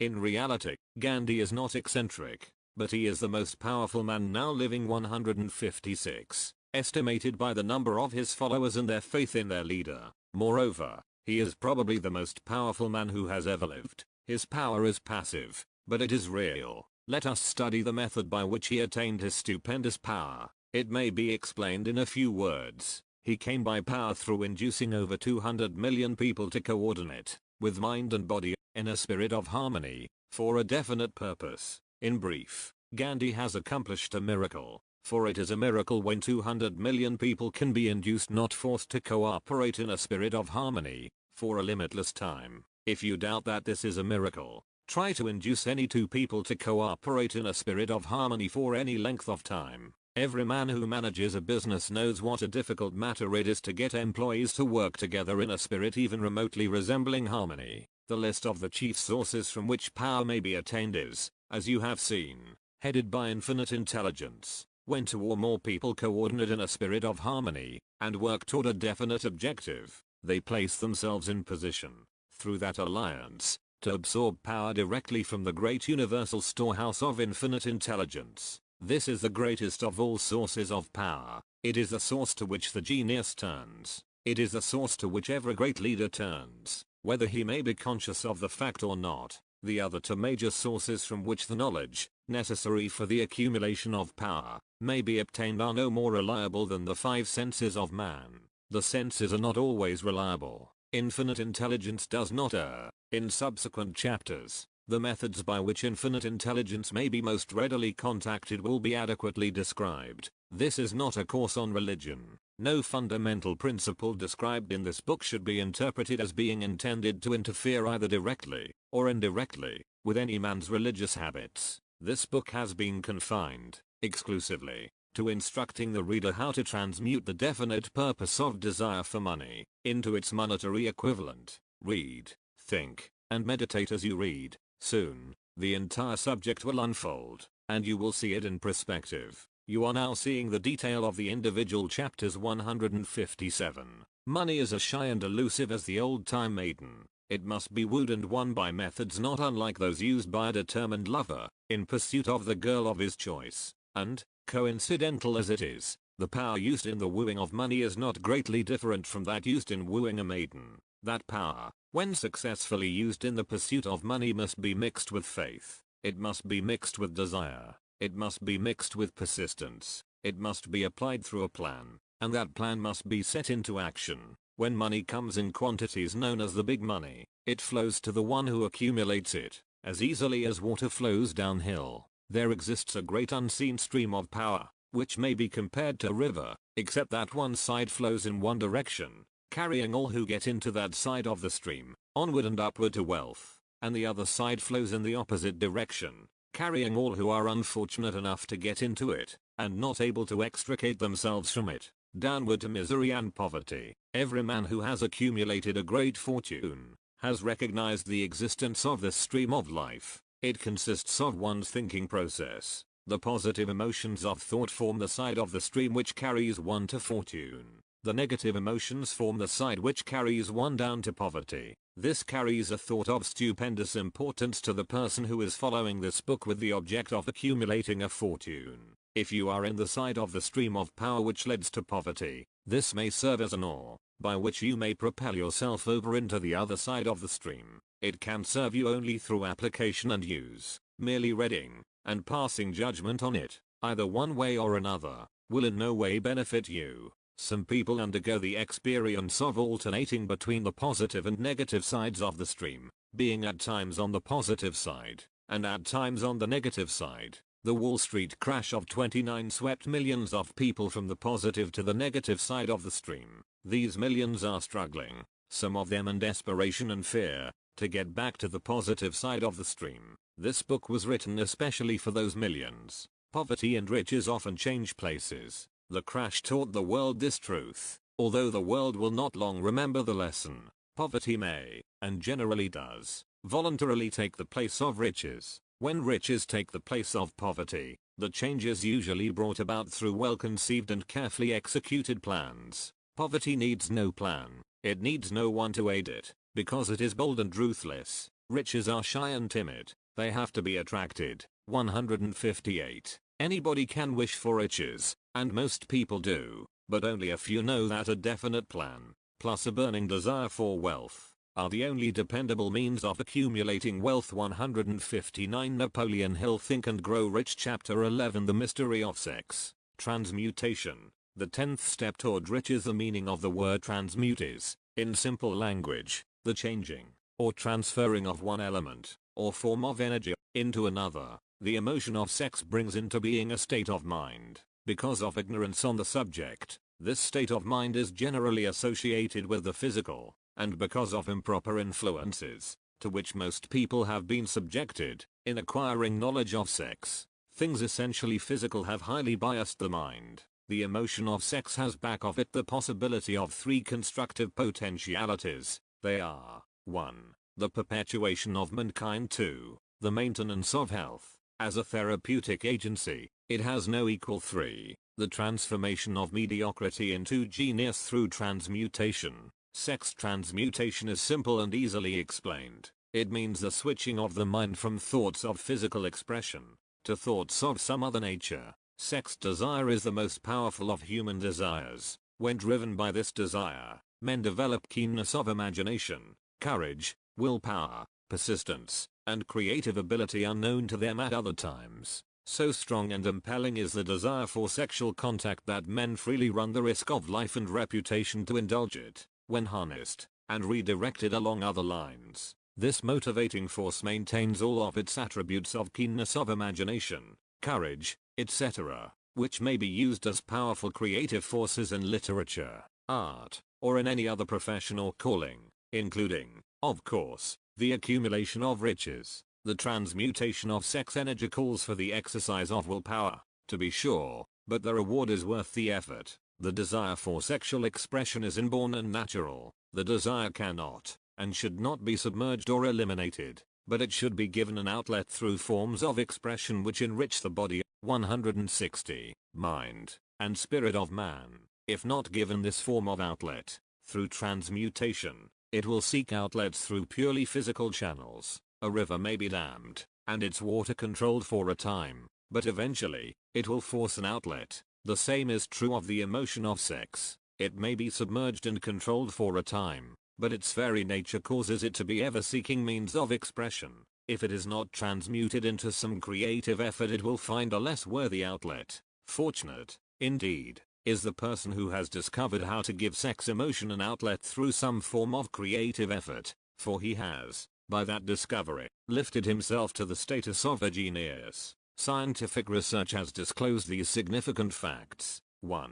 The men of greatest achievement are men with highly developed sex natures, men who have learned the art of sex transmutation. 2. The men who have accumulated great fortunes and achieved outstanding recognition in literature, art, industry, architecture, and the professions, were motivated by the influence of a woman. The research from which these astounding discoveries were made went back through the pages of biography and history for more than 2,000 years. Wherever there was evidence available in connection with the lives of men and women of great achievement, it indicated most convincingly that they possessed highly developed sex natures. The emotion of sex is an irresistible force, against which there can be no such opposition as an immovable body. When driven by this emotion, men become gifted with a superpower for action. Understand this truth, and you will catch the significance of the statement that sex transmutation will lift one to the status of a genius. The emotion of sex contains the secret of creative ability.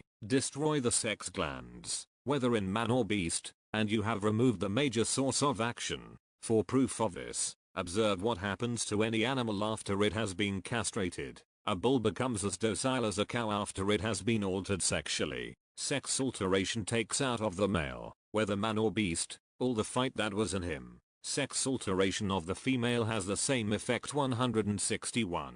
The 10 mind stimuli. The human mind responds to stimuli through which it may be keyed up to high rates of vibration, known as enthusiasm, creative imagination, intense desire, etc. The stimuli to which the mind responds most freely are 1.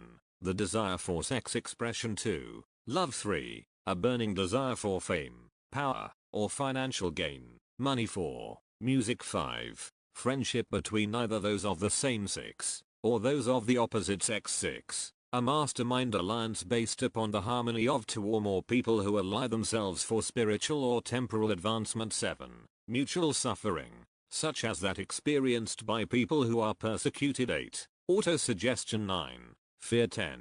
Narcotics and alcohol. The desire for sex expression comes at the head of the list of stimuli, which most effectively step up the vibrations of the mind and start the wheels of physical action. 8 of these stimuli are natural and constructive. 2 are destructive. The list is here presented for the purpose of enabling you to make a comparative study of the major sources of mind stimulation. From this study, it will be readily seen that the emotion of sex is, by great odds, the most intense and powerful of all mind stimuli. This comparison is necessary as a foundation for proof of the statement that transmutation of sex energy may lift one to the status of a genius. Let us find out what constitutes a genius. Some wiseacre has said that a genius is a man who wears long hair, eats queer food, lives alone, and serves as a target for the joke makers. A better definition of a genius is a man who has discovered how to increase the vibrations of thought to the point where he can freely communicate with sources of knowledge not available through the ordinary rate of vibration of thought. 162. The person who thinks will want to ask some questions concerning this definition of genius. The first question will be, how may one communicate with sources of knowledge which are not available through the ordinary rate of vibration of thought? The next question will be, are there known sources of knowledge which are available only to genii? And if so, what are these sources, and exactly how may they be reached? We shall offer proof of the soundness of some of the more important statements made in this book, or at least we shall offer evidence through which you may secure your own proof through experimentation, and in doing so, we shall answer both of these questions. Genius is developed through the sixth sense. The reality of a sixth sense has been fairly well established. This sixth sense is creative imagination. The faculty of creative imagination is one which the majority of people never use during an entire lifetime, and if used at all, it usually happens by mere accident. A relatively small number of people use, with deliberation and purpose aforethought, the faculty of creative imagination. Those who use this faculty voluntarily, and with understanding of its functions, are genii. The faculty of creative imagination is the direct link between the finite mind of man and infinite intelligence, also called revelations, referred to in the realm of religion, and all discoveries of basic or new principles in the field of invention, take place through the faculty of creative imagination. When ideas or concepts flash into one's mind, through what is popularly called a hunch, they come from one or more of the following sources. 1. Infinite intelligence. 2. One's subconscious mind, wherein is stored every sense impression and thought impulse which ever reached the brain through any of the 5 senses. 3. From the mind of some other person who has just released the thought, or picture of the idea or concept, through conscious thought, or 163. 4. From the other person's subconscious storehouse. There are no other known sources from which inspired ideas or hunches may be received. The creative imagination functions best when the mind is vibrating, due to some form of mind stimulation, at an exceedingly high rate. That is, when the mind is functioning at a rate of vibration higher than that of ordinary, normal thought. When brain action has been stimulated, through one or more of the 10 mind stimulants, it has the effect of lifting the individual far above the horizon of ordinary thought, and permits him to envision distance, scope, and quality of thoughts not available on the lower plane, such as that occupied while one is engaged in the solution of the problems of business and professional routine. When lifted to this higher level of thought, through any form of mind stimulation, an individual occupies, relatively, the same position as one who has ascended in an airplane to a height from which he may see over and beyond the horizon line which limits his vision, while on the ground. Moreover, while on this higher level of thought, the individual is not hampered or bound by any of the stimuli which circumscribe and limit his vision while wrestling with the problems of gaining the 3 basic necessities of food, clothing, and shelter. He is in a world of thought in which the ordinary, workaday thoughts have been as effectively removed as are the hills and valleys and other limitations of physical vision. When he rises in an airplane, while on this exalted plane of thought, the creative faculty of the mind is given freedom for action. The way has been cleared for the sixth sense to function. It becomes receptive to ideas which could not reach the individual under any other circumstances. The sixth sense is the faculty which marks the difference between a genius and an ordinary individual.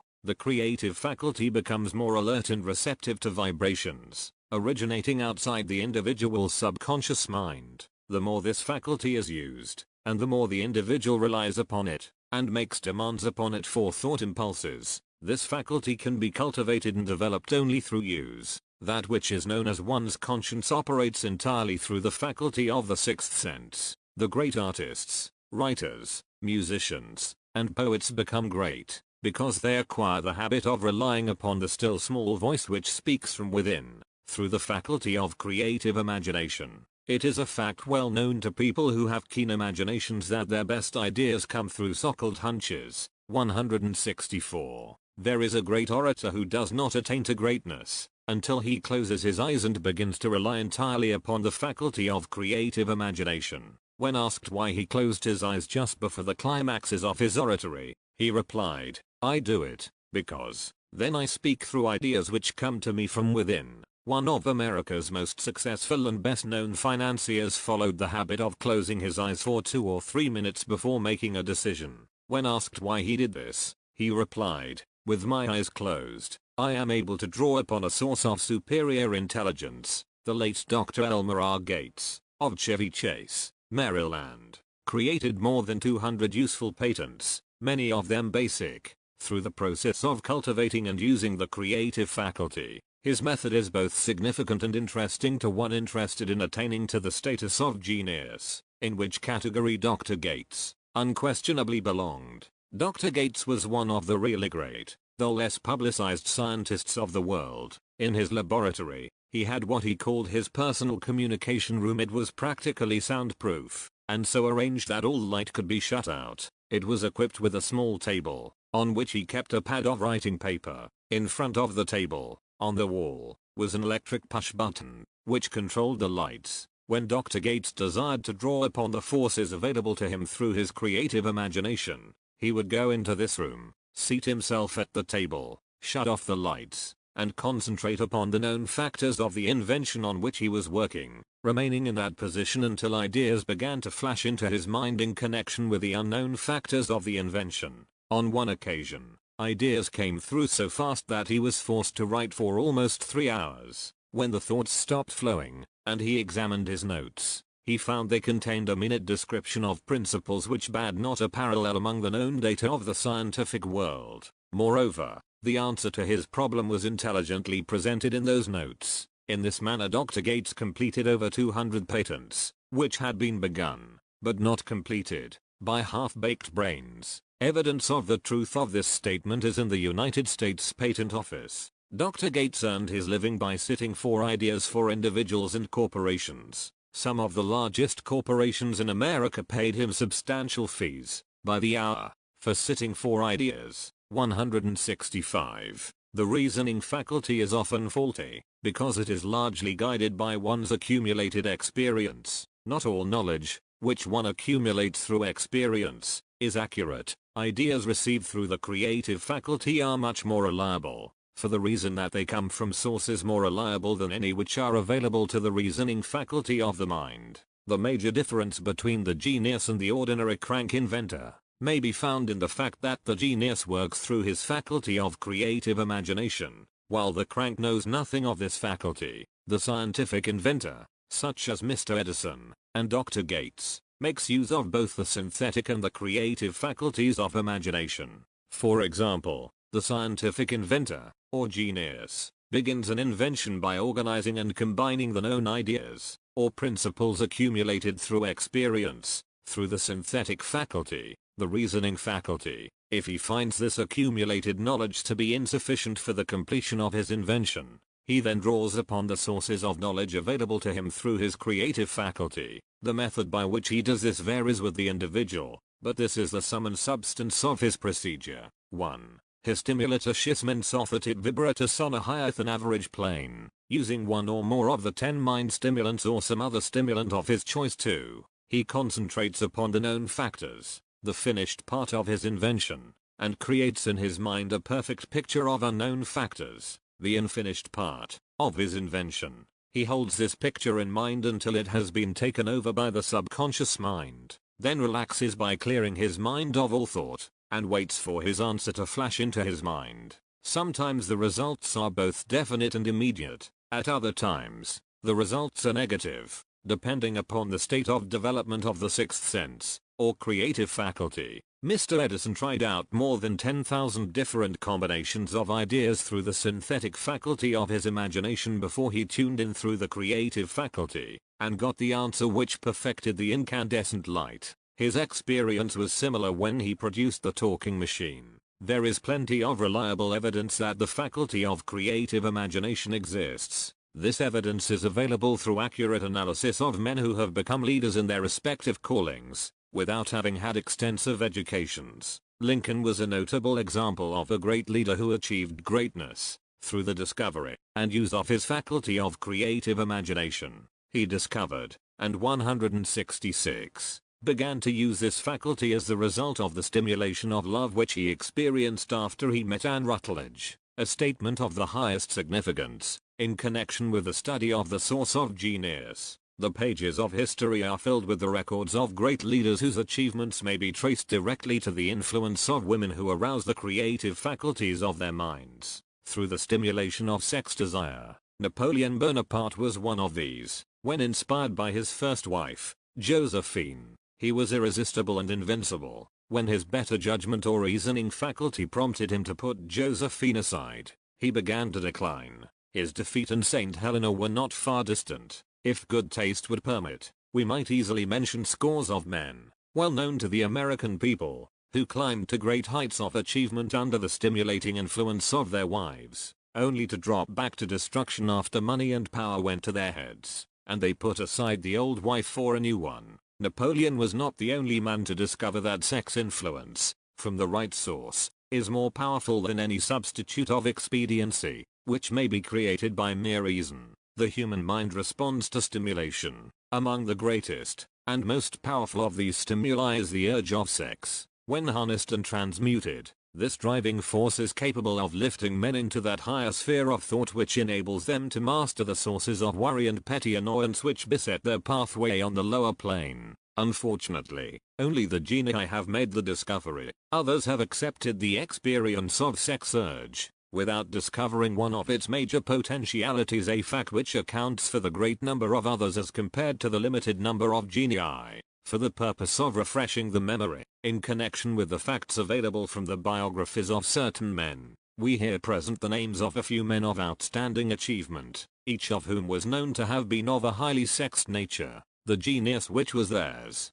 undoubtedly found its source of power in transmuted sex energy. 167 Napoleon Hill. Think and Grow Rich. George Washington, Napoleon Bonaparte, William Shakespeare, Abraham Lincoln, Ralph Waldo Emerson, Robert Burns, Thomas Jefferson, Albert Hubbard, Albert H. Gary, Oscar Wilde, Woodrow Wilson, John H. Patterson, Andrew Jackson, Enrico Caruso. Your own knowledge of biography will enable you to add to this list. Find, if you can, a single man, in all history of civilization, who achieved outstanding success in any calling, who was not driven by a well-developed sex nature. If you do not wish to rely upon biographies of men not now living, take inventory of those whom you know to be men of great achievement, and see if you can find one among them who is not highly sexed. Sex energy is the creative energy of all genii. There never has been, and never will be, a great leader, builder, or artist lacking in this driving force of sex. Surely no one will misunderstand these statements to mean that all who are highly sexed are genii. Man attains to the status of a genius only when, and if, he stimulates his mind so that it draws upon the forces available, through the creative faculty of the imagination. Chief among the stimuli with which this stepping up of the vibrations may be produced is sex energy. The mere possession of this energy is not sufficient to produce a genius. The energy must be transmuted from desire for physical contact into some other form of desire and action. before it will lift one to the status of a genius. Far from becoming genii, because of great sex desires, the majority of men lower themselves, through misunderstanding and misuse of this great force, to the status of the lower animals. 168. Why men seldom succeed before 40. I discovered, from the analysis of over 25,000 people, that men who succeed in an outstanding way, seldom do so before the age of 40, and more often they do not strike their real pace until they are well beyond the age of 50. This fact was so astounding that it prompted me to go into the study of its cause most carefully, carrying the investigation over a period of more than 12 years. This study disclosed the fact that the major reason why the majority of men who succeed do not begin to do so before the age of 40 to 50, is their tendency to dissipate their energies through overindulgence in physical expression of the emotion of sex. The majority of men never learn that the urge of sex has other possibilities, which far transcend in importance, that of mere physical expression. The majority of those who make this discovery, do so after having wasted many years at a period when the sex energy is at its height, prior to the age of 45 to 50. This usually is followed by noteworthy achievement. The lives of many men up to, and sometimes well past the age of 40, reflect a continued dissipation of energies, which could have been more profitably turned into better channels. Their finer and more powerful emotions are sown wildly to the four winds. Out of this habit of the male, grew the term, sowing his wild oats. The desire for sexual expression is by far the strongest and most impelling of all the human emotions, and for this very reason this desire, when harnessed and transmuted into action, other than that of physical expression, may raise one to the status of a genius. One of America's most able businessmen frankly admitted that his attractive secretary was responsible for most of the plans he created. He admitted that her presence lifted him to heights of creative imagination, such as he could experience under no other stimulus. One of the most successful men in America owes most of his success to the influence of a very charming young woman, who has served as his source of inspiration for more than 12 years. Everyone knows the man to whom this reference is made, but not everyone knows the real source of his achievements. History is not lacking in examples of men who attained to the status of genii, as the result of the use of artificial mind stimulants in the form of alcohol and NA. 169. Cartix. Edgar Allan Poe wrote The Raven while under the influence of liquor, dreaming dreams that mortal never dared to dream before. James Whitcomb Riley did his best writing while under the influence of alcohol. Perhaps it was thus he saw the ordered intermingling of the real and the dream, the mill above the river, and the mist above the stream. Robert Burns wrote best when intoxicated. For Auld Lang Syne, my dear, we'll take a cup of kindness yet, for Auld Lang Syne, but let it be remembered that many such men have destroyed themselves in the end. Nature has prepared her own potions with which men may safely stimulate their minds so they vibrate on a plane that enables them to tune into fine and rare thoughts which come from no man knows where. No satisfactory substitute for nature's stimulants has ever been found. It is a fact well known to psychologists that there is a very close relationship between sex desires and spiritual urges, a fact which accounts for the peculiar behavior of people who participate in the orgies known as religious revivals. Common among the primitive types, the world is ruled, and the destiny of civilization is established, by the human emotions. People are influenced in their actions, not by reason so much as by feelings. The creative faculty of the mind is set into action entirely by emotions, and not by cold reason. The most powerful of all human emotions is that of sex. There are other mind stimulants, some of which have been listed, but no one of them, nor all of them combined, can equal the driving power of sex. A mind stimulant is any influence which will either temporarily, or permanently, increase the vibrations of thought. The 10 major stimulants, described, are those most commonly resorted to. Through these sources one may commune with infinite intelligence, or enter, at will, the storehouse of the subconscious mind, either one's own, or that of another person, a procedure which is all there is of genius. A teacher, who has trained and directed the efforts of more than 30,000 salespeople, made the astounding discovery that highly sexed men are the most efficient salesmen. The explanation is that the factor of personality known as personal magnetism is nothing more nor less than sex energy. Highly sexed people always have a plentiful supply of magnetism. Through cultivation and understanding, this vital force may be drawn upon and used to great advantage in the relationships between people. This energy may be communicated to others through the following media. 170. 1. The handshake. The touch of the hand indicates, instantly, the presence of magnetism, or the lack of it. 2. The tone of voice. Magnetism, or sex energy, is the factor with which the voice may be colored, or made musical and charming. 3. Posture and carriage of the body. Highly sexed people move briskly, and with grace and ease. 4. The vibrations of thought. Highly sexed people mix the emotion of sex with their thoughts, or may do so at will, and in that way, may influence those around them. 5. Body adornment. People who are highly sexed are usually very careful about their personal appearance. They usually select clothing of a style becoming to their personality, physique, complexion, etc. When employing salesmen, the more capable sales manager looks for the quality of personal magnetism as the first requirement of a salesman. People who lack sex energy will never become enthusiastic nor inspire others with enthusiasm, and enthusiasm is one of the most important requisites in salesmanship, no matter what one is selling. The public speaker, orator, preacher, lawyer, or salesman who is lacking in sex energy is a flop, as far as being able to influence others is concerned. Couple with this the fact that most people can be influenced only through an appeal to their emotions, and you will understand the importance of sex energy as a part of the salesman's native ability. Master salesmen attain the status of mastery in selling, because they, either consciously or unconsciously, transmute the energy of sex into sales enthusiasm. In this statement may be found a very practical suggestion as to the actual meaning of sex transmutation. The salesman who knows how to take his mind off the subject of sex, and erect it in sales effort with as much enthusiasm and determination as he would apply to its original purpose, has acquired the art of sex transmutation,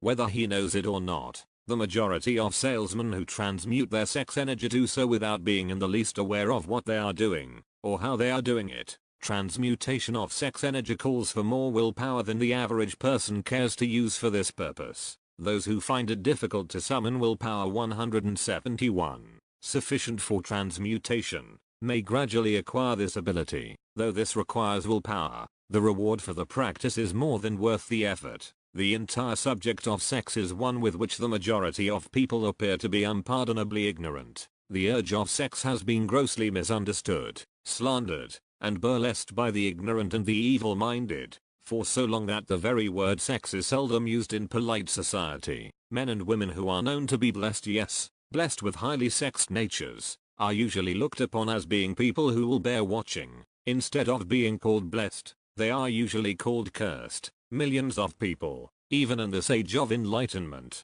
have inferiority complexes which they developed because of this false belief that a highly sexed nature is a curse. These statements, of the virtue of sex energy, should not be construed as justification for the libertine. The emotion of sex is a virtue only when used intelligently, and with discrimination. It may be misused, and often is, to such an extent that it debases, instead of enriches, both body and mind. The better use of this power is the burden of this chapter. It seemed quite significant to the author, when he made the discovery that practically every great leader, whom he had the privilege of analyzing, was a man whose achievements were largely inspired by a woman. In many instances, the woman in the case was a modest, self-denying wife, of whom the public had heard but little or nothing. In a few instances, the source of inspiration has been traced to the other woman. Perhaps such cases may not be entirely unknown to you. Intemperance in sex habits is just as detrimental as intemperance in habits of drinking and eating.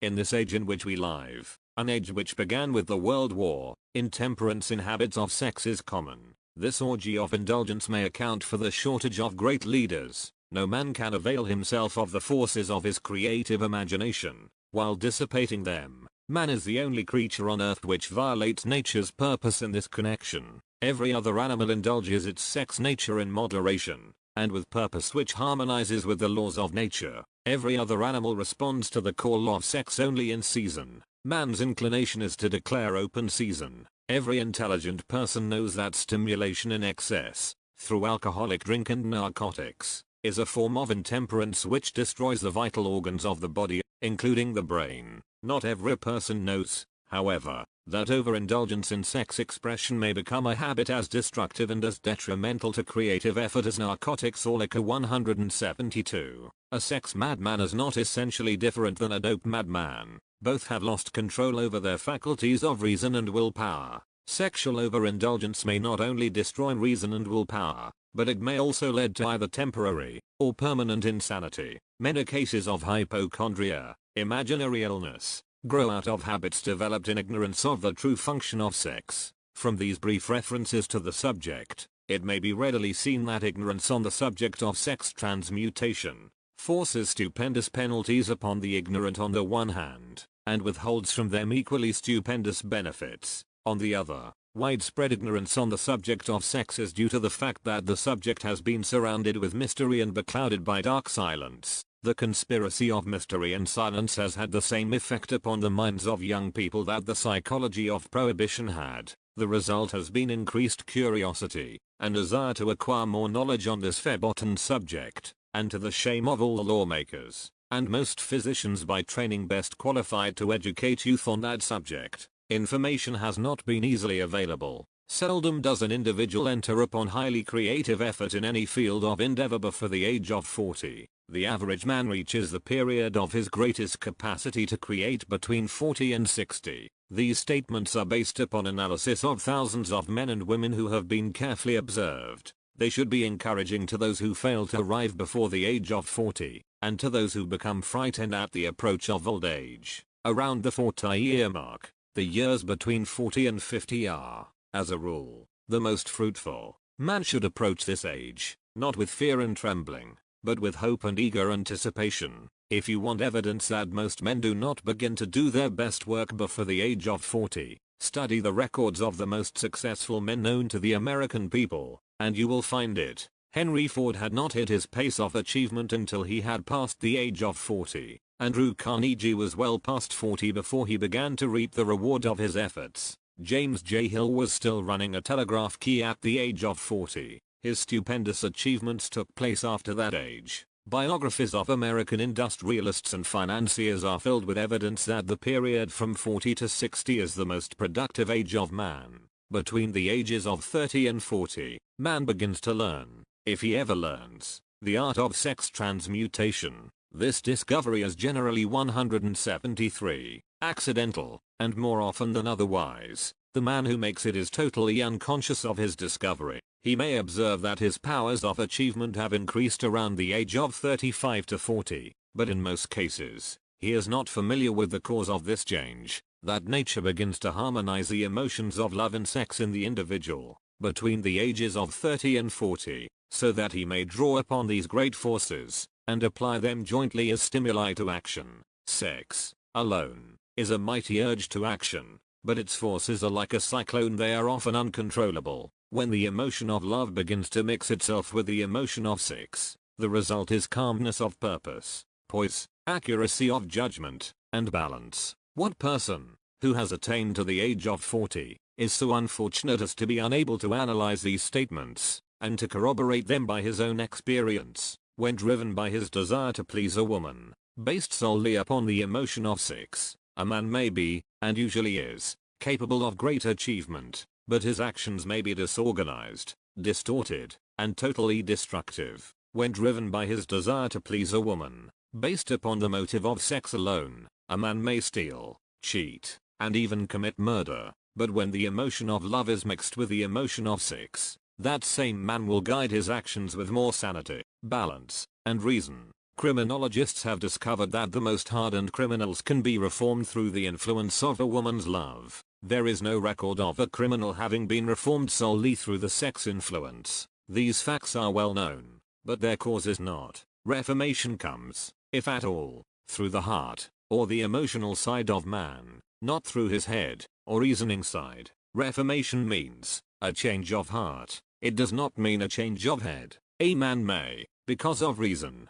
make certain changes in his personal conduct to avoid the consequences of undesirable effects, but genuine reformation comes only through a change of heart, through a desire to change. Love, romance, and sex are all emotions capable of driving men to heights of superachievement. Love is the emotion which serves as a safety valve, and ensures balance, poise, and constructive effort. When combined, these three emotions may lift one to an altitude of a genius. There are genii, however, who know but little of the emotion of love. Most of them may be found engaged in some form of action which is destructive, or at least, not based upon justice and fairness toward others. If good taste would permit, a dozen genii could be named in the field of industry and finance, who ride ruthlessly over the rights of their fellow men. They seem totally lacking in conscience. The reader can easily supply his own list of such men. 174. The emotions are states of mind. Nature has provided man with a chemistry of the mind which operates in a manner similar to the principles of chemistry of matter.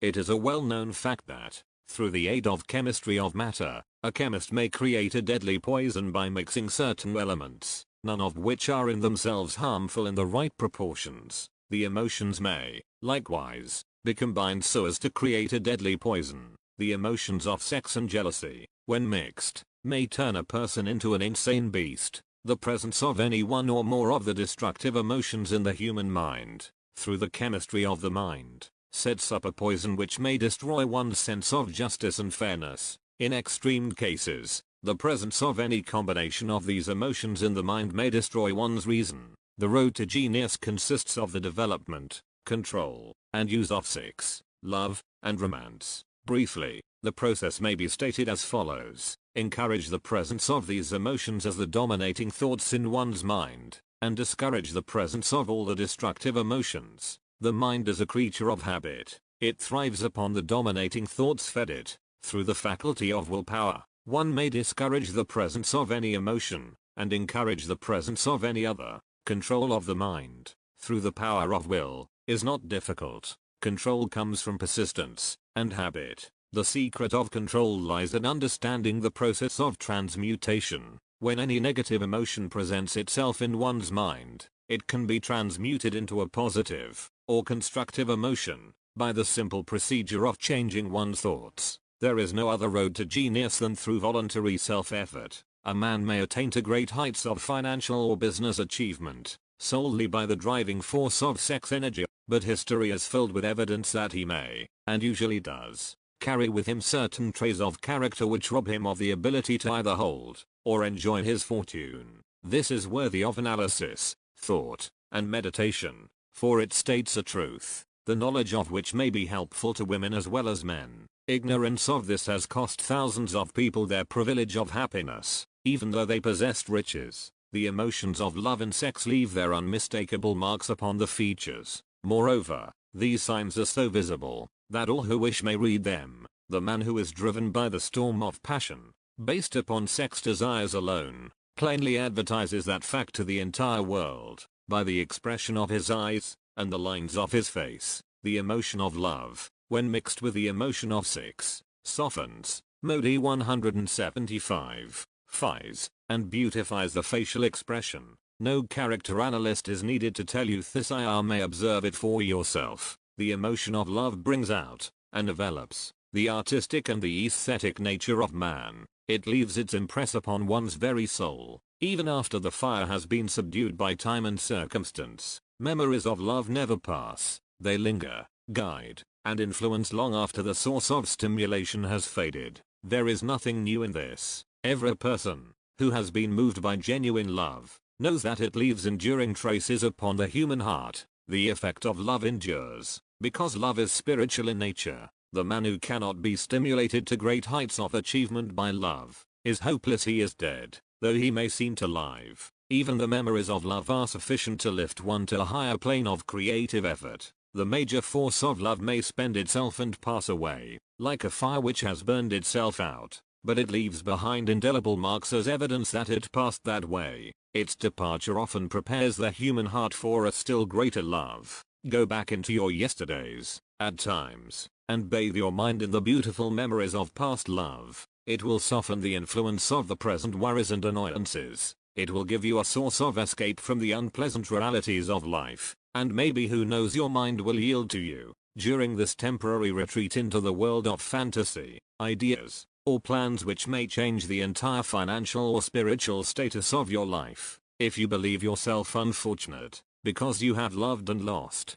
perish the thought. One who has loved truly can never lose entirely. Love is whimsical and temperamental. Its nature is ephemeral and transitory. It comes when it pleases and goes away without warning. Accept and enjoy it while it remains, but spend no time worrying about its departure. Worry will never bring it back. Dismiss, also, the thought that love never comes but once. Love may come and go, times without number, but there are no two love experiences which affect one in just the same way. There may be, and there usually is, one love experience which leaves a deeper imprint on the heart than all the others, but all love experiences are beneficial, except to the person who becomes resentful and cynical when love makes its departure. There should be no disappointment over love, and there would be none if people understood the difference between the emotions of love and sex. The major difference is that love is spiritual, while sex is biological. No experience, which touches the human heart with a spiritual force, can possibly be harmful, except through ignorance or jealousy. 176. Love is, without question, life's greatest experience. It brings one into communion with infinite intelligence. When mixed with the emotions of romance and sex, it may lead one far up the ladder of creative effort. The emotions of love, sex, and romance are sides of the eternal triangle of achievement building genius. Nature creates genii through no other force. Love is an emotion with many sides, shades, and colors. The love which one feels for parents or children is quite different from that which one feels for one's sweetheart. The one is mixed with the emotion of sex, while the other is not. The love which one feels in true friendship is not the same as that felt for one's sweetheart, parents, or children, but it, too, is a form of love. Then, there is the emotion of love for things inanimate, such as the love of nature's handiwork. But the most intense and burning of all these various kinds of love is that experienced in the blending of the emotions of love and sex. Marriages, not blessed with the eternal affinity of love, properly balanced and proportioned, with sex, cannot be happy ones and seldom endure. Love, alone, will not bring happiness in marriage, nor will sex alone. When these two beautiful emotions are blended, marriage may bring about a state of mind closest to the spiritual that one may ever know on this earthly plane. When the emotion of romance is added to those of love and sex, the obstructions between the finite mind of man and infinite intelligence are removed. Then a genius has been born. What a different story is this than those usually associated with the emotion of sex. Here is an interpretation of the emotion which lifts it out of the commonplace and makes of it potter's clay in the hands of God, from which he fashions all that is beautiful and inspiring. It is an interpretation which would, when properly understood, bring harmony out of the chaos which exists in too many marriages. The disharmonies often expressed in the form of nagging may usually be traced to lack of knowledge on the subject of sex. Where love, romance and the proper understanding of the emotion and function of sex abide, there is no disharmony between married people. Fortunate is the husband whose wife understands the true relationship between the emotions of love, sex, and romance. When motivated by this holy triumvirate, no form of labor is burdensome, because even the most lowly form of effort takes on the nature of a labor of love. 177. It is a very old saying that a man's wife may either make him or break him, but the reason is not always understood. The making and breaking is the result of the wife's understanding, or lack of understanding of the emotions of love, sex, and romance. Despite the fact that men are polygamous, by the very nature of their biological inheritance, it is true that no woman has as great an influence on a man as his wife, unless he is married to a woman totally unsuited to his nature.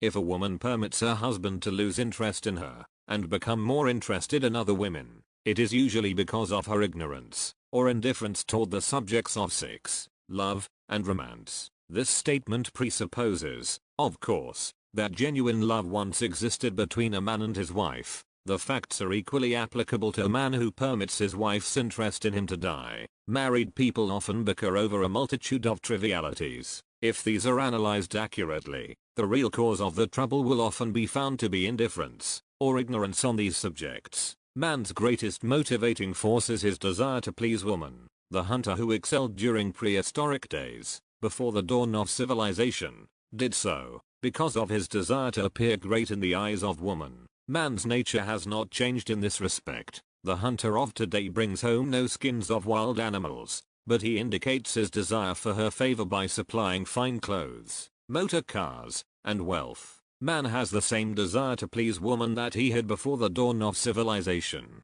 The only thing that has changed is his method of pleasing. Men who accumulate large fortunes and attain to great heights of power and fame do so, mainly, to satisfy their desire to please women. Take women out of their lives, and great wealth would be useless to most men. It is this inherent desire of man to please woman, which gives woman the power to make or break a man. The woman who understands man's nature and tactfully caters to it, need have no fear of competition from other women. Men may be giants with indomitable willpower when dealing with other men, but they are easily managed by the women of their choice. Most men will not admit that they are easily influenced by the women they prefer, because it is in the nature of the male to want to be recognized as the stronger of the species. Moreover, the intelligent woman recognizes this manly trait and very wisely makes no issue of it. Some men know that they are being influenced by the women of their choice, their wives, sweethearts, mothers or sisters, but they tactfully refrain from rebelling against the influence because they are intelligent enough to know that no man is happy or complete without the modifying influence of the right woman.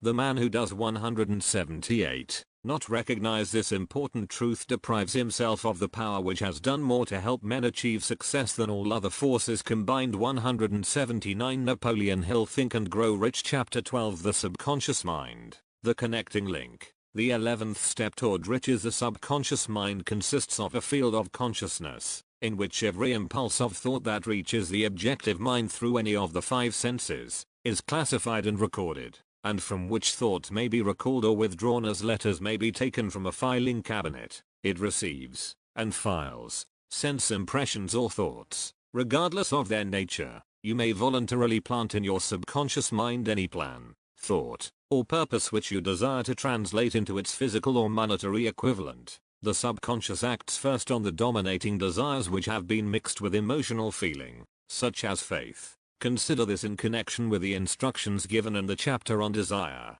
for taking the 6 steps there outlined, and the instructions given in the chapter on the building and execution of plans, and you will understand the importance of the thought conveyed. The subconscious mind works day and night, through a method of procedure, unknown to man. The subconscious mind draws upon the forces of infinite intelligence for the power with which it voluntarily transmutes one's desires into their physical equivalent, making use, always, of the most practical media by which this end may be accomplished. You cannot entirely control your subconscious mind, but you can voluntarily hand over to it any plan, desire, or purpose which you wish transformed into concrete form. Read, again, instructions for using the subconscious mind. In the chapter on autosuggestion, there is plenty of evidence to support the belief that the subconscious mind is a connecting link between the finite mind of man and infinite intelligence. It is the intermediary through which one may draw upon the forces of infinite intelligence at will.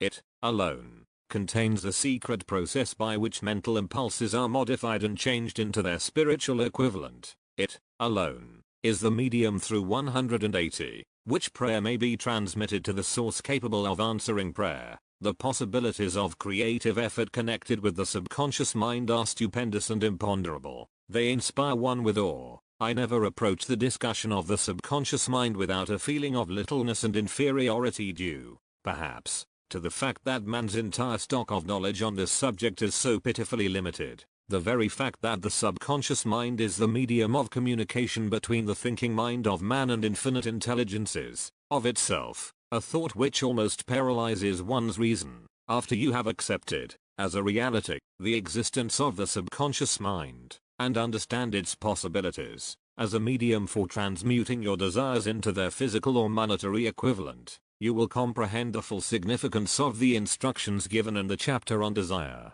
You will also understand why you have been repeatedly admonished to make your desires clear, and to reduce them to writing. You will also understand the necessity of persistence in carrying out instructions. The 13 principles are the stimuli with which you acquire the ability to reach, and to influence your subconscious mind. Do not become discouraged if you cannot do this upon the first attempt. Remember that the subconscious mind may be voluntarily directed only through habit, under the directions given in the chapter on faith. You have not yet had time to master faith. Be patient, be persistent. A good many statements in the chapters on faith and autosuggestion will be repeated here, for the benefit of your subconscious mind. Remember, your subconscious mind functions voluntarily, whether you make any effort to influence it or not. This, naturally, suggests to you that thoughts of fear and poverty, and all negative thoughts serve as stimuli to your subconscious mind. Unless you master these impulses and give it more desirable food upon which it may feed, the subconscious mind will not remain idle. If you fail to plant desires in your subconscious mind, it will feed upon the thoughts which reach it as the result of your neglect. We have already explained that thought impulses, both negative and positive, are reaching the subconscious mind continuously,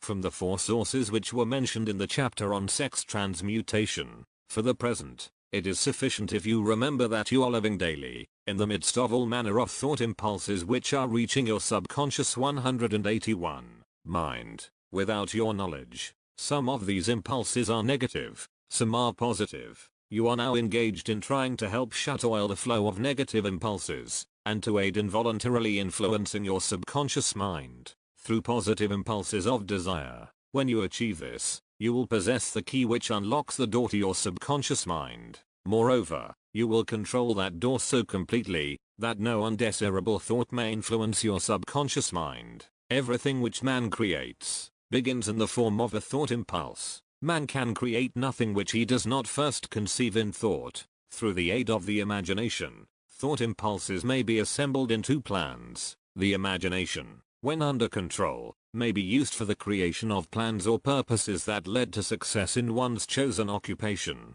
All thought impulses, intended for transmutation into their physical equivalent, voluntarily planted in the subconscious mind, must pass through the imagination, and be mixed with faith. The mixing of faith with a plan, or purpose, intended for submission to the subconscious mind, may be done only through the imagination. From these statements, you will readily observe that voluntary use of the subconscious mind calls for coordination and application of all the principles. Ella Wheeler Wilcox gave evidence of her understanding of the power of the subconscious mind when she wrote, "You never can tell what a thought will do in bringing you hate or love, for thoughts are things, and their airy wings are swifter than carrier doves. They follow the law of the universe, each thing creates its kind, and they speed over the track to bring you back whatever went out from your mind." Mrs. Wilcox understood the truth that thoughts which go out from one's mind also embed themselves deeply in one's subconscious mind, where they serve as a magnet,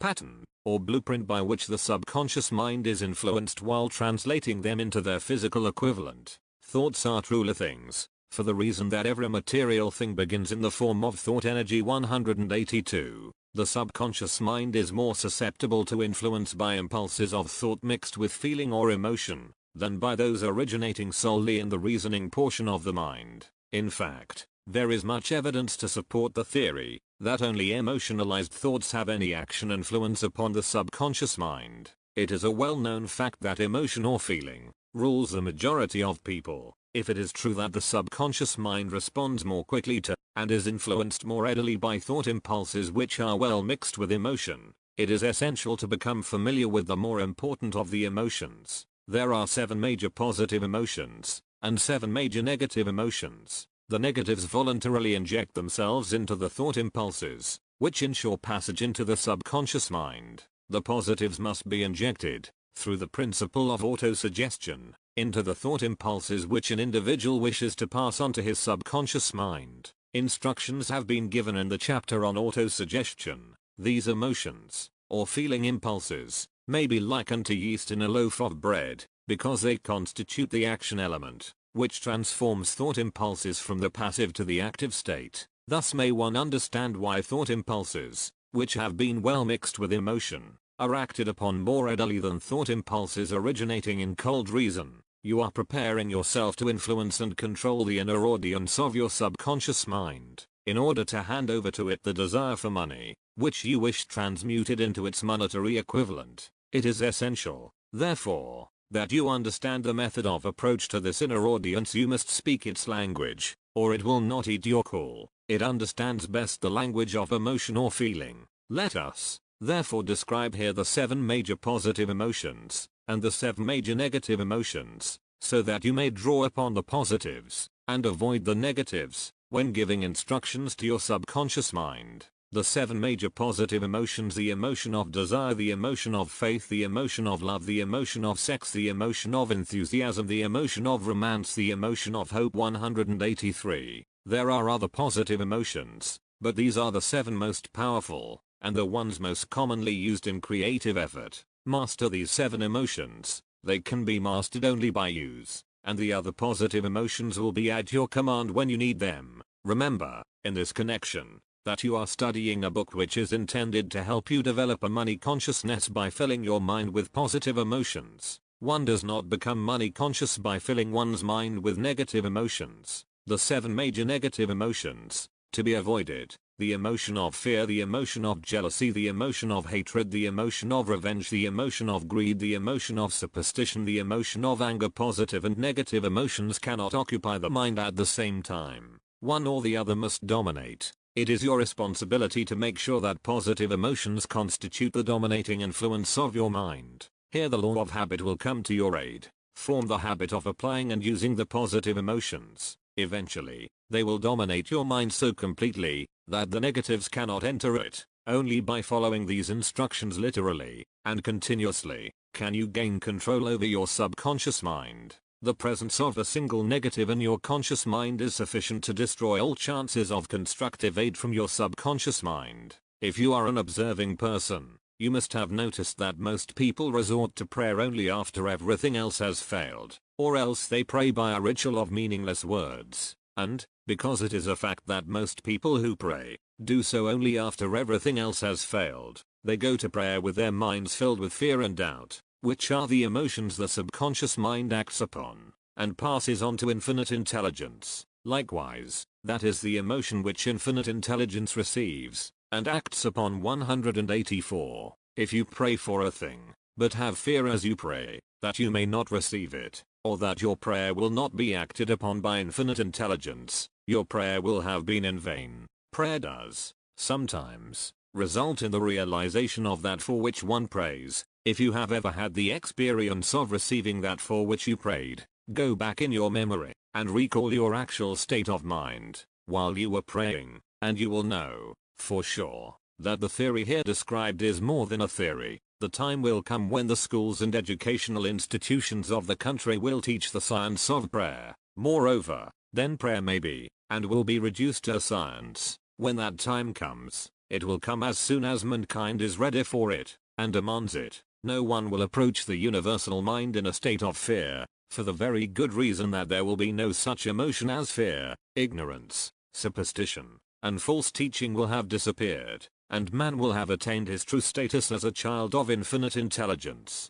A few have already attained this blessing. If you believe this prophecy is far-fetched, take a look at the human race in retrospect. Less than 100 years ago, men believed the lightning to be evidence of the wrath of God and feared it. Now, thanks to the power of faith, men have harnessed the lightning and made it turn the wheels of industry. Much less than 100 years ago, men believed the space between the planets to be nothing but a great void, a stretch of dead nothingness. Now, thanks to this same power of faith, men know that far from being either dead or a void, the space between the planets is very much alive, that it is the highest form of vibration known, excepting, perhaps, the vibration of thought. Moreover, men know that this living, pulsating, vibratory energy which permeates every atom of matter and fills every inch of space, connects every human brain with every other human brain. What reason have men to believe that this same energy does not connect every human brain with infinite intelligence?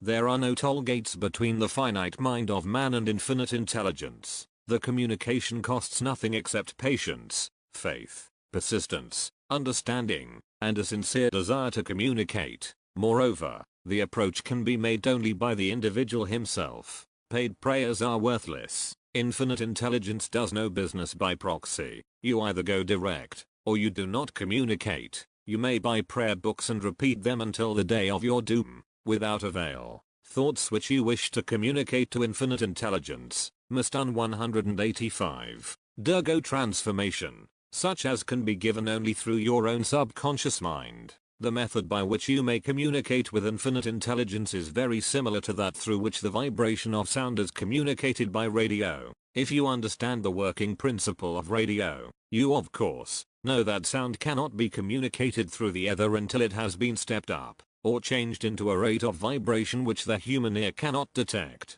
The radio sending station picks up the sound of the human voice, and scrambles, or modifies it by stepping up the vibration millions of times. Only in this way can the vibration of sound be communicated through the ether. After this transformation has taken place, the ether picks up the energy which originally was in the form of vibrations of sound, carries that energy to radio receiving stations, and these receiving sets step that energy back down to its original rate of vibration so it is recognized as sound. The subconscious mind is the intermediary, which translates one's prayers into terms which infinite intelligence can recognize, presents the message, and brings back the answer in the form of a definite plan or idea for procuring the object of the prayer. Understand this principle, and you will know why mere words read from a prayer book cannot, and will never serve as an agency of communication between the mind of man and infinite intelligence. Before your prayer will reach infinite intelligence, a statement of the author's theory only, it probably is transformed from its original thought vibration into terms of spiritual vibration.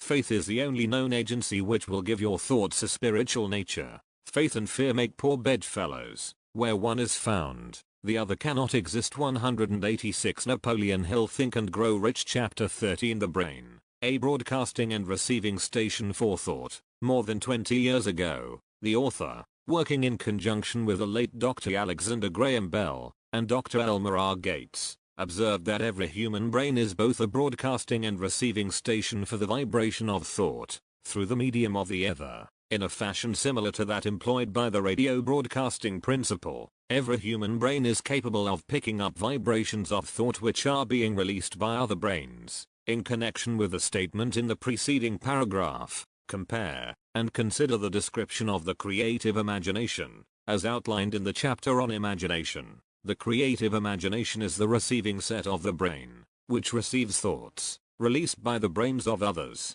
It is the agency of communication between one's conscious, or reasoning mind, and the four sources from which one may receive thought stimuli. When stimulated, or stepped up to a high rate of vibration, the mind becomes more receptive to the vibration of thought which reaches it through the ether from outside sources. This stepping up process takes place through the positive emotions, or the negative emotions. Through the emotions, the vibrations of thought may be increased. Vibrations of an exceedingly high rate are the only vibrations picked up and carried by the ether from one brain to another. Thought is energy traveling at an exceedingly high rate of vibration. Thought, which has been modified or stepped up by any of the major emotions, vibrates at a much higher rate than ordinary thought, and it is this type of thought which passes from one brain to another. Through the broadcasting machinery of the human brain, the emotion of sex stands at the head of the list of human emotions. As far as intensity and driving force are concerned, the brain which has been stimulated by the emotion of sex vibrates at a much more rapid rate than it does when that emotion is quiescent or absent. The 12th step toward riches 187. The result of sex transmutation is the increase of the rate of vibration of thoughts to such a pitch that the creative imagination becomes highly receptive to ideas, which it picks up from the ether. On the other hand, when the brain is vibrating at a rapid rate, it not only attracts thoughts and ideas released by other brains through the medium of the ether, but it gives to one's own thoughts that feeling which is essential before those thoughts will be picked up and acted upon by one's subconscious mind. Thus, you will see that the broadcasting principle is the factor through which you mix feeling or emotion with your thoughts and pass them on to your subconscious mind. The subconscious mind is the sending station of the brain, through which vibrations of thought are broadcast. The creative imagination is the receiving set, through which the vibrations of thought are picked up from the ether, along with the important factors of the subconscious mind, and the faculty of the creative imagination, which constitute the sending and receiving sets of your mental broadcasting machinery. Consider now the principle of autosuggestion, which is the medium by which you may put into operation your broadcasting station. Through the instructions described in the chapter on autosuggestion, you were definitely informed of the method by which desire may be transmuted into its monetary equivalent. Operation of your mental broadcasting station is a comparatively simple procedure. You have but three principles to bear in mind and to apply when you wish to use your broadcasting station: the subconscious mind, creative imagination, and autosuggestion. The stimuli through which you put these three principles into action have been described. The procedure begins with desire. The greatest forces are intangible. The Depression brought the world to the very borderline of understanding of the forces which are intangible and unseen. Through the ages which have passed,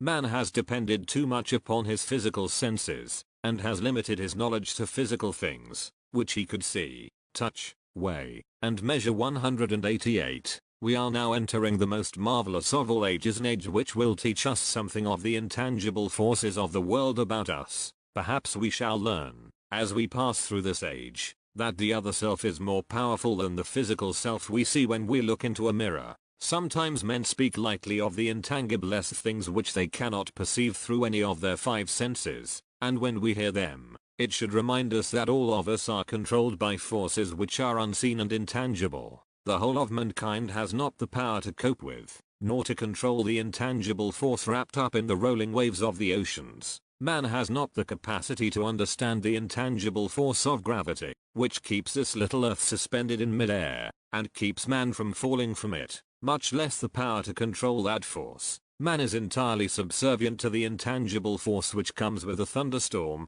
and he is just as helpless in the presence of the intangible force of electricity. He does not even know what electricity is, where it comes from, or what is its purpose. Nor is this by any means the end of man's ignorance in connection with things unseen and intangible. He does not understand the intangible force and intelligence wrapped up in the soil of the earth, a force which provides him with every morsel of food he eats, every article of clothing he wears, every dollar he carries in his pockets. The dramatic story of the brain. Last, but not least, man, with all of his boasted culture and education, understands little or nothing of the intangible force, the greatest of all the intangibles of thought. He knows but little concerning the physical brain, and its vast network of intricate machinery through which the power of thought is translated into its material equivalent. But he is now entering an age which shall yield enlightenment on the subject. Already men of science have begun to turn their attention to the study of this stupendous thing called the brain, and, while they are still in the kindergarten stage of their studies, they have uncovered enough knowledge to know that the central switchboard of the human brain, the number of lines which connect the brain cells one with another, equal the figure 1, followed by 15 million ciphers. The figure is so stupendous, said Dr. C. Judson Harrick, of the University of Chicago, that astronomical figures dealing with hundreds of millions of light years become insignificant by comparison. 189. It has been determined that there are from 10 billion to 14 billion nerve cells in the human cerebral cortex, and we know that these are arranged in definite patterns. These arrangements are not haphazard, they are orderly. Recently developed methods of electrophysiology draw off action currents from very precisely located cells, or fibers with microelectrodes, amplify them with radio tubes, and record potential differences to a millionth of a volt. It is inconceivable that such a network of intricate machinery should be in existence for the sole purpose of carrying on the physical functions incidental to growth and maintenance of the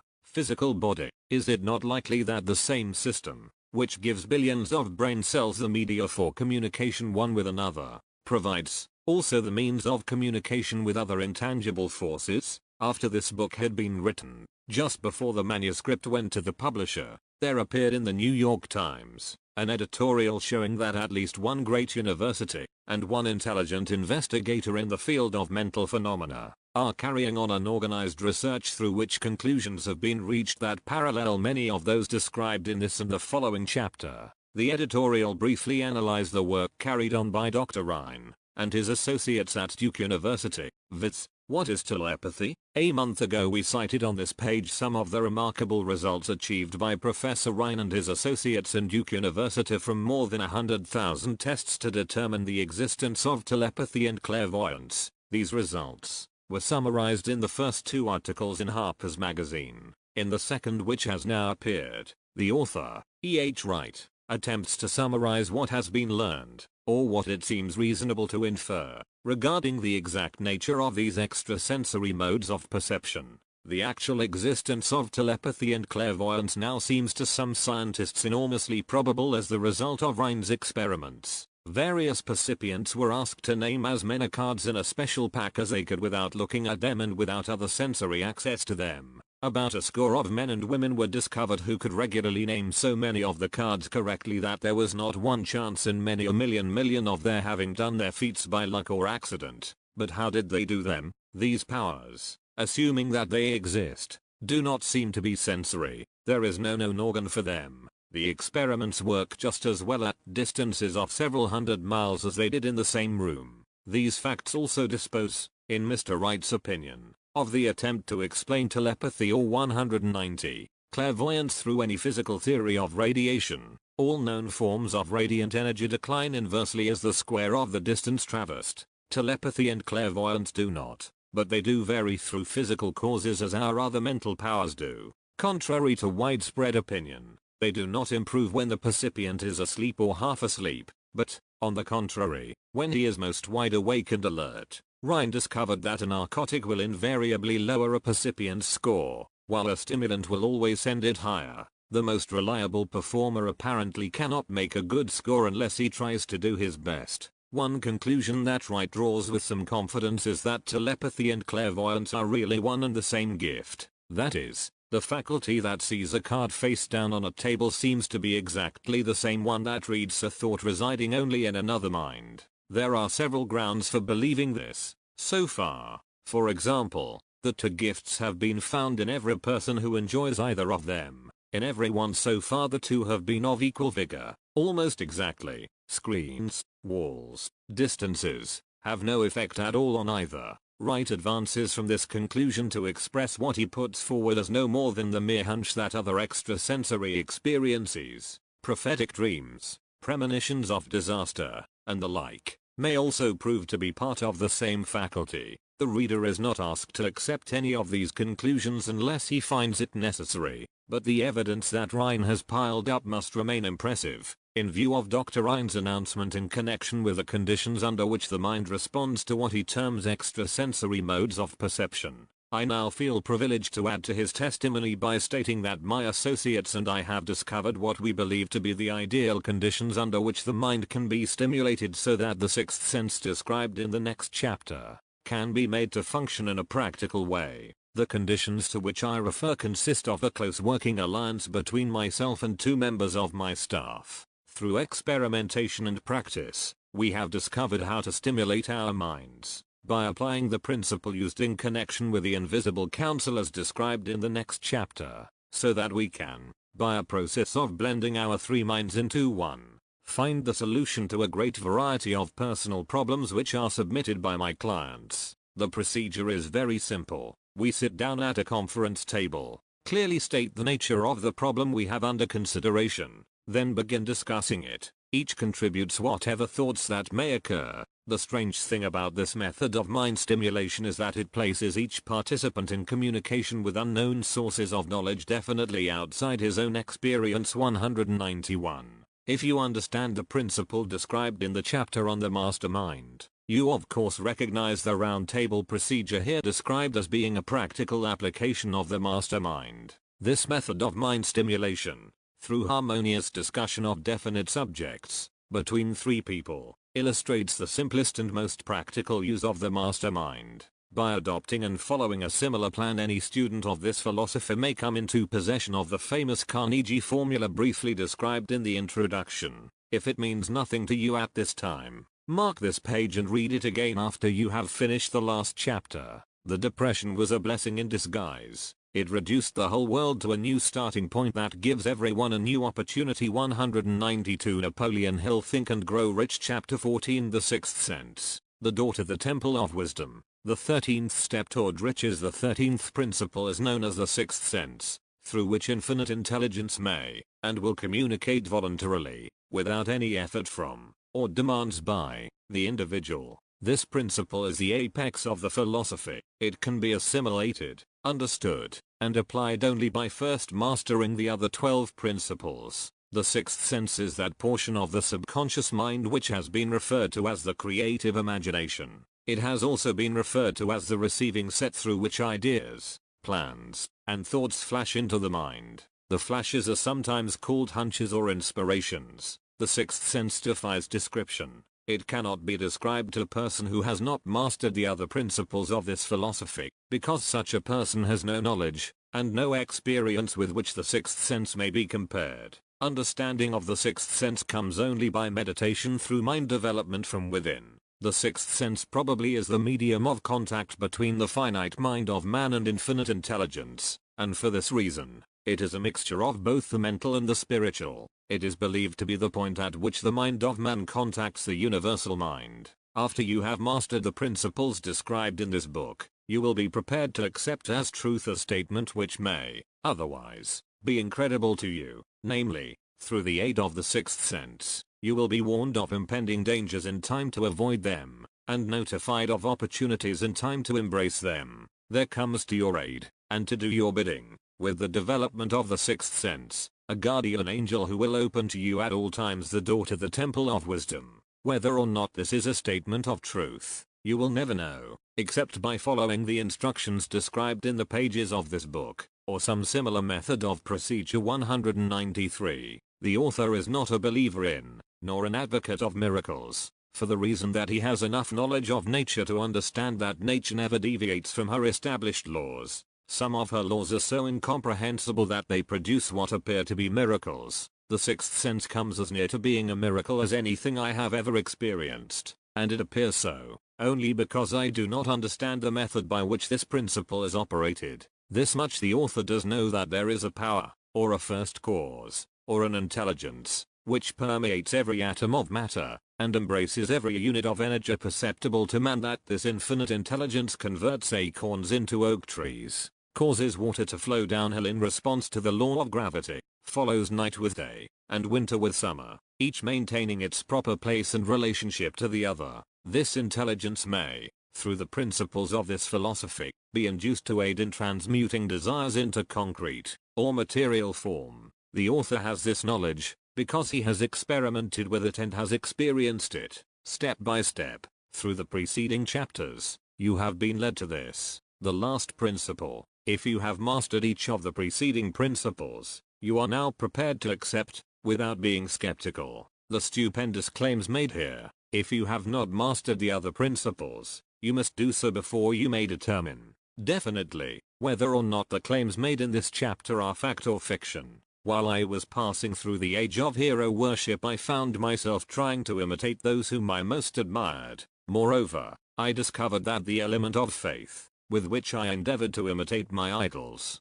gave me great capacity to do so quite successfully. I have never entirely divested myself of this habit of hero worship, although I have passed the age commonly given over to such. My experience has taught me that the next best thing to being truly great, is to emulate the great, by feeling and action, as nearly as possible. Long before I had ever written a line for publication, or endeavored to deliver a speech in public, I followed the habit of reshaping my own character, by trying to imitate the 9 men whose lives and life works had been most impressive to me. These 9 men were Emerson, Paine, Edison, Darwin, Lincoln, Burbank, Napoleon, Ford, and Carnegie. 194. Every night, over a long period of years, I held an imaginary council meeting with this group whom I called my invisible counselors. The procedure was this: just before going to sleep at night, I would shut my eyes, and see, in my imagination,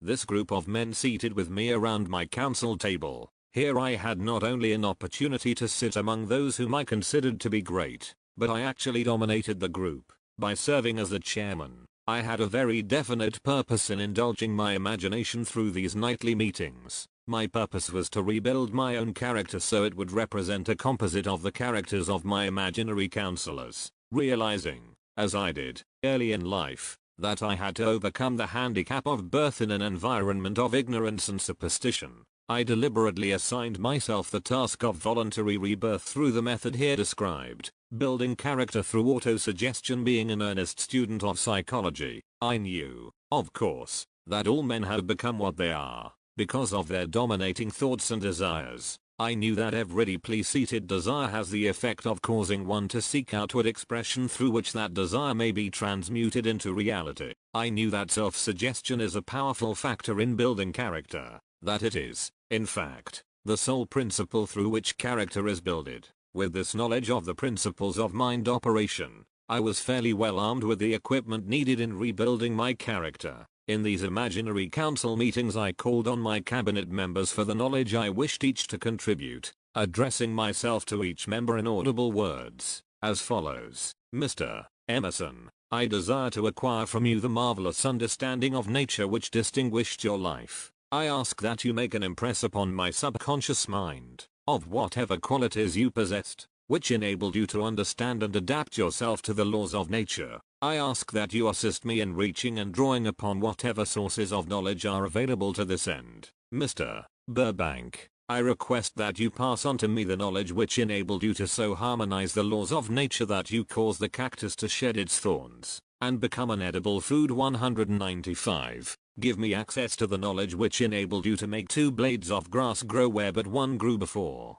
and helped you to blend the coloring of the flowers with more splendor and harmony, for you, alone, have successfully gilded the lily. Napoleon, I desire to acquire from you, by emulation, the marvelous ability you possess to inspire men, and to arouse them to greater and more determined spirit of action. Also to acquire the spirit of enduring faith, which enabled you to turn defeat into victory, and to surmount staggering obstacles. Emperor of fate, king of chance, man of destiny, I salute you, Mr. Paine. I desire to acquire from you the freedom of thought and the courage and clarity with which to express convictions, which so distinguished you, Mr. Darwin. I wish to acquire from you the marvelous patience and ability to study cause and effect, without bias or prejudice, so exemplified by you in the field of natural science, Mr. Lincoln. I desire to build into my own character the keen sense of justice, the untiring spirit of patience,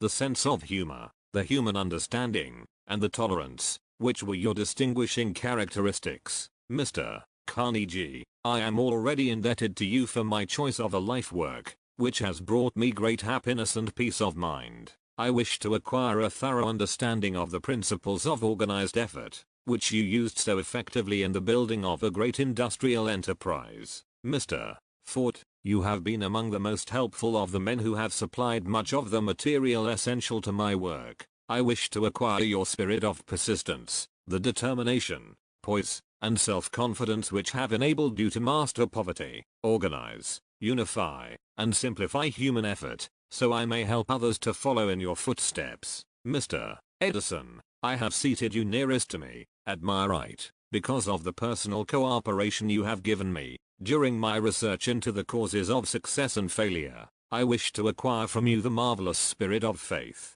with which you have uncovered so many of nature's secrets, the spirit of unremitting toil with which you have so often wrested victory from defeat. My method of addressing the members of the imaginary cabinet would vary, according to the traits of character in which I was, for the moment, most interested in acquiring. I studied the records of their lives with painstaking care. After some 196 months of this nightly procedure, I was astounded by the discovery that these imaginary figures became apparently real. Each of these 9 men developed individual characteristics, which surprised me. For example, Lincoln developed the habit of always being late, then walking around in solemn parade. When he came, he walked very slowly, with his hands clasped behind him, and once in a while, he would stop as he passed, and rest his hand, momentarily, upon my shoulder. He always wore an expression of seriousness upon his face. Rarely did I see him smile. The cares of a sundered nation made him grave.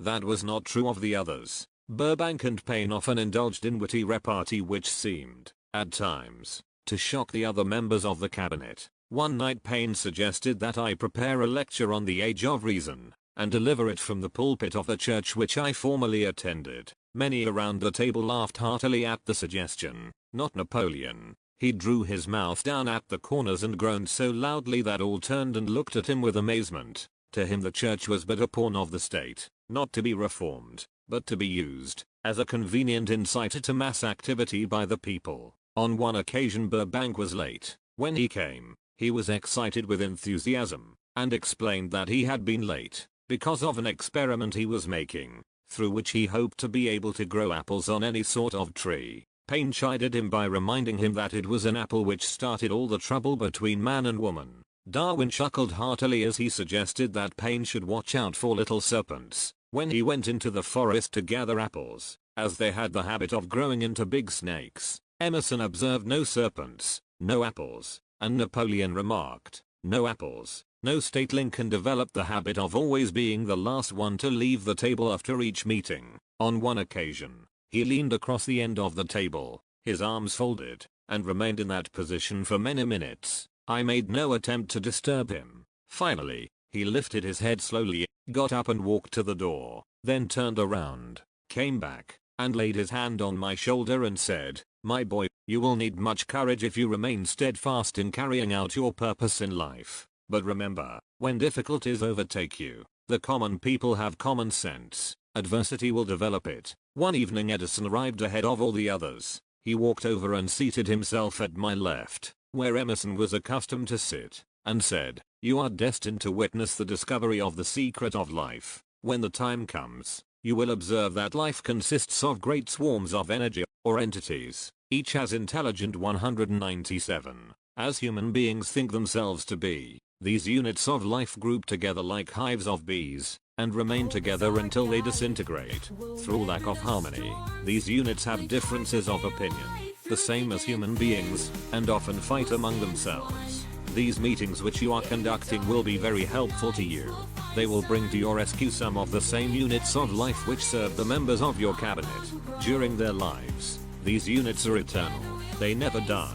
Your own thoughts and desires serve as the magnet which attracts units of life. From the great ocean of life out there, only the friendly units are attracted, the ones which harmonize with the nature of your desires. The other members of the cabinet began to enter the room. Edison got up and slowly walked around to his own seat. Edison was still living when this happened. It impressed me so greatly that I went to see him and told him about the experience. He smiled broadly and said, "Your dream was more a reality than you may imagine it to have been." He added no further explanation to his statement. These meetings became so realistic that I became fearful of their consequences and discontinued them for several months. The experiences were so uncanny, I was afraid if I continued them I would lose sight of the fact that the meetings were purely experiences of my imagination. Some 6 months after I had discontinued the practice, I was awakened one night, or thought I was, when I saw Lincoln standing at my bedside. He said, "The world will soon need your services. It is about to undergo a period of chaos which will cause men and women to lose faith and become panic-stricken. Go ahead with your work and complete your philosophy. That is your mission in life. If you neglect it, for any cause whatsoever, you will be reduced to a primal state and be compelled to retrace the cycles through which you have passed during thousands of years." I was unable to tell, the following morning, whether I had dreamed this, or had actually been awake, and I have never since found out which it was, but I do know that the dream, if it were a dream, was so vivid in my mind the next day that I resumed my meetings the following night. At our next meeting, the members of my cabinet all filed into the room together, and stood at their accustomed places at the council table, while Lincoln raised a glass and said, "Gentlemen, let us drink a toast to a friend who has returned to the fold." 198. After that, I began to add new members to my cabinet, until now it consists of more than 50, among them Christ, St. Paul, Galileo, Copernicus, Aristotle, Plato, Socrates, Homer, Voltaire, Bruno, Spinoza, Drummond, Kant, Schopenhauer, Newton, Confucius, Elbert Hubbard, Browne, Ingersoll, Wilson, and William James. This is the first time that I have had the courage to mention this. Heretofore, I have remained quiet on the subject, because I knew, from my own attitude in connection with such matters, that I would be misunderstood if I described my unusual experience. I have been emboldened now to reduce my experience to the printed page, because I am now less concerned about what they say than I was in the years that have passed. One of the blessings of maturity is that it sometimes brings one greater courage to be truthful, regardless of what those who do not understand may think or say. Lest I be misunderstood, I wish here to state most emphatically that I still regard my cabinet meetings as being purely imaginary, but I feel entitled to suggest that, while the members of my cabinet may be purely fictional, and the meetings existent only in my own imagination, they have led me into glorious paths of adventure, rekindled an appreciation of true greatness, encouraged creative endeavor, and emboldened the expression of honest thought. Somewhere in the cell structure of the brain is located an organ which receives vibrations of thought ordinarily called hunches. So far, science has not discovered where this organ of the sixth sense is located, but this is not important. The fact remains that human beings do receive accurate knowledge through sources other than the physical senses. Such knowledge, generally, is received when the mind is under the influence of extraordinary stimulation. Any emergency which arouses the emotions and causes the heart to beat more rapidly than normal may, and generally does, bring the sixth sense into action. Anyone who has experienced a near accident while driving knows that on such occasions, the sixth sense often comes to one's rescue and aids, by split seconds, in avoiding the accident. These facts are mentioned preliminary to a statement of fact which I shall now make, namely, that during my meetings with the invisible counselors I find my mind most receptive to ideas,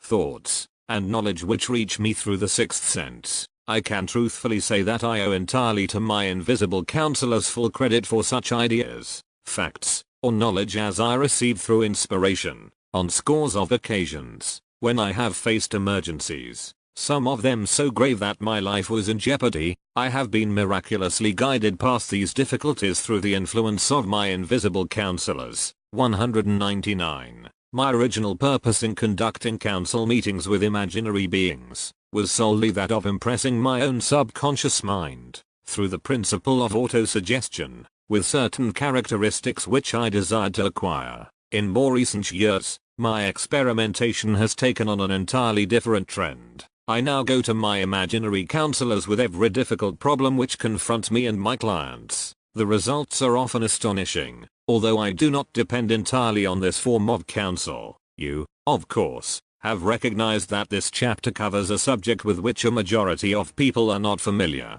The sixth sense is a subject that will be of great interest and benefit to the person whose aim is to accumulate vast wealth, but it need not claim the attention of those whose desires are more modest. Henry Ford undoubtedly understands and makes practical use of the sixth sense. His vast business and financial operations make it necessary for him to understand and use this principle. The late Thomas A. Edison understood and used the sixth sense in connection with the development of inventions, especially those involving basic patents, in connection with which he had no human experience and no accumulated knowledge to guide him, as was the case while he was working on the talking machine and the moving picture machine. Nearly all great leaders, such as Napoleon, Bismarck, Joan of Arc, Christ, Buddha, Confucius, and Mohammed, understood, and probably made use of the sixth sense almost continuously. The major portion of their greatness consisted of their knowledge of this principle. The sixth sense is not something that one can take off and put on at will.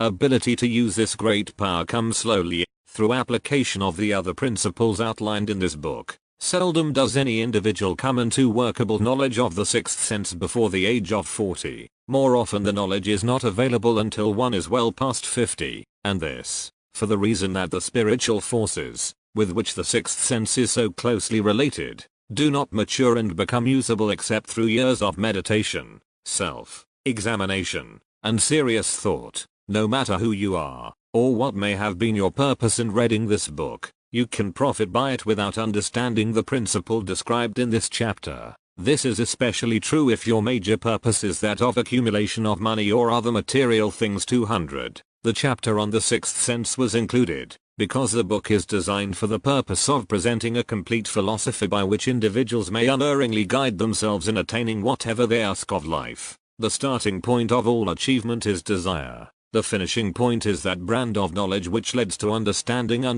of self, understanding of others, understanding of the laws of nature, recognition and understanding of happiness. This sort of understanding comes in its fullness only through familiarity with, and use of the principle of the sixth sense. Hence that principle had to be included as a part of this philosophy, for the benefit of those who demand more than money. Having read the chapter, you must have observed that while reading it, You were lifted to a high level of mental stimulation. Splendid. Come back to this again a month from now. Read it once more, and observe that your mind will soar to a still higher level of stimulation. Repeat this experience from time to time, giving no concern as to how much or how little you learn at the time, and eventually you will find yourself in possession of a power that will enable you to throw off discouragement, master fear, overcome procrastination, and draw freely upon your imagination. Then you will have felt the touch of that unknown something which has been the moving spirit of every truly great thinker, leader,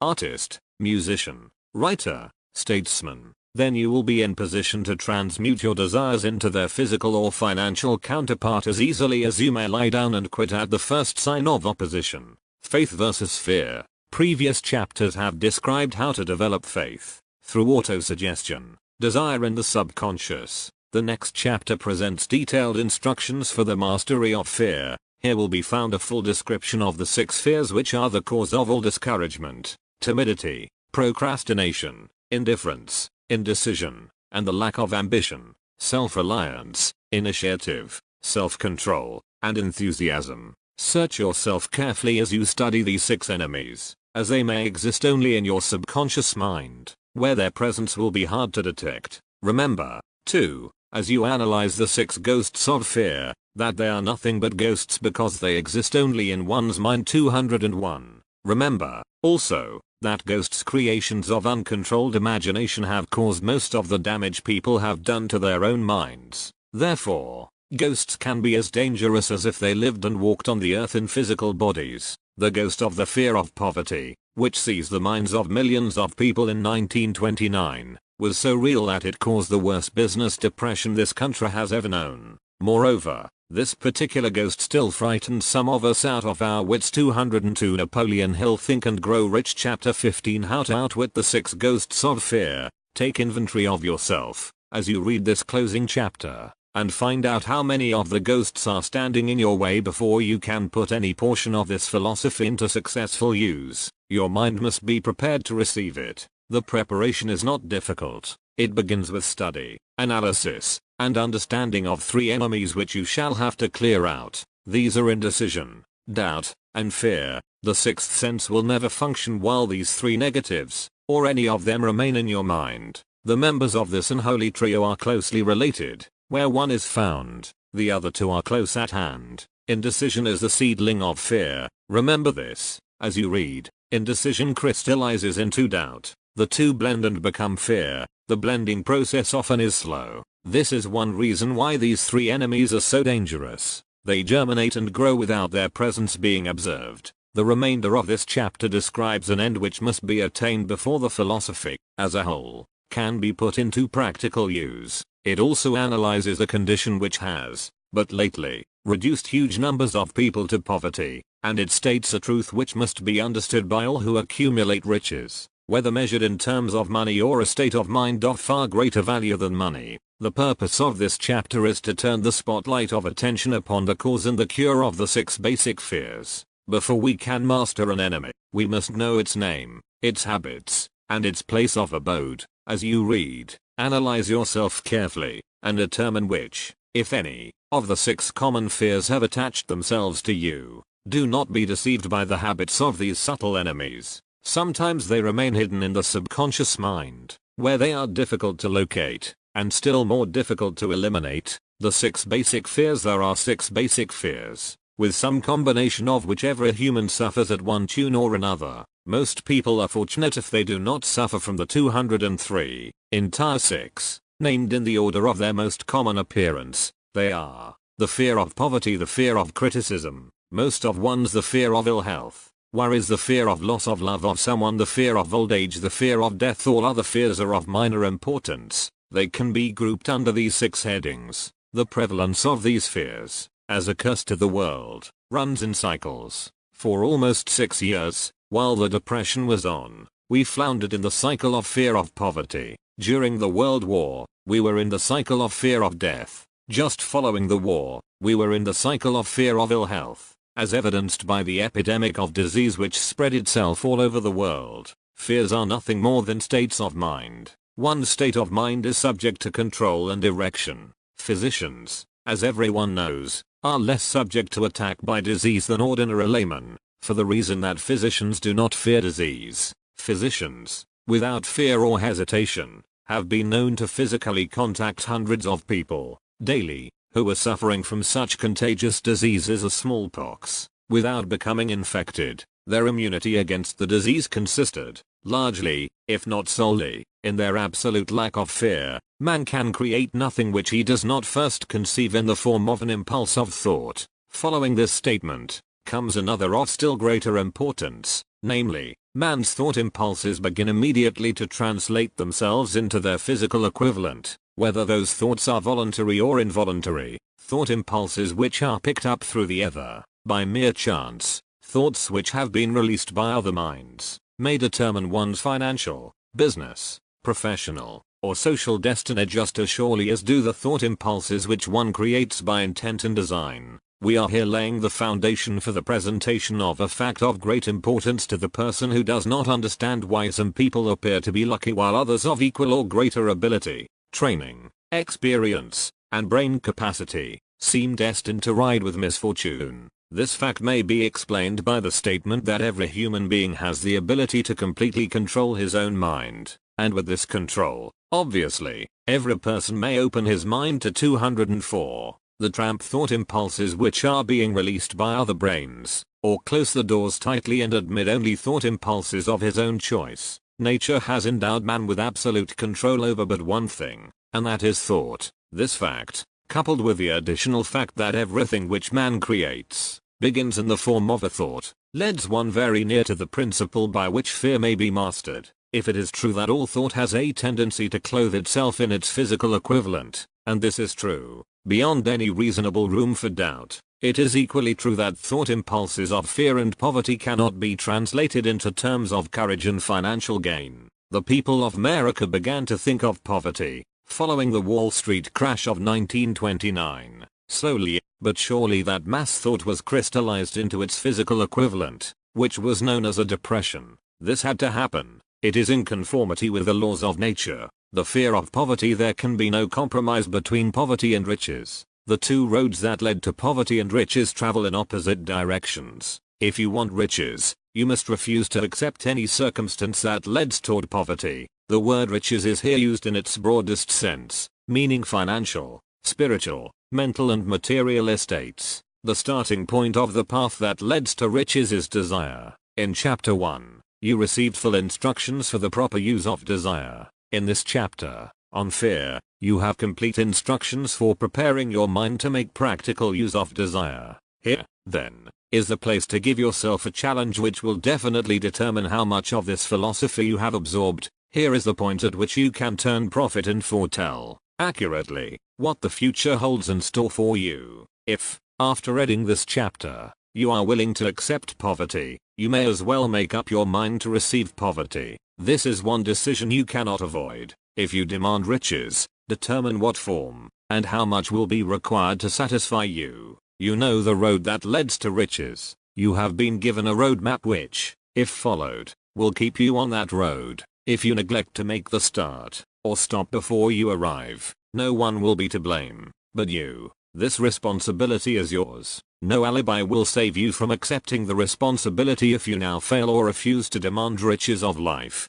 because the acceptance calls for but one 205 thing. Incidentally, the only thing you can control, and that is a state of mind. A state of mind is something that one assumes. It cannot be purchased. It must be created. Fear of poverty is a state of mind, nothing else, but it is sufficient to destroy one's chances of achievement in any undertaking, a truth which became painfully evident during the Depression. This fear paralyzes the faculty of reason, destroys the faculty of imagination, kills off self-reliance, undermines enthusiasm, discourages initiative, leads to uncertainty of purpose, encourages procrastination, wipes out enthusiasm and makes self-control an impossibility. It takes the charm from one's personality, destroys the possibility of accurate thinking, diverts concentration of effort, it masters persistence, turns the willpower into nothingness, destroys ambition, beclouds the memory and invites failure in every conceivable form.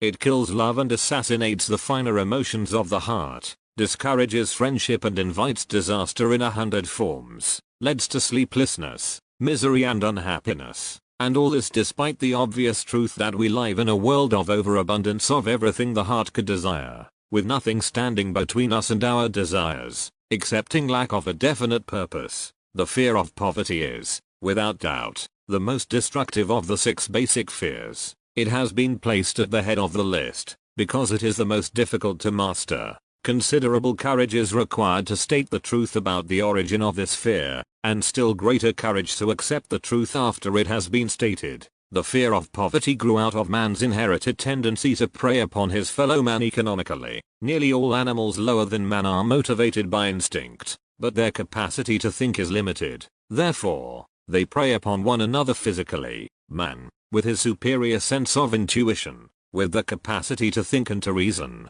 does not eat his fellow man bodily. He gets more satisfaction out of eating him financially. Man is so avaricious that every conceivable law has been passed to safeguard him from his fellow man. Of all the ages of the world, of which we know anything, the age in which we live seems to be one that is outstanding because of man's money madness. A man is considered less than the dust of the earth, unless he can display a fat bank account. But if he has money, never mind how he acquired it, he is a king or a big shot. He is above the law, he rules in politics, he dominates in business, and the whole world about him bows in respect when he passes. Nothing brings man so much suffering and humility as poverty. Only those who have experienced poverty understand the full meaning of this 206. It is no wonder that man fears poverty. Through a long line of inherited experiences man has learned, for sure, that some men cannot be trusted, where matters of money and earthly possessions are concerned. This is a rather stinging indictment,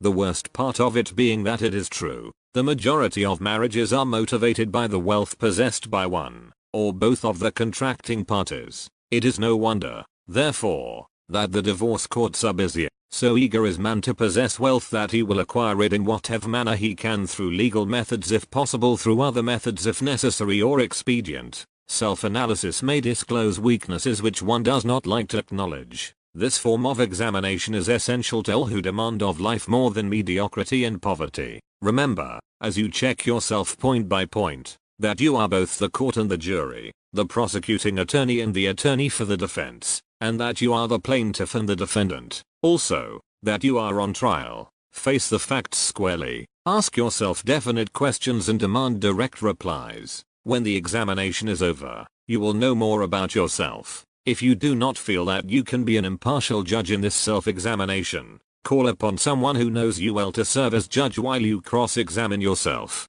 You are after the truth. Get it, no matter at what cost, even though it may temporarily embarrass you. The majority of people, if asked what they fear most, would reply, "I fear nothing." The reply would be inaccurate, because few people realize that they are bound, handicapped, whipped spiritually and physically through some form of fear. So subtle and deeply seated is the emotion of fear that one may go through life burdened with it, never recognizing its presence. Only a courageous analysis will disclose the presence of this universal enemy. When you begin such an analysis, search deeply into your character. Here is a list of the symptoms for which you should look. Symptoms of the fear of poverty: indifference, commonly expressed through lack of ambition, willingness to tolerate poverty, acceptance of whatever compensation life may offer without protest, mental and physical laziness, lack of initiative, imagination, enthusiasm and self-control. 207. Indecision, the habit of permitting others to do one's thinking,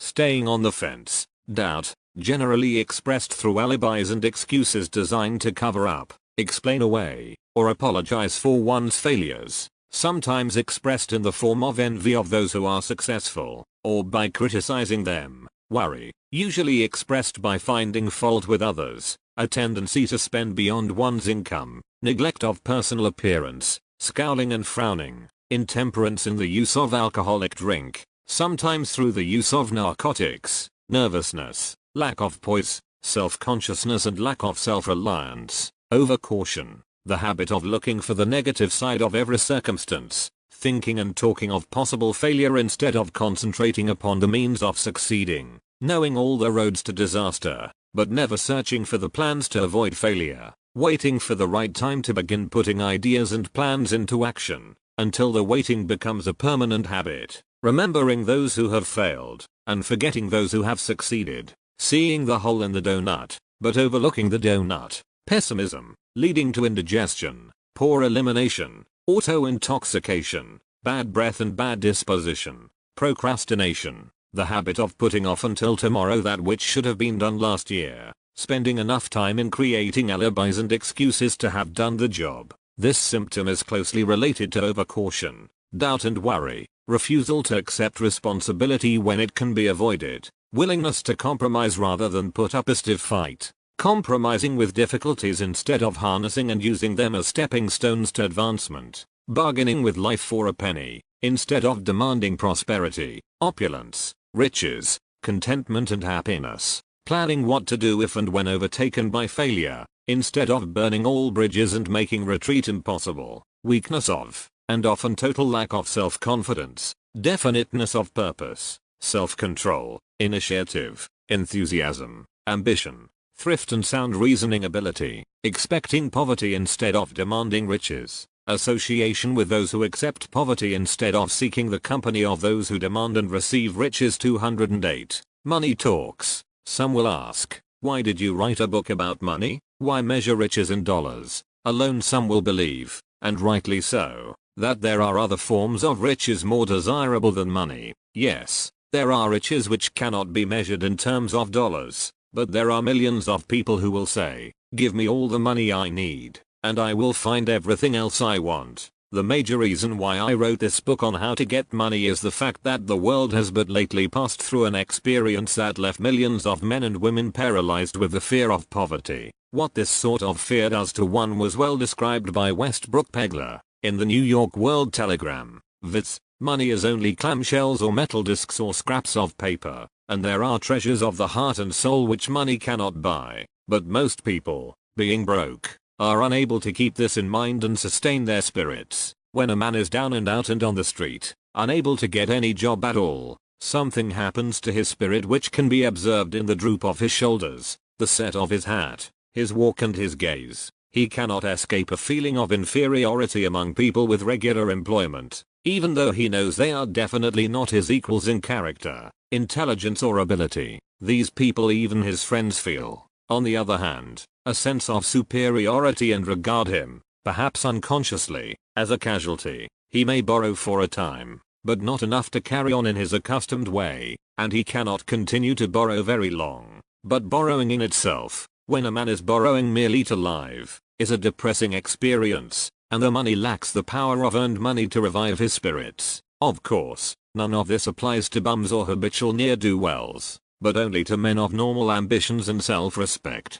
Women conceal despair. Women in the same predicament must be different. We somehow do not think of women at all in considering the down and outers. They are scarce in the breadlines. They rarely are seen begging on the streets, and they are not recognizable in crowds by the same plain signs which identify busted men. Of course, I do not mean the shuffling hags of the city streets who are the opposite number of the 209 confirmed male bums. I mean reasonably young, decent and intelligent women. There must be many of them, but their despair is not apparent. Maybe they kill themselves. When a man is down and out, he has time on his hands for brooding. He may travel miles to see a man about a job and discover that the job is filled, or that it is one of those jobs with no base pay but only a commission on the sale of some useless knick-knack which nobody would buy, except out of pity. Turning that down, he finds himself back on the street with nowhere to go but just anywhere. So he walks and walks. He gazes into store windows at luxuries which are not for him, and feels inferior and gives way to people who stop to look with an active interest.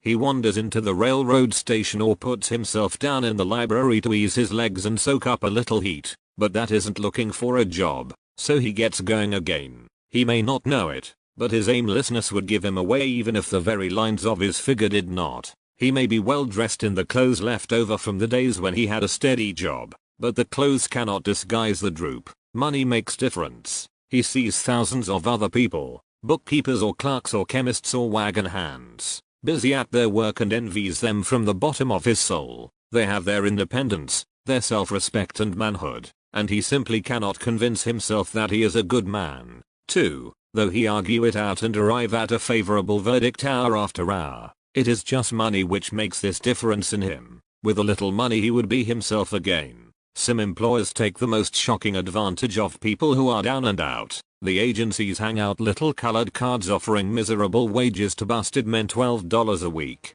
$15 a week, an $18 a week job is a plum, and anyone with $25 a week to offer does not hang the job in front of an agency on a colored card. I have a want ad clipped from a local paper demanding a clerk, a good, clean penman, to take telephone orders for a sandwich shop from 11 a.m. to 2 p.m. for $8 a month, not $8 a week but $8 a month. The ad says also, state religion. Can you imagine the brutal effrontery of anyone who demands a good, clean penman for 11 cents an hour inquiring into the victim's religion? But that is what busted people are offered. 210. The fear of criticism. Just how man originally came by this fear, no one can state definitely, but one thing is certain: has it in a highly developed form. Some believe that this fear made its appearance about the time that politics became a profession. Others believe it can be traced to the age when women first began to concern themselves with styles in wearing apparel. This author,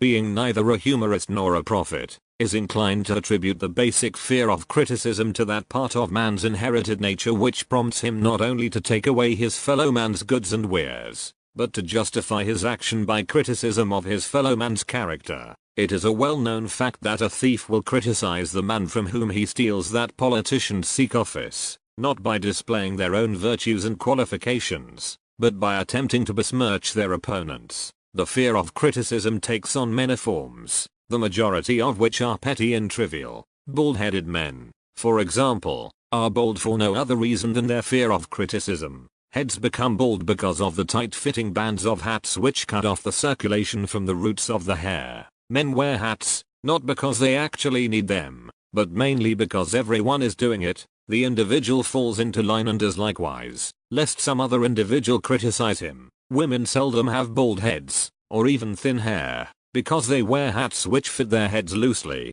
the only purpose of the hats being adornment. But it must not be supposed that women are free from the fear of criticism. If any woman claims to be superior to man with reference to this fear, ask her to walk down the street wearing a hat of the vintage of 1890. The astute manufacturers of clothing have not been slow to capitalize this basic fear of criticism, with which all mankind has been cursed. Every season the styles in many articles of wearing apparel change. Who establishes the styles? Certainly not the purchaser of clothing, but the manufacturer. Why does he change the styles so often? The answer is obvious. He changes the styles so he can sell more clothes. For the same reason the manufacturers of automobiles, with a few rare and very sensible exceptions, change styles of models every season. No man wants to drive an automobile which is not of the latest style, although the older model may actually be the better car. We have been describing the manner in which people behave under the influence of fear of criticism as applied to the small and petty 211 things of life. Let us now examine human behavior when this fear affects people in connection with the more important events of human relationship. Take for example practically any person who has reached the age of mental maturity, from 35 to 40 years of age, as a general average, and if you could read the secret thoughts of his mind, you would find a very decided disbelief in most of the fables taught by the majority of the dogmatists and theologians a few decades back. Not often, however, will you find a person who has the courage to openly state his belief on this subject. Most people will, if pressed far enough, tell a lie rather than admit that they do not believe the stories associated with that form of religion which held people in bondage prior to the age of scientific discovery and education. Why does the average person, even in this day of enlightenment, shy away from denying his belief in the fables which were the basis of most of the religions a few decades ago? The answer is, because of the fear of criticism. Men and women have been burned at the stake for daring to express disbelief in ghosts. It is no wonder we have inherited a consciousness which makes us fear criticism. The time was, and not so far in the past, when criticism carried severe punishments. It still does in some countries. The fear of criticism robs man of his initiative, destroys his power of imagination, limits his individuality, takes away his self-reliance, and does him damage in 100 other ways. Parents often do their children irreparable injury by criticizing them. The mother of one of my boyhood chums used to punish him with a switch almost daily, always completing the job with the statement, "You'll land in the penitentiary before you are 20." He was sent to reformatory at the age of 17. Criticism is the one form of service, of which everyone has too much. Everyone has a stock of it which is handed out, gratis, whether called for or not. One's nearest relatives often are the worst offenders. It should be recognized as a crime. In reality, it is a crime of the worst nature for any parent to build inferiority complexes in the mind of a child through unnecessary criticism. Employers who understand human nature get the best there is in men, not by criticism, but by constructive suggestion. Parents may accomplish the same results with their children. Criticism will plant fear in the human heart, or resentment, but it will not build love or affection. Symptoms of the fear of criticism. This fear is almost as universal as the fear of poverty, and its effects are just as fatal to personal achievement, mainly because this fear destroys initiative and discourages the use of imagination. 212. The major symptoms of the fear are self-consciousness, generally expressed through nervousness, timidity in conversation and in meeting strangers, awkward movement of the hands and limbs, shifting of the eyes, lack of poise, expressed through lack of voice control,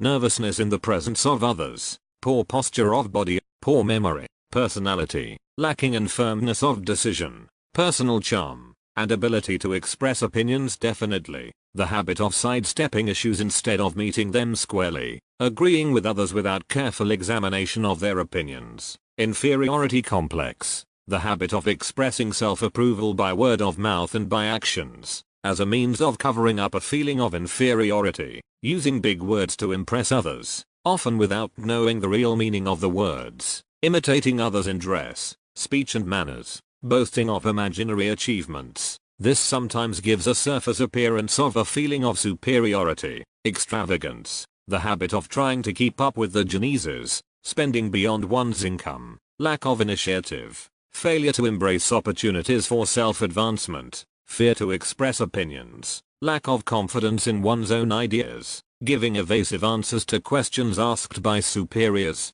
hesitancy of manner and speech, deceit in both words and deeds, lack of ambition, mental and physical laziness, lack of self-assertion, slowness in reaching decisions, easily influenced by others, the habit of criticizing others behind their backs and flattering them to their faces, the habit of accepting defeat without protest, quitting an undertaking when opposed by others, suspicious of other people without cause, lacking in tactfulness of manner and speech, unwillingness to accept the blame for mistakes. 213. The fear of ill health. This fear may be traced to both physical and social heredity. It is closely associated, as to its origin, with the causes of fear of old age and the fear of death, because it leads one closely to the border of terrible worlds of which man knows not, but concerning which he has been taught some discomforting stories. The opinion is somewhat general, also, that certain unethical people engaged in the business of selling health have had not a little to do with keeping alive the fear of ill health.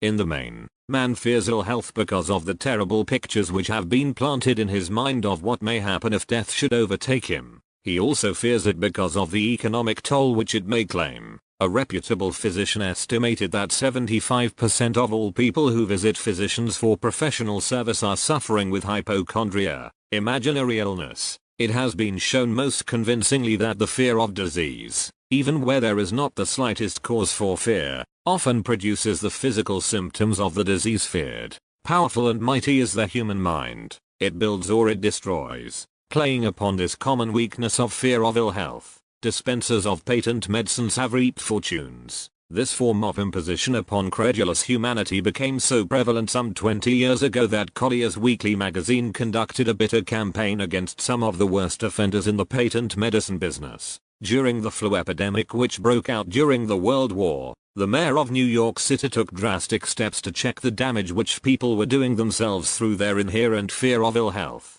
He called in the newspapermen and said to them, "Gentlemen, I feel it necessary to ask you not to publish any scare headlines concerning the flu epidemic. Unless you cooperate with me, we will have a situation which we cannot control. The newspapers quit publishing stories about the flu, and within 1 month the epidemic had been successfully checked. Through a series of experiments conducted some years ago, it was proved that people may be made ill by suggestion. We conducted this experiment by causing 3 acquaintances to visit the victims, each of whom asked the question, "What ails you? You look terribly ill." The first questioner usually provoked a grin, and a nonchalant "Oh, nothing, I'm alright," from the victim. The second questioner, usually 214, was answered with a statement, "I don't know exactly, but I do feel badly." The third questioner was usually met with the frank admission that the victim was actually feeling ill. Try this on an acquaintance if you doubt that it will make him uncomfortable,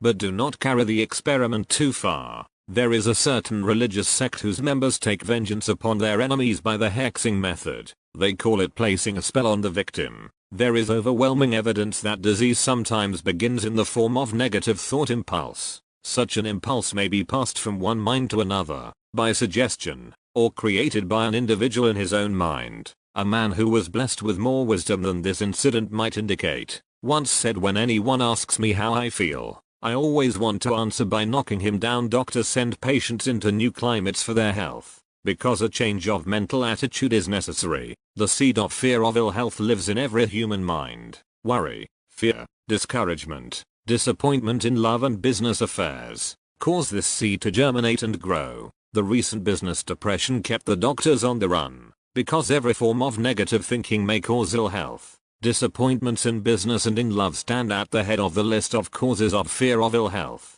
A young man suffered a disappointment in love which sent him to a hospital. 4 months he hovered between life and death. A specialist in suggestive therapeutics was called in. The specialist changed nurses, placing him in charge of a very charming young woman who began, by pre-arrangement with the doctor, to make love to him the first day of her arrival on the job. Within 3 weeks the patient was discharged from the hospital, still suffering, but with an entirely different malady. He was in love again. The remedy was a hoax, but the patient and the nurse were later married. Both are in good health at the time of this writing. Symptoms of the fear of ill health. The symptoms of this almost universal fear are autosuggestion, the habit of negative use of self-suggestion by looking for and expecting to find the symptoms of all kinds of disease, enjoying imaginary illness and speaking of it as being real, the habit of trying all fads and isms recommended by others as having therapeutic value, talking to others of operations,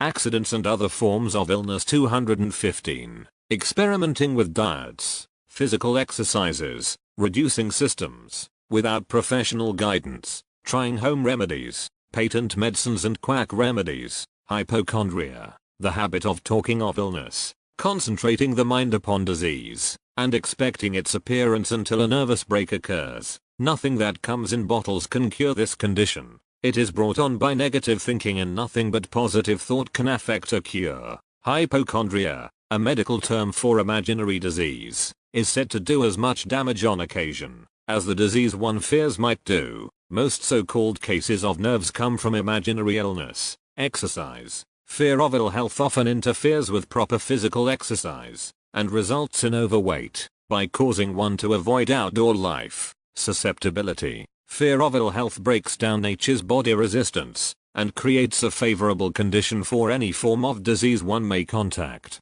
The fear of ill health often is related to the fear of poverty, especially in the case of the hypochondriac, who constantly worries about the possibility of having to pay doctor's bills, hospital bills, etc. This type of person spends much time preparing for sickness, talking about death, saving money for cemetery lots and burial expenses, etc. Self-coddling, the habit of making a bid for sympathy, using imaginary illness as the lure. People often resort to this trick to avoid work. The habit of feigning illness to cover plain laziness, or to serve as an alibi for lack of ambition. Intemperance, the habit of using alcohol or narcotics to destroy pains such as headaches, neuralgia, etc., instead of eliminating the cause. The habit of reading about illness and worrying over the possibility of being stricken by it. The habit of reading patent medicine advertisements. The fear of loss of love. The original source of this inherent fear needs but little description,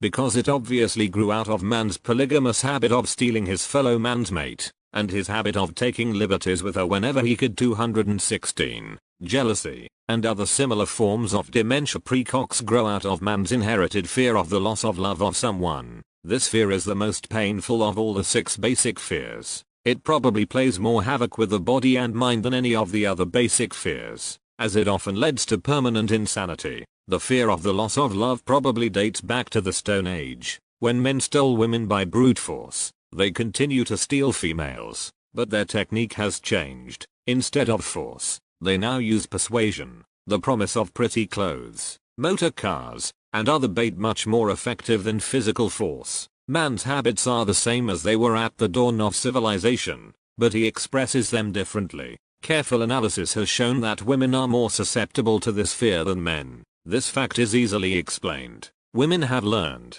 from experience, that men are polygamous by nature, that they are not to be trusted in the hands of rivals. Symptoms of the fear of loss of love. The distinguishing symptoms of this fear are jealousy, the habit of being suspicious of friends and loved ones without any reasonable evidence of sufficient grounds. Jealousy is a form of dementia precox which sometimes becomes violent without the slightest cause. The habit of accusing wife or husband of infidelity without grounds. General suspicion of everyone. Absolute faith in no one. Fault finding. The habit of finding fault with friends, relatives, business associates and loved ones upon the slightest provocation, or without any cause whatsoever. Gambling. The habit of gambling, stealing, cheating, and otherwise taking hazardous chances to provide money for loved ones, with the belief that love can be bought. The habit of spending beyond one's means, or incurring debts, to provide gifts for loved ones,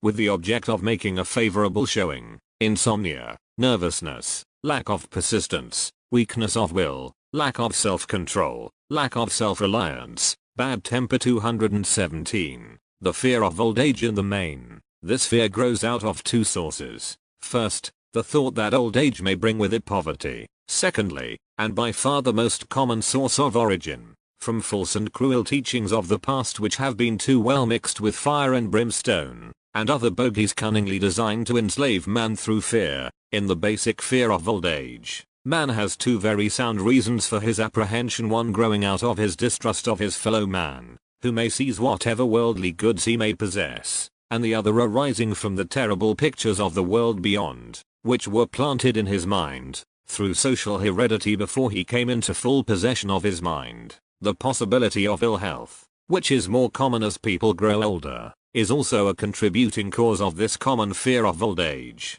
Eroticism also enters into the cause of the fear of old age, as no man cherishes the thought of diminishing sex attraction. The most common cause of fear of old age is associated with the possibility of poverty. Poor house is not a pretty word. It throws a chill into the mind of every person who faces the possibility of having to spend his declining years on a poor farm. Another contributing cause of the fear of old age is the possibility of loss of freedom and independence, as old age may bring with it the loss of both physical and economic freedom. Symptoms of the fear of old age. The commonest symptoms of this fear are the tendency to slow down and develop an inferiority complex at the age of mental maturity, around the age of 40, falsely believing oneself to be slipping because of age. The truth is that man's most useful years, mentally and spiritually, are those between 40 and 60. The habit of speaking apologetically of oneself as being old merely because one has reached the age of 40 or 50, instead of reversing the rule and expressing gratitude for having reached the age of wisdom and understanding. The habit of killing off initiative, imagination, and self-reliance by falsely believed. 218. In oneself too old to exercise these qualities. The habit of the man or woman of 40 dressing with the aim of trying to appear much younger, and affecting mannerisms of youth, thereby inspiring ridicule by both friends and strangers. The fear of death. To some, this is the cruelest of all the basic fears. The reason is obvious. The terrible pangs of fear associated with the thought of death, in the majority of cases, may be charged directly to religious fanaticism. So-called heathen are less afraid of death than the more civilized. For hundreds of millions of years man has been asking the still unanswered questions: whence and whither, where did I come from, and where am I going? During the darker ages of the past, the more cunning and crafty were not slow to offer the answer to these questions, for a price. Witness, now, the major source of origin of the fear of death. Come into my tent, embrace my faith, accept my dogmas, and I will give you a ticket that will admit you straight away into heaven when you die, cries a leader of sectarianism. Remain out of my tent, says the same leader, and may the devil take you and burn you throughout eternity. Eternity is a long time. Fire is a terrible thing. The thought of eternal punishment, with fire, not only causes man to fear death, it often causes him to lose his reason. It destroys interest in life and makes happiness impossible. During my research, I reviewed a book entitled A Catalogue of the Gods, in which were listed the 30,000 gods which man has worshipped. Think of it, 30,000 of them, represented by everything from a crawfish to man. It is little wonder that men have become frightened at the approach of death. While the religious leader may not be able to provide safe conduct into heaven, nor, by lack of such provision, allow the unfortunate to descend into hell, the possibility of the latter seems so terrible that the very thought of it lays hold of the imagination in such a realistic way that it paralyzes reason, and sets up the fear of death. In truth, no man knows, and no man has ever known, what heaven or hell is like, nor does any man know if either place actually exists. This very lack of 219 positive knowledge opens the door of the human mind to the charlatan so he may enter and control that mind with his stock of legerdemain and various brands of pious fraud and trickery. The fear of death is not as common now as it was during the age when there were no great colleges and universities. Men of science have turned the spotlight of truth upon the world, and this truth is rapidly freeing men and women from this terrible fear of death. The young men and young women who attend the colleges and universities are not easily impressed by fire and brimstone. Through the aid of biology, astronomy, geology, and other related sciences, the fears of the dark ages which gripped the minds of men and destroyed their reason have been dispelled. Insane asylums are filled with men and women who have gone mad because of the fear of death. This fear is useless. Death will come, no matter what anyone may think about it. Accept it as a necessity, and pass the thought out of your mind. It must be a necessity, or it would not come to all. Perhaps it is not as bad as it has been pictured. The entire world is made up of only two things, energy and matter. In elementary physics we learn that neither matter nor energy, the only two realities known to man, can be created nor destroyed. Both matter and energy can be transformed, but neither can be destroyed. Life is energy, if it is anything. If neither energy nor matter can be destroyed, of course life cannot be destroyed. Life, like other forms of energy, may be passed through various processes of transition, or change, but it cannot be destroyed. Death is mere transition. If death is not mere change, or transition, then nothing comes after death except a long, eternal, peaceful sleep, and sleep is nothing to be feared. Thus you may wipe out, forever, the fear of death. Symptoms of the fear of death. The general symptoms of this fear are the habit of thinking about dying instead of making the most of life, due, generally, to lack of purpose, or lack of a suitable occupation. This fear is more 220 prevalent among the aged, but sometimes the more youthful are victims of it. The greatest of all remedies for the fear of death is a burning desire for achievement, backed by useful service to others. A busy person seldom has time to think about dying. He finds life too thrilling to worry about death. Sometimes the fear of death is closely associated with the fear of poverty, where one's death would leave loved ones poverty-stricken. In other cases, the fear of death is caused by illness and the consequent breaking down of physical body resistance. The commonest causes of the fear of death are ill health, poverty, lack of appropriate occupation, disappointment over love, insanity, religious fanaticism. Old man worry. Worry is a state of mind based upon fear. It works slowly, but persistently. It is insidious and subtle. Step by step it exits often until it paralyzes one's reasoning faculty, destroys self-confidence and initiative. Worry is a form of sustained fear caused by indecision, therefore it is a state of mind which can be controlled. An unsettled mind is helpless. Indecision makes an unsettled mind. Most individuals lack the willpower to reach decisions promptly, and to stand by them after they have been made, even during normal business conditions. During periods of economic unrest, such as the world recently experienced, the individual is handicapped, not alone by his inherent nature to be slow at reaching decisions, but he is influenced by the indecision of others around him who have created a state of mass indecision. During the Depression, the whole atmosphere, all over the world, was filled with firenze and worryitis, the two mental disease germs which began to spread themselves after the Wall Street frenzy in 1929. There is only one known antidote for these germs. It is the habit of prompt and firm decision. Moreover, it is an antidote which every individual must apply for himself. We do not worry over conditions. Once we have reached a decision to follow a definite line of action. I once interviewed a man who was to be electrocuted 2 hours later. The condemned man was the calmest of some 8 men who were in the death cell with him. His calmness prompted me to ask him how it felt to know that he was going into eternity in a short while. With a smile of confidence on his face, he said, "It feels fine. Just think, brother, my troubles will soon be over. I have had nothing but trouble all my life. It has been a hardship to get food and clothing. Soon I will not need 221. These things. I have felt fine ever since I learned for certain that I must die. I made up my mind then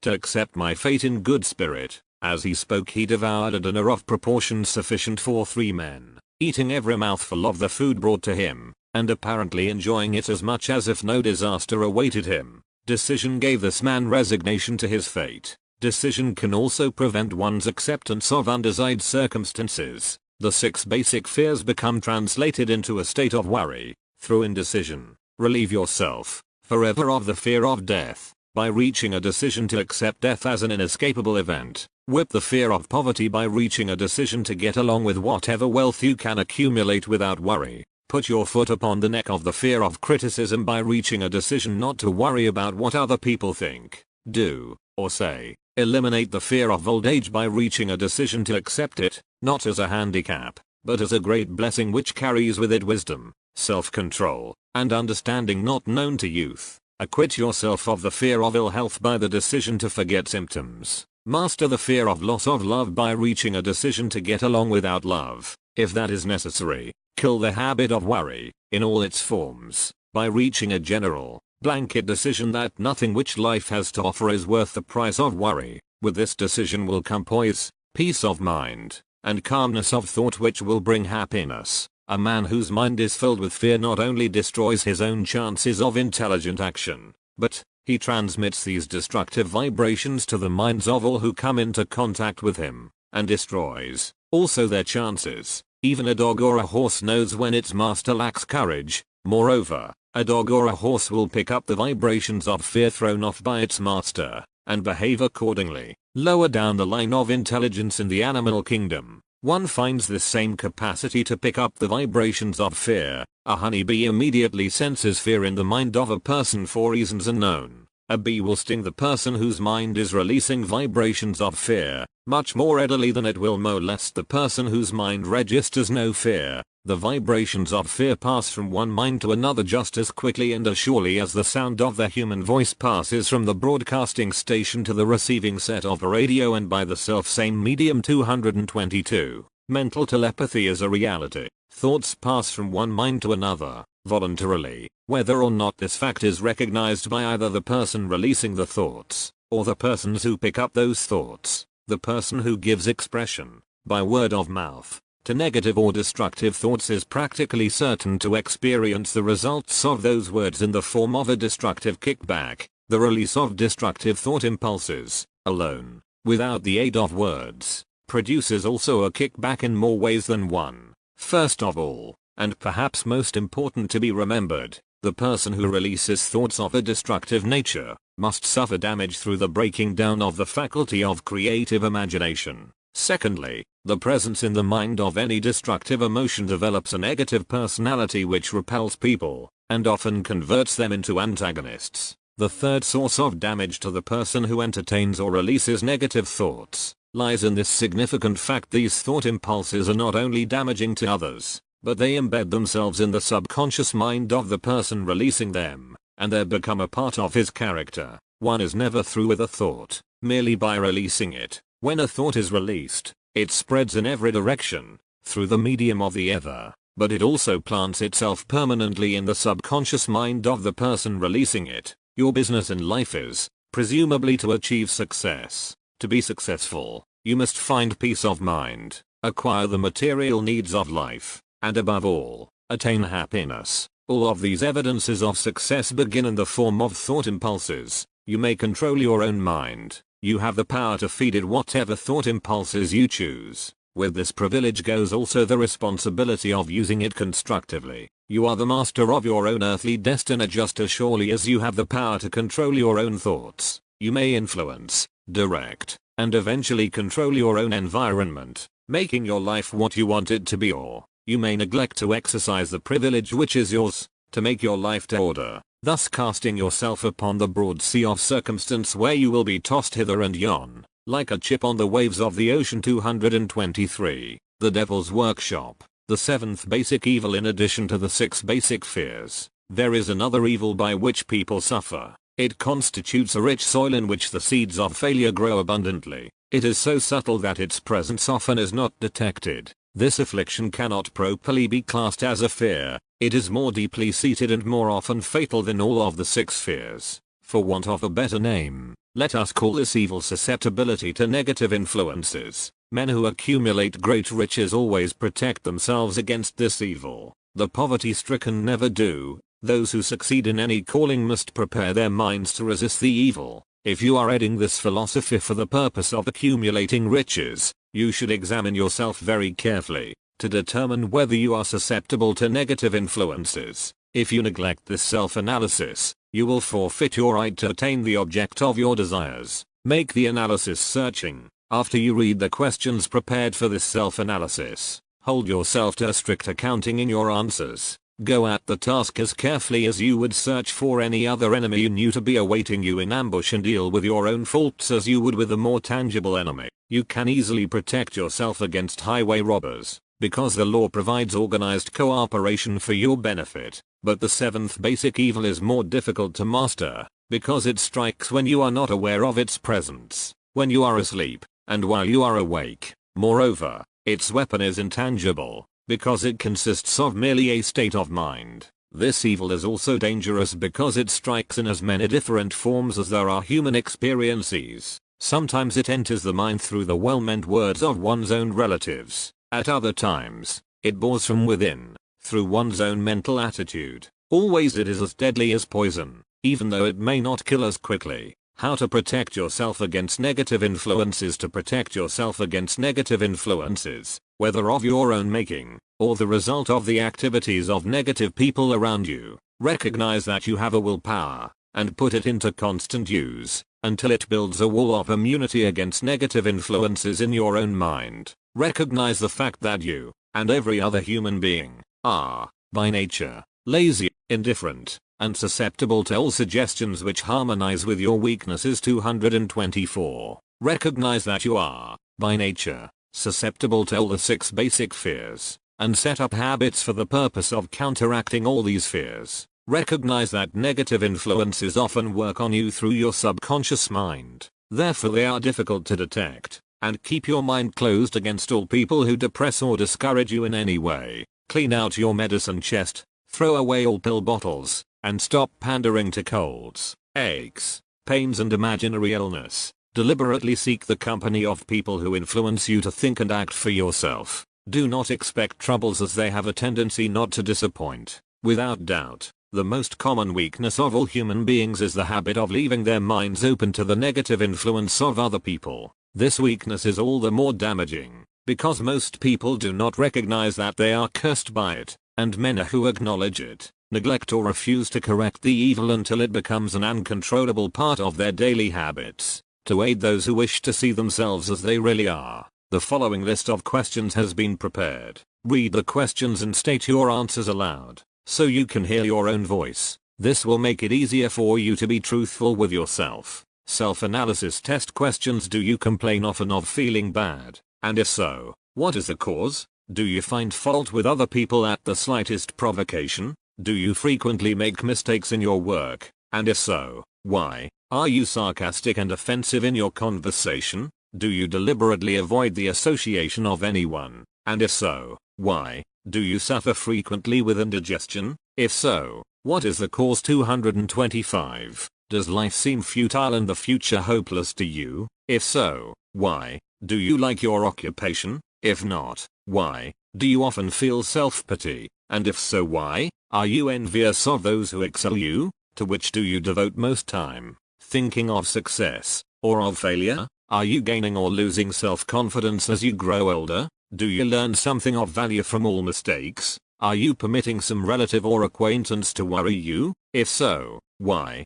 Are you sometimes in the clouds and at other times in the depths of despondency? Who has the most inspiring influence upon you? What is the cause? Do you tolerate negative or discouraging influences which you can avoid? Are you careless of your personal appearance? If so, when and why? Have you learned how to drown your troubles by being too busy to be annoyed by them? Would you call yourself a spineless weakling if you permitted others to do your thinking for you? Do you neglect internal bathing until auto-intoxication makes you ill-tempered and irritable? How many preventable disturbances annoy you, and why do you tolerate them? Do you resort to liquor, narcotics, or cigarettes to quiet your nerves? If so, why do you not try willpower instead? Does anyone nag you? And if so, for what reason? Do you have a definite major purpose? And if so, what is it? And what plan have you for achieving it? 226. Do you suffer from any of the 6 basic fears? If so, which ones? Have you a method by which you can shield yourself against the negative influence of others?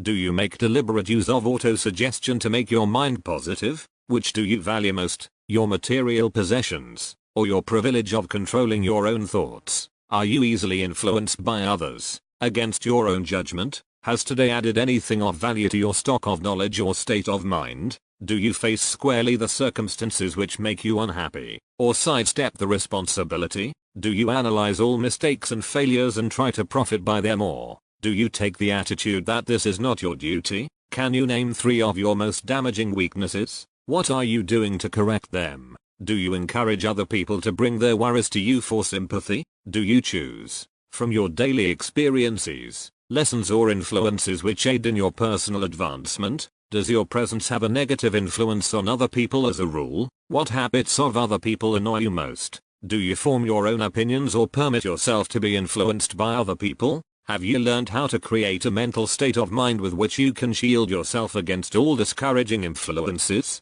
Does your occupation inspire you with faith and hope? 227. Are you conscious of possessing spiritual forces of sufficient power to enable you to keep your mind free from all forms of fear? Does your religion help you to keep your own mind positive? Do you feel it your duty to share other people's worries? If so, why? If you believe that birds of a feather flock together, what have you learned about yourself by studying the friends whom you attract? What connection, if any, do you see between the people with whom you associate most closely, and any unhappiness you may experience? Could it be possible that some person whom you consider to be a friend is, in reality, your worst enemy, because of his negative influence on your mind? By what rules do you judge who is helpful and who is damaging to you? Are your intimate associates mentally superior or inferior to you? How much time out of every 24 hours do you devote to A. Your occupation, B. Sleep, C. Play and relaxation, D. Acquiring useful knowledge, E. Plain waste to among your acquaintances?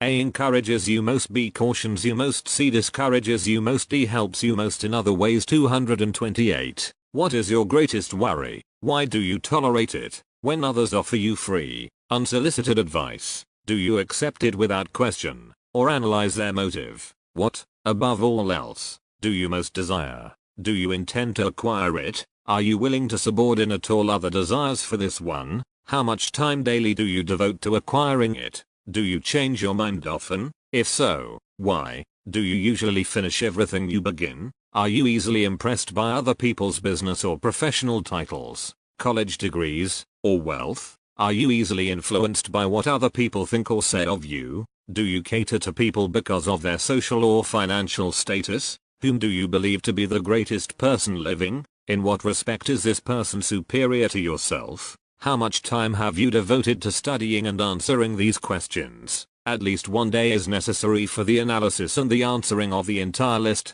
If you have answered all these questions truthfully, you know more about yourself than the majority of people. Study the questions carefully, come back to them once each week for several months, and be astounded at the amount of additional knowledge of great value to yourself, you will have gained by the simple method of answering the questions truthfully. If you are not certain concerning the answers to some of the questions, seek the counsel of those who know you well, especially those who have no motive in flattering you, and see yourself through their eyes. The experience will be astonishing. You have absolute control over but one thing, and that is your thoughts. This is the most significant and inspiring of all facts known to man. It reflects man's divine nature. This divine prerogative is the sole means by which you may control your own destiny. If you fail to control your own mind, you may be sure 229. You will control nothing else. If you must be careless with your possessions, let it be in connection with material things.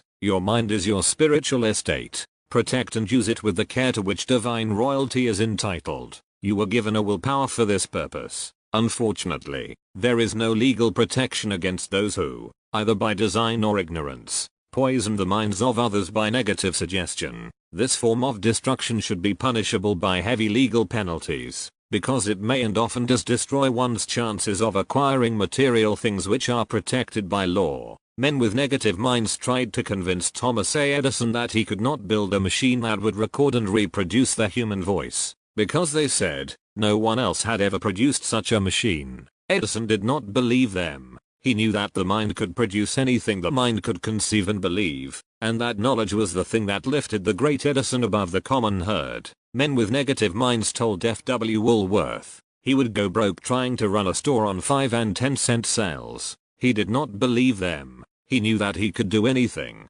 within reason, if he backed his plans with faith, exercising his right to keep other men's negative suggestions out of his mind. He piled up a fortune of more than $100 million. Men with negative minds told George Washington he could not hope to win against the vastly superior forces of the British, but he exercised his divine right to believe. Therefore this book was published under the protection of the Stars and Stripes. While the name of Lord Cornwallis has been all but forgotten, doubting Thomases scoffed scornfully when Henry Ford tried out his first crudely built automobile on the streets of Detroit. Some said the thing never would become practical. Others said no one would pay money for such a contraption. Ford said, "I'll belt the earth with dependable motor cars," and he did. His decision to trust his own judgment has already piled up a fortune far greater than the next 5 generations of his descendants can squander. For the benefit of those seeking vast riches, let it be remembered that practically the sole difference between Henry Ford and a majority of the more than 100,000 men who work for him is this: Ford has a mind and controls it. The author. 230. Heirs have minds which they do not try to control. Henry Ford has been repeatedly mentioned, because he is an astounding example of what a man with a mind of his own, and a will to control it, can accomplish. His record knocks the foundation from under that time-worn alibi. I never had a chance. Ford never had a chance, either, but he created an opportunity and backed it with persistence until it made him richer than Croesus. Mind control is the result of self-discipline and habit. You either control your mind or it controls you. There is no hallway compromise. The most practical of all methods for controlling the mind is the habit of keeping it busy with a definite purpose, backed by a definite plan. Study the record of any man who achieves noteworthy success, and you will observe that he has control over his own mind. Moreover, that he exercises that control and directs it toward the attainment of definite objectives. Without this control, success is not possible. 57 famous alibis by old man. If people who do not succeed have one distinguishing trait in common,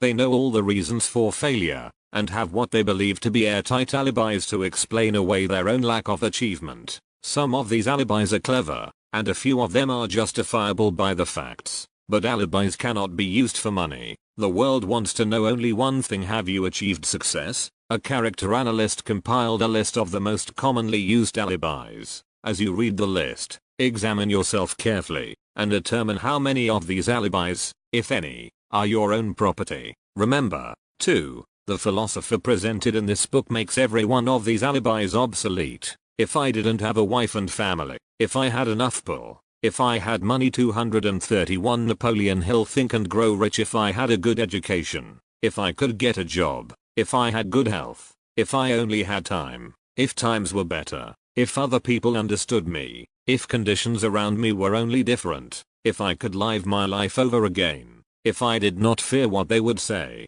if I had been given a chance, if I now had a chance, if other people didn't have it in for me, if nothing happens to stop me, if I were only younger, if I could only do what I want, if I had been born rich, if I could meet the right people, if I had the talent that some people have, if I dared assert myself, if I only had embraced past opportunities, if people didn't get on my nerves. 232 Napoleon Hill. Think and Grow Rich. If I didn't have to keep house and look after the children, if I could save some money, if the boss only appreciated me, if I only had somebody to help me, if my family understood me, if I lived in a big city, if I could just get started, if I were only free, if I had the personality of some people, if I were not so fat, if my talents were known, if I could just get a break, if I could only get out of debt, if I hadn't failed, if I only knew how, if everybody didn't oppose me, if I didn't have so many worries,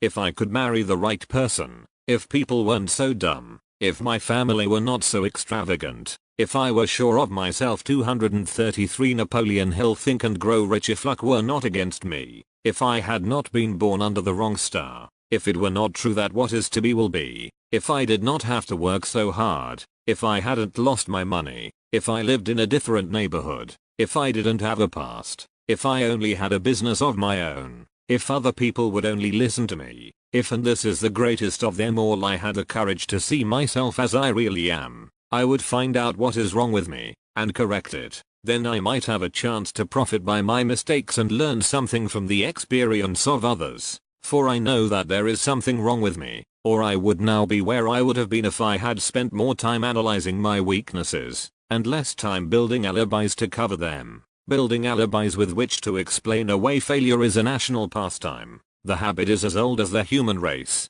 and is fatal to success. Why do people cling to their pet alibis? The answer is obvious. They defend their alibis because they create them. A man's alibi is the child of his own imagination. It is human nature to defend one's own brainchild. Building alibis is a deeply rooted habit. Habits are difficult to break, especially when they provide justification for something we do. Plato had this truth in mind when he said, "The first and best victory is to conquer self. To be conquered by self is, of all things, the most shameful and vile." Another philosopher had the same thought in mind when he said, "It was a great surprise to me when I discovered that most of the ugliness I saw in others was but a reflection of my own nature." 234. It has always been a mystery to me, said Albert Hubbard, why people spend so much time deliberately fooling themselves by creating alibis to cover their weaknesses. If used differently, this same time would be sufficient to cure the weakness, then no alibis would be needed. In parting, I would remind you that life is a checkerboard, and the player opposite you is time. If you hesitate before moving, or neglect to move promptly, your men will be wiped off the board by time. You are playing against a partner who will not tolerate indecision. Previously you may have had a logical excuse for not having forced life to come through with whatever you asked, but that alibi is now obsolete, because you are in possession of the master key that unlocks the door to life's bountiful riches. The master key is intangible, but it is powerful. It is the privilege of creating, in your own mind, a burning desire for a definite form of riches. There is no penalty for the use of the key, but there is a price you must pay if you do not use it. The price is failure. There is a reward of stupendous proportions if you put the key to use. It is the satisfaction that comes to all who conquer self and force life to pay whatever is asked. The reward is worthy of your effort. Will you make the start and be convinced? If we are related, said the immortal Emerson, we shall meet. In closing, may I borrow his thought, and say, if we are related, we have, through these pages, met. The end. 235. End of text.